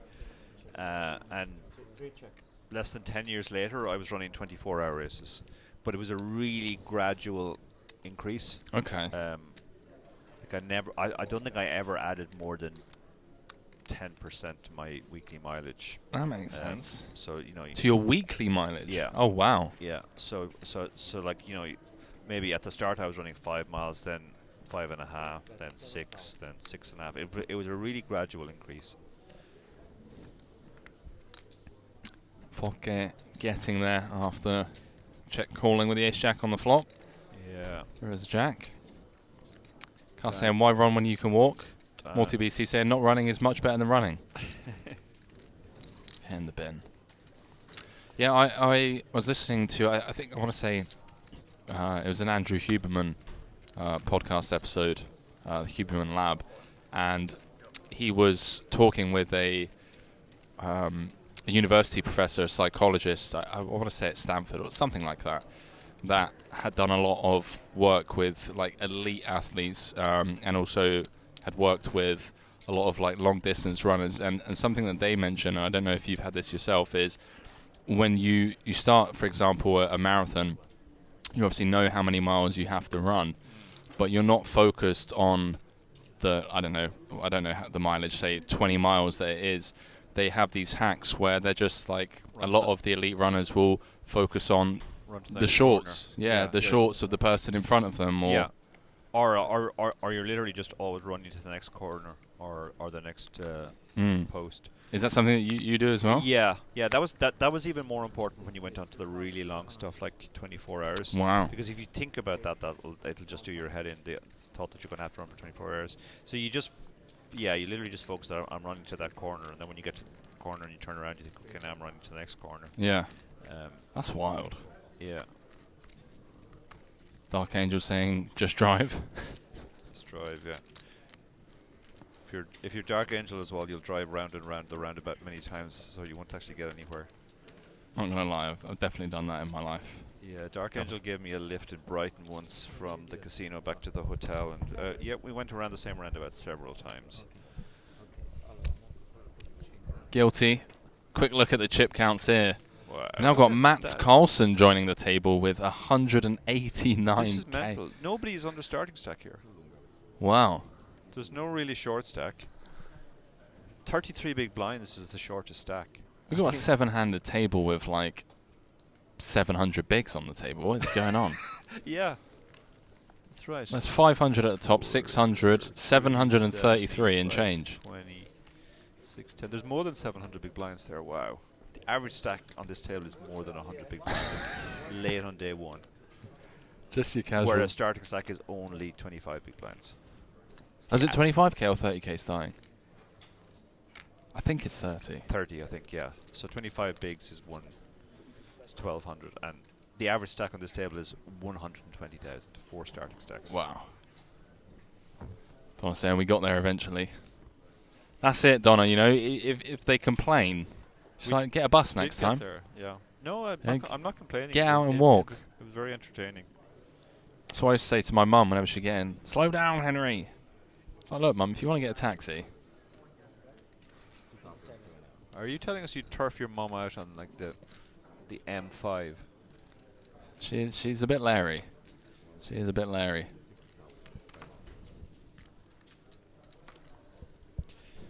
We are seeing a lot of big hands here. That's why I guess that's one of the reasons you will often see big stacks. Just a lot of big hands colliding. I'm doing the Stevie Chidwick in the commentary booth. Is that what he does? Never thought I'd see the day. Yeah, I was speaking to him about it. It's actually really effective, and it took me quite a long time to be able to do. Is it a specific yoga pose, or? Yeah, so basically, it's just it's really good for the deep groin area, the stuff that gets really tight when you sat down. Okay. You kind of just squat down, then you push your elbows into the sockets of your knees, and just push them out, and it just kind of swing back and forward. And he does it all the time. I'm like, Stevie, what are you doing? Okay, if anybody wants to see what it looks like, I'm going to put it on my Instagram now. You know, you got to stay flexible in the commentary booth. All right, this is Stevie Chidwick's. Stevie Chidwick, according to Henry. This is how you. This looks. It looks weird, right? It does. It looks weird. It looks like you've turned into a very small man. Yeah. A very tall man has turned into a very small man. Super effective. Head over to Dara's Instagram if any of you are really that curious. Henry doing this. It is one of the weirdest. I remember when I first saw him doing it, I was like, I was like, what are you doing, mate? But it's Stevie Chidwick, so like everything Stevie does is cool. So. Break in 1 hour.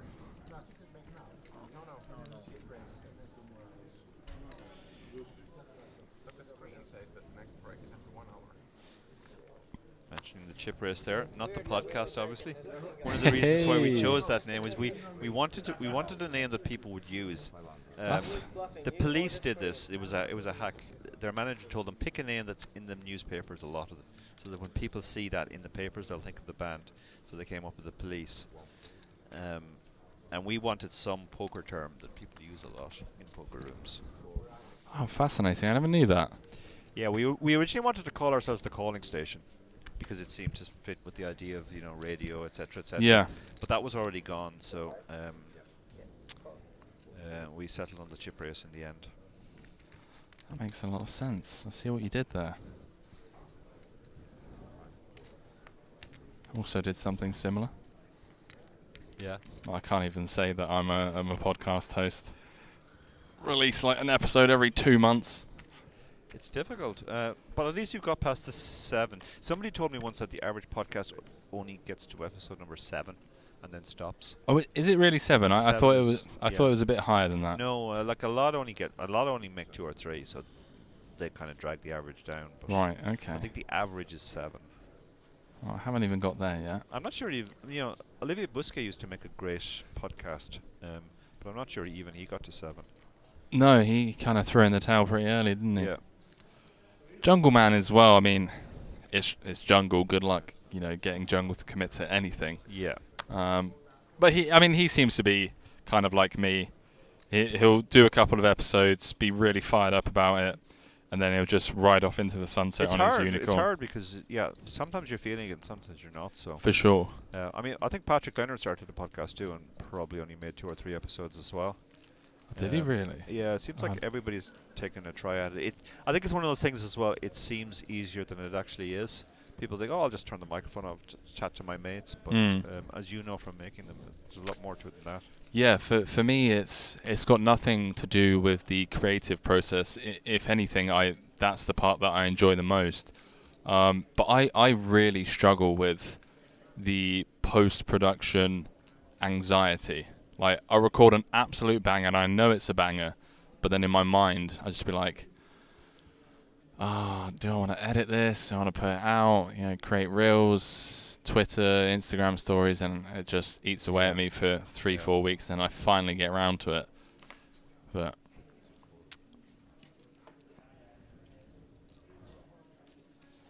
Rock saying, I saw you for your run earlier. I didn't realise it was you until you were too far away to say hi. Not sure who you're talking to, but I did go out for a run earlier, yeah. So nice. Possibly me. 10% OMG. It's Dan from the last call. What an incredible show! Just watched a PLO episode today. Yeah. I haven't caught that episode yet, but I'm really looking forward to catching it.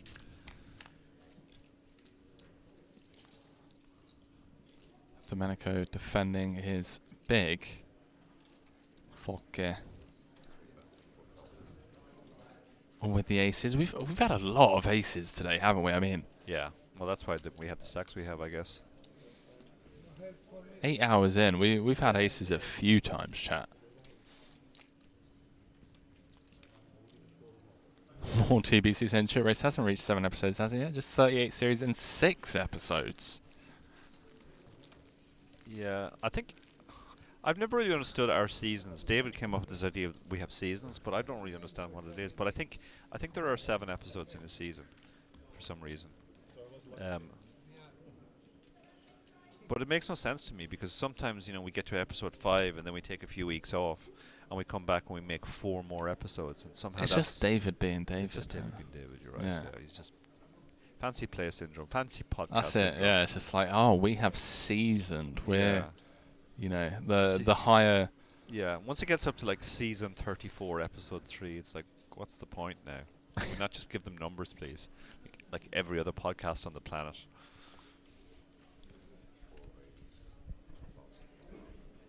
Cod's talking about the free roll, I assume, saying second deep space, win galaxy. Searching for flights to Malta tomorrow. Let's go.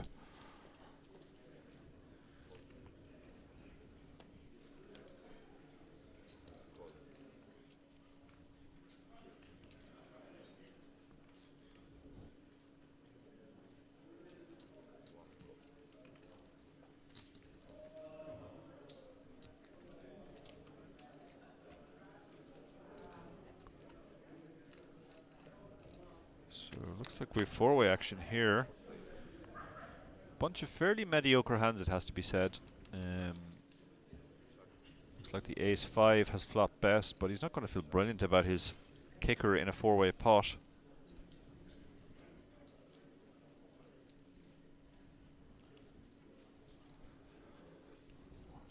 He has open from the hijack. Yeah, perfectly legitimate open, and he probably feels that he would have heard from a lot of the stronger aces. They would have 3-bet him given his late position, so he can get called by a lot of worse hands here as well. Obviously there are spades there, lots of gut shots like the queen 10, for example. Pocket 2s are going to go away, everybody goes away, yeah. That's pretty much what you want when you're 4-away with ace-5 on an ace-high board. Yeah, just takes it down. So it sounds like the blinds are going up. Did I just hear, or am I hearing things?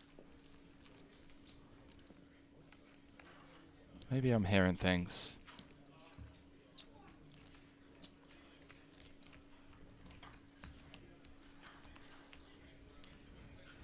Dan very, very slowly stacking his chips.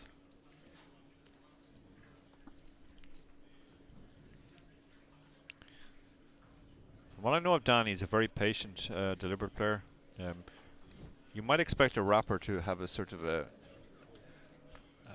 more gangster style, but he seems to be a very patient man.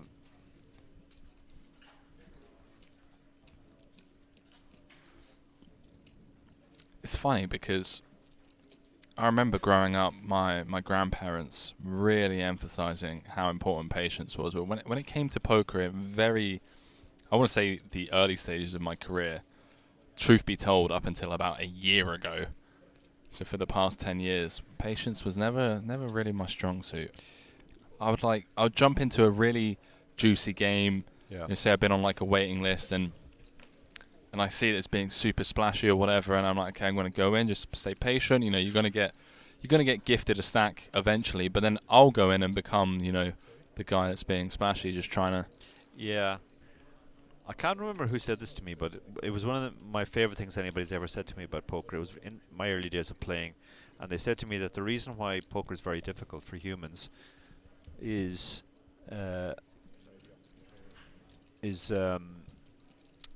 that the 2 most important skills are patience and aggression, and most patient people are not very aggressive, and most aggressive people are not very patient. That makes a lot of sense. That makes a lot of sense.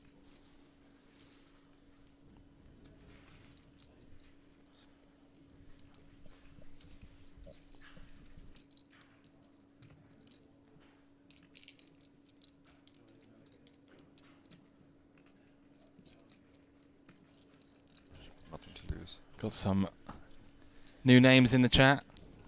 Jean-Robert Meland saying hi, guys. Is that the real OG? Piano Cat saying fix the typo. Appreciate you, mods. You guys have been keeping me company all day.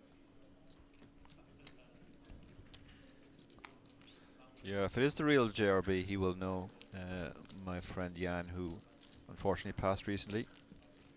He hung out with JRB a few times.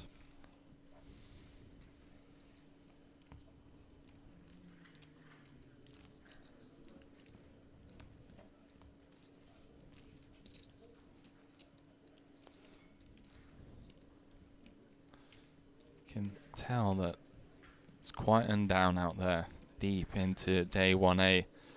2.5 years of no Unibet Opens, but we are back.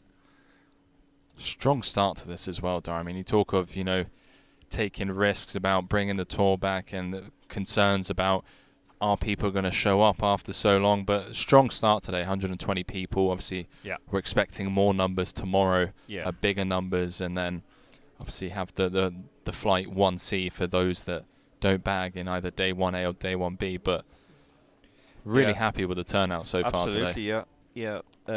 I think we'll get at least 1.5 times as many tomorrow in 1B, and then we'll get a smaller number in 1C. But my prediction at the start of the week, when we were talking about this privately, was 350, and I still think that's probably in or around the line. Now, Lappin has gone a lot more aggressively. He thinks it'll hit 450. Is that just Lappin? Lappin talking things up, possibly getting overexcited, but over-promising and under-delivering. Yeah, I think, but certainly I think over 300 is going to be amazing in my book for the first one back in 2.5 years. Typically, previous Unibet Maltas have come in or around 300, so to get past that would be great. I think you're seeing here a lot of the players are actually getting pretty tired. Yeah, it's a long day. It is a long day. But, a couple more hours and you get a day off in the sun. Yeah. More importantly, you get the Instagram story, #bag and tagged, #feel blessed, #made day 2, and if you follow any poker players, you'll know that we live for the bag. Yeah, find a bag. More importantly, it's not I found a bag for day 2, it's like we found the bag. We found the bag. Yeah. Does always make me laugh.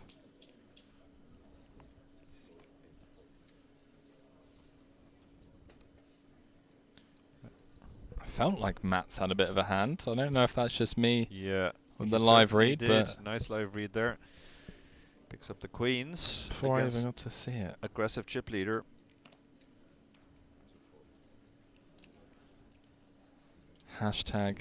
#positivity. Now, Ante, sure, out of position, but look how deep these are. Over 150 effective at the start of the hand. Ante not going to go anywhere with his 10-9 suited, and potential for a big hand to play out here. Should these hands collide. There are a couple of boards. You can see all the money going in. That's not one of them. No. The ace is real. Buzzkill. And as well as the 2 diamonds, not a single club on board.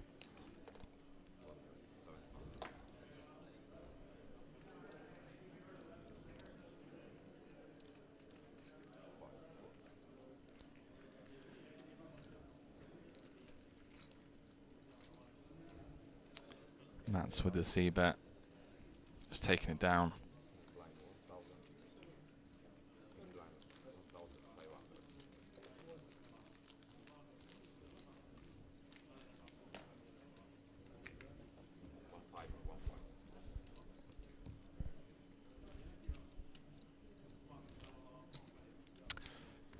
So I did hear correctly. The blinds are going up. They were talking about the chip race. But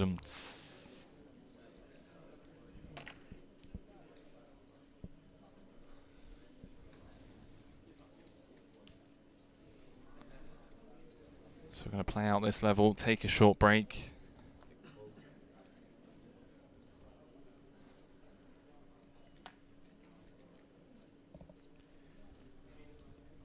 Hour-long clock? Hour-long clock, yeah. Yeah, I was saying before, this is a long day. Like, if you think about EPTs, they played 10 levels on day 1. This is actually an hour longer than that. I believe on the spreadsheet it was penciled down originally for 10. Okay, and they changed. But I assume the reason Glenn would change that is to have a shorter day 2. Does that make sense? Yeah, I mean, it's EPTs. We definitely don't want Unibet Open to last as long as an EPT. So right, you have to. The cuts have to be made somewhere. Yeah. It kind of makes sense as well with the single re-entry that you let a smaller percentage of the field go through to day 2, so a smaller amount of people are getting through with short stacks, and they can exercise their chance to re-enter. The whole re-entry culture in live poker has kind of gone a bit mad now, where you have tournaments where people are firing 10 or more bullets. Unibet have kind of resisted the trend by sticking to single re-entry in pretty much all their events, including the main, which I think is a good compromise. I think recreationalists in particular don't like to see, pros with lots of money firing 8, 9, 10, 11 bullets. Oh, you hear so many pros talk about, there are certain events, there's certain like live 5Ks, for example, something like Seminole Hard Rock Main or something like that comes to mind, where you'll hear a lot of pros be like, oh yeah, I treat it like a 25K, like going in. Yeah, I just mentally think, I'm going to on average spend 25K here. I think what a lot of the pros don't realize too is it's equally bad for the pros, I think, because if it's the pros who are mostly firing multiple bullets, all it's really doing is increasing the number of pros effectively in the field, even if it's just the same pros firing multiple bullets. That's fair.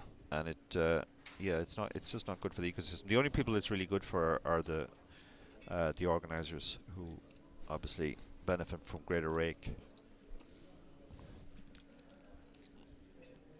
He's saying more rake is better. Better for them. If you're a tournament organizer, for them. yeah. There he is, talking to the devil, getting us to work an extra hour today. He's like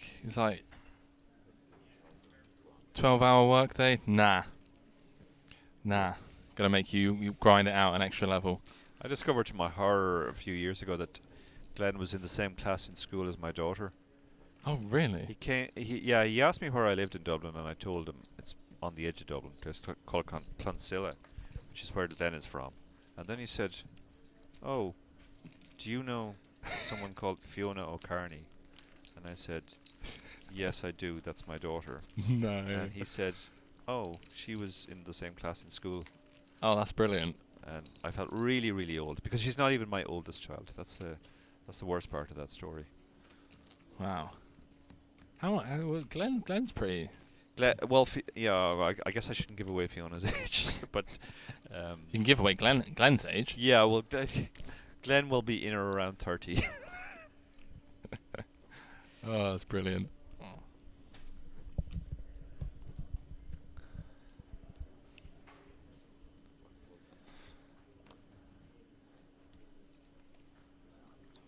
Love it when I'm around you guys. I'm just like, I feel so old. Everyone's head just suddenly cranks. Oh, Danny boy. Let the Queen 6 go. That's that's tight. Now he does have Murderer's Row behind him. It has to be. That's true. That is true. So probably no harm tightening your ranges a bit, particularly late in the day. You can bag, come back, get a better seat for day 2. But yeah, that would normally be an open Queen 6 suited in the cutoff.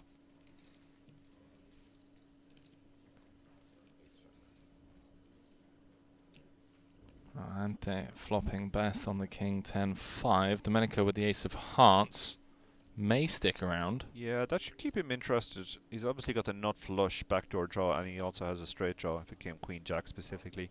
And your Ace High is going to be the best hand some of the time as well. So he is sticking around. Like the check call line.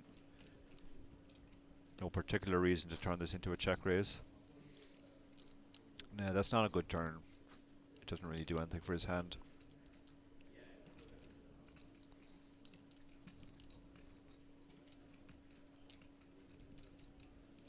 Ante has kicker issues, but that's not as important when it's button against big blind. You're not that worried about being dominated. And there's a lot of hands you can get action from. You can get called here by a 10, a 5. Perceived wide range as well, so going for value with, almost all of your top pairs, if not all of them. Yeah, top pair in that spot is really, really strong. You just don't worry too much about your kicker. Whereas if it was, UTG versus UTG1, and you've opened a suited ace which doesn't have a great kicker, you'd start to worry.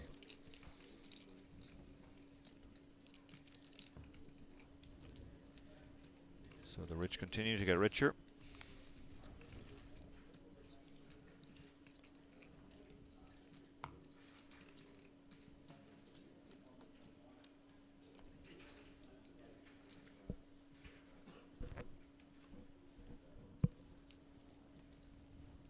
Yeah, Ante's just been on an absolute tear. I mean, him and Simon joined this feature table with around about 170k each, and they've both chipped up. And not only did they come in with heaps, I believe they came in with around about 12 starting stacks between them, if I'm not mistaken, and now they're up to something like 15. Yeah. Maybe even more. Mats as well. I mean, look how stacked Mats is. What is going on? Yeah, this is a very, very stacked table. Four starting stacks is the average on this table, which is fairly remarkable given it's still day one. Yeah, pretty wild, to say the least.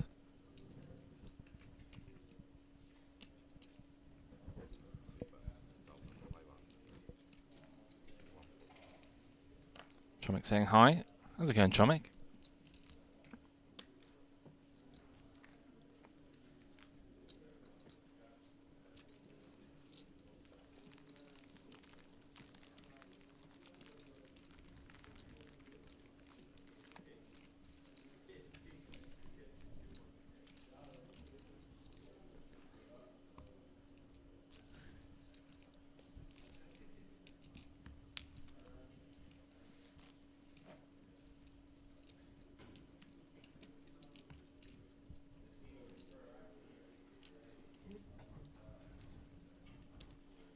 Quieting down because we are late into the day.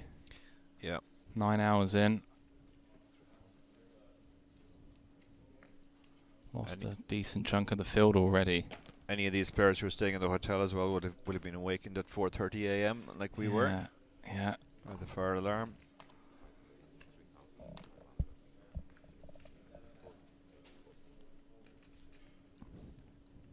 Am I right in saying that there were masseuses at previous live Unibet Opens? Yes, I heard that too. People smoking and stuff, setting off the fire alarm. No, masseuses. Oh, masseuses. Oh, yeah, there always have been. Yeah, yeah. I'm not sure why we don't have any this time. So what is he talking about? Smoking. Misuses. I heard misuses. Oh, okay, right. Yeah, yeah. We've certainly had them here before. And I have seen them at poker events back in Ireland and obviously in Barcelona. So I'm not sure. Maybe there's just a lot on this week. Maybe. So we dive into this 3-bet pot. Matt's 3-betting the King 6 suited from the small blind. He's not scared. He doesn't care that he's covered. So, no, you know. that's a. It's a reasonable choice of hand as well. Oh, for sure. He has backdoor straight draw around the 6, and he has a backdoor flush draw as well. So if he turned a 7, a 9, a 5, or a diamond, he would pick up a draw. I like it. He's decided to show the big stack. He's not going to be pushed around.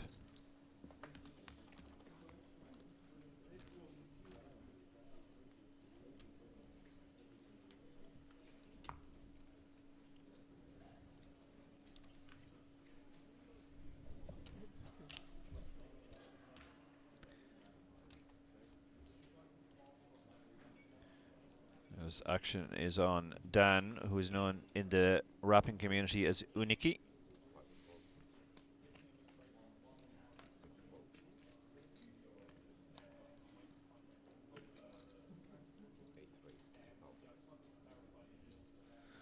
Dark Angela wondering how Kat is doing at the party. I imagine she's doing perfectly fine. She was certainly looking forward to it earlier when I ran into her. She was abusing us for having to come and play poker, saying it's really sad when poker turns into a job.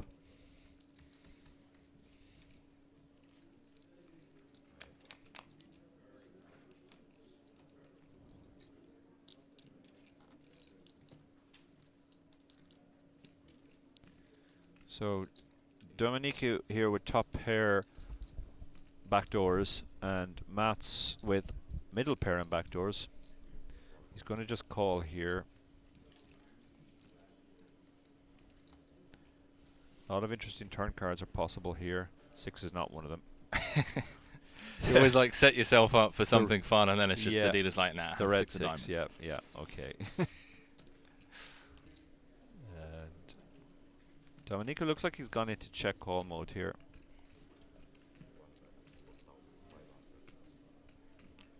It's a very small turn bet. Yeah, Cool. it's almost like an advanced blocker where he wants to bet the turn. If he gets a fold, he's happy. If he gets a call, he's just going to check behind on the river. That makes sense.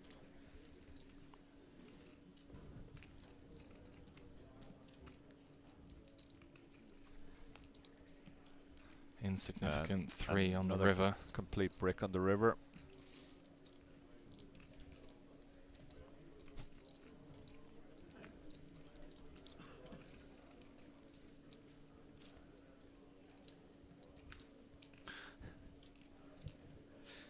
Sounds like Kat's having fun at the party anyway, based on what we're hearing in chat.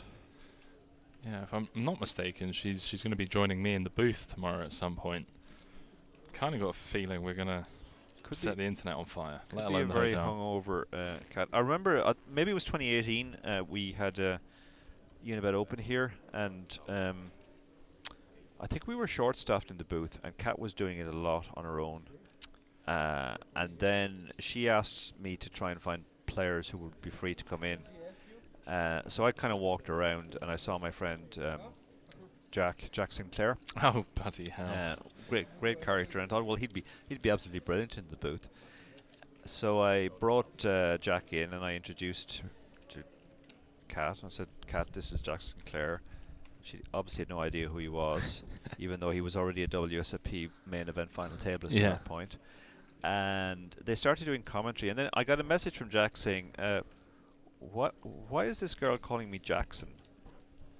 And I said, like, what do you mean? And she said, she's calling me Jackson all the time. And it turned out that Kat had heard the name as Jackson Clare. That's hilarious. Rather than Jack Sinclair. Oh, Jackie boy.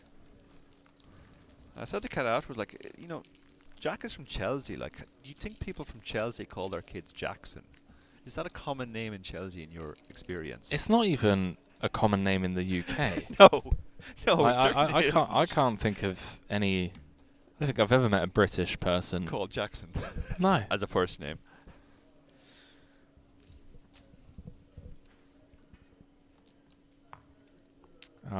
Ricardo in the chat saying, guys, do you know what first place will win? And we don't yet, because we don't know how many runners yet. It'll very much depend on the number of runners. So this is day 1A, so 120 entries. So already looking at a prize pool of around about 120,000. Then obviously day 1B tomorrow, expecting to have around about 180, and then plus whatever we get from 1C. So still a long old ways to go until we can start kind of guesstimating what the overall prize pool will be late into day 1B. I'd assume that we can start spitballing some random figures out there. Yeah. So Dan getting involved here with the 7-5 in the big blind.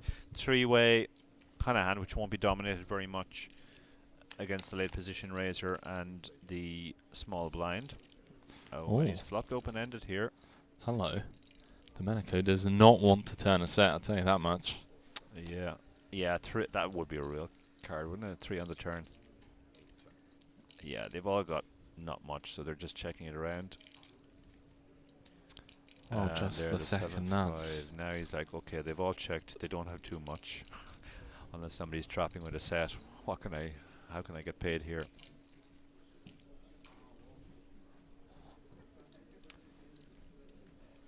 He is going to bet. There's a spot where if he had a lot of pairs, he might bet as well, just to fold that equity. So he's going to bet and hope they think he just has a weak pair. Yeah, and Fokke with the 2 overs and gut shot of his own. Yeah, he has picked up the gutter, and he is drawing to the nuts, obviously, as long as it's not a heart, if the 9 came. So he's going to stick around. Now he's hit it top pair, so I think Dan can get another value bet paid off here. Yeah, disastrous river card for Forke. Jack of spades, improving to top pair. Dan's just trying to decide on his sizing now. Yeah, it's weird, right? Because your opponent's checked flop, check call turn. Like we're looking at a perceived weak range. Yeah, most of his range is weak one pairs. Yeah,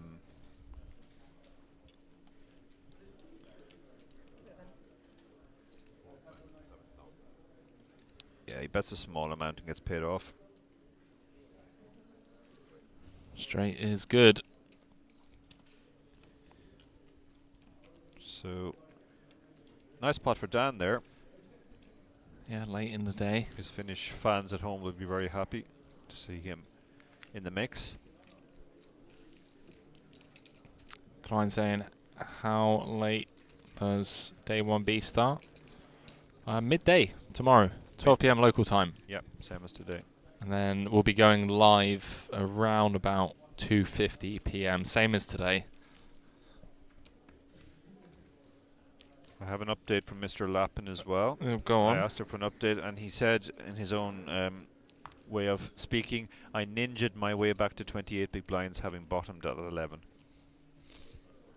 So, sounds like he's having a scrappy end to the day. Hovering around the 45k mark. Let's go.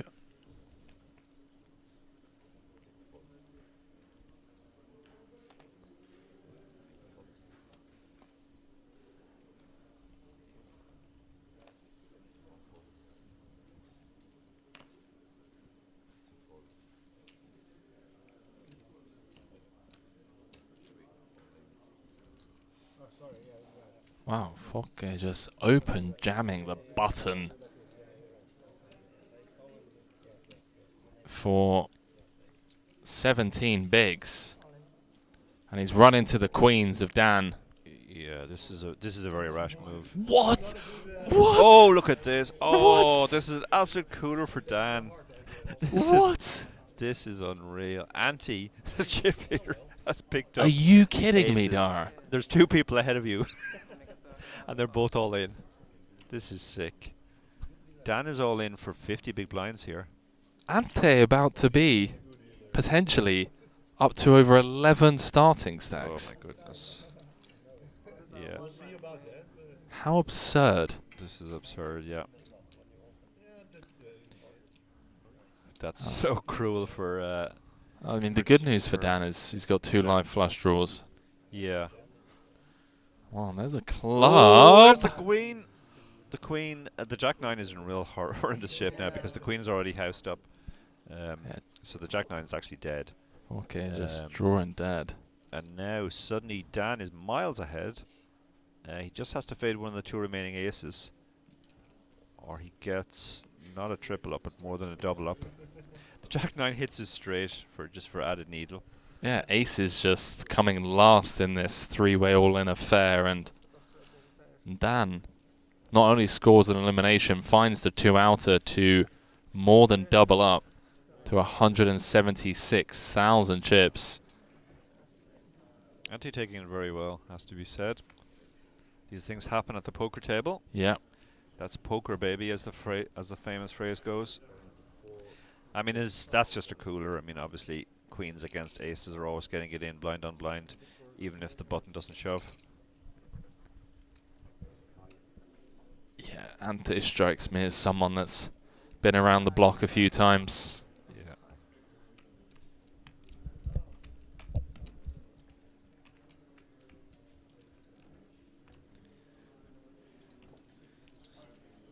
I said after the last hand it'll be great for the Unikey fans back in Finland to see him in the mix picking up some chips, but now he's scored a huge, more than double up, to be up to more than 150k. And late surge for him here, day 1-8.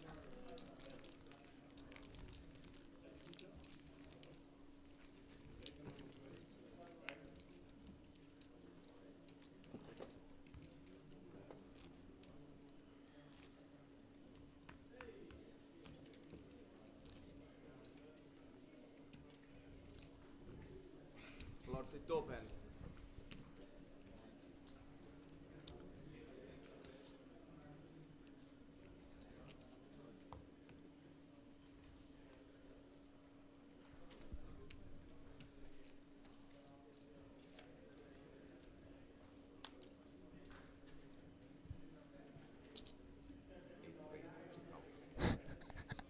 I only just saw what AKTT typed in the chat. Well played. Play, sir. 4K eliminated. Yeah. Mate, what is going on today? Just premium after premium after premium. Yeah. Domenico with the jacks. No. This can't be good. I asked Monica Waka Waka for an update and she said I'm at the burger place down the street. Wow. Oh, GG's.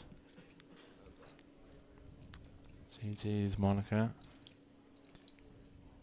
That's strong. Burger place down the road. That'll be Hugo's, I presume. Meanwhile, we have a pot here between Gabrielle and Domenico. Domenico with the over pair. This is a very good looking board when you've got jacks. Gabrielle, I'm going to keep him honest for one. Yeah, a lot of backdoors, and your ace high will be good some of the time against stuff like King Queen, King Jack.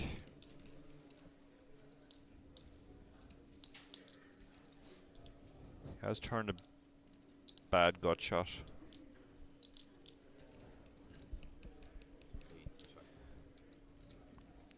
On a board like 10-5-2, ace jack can actually hit a straight, but can hit the wheel and Broadway. But you'd prefer to hit Broadway. Wait, what? The wheel and Broadway? Yeah, if it comes 4-3. Ah, if right. it comes Queen, King, you'll hit Right. I Broadway. was like, hang on a minute. Are we playing 6th Street? Are they gonna spread out the ocean? No.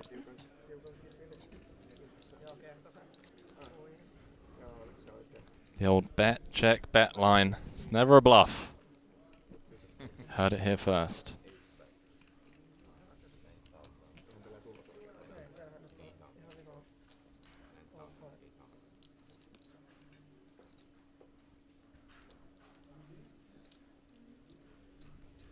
Comes with around about 2/3 on the river.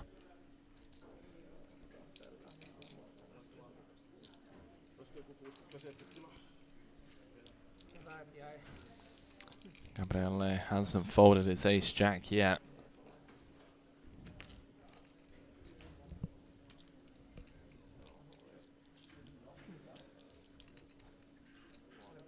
It pays him off.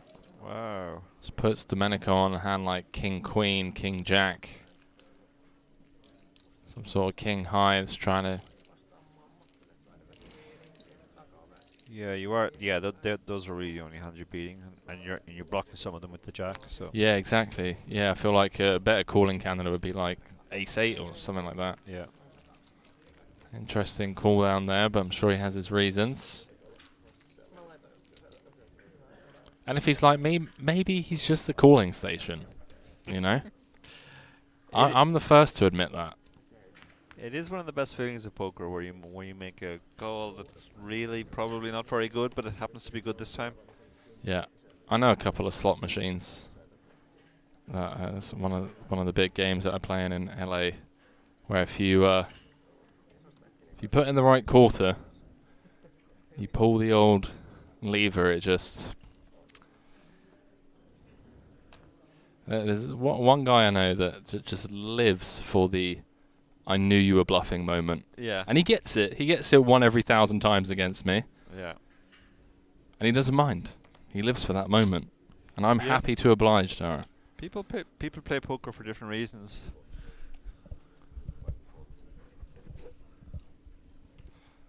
It's very true, actually. The older I get and the more poker I play, the more I've actually learned to realise that.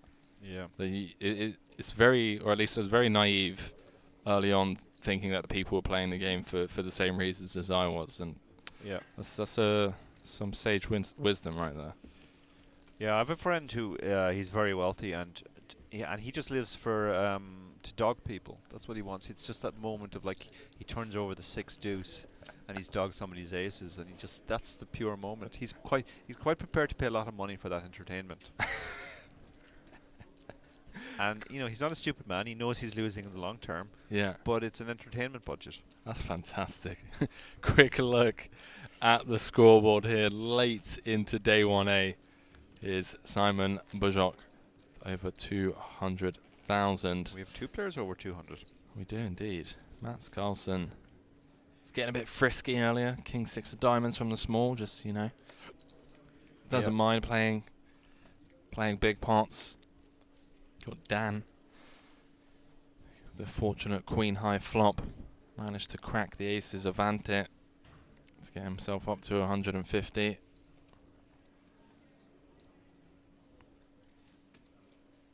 Simon with the 8s.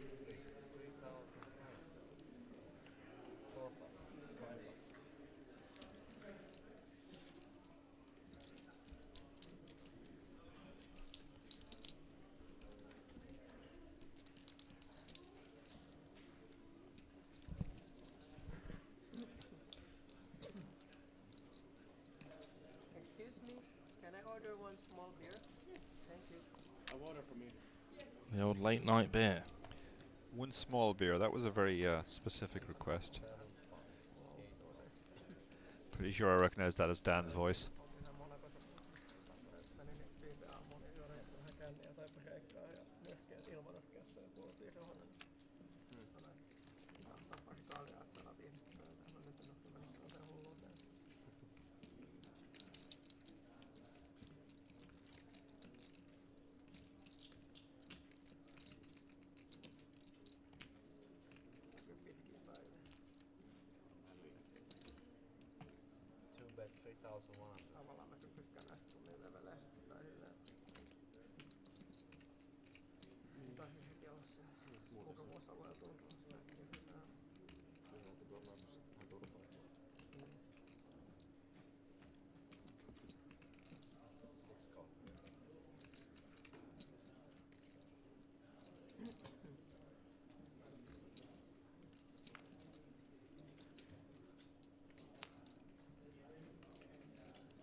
Jumping back into this.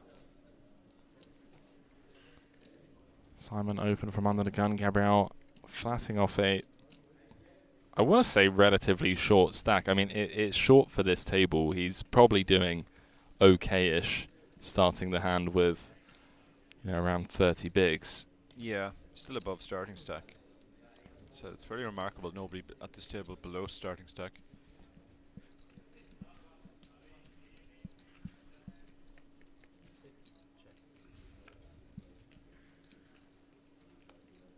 Inconsequential 4 of diamonds on the river, and Gabriele with the 100% check mark next to his name, much needed.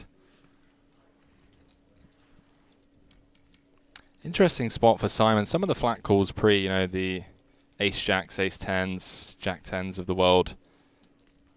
Gabriele just snap checking behind. Yeah, just goes check, check. And I feel like in those spots there are people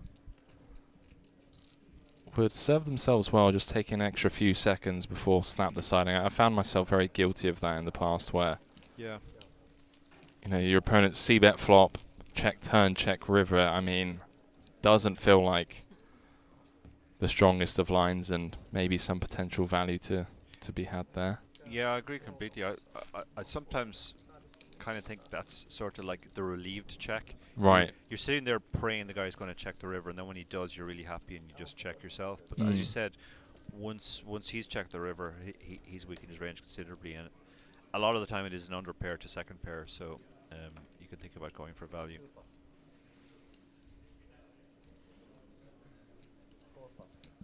There he is, Dan.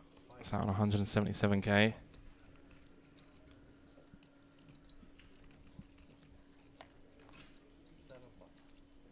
courtesy of that queen high flop. Button v small blind v big blind.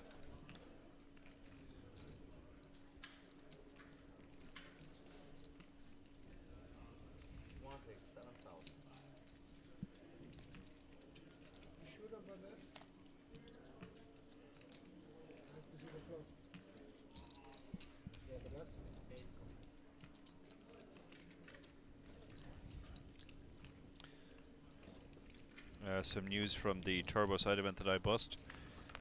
I still have an interest in that because my one swap in that event was Dara Davey, and he tells me on the bubble he has 9 big blinds and he's the joint shortest. Yeah, ship me that $30, Dara. Make sure you grind out that 9 big blinds. Don't do anything rash now. I've lost the other 9 big blind stack. Hey, it all adds up, mate. You know, All adds up. They laugh at you for the €30, but we ran into lifetime. We ran into Natalie in the lift, and I realised that Natalie had never met Dara before. Right. So I said, "Oh, this is the other Dara," and she says, "Oh, this is mini Dara," which Dara Devi was not at all happy about. And then she asked me if he was going to write any books, and I said, "Well, obviously not. I mean, he's only mini Dara, so he's just going to write a pamphlet, maybe." This new book of yours, how's that going? We're almost done. It's out with the advanced readers now. With the advanced readers, so anyone over 7th grade, or yeah, anybody. So not suitable for me. Yeah, exactly. No, we chose different demographics. We have a few content experts. We have a few of the sort of target demographic, the kind of smart recreational players that we are aiming the book at, and then we have a few language experts, and the people we were most interested in obviously was the target demographic, to see how they were reacting to the book, and so far very positive. So we were afraid they were going to come back and say the whole thing's terrible and you're going to have to rewrite it, we don't understand anything. But it doesn't look like that's going to be the case, so we should get the final edits done in the next month or so, and then it should be out just before November, Christmas. I hope. Yeah, that seems like perfect timing. Yeah, well, Christmas is, you definitely want to be out before Christmas. You don't want to launch a book in January, that's for sure. Yeah. Perfect Christmas stocking filler. Poker fans out there. Unibet Poker saying didn't get a copy. Yeah, he said smart readers. David Lappin was an advanced reader, but David always gives us the same feedback on all the books anyway. It's always just include more anecdotes. Sounds about right.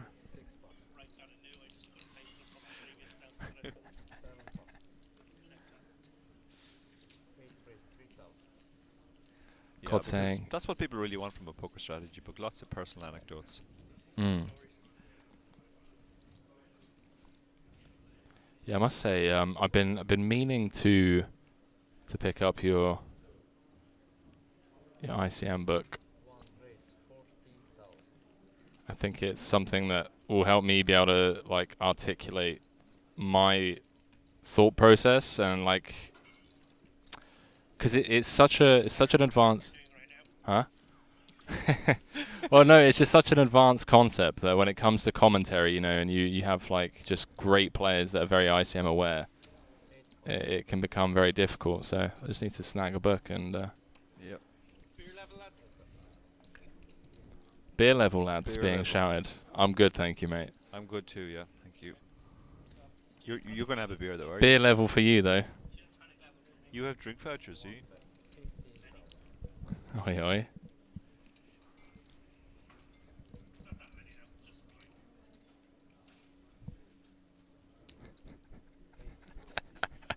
So David laughing in the background. Is that drinks? Anyone drinks?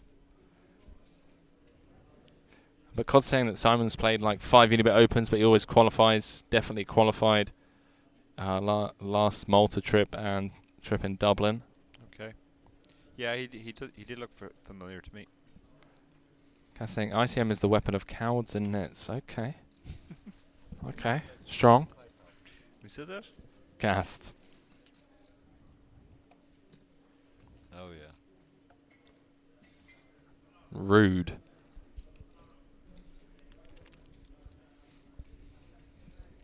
This is a sizable pot being played, by the way. We kind of got sidetracked by David Lappin, as you typically do. button v small blind. Matt's just absolutely blasting in. Domenico going nowhere with second pair. 111k in the middle, 63k behind. Matt's needing a jack, 8, 5 or a club. Doesn't find it, and good luck getting him to fold this time round.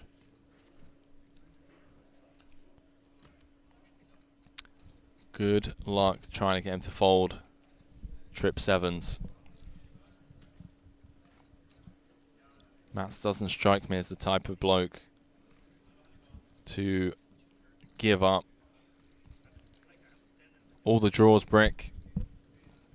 Spades and clubs. 9-8 also bricks, although you could probably safely remove 9-8 from his range unless it was specifically 9-8 of spades. We blocked 9-8 of clubs. Ace-5. Ace-5 of clubs, Ace-5 of spades.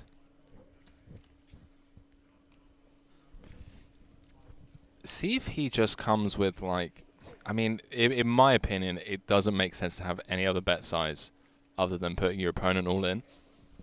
If you're trying to just get a cheap bluff through and fold out some of the ace-high spades, ace-high clubs, you know, like ace-10 of spades, ace-5 of clubs, those types of hands, then maybe like B25 makes sense here. Yeah. On the paired river. But no, does just knuckle, and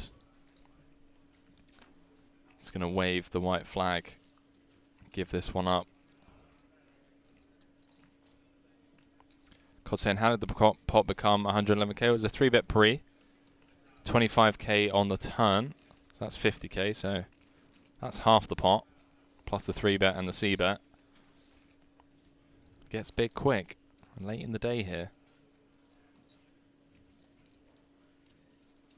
We are late in the day.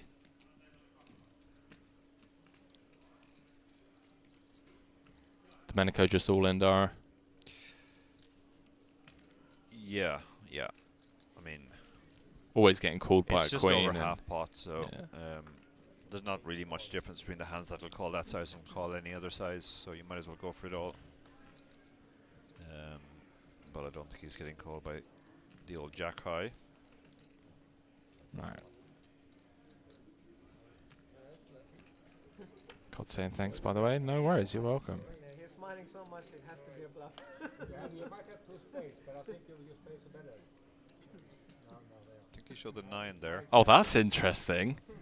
Yeah. That's funny, because, you know, 9-8 was an open-ender on the flop, 9-8 suited. Yeah. Dan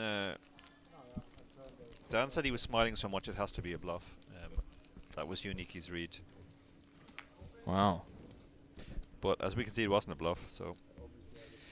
In my experience, whenever anybody shows one card, it's just never a bluff, because if you want to show someone you're bluffing, you show them both cards. That's a very good read. If you show one card, you're just trying to pretend you're bluffing, but they'll always show you the inconsequential. That's a very solid population read right there, Dara, for sure. Yeah. Yeah, I like that. And if they show you no cards, but they try to tell you that they were bluffing, then they were never, ever, ever bluffing. So they can't even show you one. Like I said, there's not even one card they can show you. They had it all.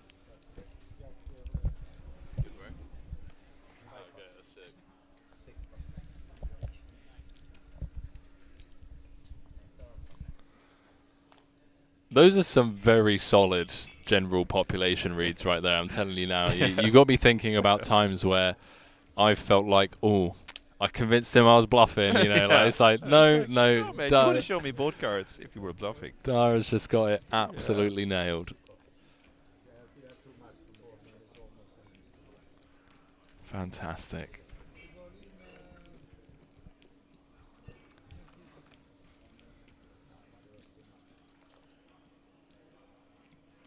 Swing and a miss in this blind v blind confrontation, but Simon with the 10 of hearts and the stronger range, the small blind. Yeah, we're seeing a lot of these blind on blind confrontations of button versus blind. They are sort of the heart of tournament poker. They really are. These very wide range spots, they're very difficult to play, but if you don't play them well, you will not do well in tournaments.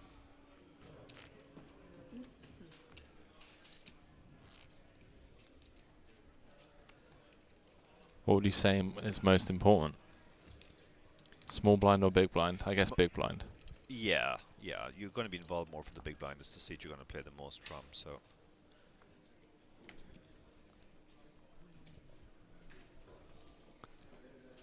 And I believe, am I right in saying we're going to be Joined losing you?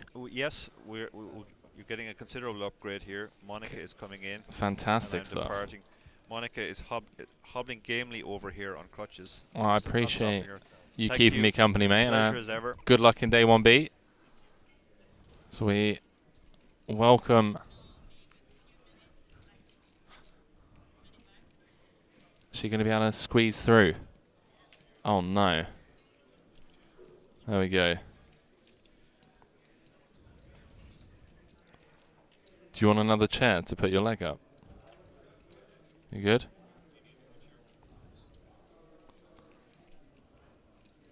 So, Dara just with the part-time shift. So I'm joined by Monica. Waka waka. If you want to lift your mic up slightly. There we go. I got you. Oh no, Dara's absolutely butchered it. 1 second, chat. Take it off and put it on the other way around. There we go. Perfect. Boom. Mics are hot. We're live. She's here. In the flesh. Hello, hello. Hello, hello. Alright. Do like a test 1, 2. 1, 2, 3. Chat. Can you hear Monica's lovely tones compared to my dulcet ones? How have you been? I'm good. And unfortunately besting the main, but it was so much fun playing today. Had some interesting hands on the future tables. You did. As well. Yeah, you had some fun ones. Had some very fun ones. I did take it on Norwegian on my Instagram, but if you want to talk about them, if we have time in here, you. Well, I mean, I was saying to the chat, especially after the nines hand, that you're the type of person that will always leave a tournament and go and review stuff honestly. Like the ace jack hand came to mind from the opener. So yeah, it's gonna be a fun one to run. I mean, I personally, in a live environment, I'm actually a pretty big fan of the jam. The only thing I would say is I would like to have a club in my hand, but maybe in that spot against the range that we're targeting, a club is somewhat insignificant. You know, we're targeting like ace 10, king 10, 10 9, those types of hands. But yeah, I thought it was pretty gangster. What was your read on it? My read was like when he 3-bet, I just gonna call. I'm gonna fold every river on a club because I know he had like some hands that he actually did had like 10 ace 10 off with a club, ace king, king 10, and then ace 7, 8, 8 9. Yep. Maybe also like 8 10 there. The reason I went for a jam on the river, I looked at my hand and I see he had no. I have no club, and I didn't like that. The reason I went for a jam was he had under a pot bet left in his stack, and he goes for the same bet on the river. Yeah. It's like he's block betting, saving money. Yeah. It looked very weak. He had a lot of tells, didn't like the situation. I also opened in undergun +1, so I had a lot of boats there. I had some tens. I have some queens on my hand, but I also think like the way he played, he has like some tens there. I want to fold, so that's why I jam. I can never call there, only fold or jam. So yeah. No, I couldn't agree more. I think yeah, his tens really do shrivel up. His king 10s, ace 10s of the world, and yeah. We have some interesting hand here, though. We do. We've been spoiled for hands today. I'm not gonna lie. It's just been hand after hand after hand. Got Ante flopping bottom set. I mean, he was up to 210,000, and then his aces got cracked against queens.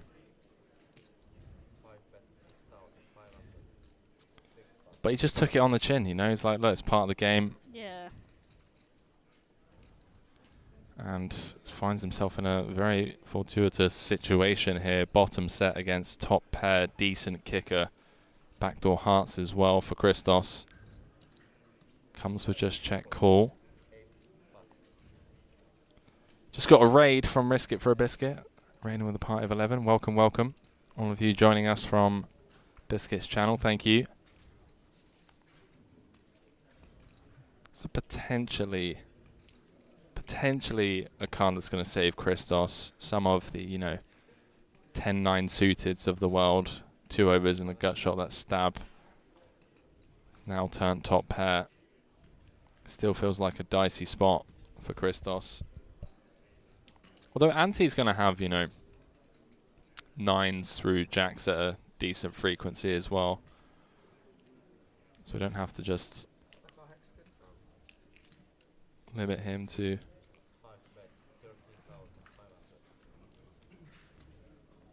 What are your thoughts in Christos's shoes? Kind of dicey, right? Like Ante's asking the question if we want to play for it all on the river. Yeah. Don't like the... Yeah, he has 41 in his stack. Yeah, so SPR is going to be around 0.5 going to the river, should he call.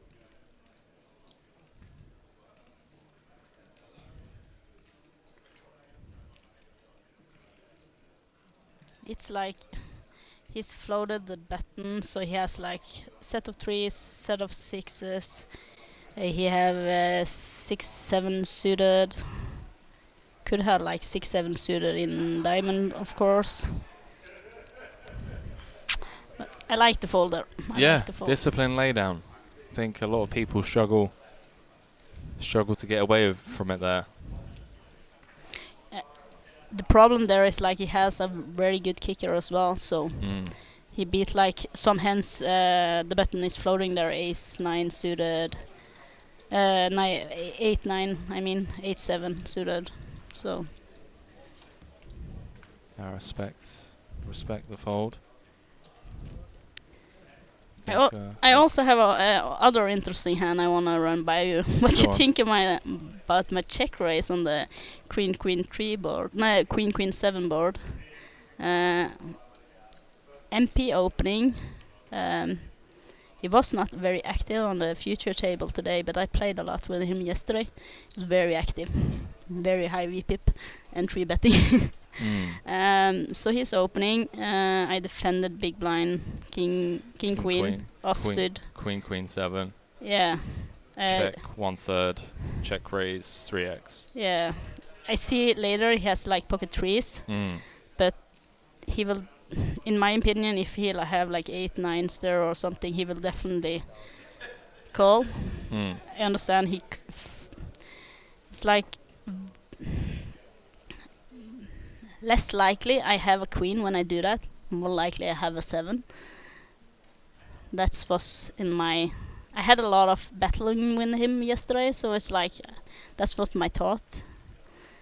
Like when I do this, I not very often have the queen. Yeah, I mean, I think it's important to have, a decent amount of queens in your check raising range, as well as, you want to balance it out with some of your, backdoor straight draws, backdoor flush draw type of hands. I feel like against him in particular, it was a very small sample, right? So it seemed like he had been very active, which would lean me towards just check calling and just giving him a bit of rope, especially with a hand as strong as King Queen. Yeah. I've definitely check raised like my good 7s. So like Jack 7 plus probably. But yeah, you want to obviously balance that out with some trips. You want to balance that out with some backdoor flushes that probably unblock. You want your backdoor flushes to be unblocking some of the ace high floats and whatnot. So yeah, I'm a fan of it. I think especially against someone like you said who is going to get sticky, is maybe going to proceed with caution against check call with hands like 8s through 10s, Yeah. where it might go check, bet, call, and then check, check, turn, and you don't get the chance to build a pot, and it gets really difficult to kind of, get value from your queen. No, that was my point, and it's like when I call there, he will likely check back the turn. Exactly, yeah. With the pair he has at that point, so it was a little bit of my thought there. Here we have some hands. We do indeed. Yeah, got to go on break very shortly. I believe it's going to be after this hand, actually. If you only just joined us, but I'm going to be going for a 15-minute break in around about 5 minutes' time. I do like the ace-10 floated there in under again +1. I don't big fan of floating in cutoff with pocket fours there. With the stacks behind there as well, like you have some squeezes. But sure, if you hit like a 4, it's good. But Gabrielle flopping a set. Simon with top pair. Could be trouble for our table captain.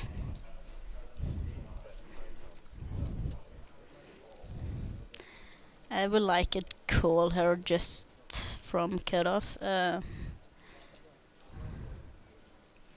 I think the only saving grace in Simon's shoes is that he's open under the gun. There's been a flat from +1.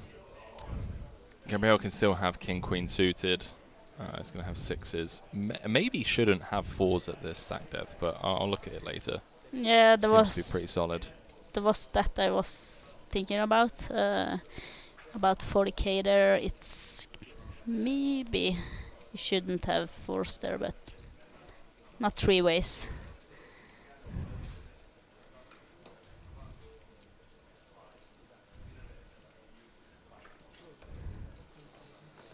$24K in the middle. Simon now checking over his top pair. Did he check? I don't know if he did. It's uncheck. Does now check. Here we're like 14k or something. Building up like a jam on the river, but How sick is this? Gabriel checking back a set on the turn. Just really giving his man some rope. Queen of clubs now reducing the amount of king-queen suited combos to 1. So literally only losing to king-queen of spades and then losing to 6s. Does he give Gabriele pocket 4s at this stack depth 3 ways? As Monica already alluded to, probably not. This is going to be really interesting if he comes with like block for 8k, although he may go bigger. Maybe at like half pot, targeting like ace queen of diamonds, ace queen of hearts. That just flat pre and comes with 8k. Tag me in, Monica. Put me out there. Very nice, very nice. Why am I in here? I'm wasted talent in this booth. You should be out there. I'll give you half my action. You should be out there.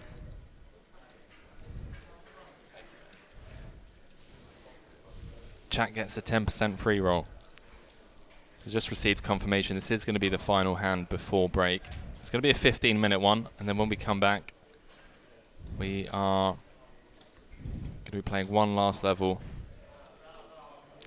A little bit of the problem here is like, can he get paid for whole his stack here because he checked back the turn?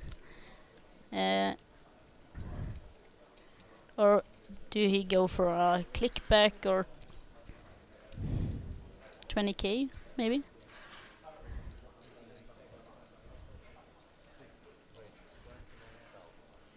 Such a grim spot, man. I mean, this is absurd. As Monica already mentioned, you know, has he potentially cost himself a double here by not betting the turn because he's got under the gun open, +1 flat, overcall from the cutoff. C-bet from Simon on the flop. Pretty sizable C-bet as well. Yeah. It was around 40%. 3 ways out position. Gabriel just called. Turn 1 check check. River block. Gabriel now raising. I mean, would he ever raise ace queen? I don't think so. I mean, maybe. Like, you'd have to be next level sicko to find the raise with ace queen. I think like if he bet the turn there with like 10k or something, having 24 behind, it will be a perfect river shove there. And I don't think Simon will fold there actually for a small bet there on the decent laydown, young man. On the turn there. Gets away from it. That feels like... I mean, obviously we can see the cards, right? But you've got to respect the discipline. Yeah, very good laydown. Head into break, so a quick look at the chip counts at this feature table. We're going to keep the same table when we come back, as we're only going to be playing one more level. You can see a stacked feature table. It's Simon Bajok leading the pack. Are you going to be joining me on the other side of break, or are you going to bed? No, I want to join you. You want to join me? Yeah. Awesome. So Monica and I will be back in around about 15 minutes. Catch you guys shortly.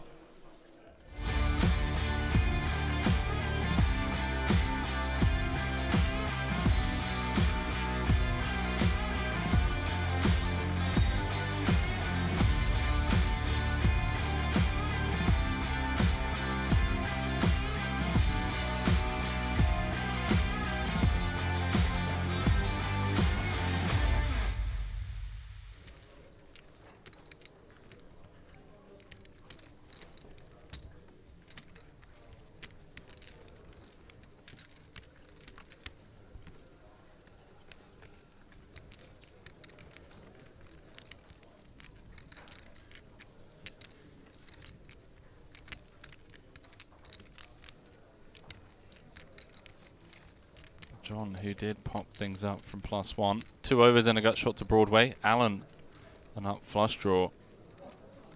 There is a turn card in the deck. That could cost John a lot of money. Don't think Alan's going to be going anywhere just yet.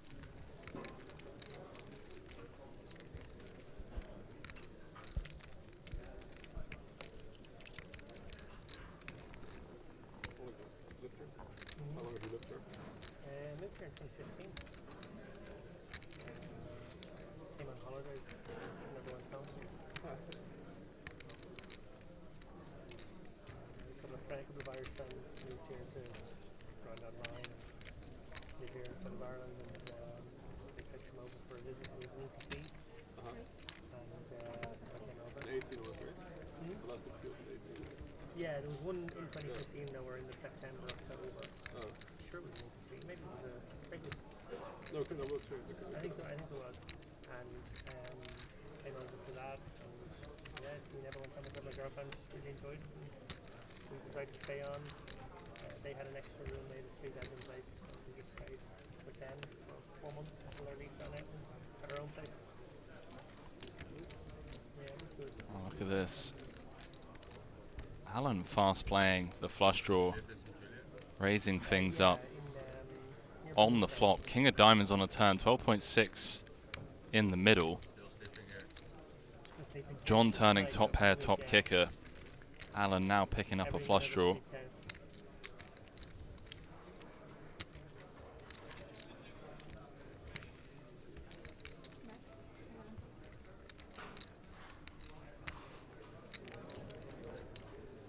And Alan not slowing down. Betting close to pot on the turn. There must be some alarm bells ringing for John. Bet flop, got raised. Alan could have a hand like Jack 10. Set. Not concerned, just rips it in. Putting Alan all in for his tournament life. I don't think Alan can fold now. Yeah. does make the call. Can only run it once in tournaments, chaps. John in great shape to scoop a massive pot here very early on. He can just hold with the ace-king. Easy call. 6 of diamonds on the river.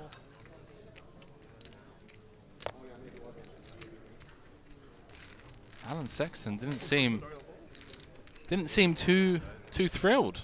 Exclamation mark pass in the chat. As always, let me know how you're getting on in the free rolls. Andre, ace-queen suited. Based on what we've seen so far, may just elect to open jam this one for 16.5 bigs.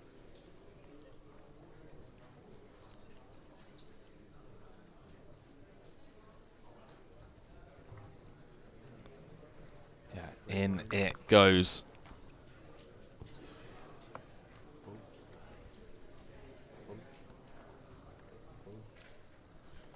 Folds around to the big blind. 8,300. I believe Kenneth has looked at his cards.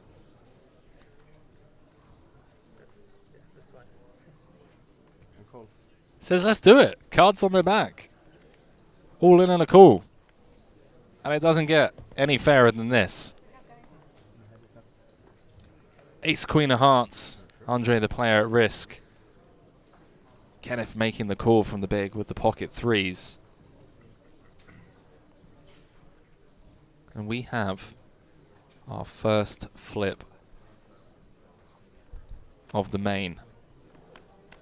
At least at the feature table. 17-3 in the middle. Queen in the window. Followed by the 5 deuce. Some backdoor opportunities being presented to Kenneth. And well, 9 of clubs on the turn. Removing all of those options. Drawing to 2 outs once. No dice. 10 of clubs on the river. Andre gets the full double.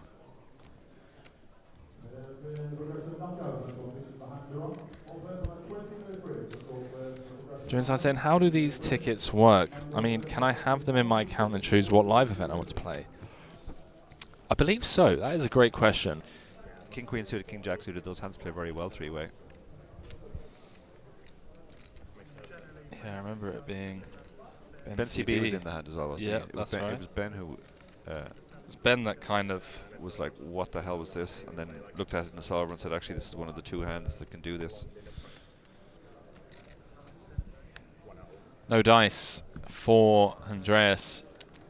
Down to 11k. Kenneth with the double and back up to, well, almost 1.5 starting stacks. Yeah. Online qualifier. Loving life at the moment. Always a nice feeling to get your double up.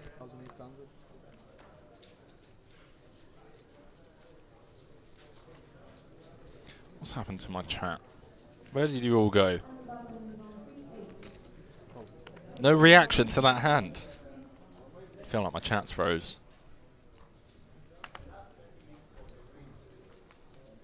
Oh, look at this, Sebastian. Flatting on the button with the 7s, and one seat over. Alessandro with the ace-king.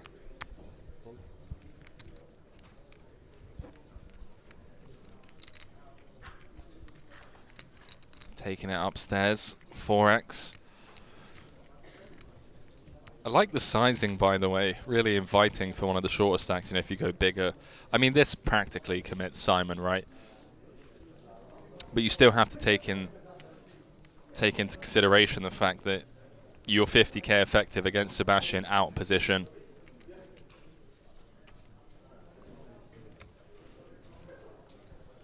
Game will sign saying, go Waka Waka, back to work. She can grind it back, I believe. I believe.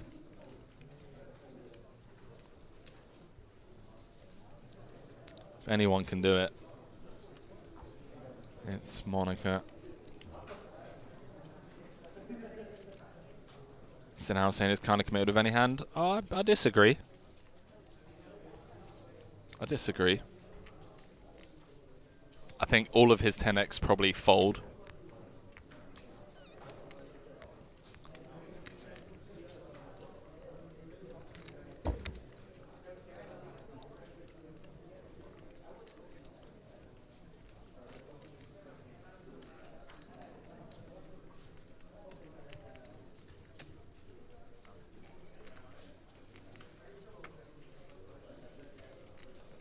He's thinking about it. Doesn't want to let go of this ace-10. The longer he tanks, the more I believe he's going to get tangled up here against the ace-king. Maybe just feels like he's been pushed around a little too much. And look at this. He says run it. And Sandro just gets the snap call. Tables the ace-king. Simon.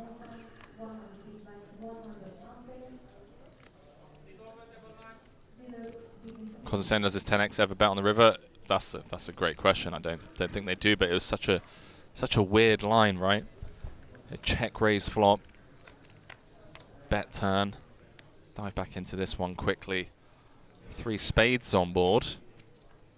No help for either player. The ace king still way out in front.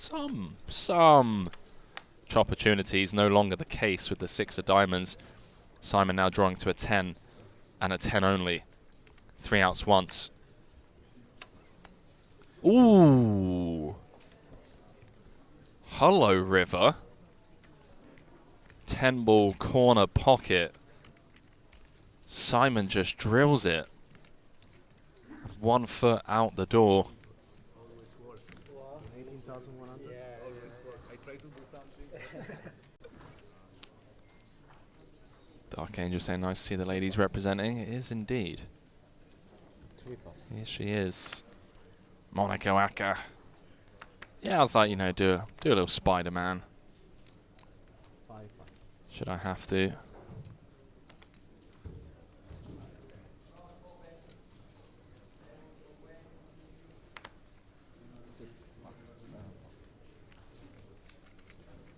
Should I have to?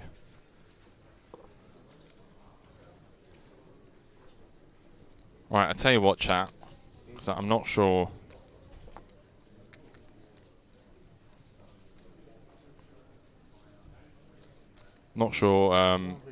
Out of the mods who's being fed the information. So I'll tell you what. As an exception, I'm going to give you guys the password now, and then whoever has mod rights, if you could update the password. So that the password is for the 9:40 p.m. Unibet Open Live late hyper. Okay, so €200 in tickets up for grabs. And the password is Night Turbo. Night Turbo. As we jump back into this, Monaco limping in the small. Frederick with the 3.5x ISO from the big. And Monaco's limp jam the ace-4. All Frederick needs to do is click call. And he's got to fade 3 outs 5 times to double up.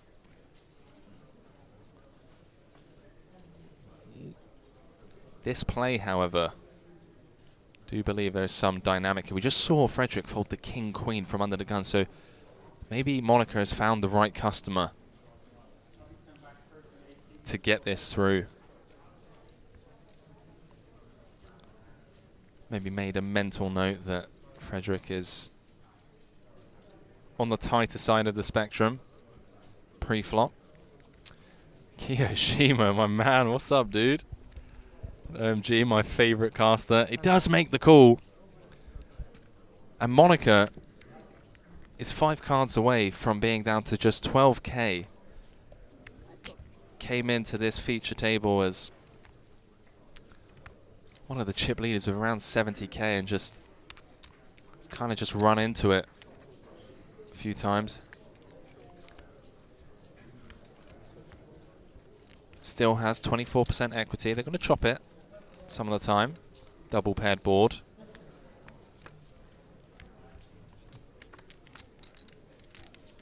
Oh, 4 in the window. couple of clubs to boot as well. Frederick with the rose stucco now finds himself drawing to 3 outs once. Just 7% equity, and you know, sometimes you are just dealt out the tournament. That is the case for Frederick. GG's in the chat for him. Monica back up to 53k.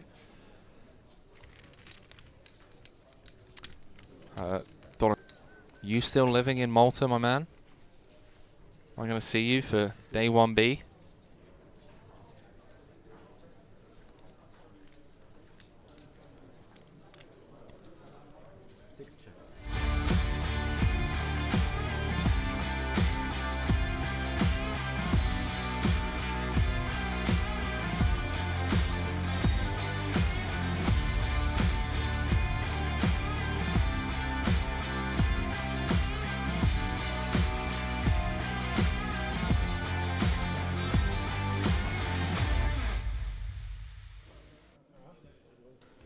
A warm welcome back, ladies and gentlemen. It's the final level of the evening here in Malta, day 1A of the Unibet Open main. It's almost 1 a.m. One level left for the players. Bag and tag for day 2. Then they get tomorrow off to enjoy the beach, the sun, maybe just the casino. Yeah. Henry Kilbane joined alongside Monica Waka. Monica, firstly, appreciate you sticking around this late. But secondly, I got a funny feeling that you're used to being up this late. Yeah, Yeah? I am. So this is like a normal day for you. It's a normal day. I usually around 2 a.m. most likely going to bed. So yeah, I'm streaming a lot on Twitch, so playing online poker. What does a typical day look like for you? A typical day is like I stand up when the kids are awake, like around 7 a.m. Oh, okay, wow. And then we eat breakfast. I drive them to kindergarten around 9, go to the gym for 2 hours, go home, have like about 1 to 3 hours studying. Maybe have some sleep if I had a long night. Okay. And then if I'm streaming 2 times a week, so if I have almost without the series, I'm only playing poker like two nights a week. Oh, that's not too bad then. So, and one of them maybe I just 1 or 2 tabling or ranking for some stream. So most likely only Sundays playing, and then I have like that's Monday to Friday for me actually. So the rest of the week, you just family time, gym, studying. Yeah. Okay, and then for the weekend grind, you adjust it a little bit. Yeah, on the weekend it's like kids' time, so no poker. That makes sense. Without Sunday, of course. Risk it for a biscuit. Saying you are a boss, Monica. Yeah. I think like it's 24 hours a day, every day, but I need 6 more hours because I always in a bit lack of sleeping. Yeah, you want a 30-hour day. Yeah. That's fair. And how's your day? My days at the moment are all over the place,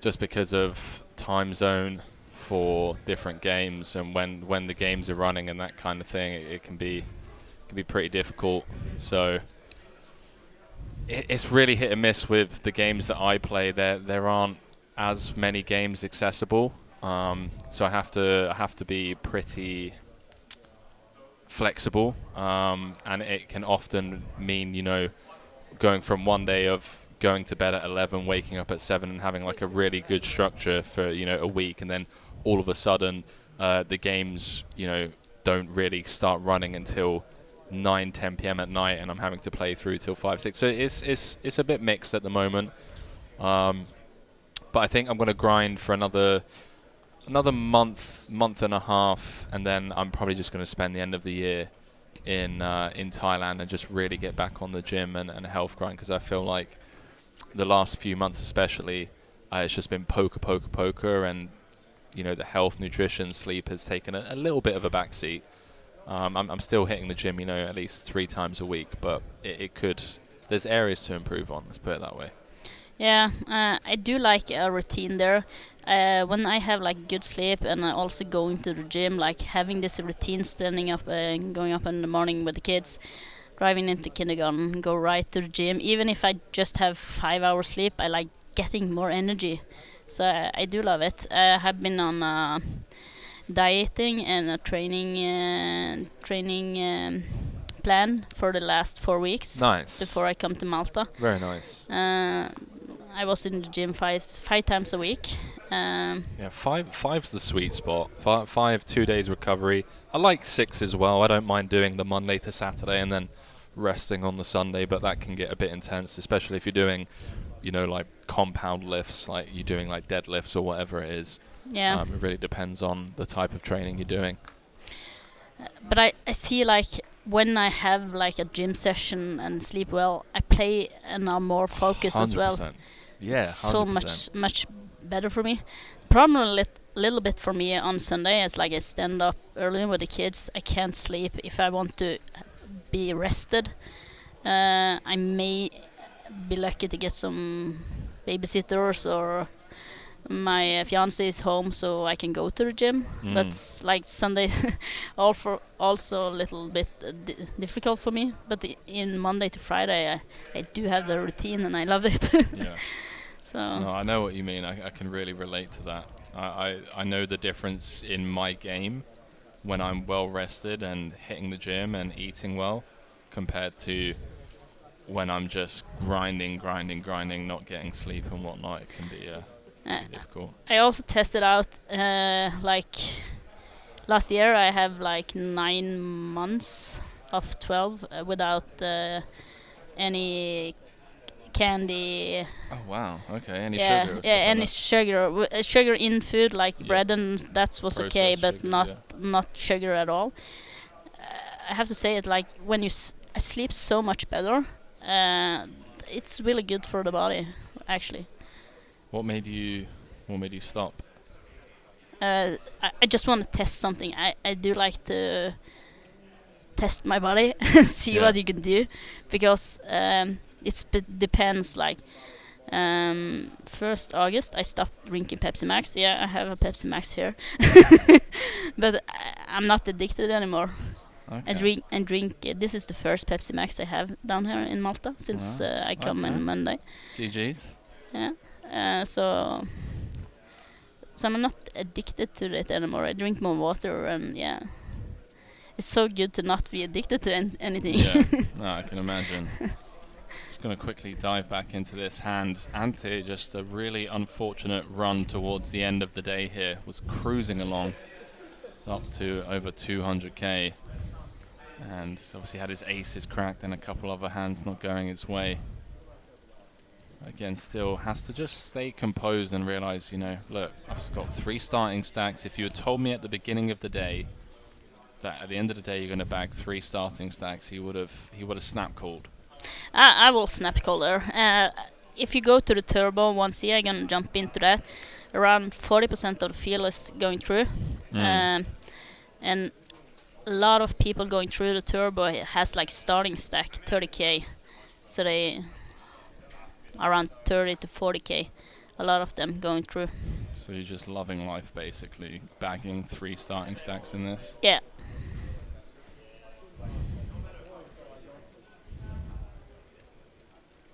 Then day 2 you start with 1-1-1-2, right? So if you have like 90k, you're good. I think so. I'm not sure because we were meant to finish at the end of last level. They've added this level, so I'm not 100% sure. Yeah, now we're playing 1-2. Yeah, we're playing 1-2 now, so I'm assuming it's going to be obviously the same amount of levels across all days, all flights. So maybe they backpedal it 1 level. I don't know.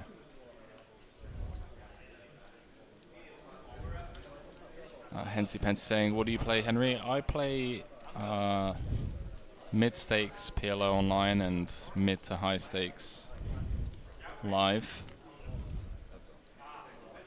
Mainly been focused on 5-card recently. I've been playing 4-card for like 6 years. And you play some No Limit Hold'em once a while, right? Yeah, when there's, fish in the mix. But you mainly focus on cash game, right? Yeah, exclusively cash games. Which is kind of annoying because, there isn't really much glory in cash games unless, you become a bit of a big name through some like live streams out in America for the most part. But I'm okay with that. It suits my lifestyle. I travel around a lot, and to be honest with you, I don't think I'd be able to keep up with the study necessary to be a solid MTT regular. Yeah, it can be really tough, the MTTs. I'm not playing cash game at all, just MTTs. And you have the swings.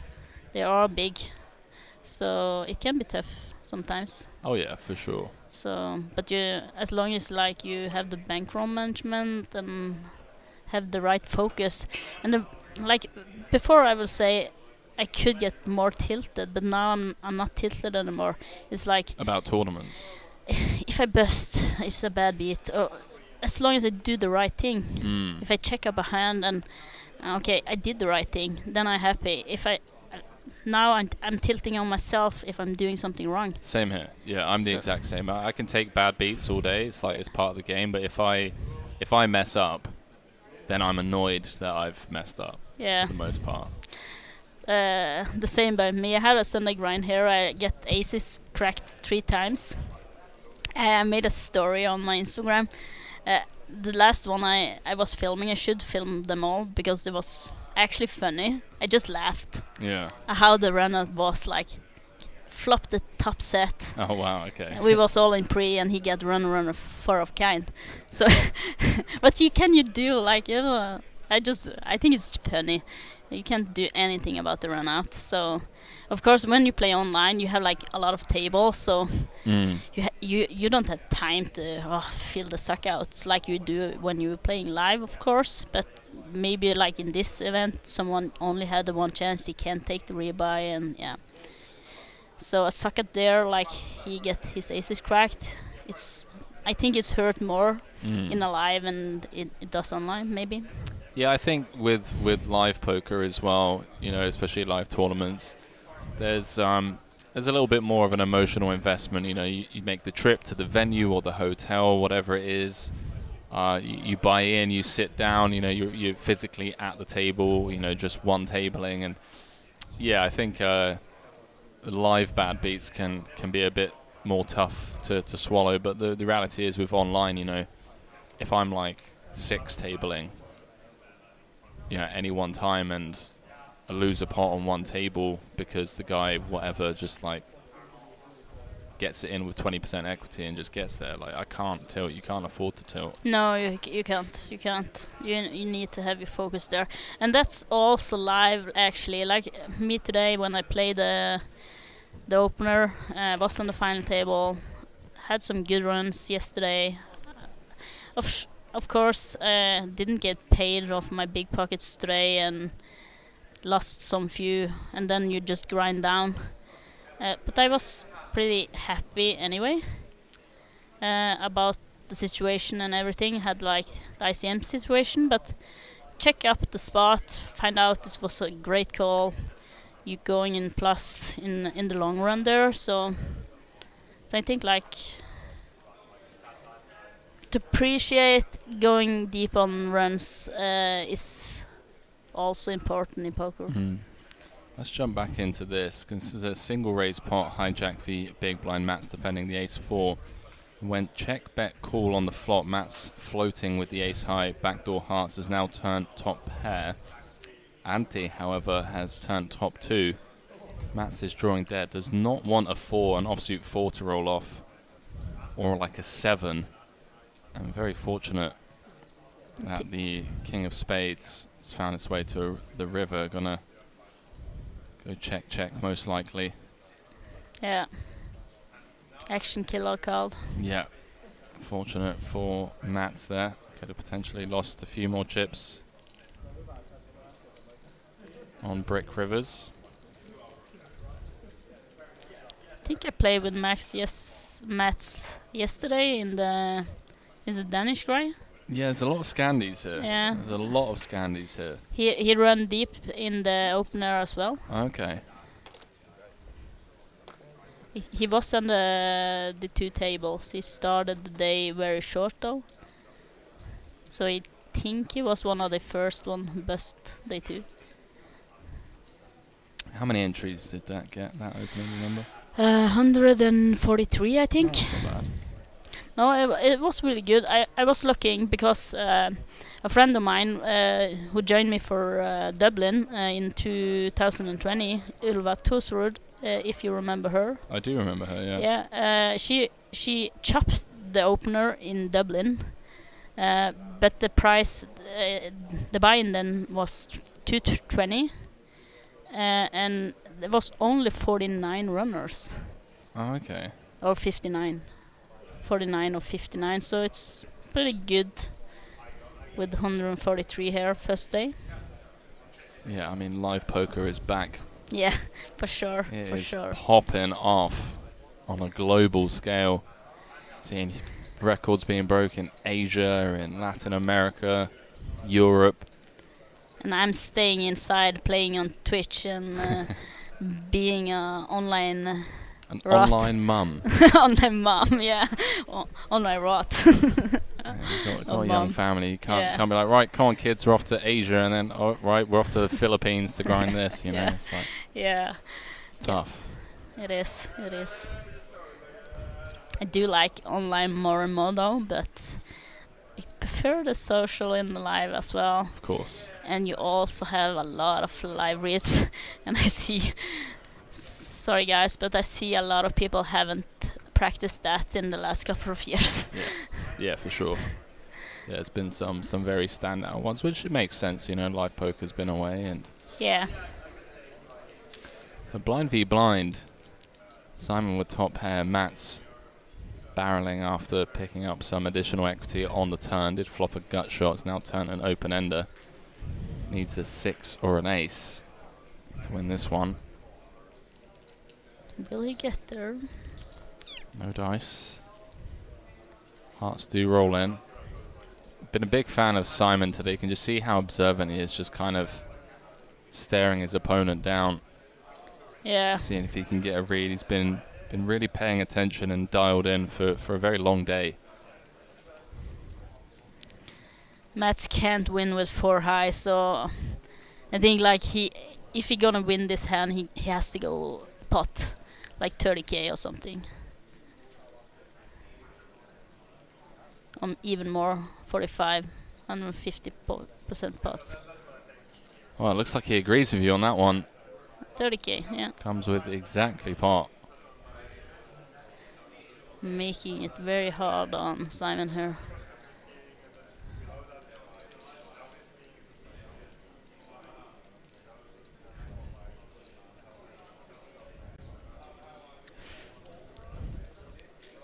The question is, like, he was down checking his suit.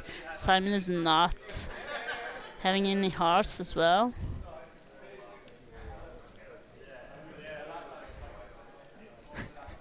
Oh, we don't like this situation at all. You don't like it. I do like Mats finishing this though. Yeah, really putting these one pair holdings in the absolute blender. Gotta give credit where credit's due. A lot of people just bet turn and then give up river. Yes. That's true. That's true.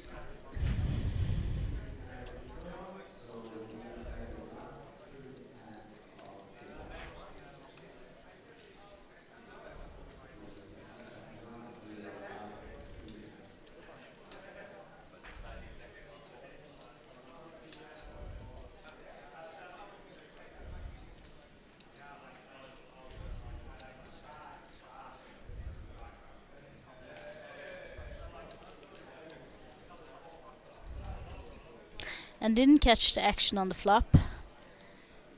Was it check flop? I believe so.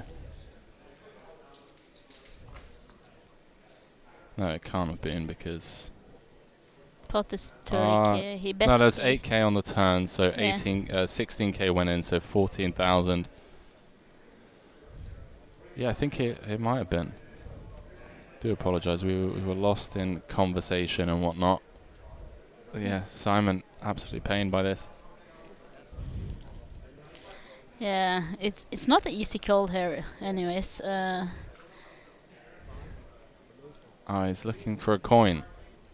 Okay, so he wants to randomize.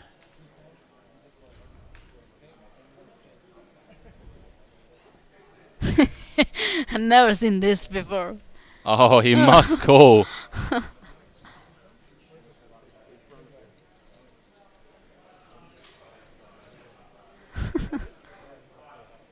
Fantastic. I've never seen that before. Have you? No. Oh, that's the most funniest thing I ever seen. That's hilarious. I do love it. I must call. Where is it? I'll be honest with you. I've done that before. You have? But I've done it knowing I was going to call anyway. Yeah. So I'm just like, right, get the coin out, flick it. Because the reason being is that if you call and you're wrong, you're just like, oh, well, it's the coin's fault. You don't look like a station. You know? Yeah. Ah, good tips. I'm gonna take that for tomorrow. So whenever I'm just in like a cooling down mood and I want to be a bit stationy, but I don't want everyone to know that I'm, Like with me in the cash game here for about 4 years ago. Oh yeah, but that's against you. That's an easy call. Easy call. Easy call. Station. Yeah, remember, my friends is not gonna like it, even if I win. Is that what happened? Was that? Yeah. You said that because okay. We're not gonna go through that hand. It was a pain enough that you call.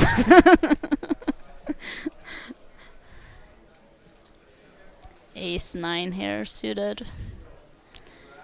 Christopher picking up 8s. No, Christos. Sorry about that.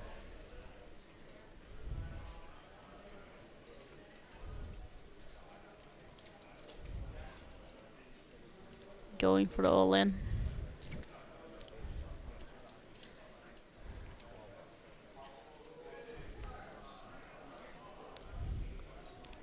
Yeah, Christos says run it. 20 big blinds, so I think it's fine.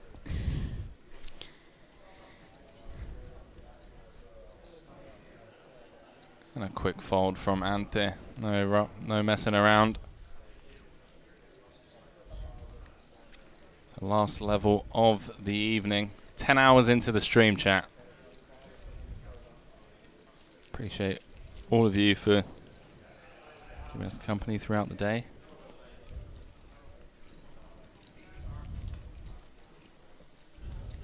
So was it many Norwegian in the chat when I was on the table, or? There's been quite a few Norwegians in the field, and people have been coming in and out, showing up, showing their support. The one guy who owns the stream I'm streaming on, he was on the future table before me. Oh, really? Yeah, he had like unfortunately hand with ace 3 offsuit when he 3-bet quite big on the button and the big blind shoved 8s, and he has like the SPR to actually have to call there. Ah, right, yeah. So he's playing that. He said like he had a hand who was people was seeing. He done it exactly the same with kings, and then 9-8 suited, who didn't get. People didn't see, and then he had that hand. So I remember that hand. Yeah. Yeah. Yeah, it's always tough, at the feature table. You get into some of these spots, and you're obviously concerned about, people seeing you make blunders and whatnot. So we're going to jump back into this because we've got a cut-off open, small blind flat, and Dan in the big with ace, queen, O. 50 effective. I say 50 effective. 45 the effective stat of Morgan, but against Mats he is 50 effective.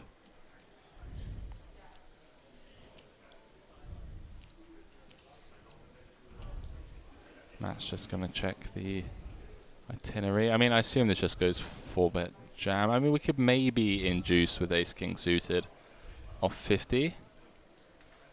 Yeah. Make it like... He has like 98k. Yeah, make it like 40. Yeah. No. Actually, I just prefer jamming. It does. I can see you in the background. We got you in the booth and in the background. Yeah. I'll make pictures.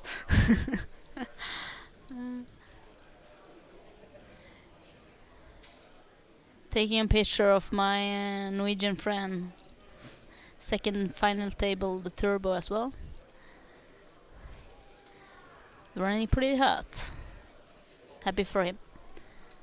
Love to hear it. It's always fun in live festivals when your friends run deep in tournaments. Especially when you switch 10%, right? Very true. Had you present this in Espen? Will you say that here on chat? Everyone wants to know. It's the question I've been asked the most. People don't even care where I'm from, where I live anymore. It's just like, Henry, how much of Espen did you have in the main? You know? I don't think Dan's going to call this off. No. I think that I like the 3-bet there. Me too. 3-bet squeeze, and then just fold it there for a jam. You know, the crazy thing is I could actually see a world where he does call this off against Mats.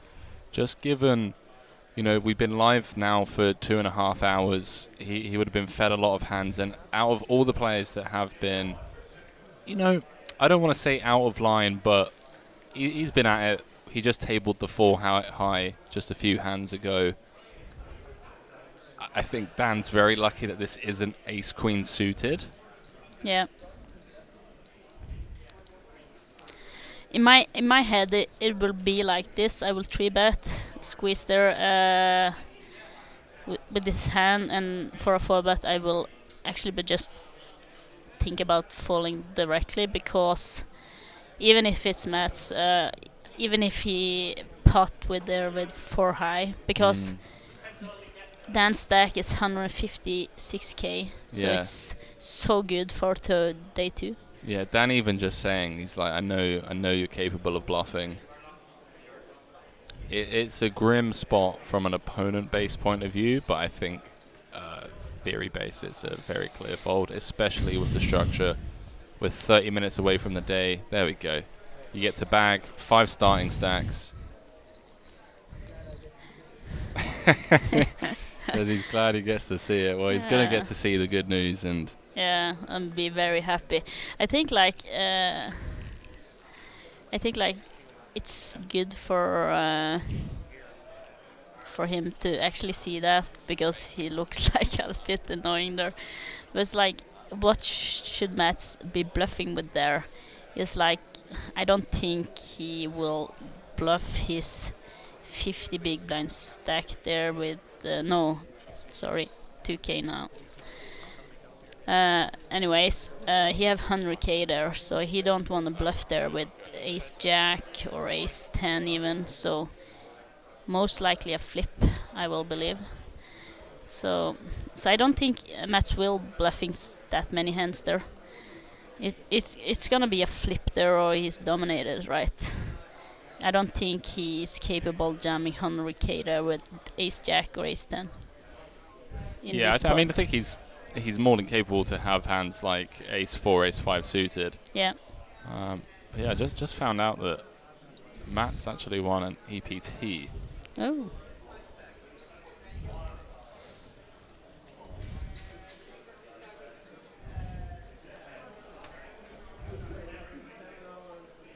Oh.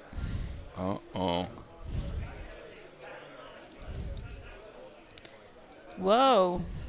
Yeah, he did 3-bet. Yeah, I was like, did he just call? But yeah, he 3-bet. This is gonna be interesting. EPT main. Just I call, came yeah. second. Sorry, jump back into this. Hensy Pence saying just chilling at the fireplace over here. Story time. Yeah, we're winding down the evening.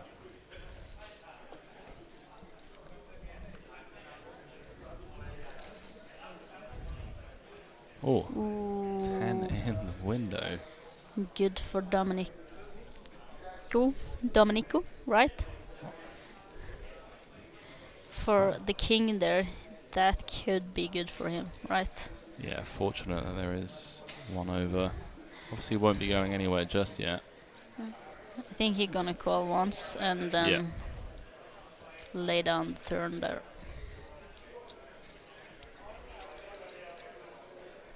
If it's not a queen coming, queen of heart maybe. Brick on the turn.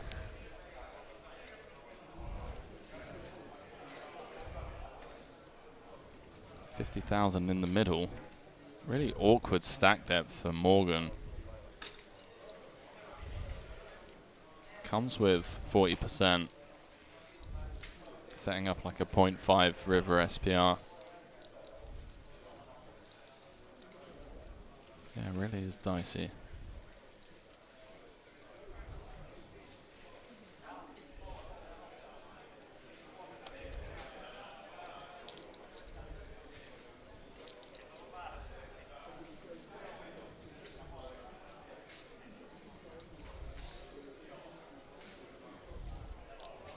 That looks like the face of a man that is a non-believer, but he does eventually let it go.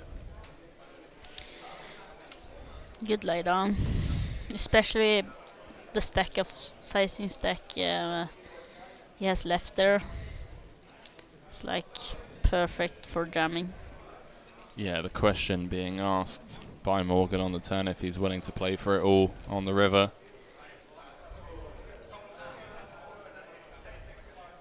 It's an important pickup for Morgan late in day 1A. Just to let you guys know, the entire tournament isn't this deep, by the way. This is a very rare feature table. It's not often we have stacks this deep.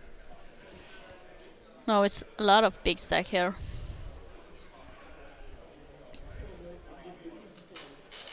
So how many is left in the tournament by now? Do you know? Because I think I saw like 40 people or something earlier. Okay. When we started, how many entries was it today? 120. 120, yeah. So 1/3 of the field maybe. So average stack would be around 90k. Yeah.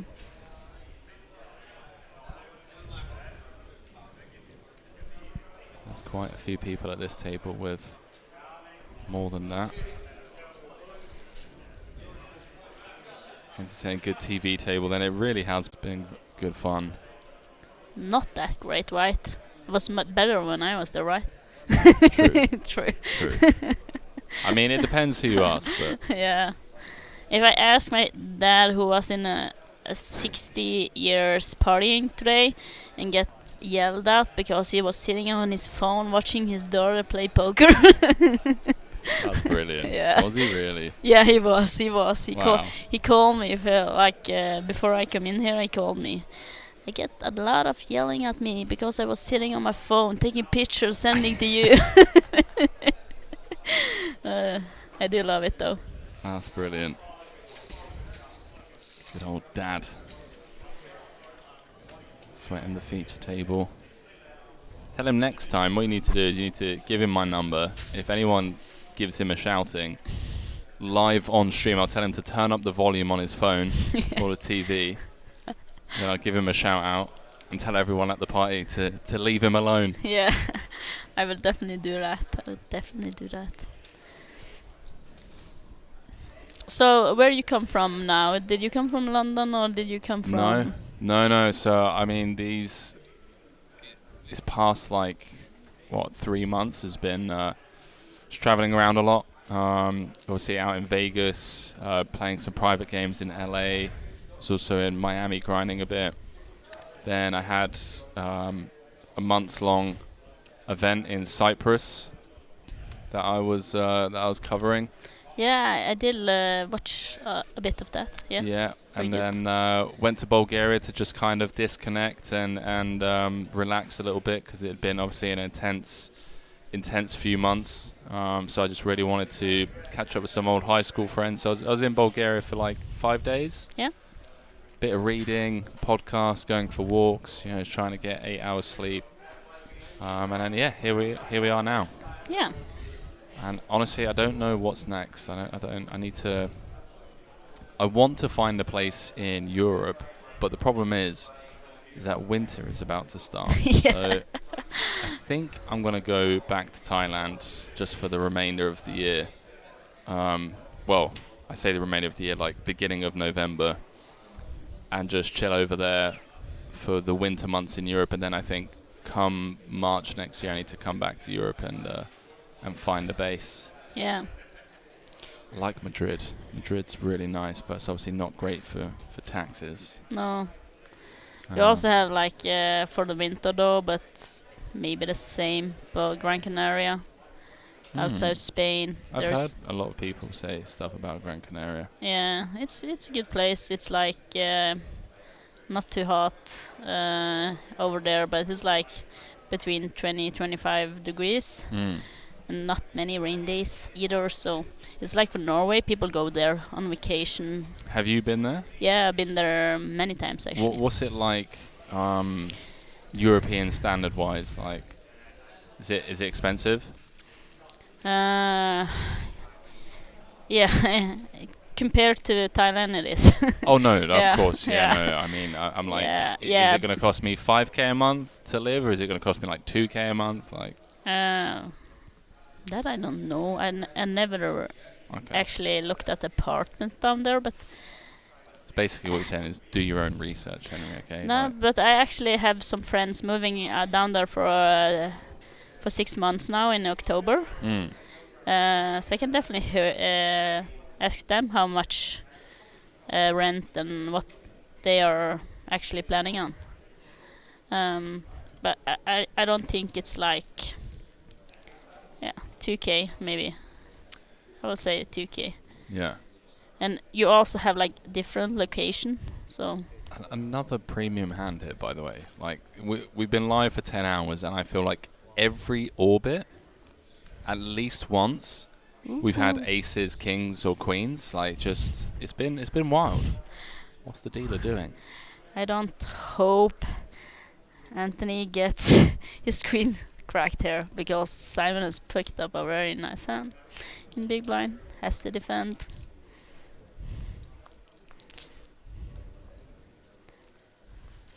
Well, defend he does, and 2 overs to the queens. Ooh. Uh-oh. Oh, not a spade at least. I think I would like actually a bet there in hijack from Anthony, because he has so much good aces and ace king there and ace queen, and yeah, he also get the information he needs to actually. Yeah, I agree. Feels like a range c-bet board. Yeah. Snap fold. That's the right word actually, range c-bet board. Hey, this isn't my first rodeo, yeah. It's not my first time in the commentary booth. No, I know. It's my second though. I was trying to work out today with Dara how many hours of poker I've commentated on over the last 5 years. And if I had to guess, it would... So 5 years, that's what? So we're looking at 1,800 days.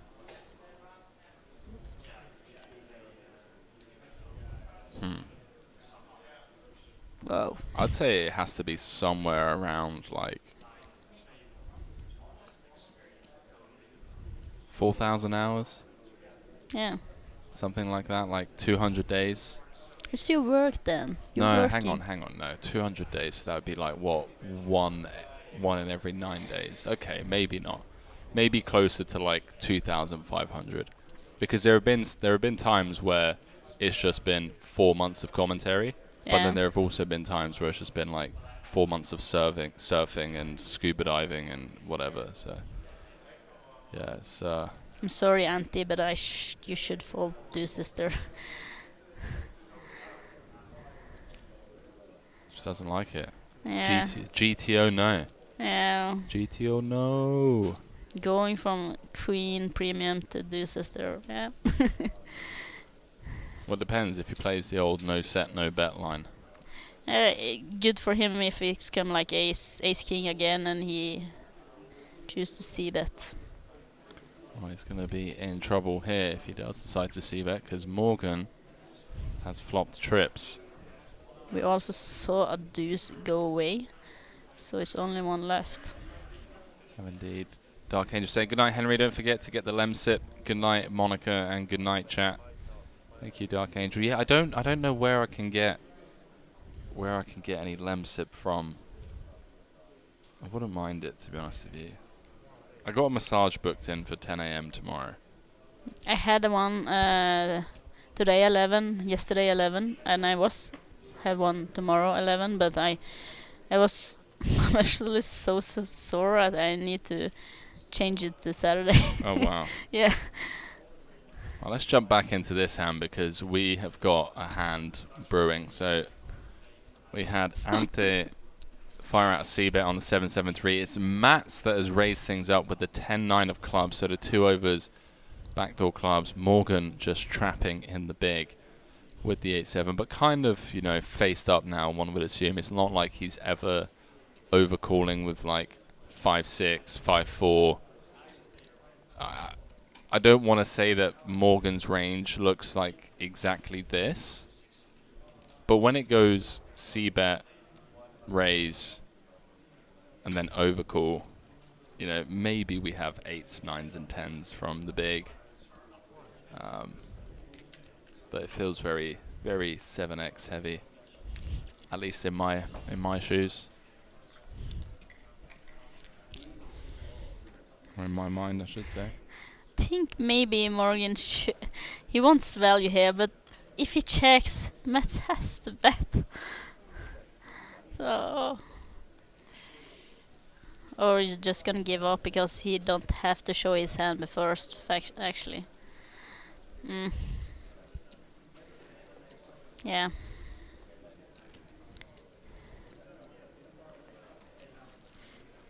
So about 20 minutes left on the clock, I believe.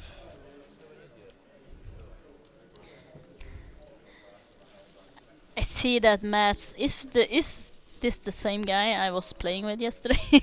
Because he looked very tight, but I think he's more active with a big stack, or because when I played with him, he was short, so he was like sitting there, Yeah, waiting, he likes waiting. getting involved, right? So no.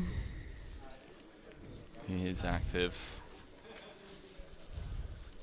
That's Simon Bajok, who started off at this feature table as chip leader, has maintained that chip lead, and is the only player to have actually built on top of that chip lead.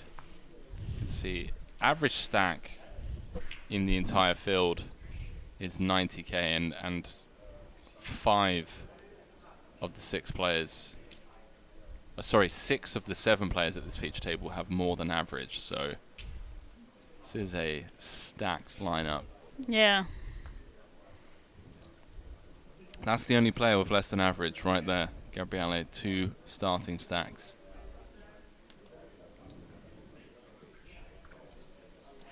But still, 30 big blinds.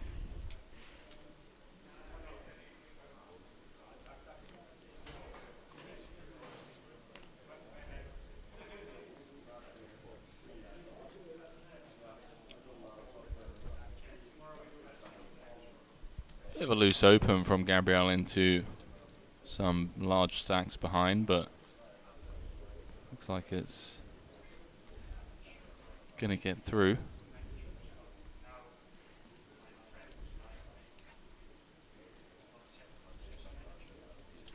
Yeah.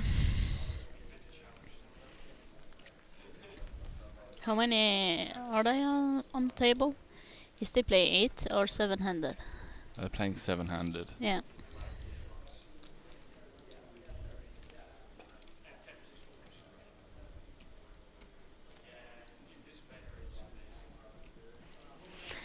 He's trying to build up his stack. If I'm having 60k today too on 1C, I'm happy.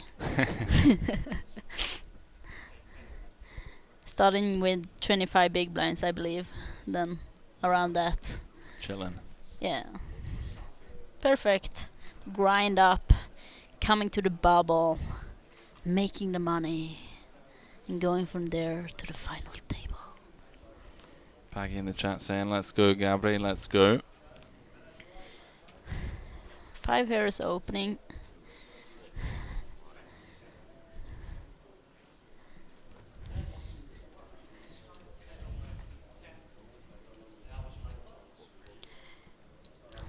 I was actually sitting in the start of the day with Dan on the table. I said to him, I do like his little duck, and he was like, I like your Luigi. I'm a big fan of your Luigi, I must say. Yeah.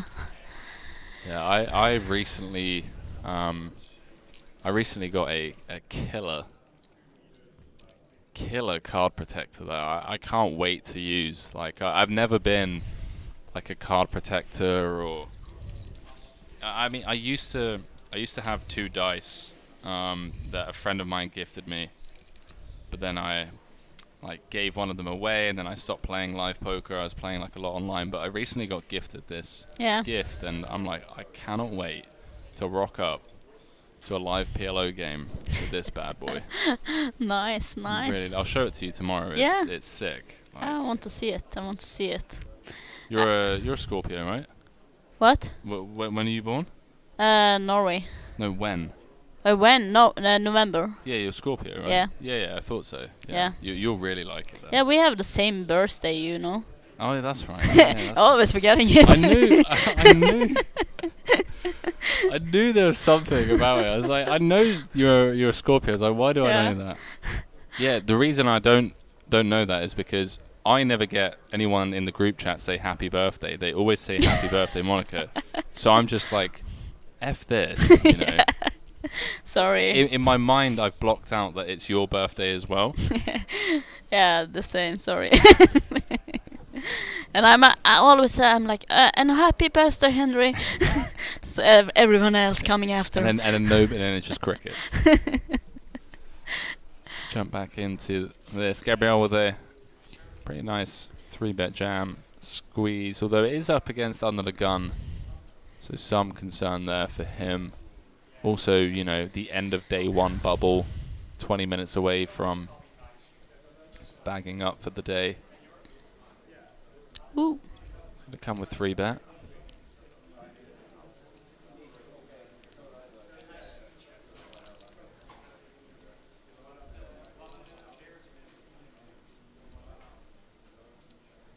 Domenico. He haven't played a lot of hands since I come here. It's like the jacks, he lost to the 10s. And this hand I can remember, right?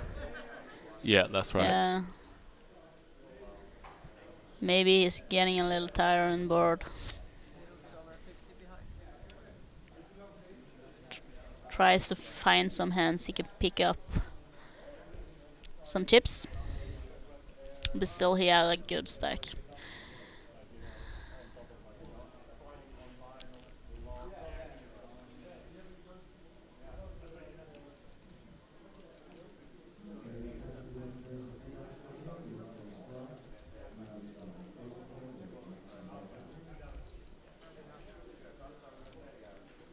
Dan forced the fold. Wanted to see a flop, didn't he, with his suited connectors? But yeah, and he also had a button there. He has the stack to call there seeing a flop, but 7 high flop may get him in trouble.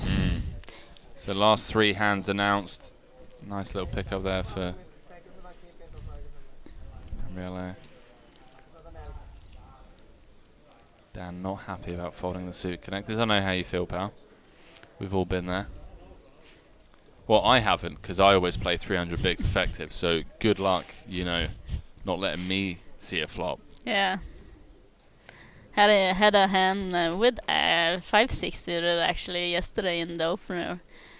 MP Open had like recently jammed the hand before with a starting stack, so he jammed 15 big blinds. Then he opens in low jack. I flatted with 5-6 suited. Of course, I flopped the nuts. Of course. With the backdoor flush draw, of two course. spades. So the flop was 8-7-4. 8-7-4. Yeah. I loaded check. I bet large because it looked like I want to steal the pot right there and then. Okay. He jams. I snap it off. He has 9-10. Yeah. In hearts, same as me. Backdoor flush draw, open-ended. Who I blocked though. Brick. Well, it bricked out. Yeah, brick. So took down the pot, and unfortunately for him, I beat him out 2 times in the tournament. He was re-entering, coming back, same seat. Oh, that's brutal. Yeah. I thought you were about to tell us a bad beat at 2 a.m. No, to be honest with you, I was like, no. no. I'm not there. Bad beat at 2 a.m. No, I'm not there. I just thought telling a happy story. I'm running good, right? You are running good. Not with my foot. Running good in life. Not with your foot. Not with the main. No. But we take those. Yeah, take those. As long as we're happy. But back to the card protector. Because I had a lot of card protectors, like the Disneys. So I had Super Mario, as you know. I had Luigi. I have Luigi. I have the Princess Peach. I have Donkey Kong. I have I don't know what's called, the SUP, you know, the little one going around. The mushroom guy. Yeah, the mushroom guy. Oh, I don't know what's called. Oh no. So I had like I think I have everyone actually. So in Dublin this year, I go to Espen and said, "This is mine." He's, "No, it's mine now." And he's like, looking at my Donkey Kong and say, "You can switch with me." I'm like, "Fuck you." Oh, Toad. That's Toad is it? Yes, right. And I'm like, "Fuck you." I'm gonna switch with you.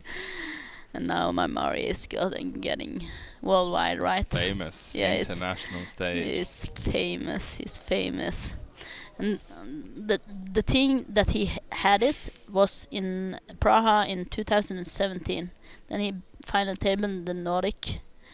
So it's a big final table for him. Maybe one of the first big final table he has live. I'm not sure, but I know he had a good run there. I think the tournament was like 2.2k or something, 2.5k. Right. So in day one, I was like have like 3 or 4 of this. These little Mario. Yeah. things. So I took Mario and sit it on his stack. And so you can borrow it, run good, right? Wow, that's how the legend began. So he have it, and then the evening come and I like I'm going home tomorrow. Can I get it back? No, he bagged it.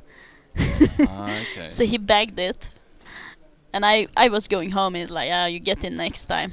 Wow. And then I never get it back. Wow. So there you have the story. So He definitely owes you something. I mean, yeah. At least dinner. At least dinner. A massage, maybe. Yeah. I feel like dinner and like at least like you know, Nobu or some bougie place. He definitely gonna buy me a dinner one day. He gonna hear it. I agree. Yeah. I'll make him.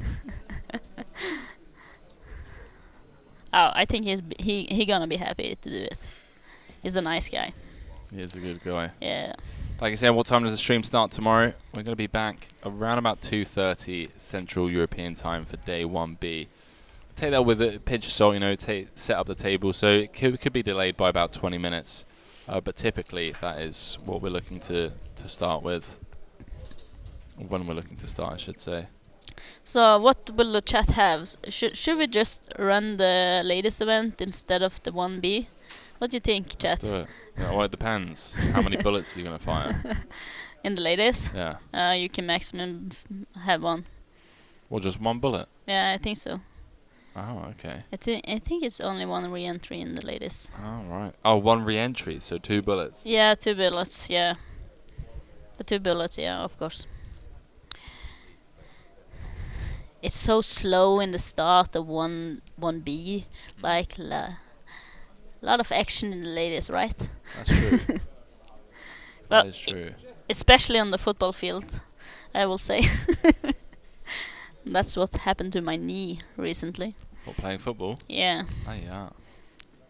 We ladies are crazy. Right, Domenico getting a cheeky bluff through there. Massive grin on his face. Last hand of the night. Last hand of the night. Will there be blood? Have you ever bust a tournament last hand of the night? No, I don't think so. Okay. But I had an interesting hand against the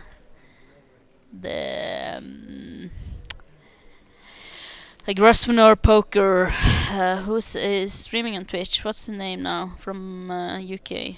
Grosvenor Poker. I don't know. Oh, tell you. I see he had a final table now. Jack Hardcastle? Jack, yeah. Was it him? I haven't bust a tournament, but I was... No, not Jack. I sent all the people that had bought action in a PLO high roller that I was playing. The WSOP circuit PLO high roller. Yeah. And I'm in the group chat. I'm like, lads, bagging up 65 big blinds, going into day 2. They just announced 2 more hands. And then the last hand of the night, I end up playing like 120 big blind pots. So I end up bagging like something around about 2.5 big blinds. 2.5. 2.5 big blinds to come back to day 2. And I've just texted everyone in the group like 65 bigs going into day 2 and loving life, blah, blah. And then have to tell them, oh, guys, last hand of the night.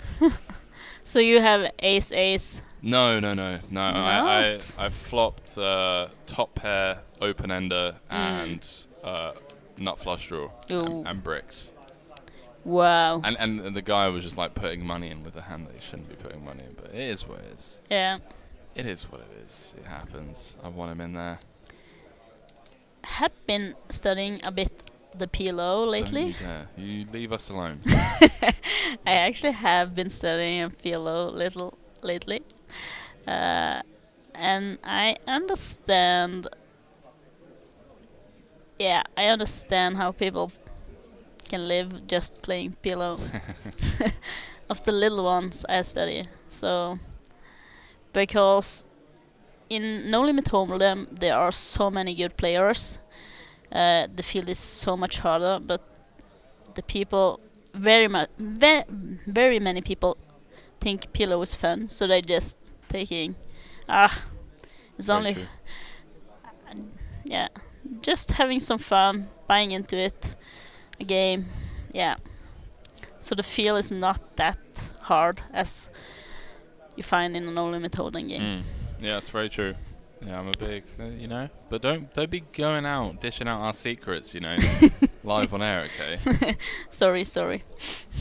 All right, and that is the last hand of the night. Matt's taking it down with the overbet on the turn with just 8 high. He did obviously have a flush draw and a gut shot. He says to the table, I had the best hand with 8 high. I mean, maybe you had a decent amount of equity, but you did not have the best hand. And that is it for our first day here in Malta, Unibet Open main event, day 1A, after a 2.5-year hiatus.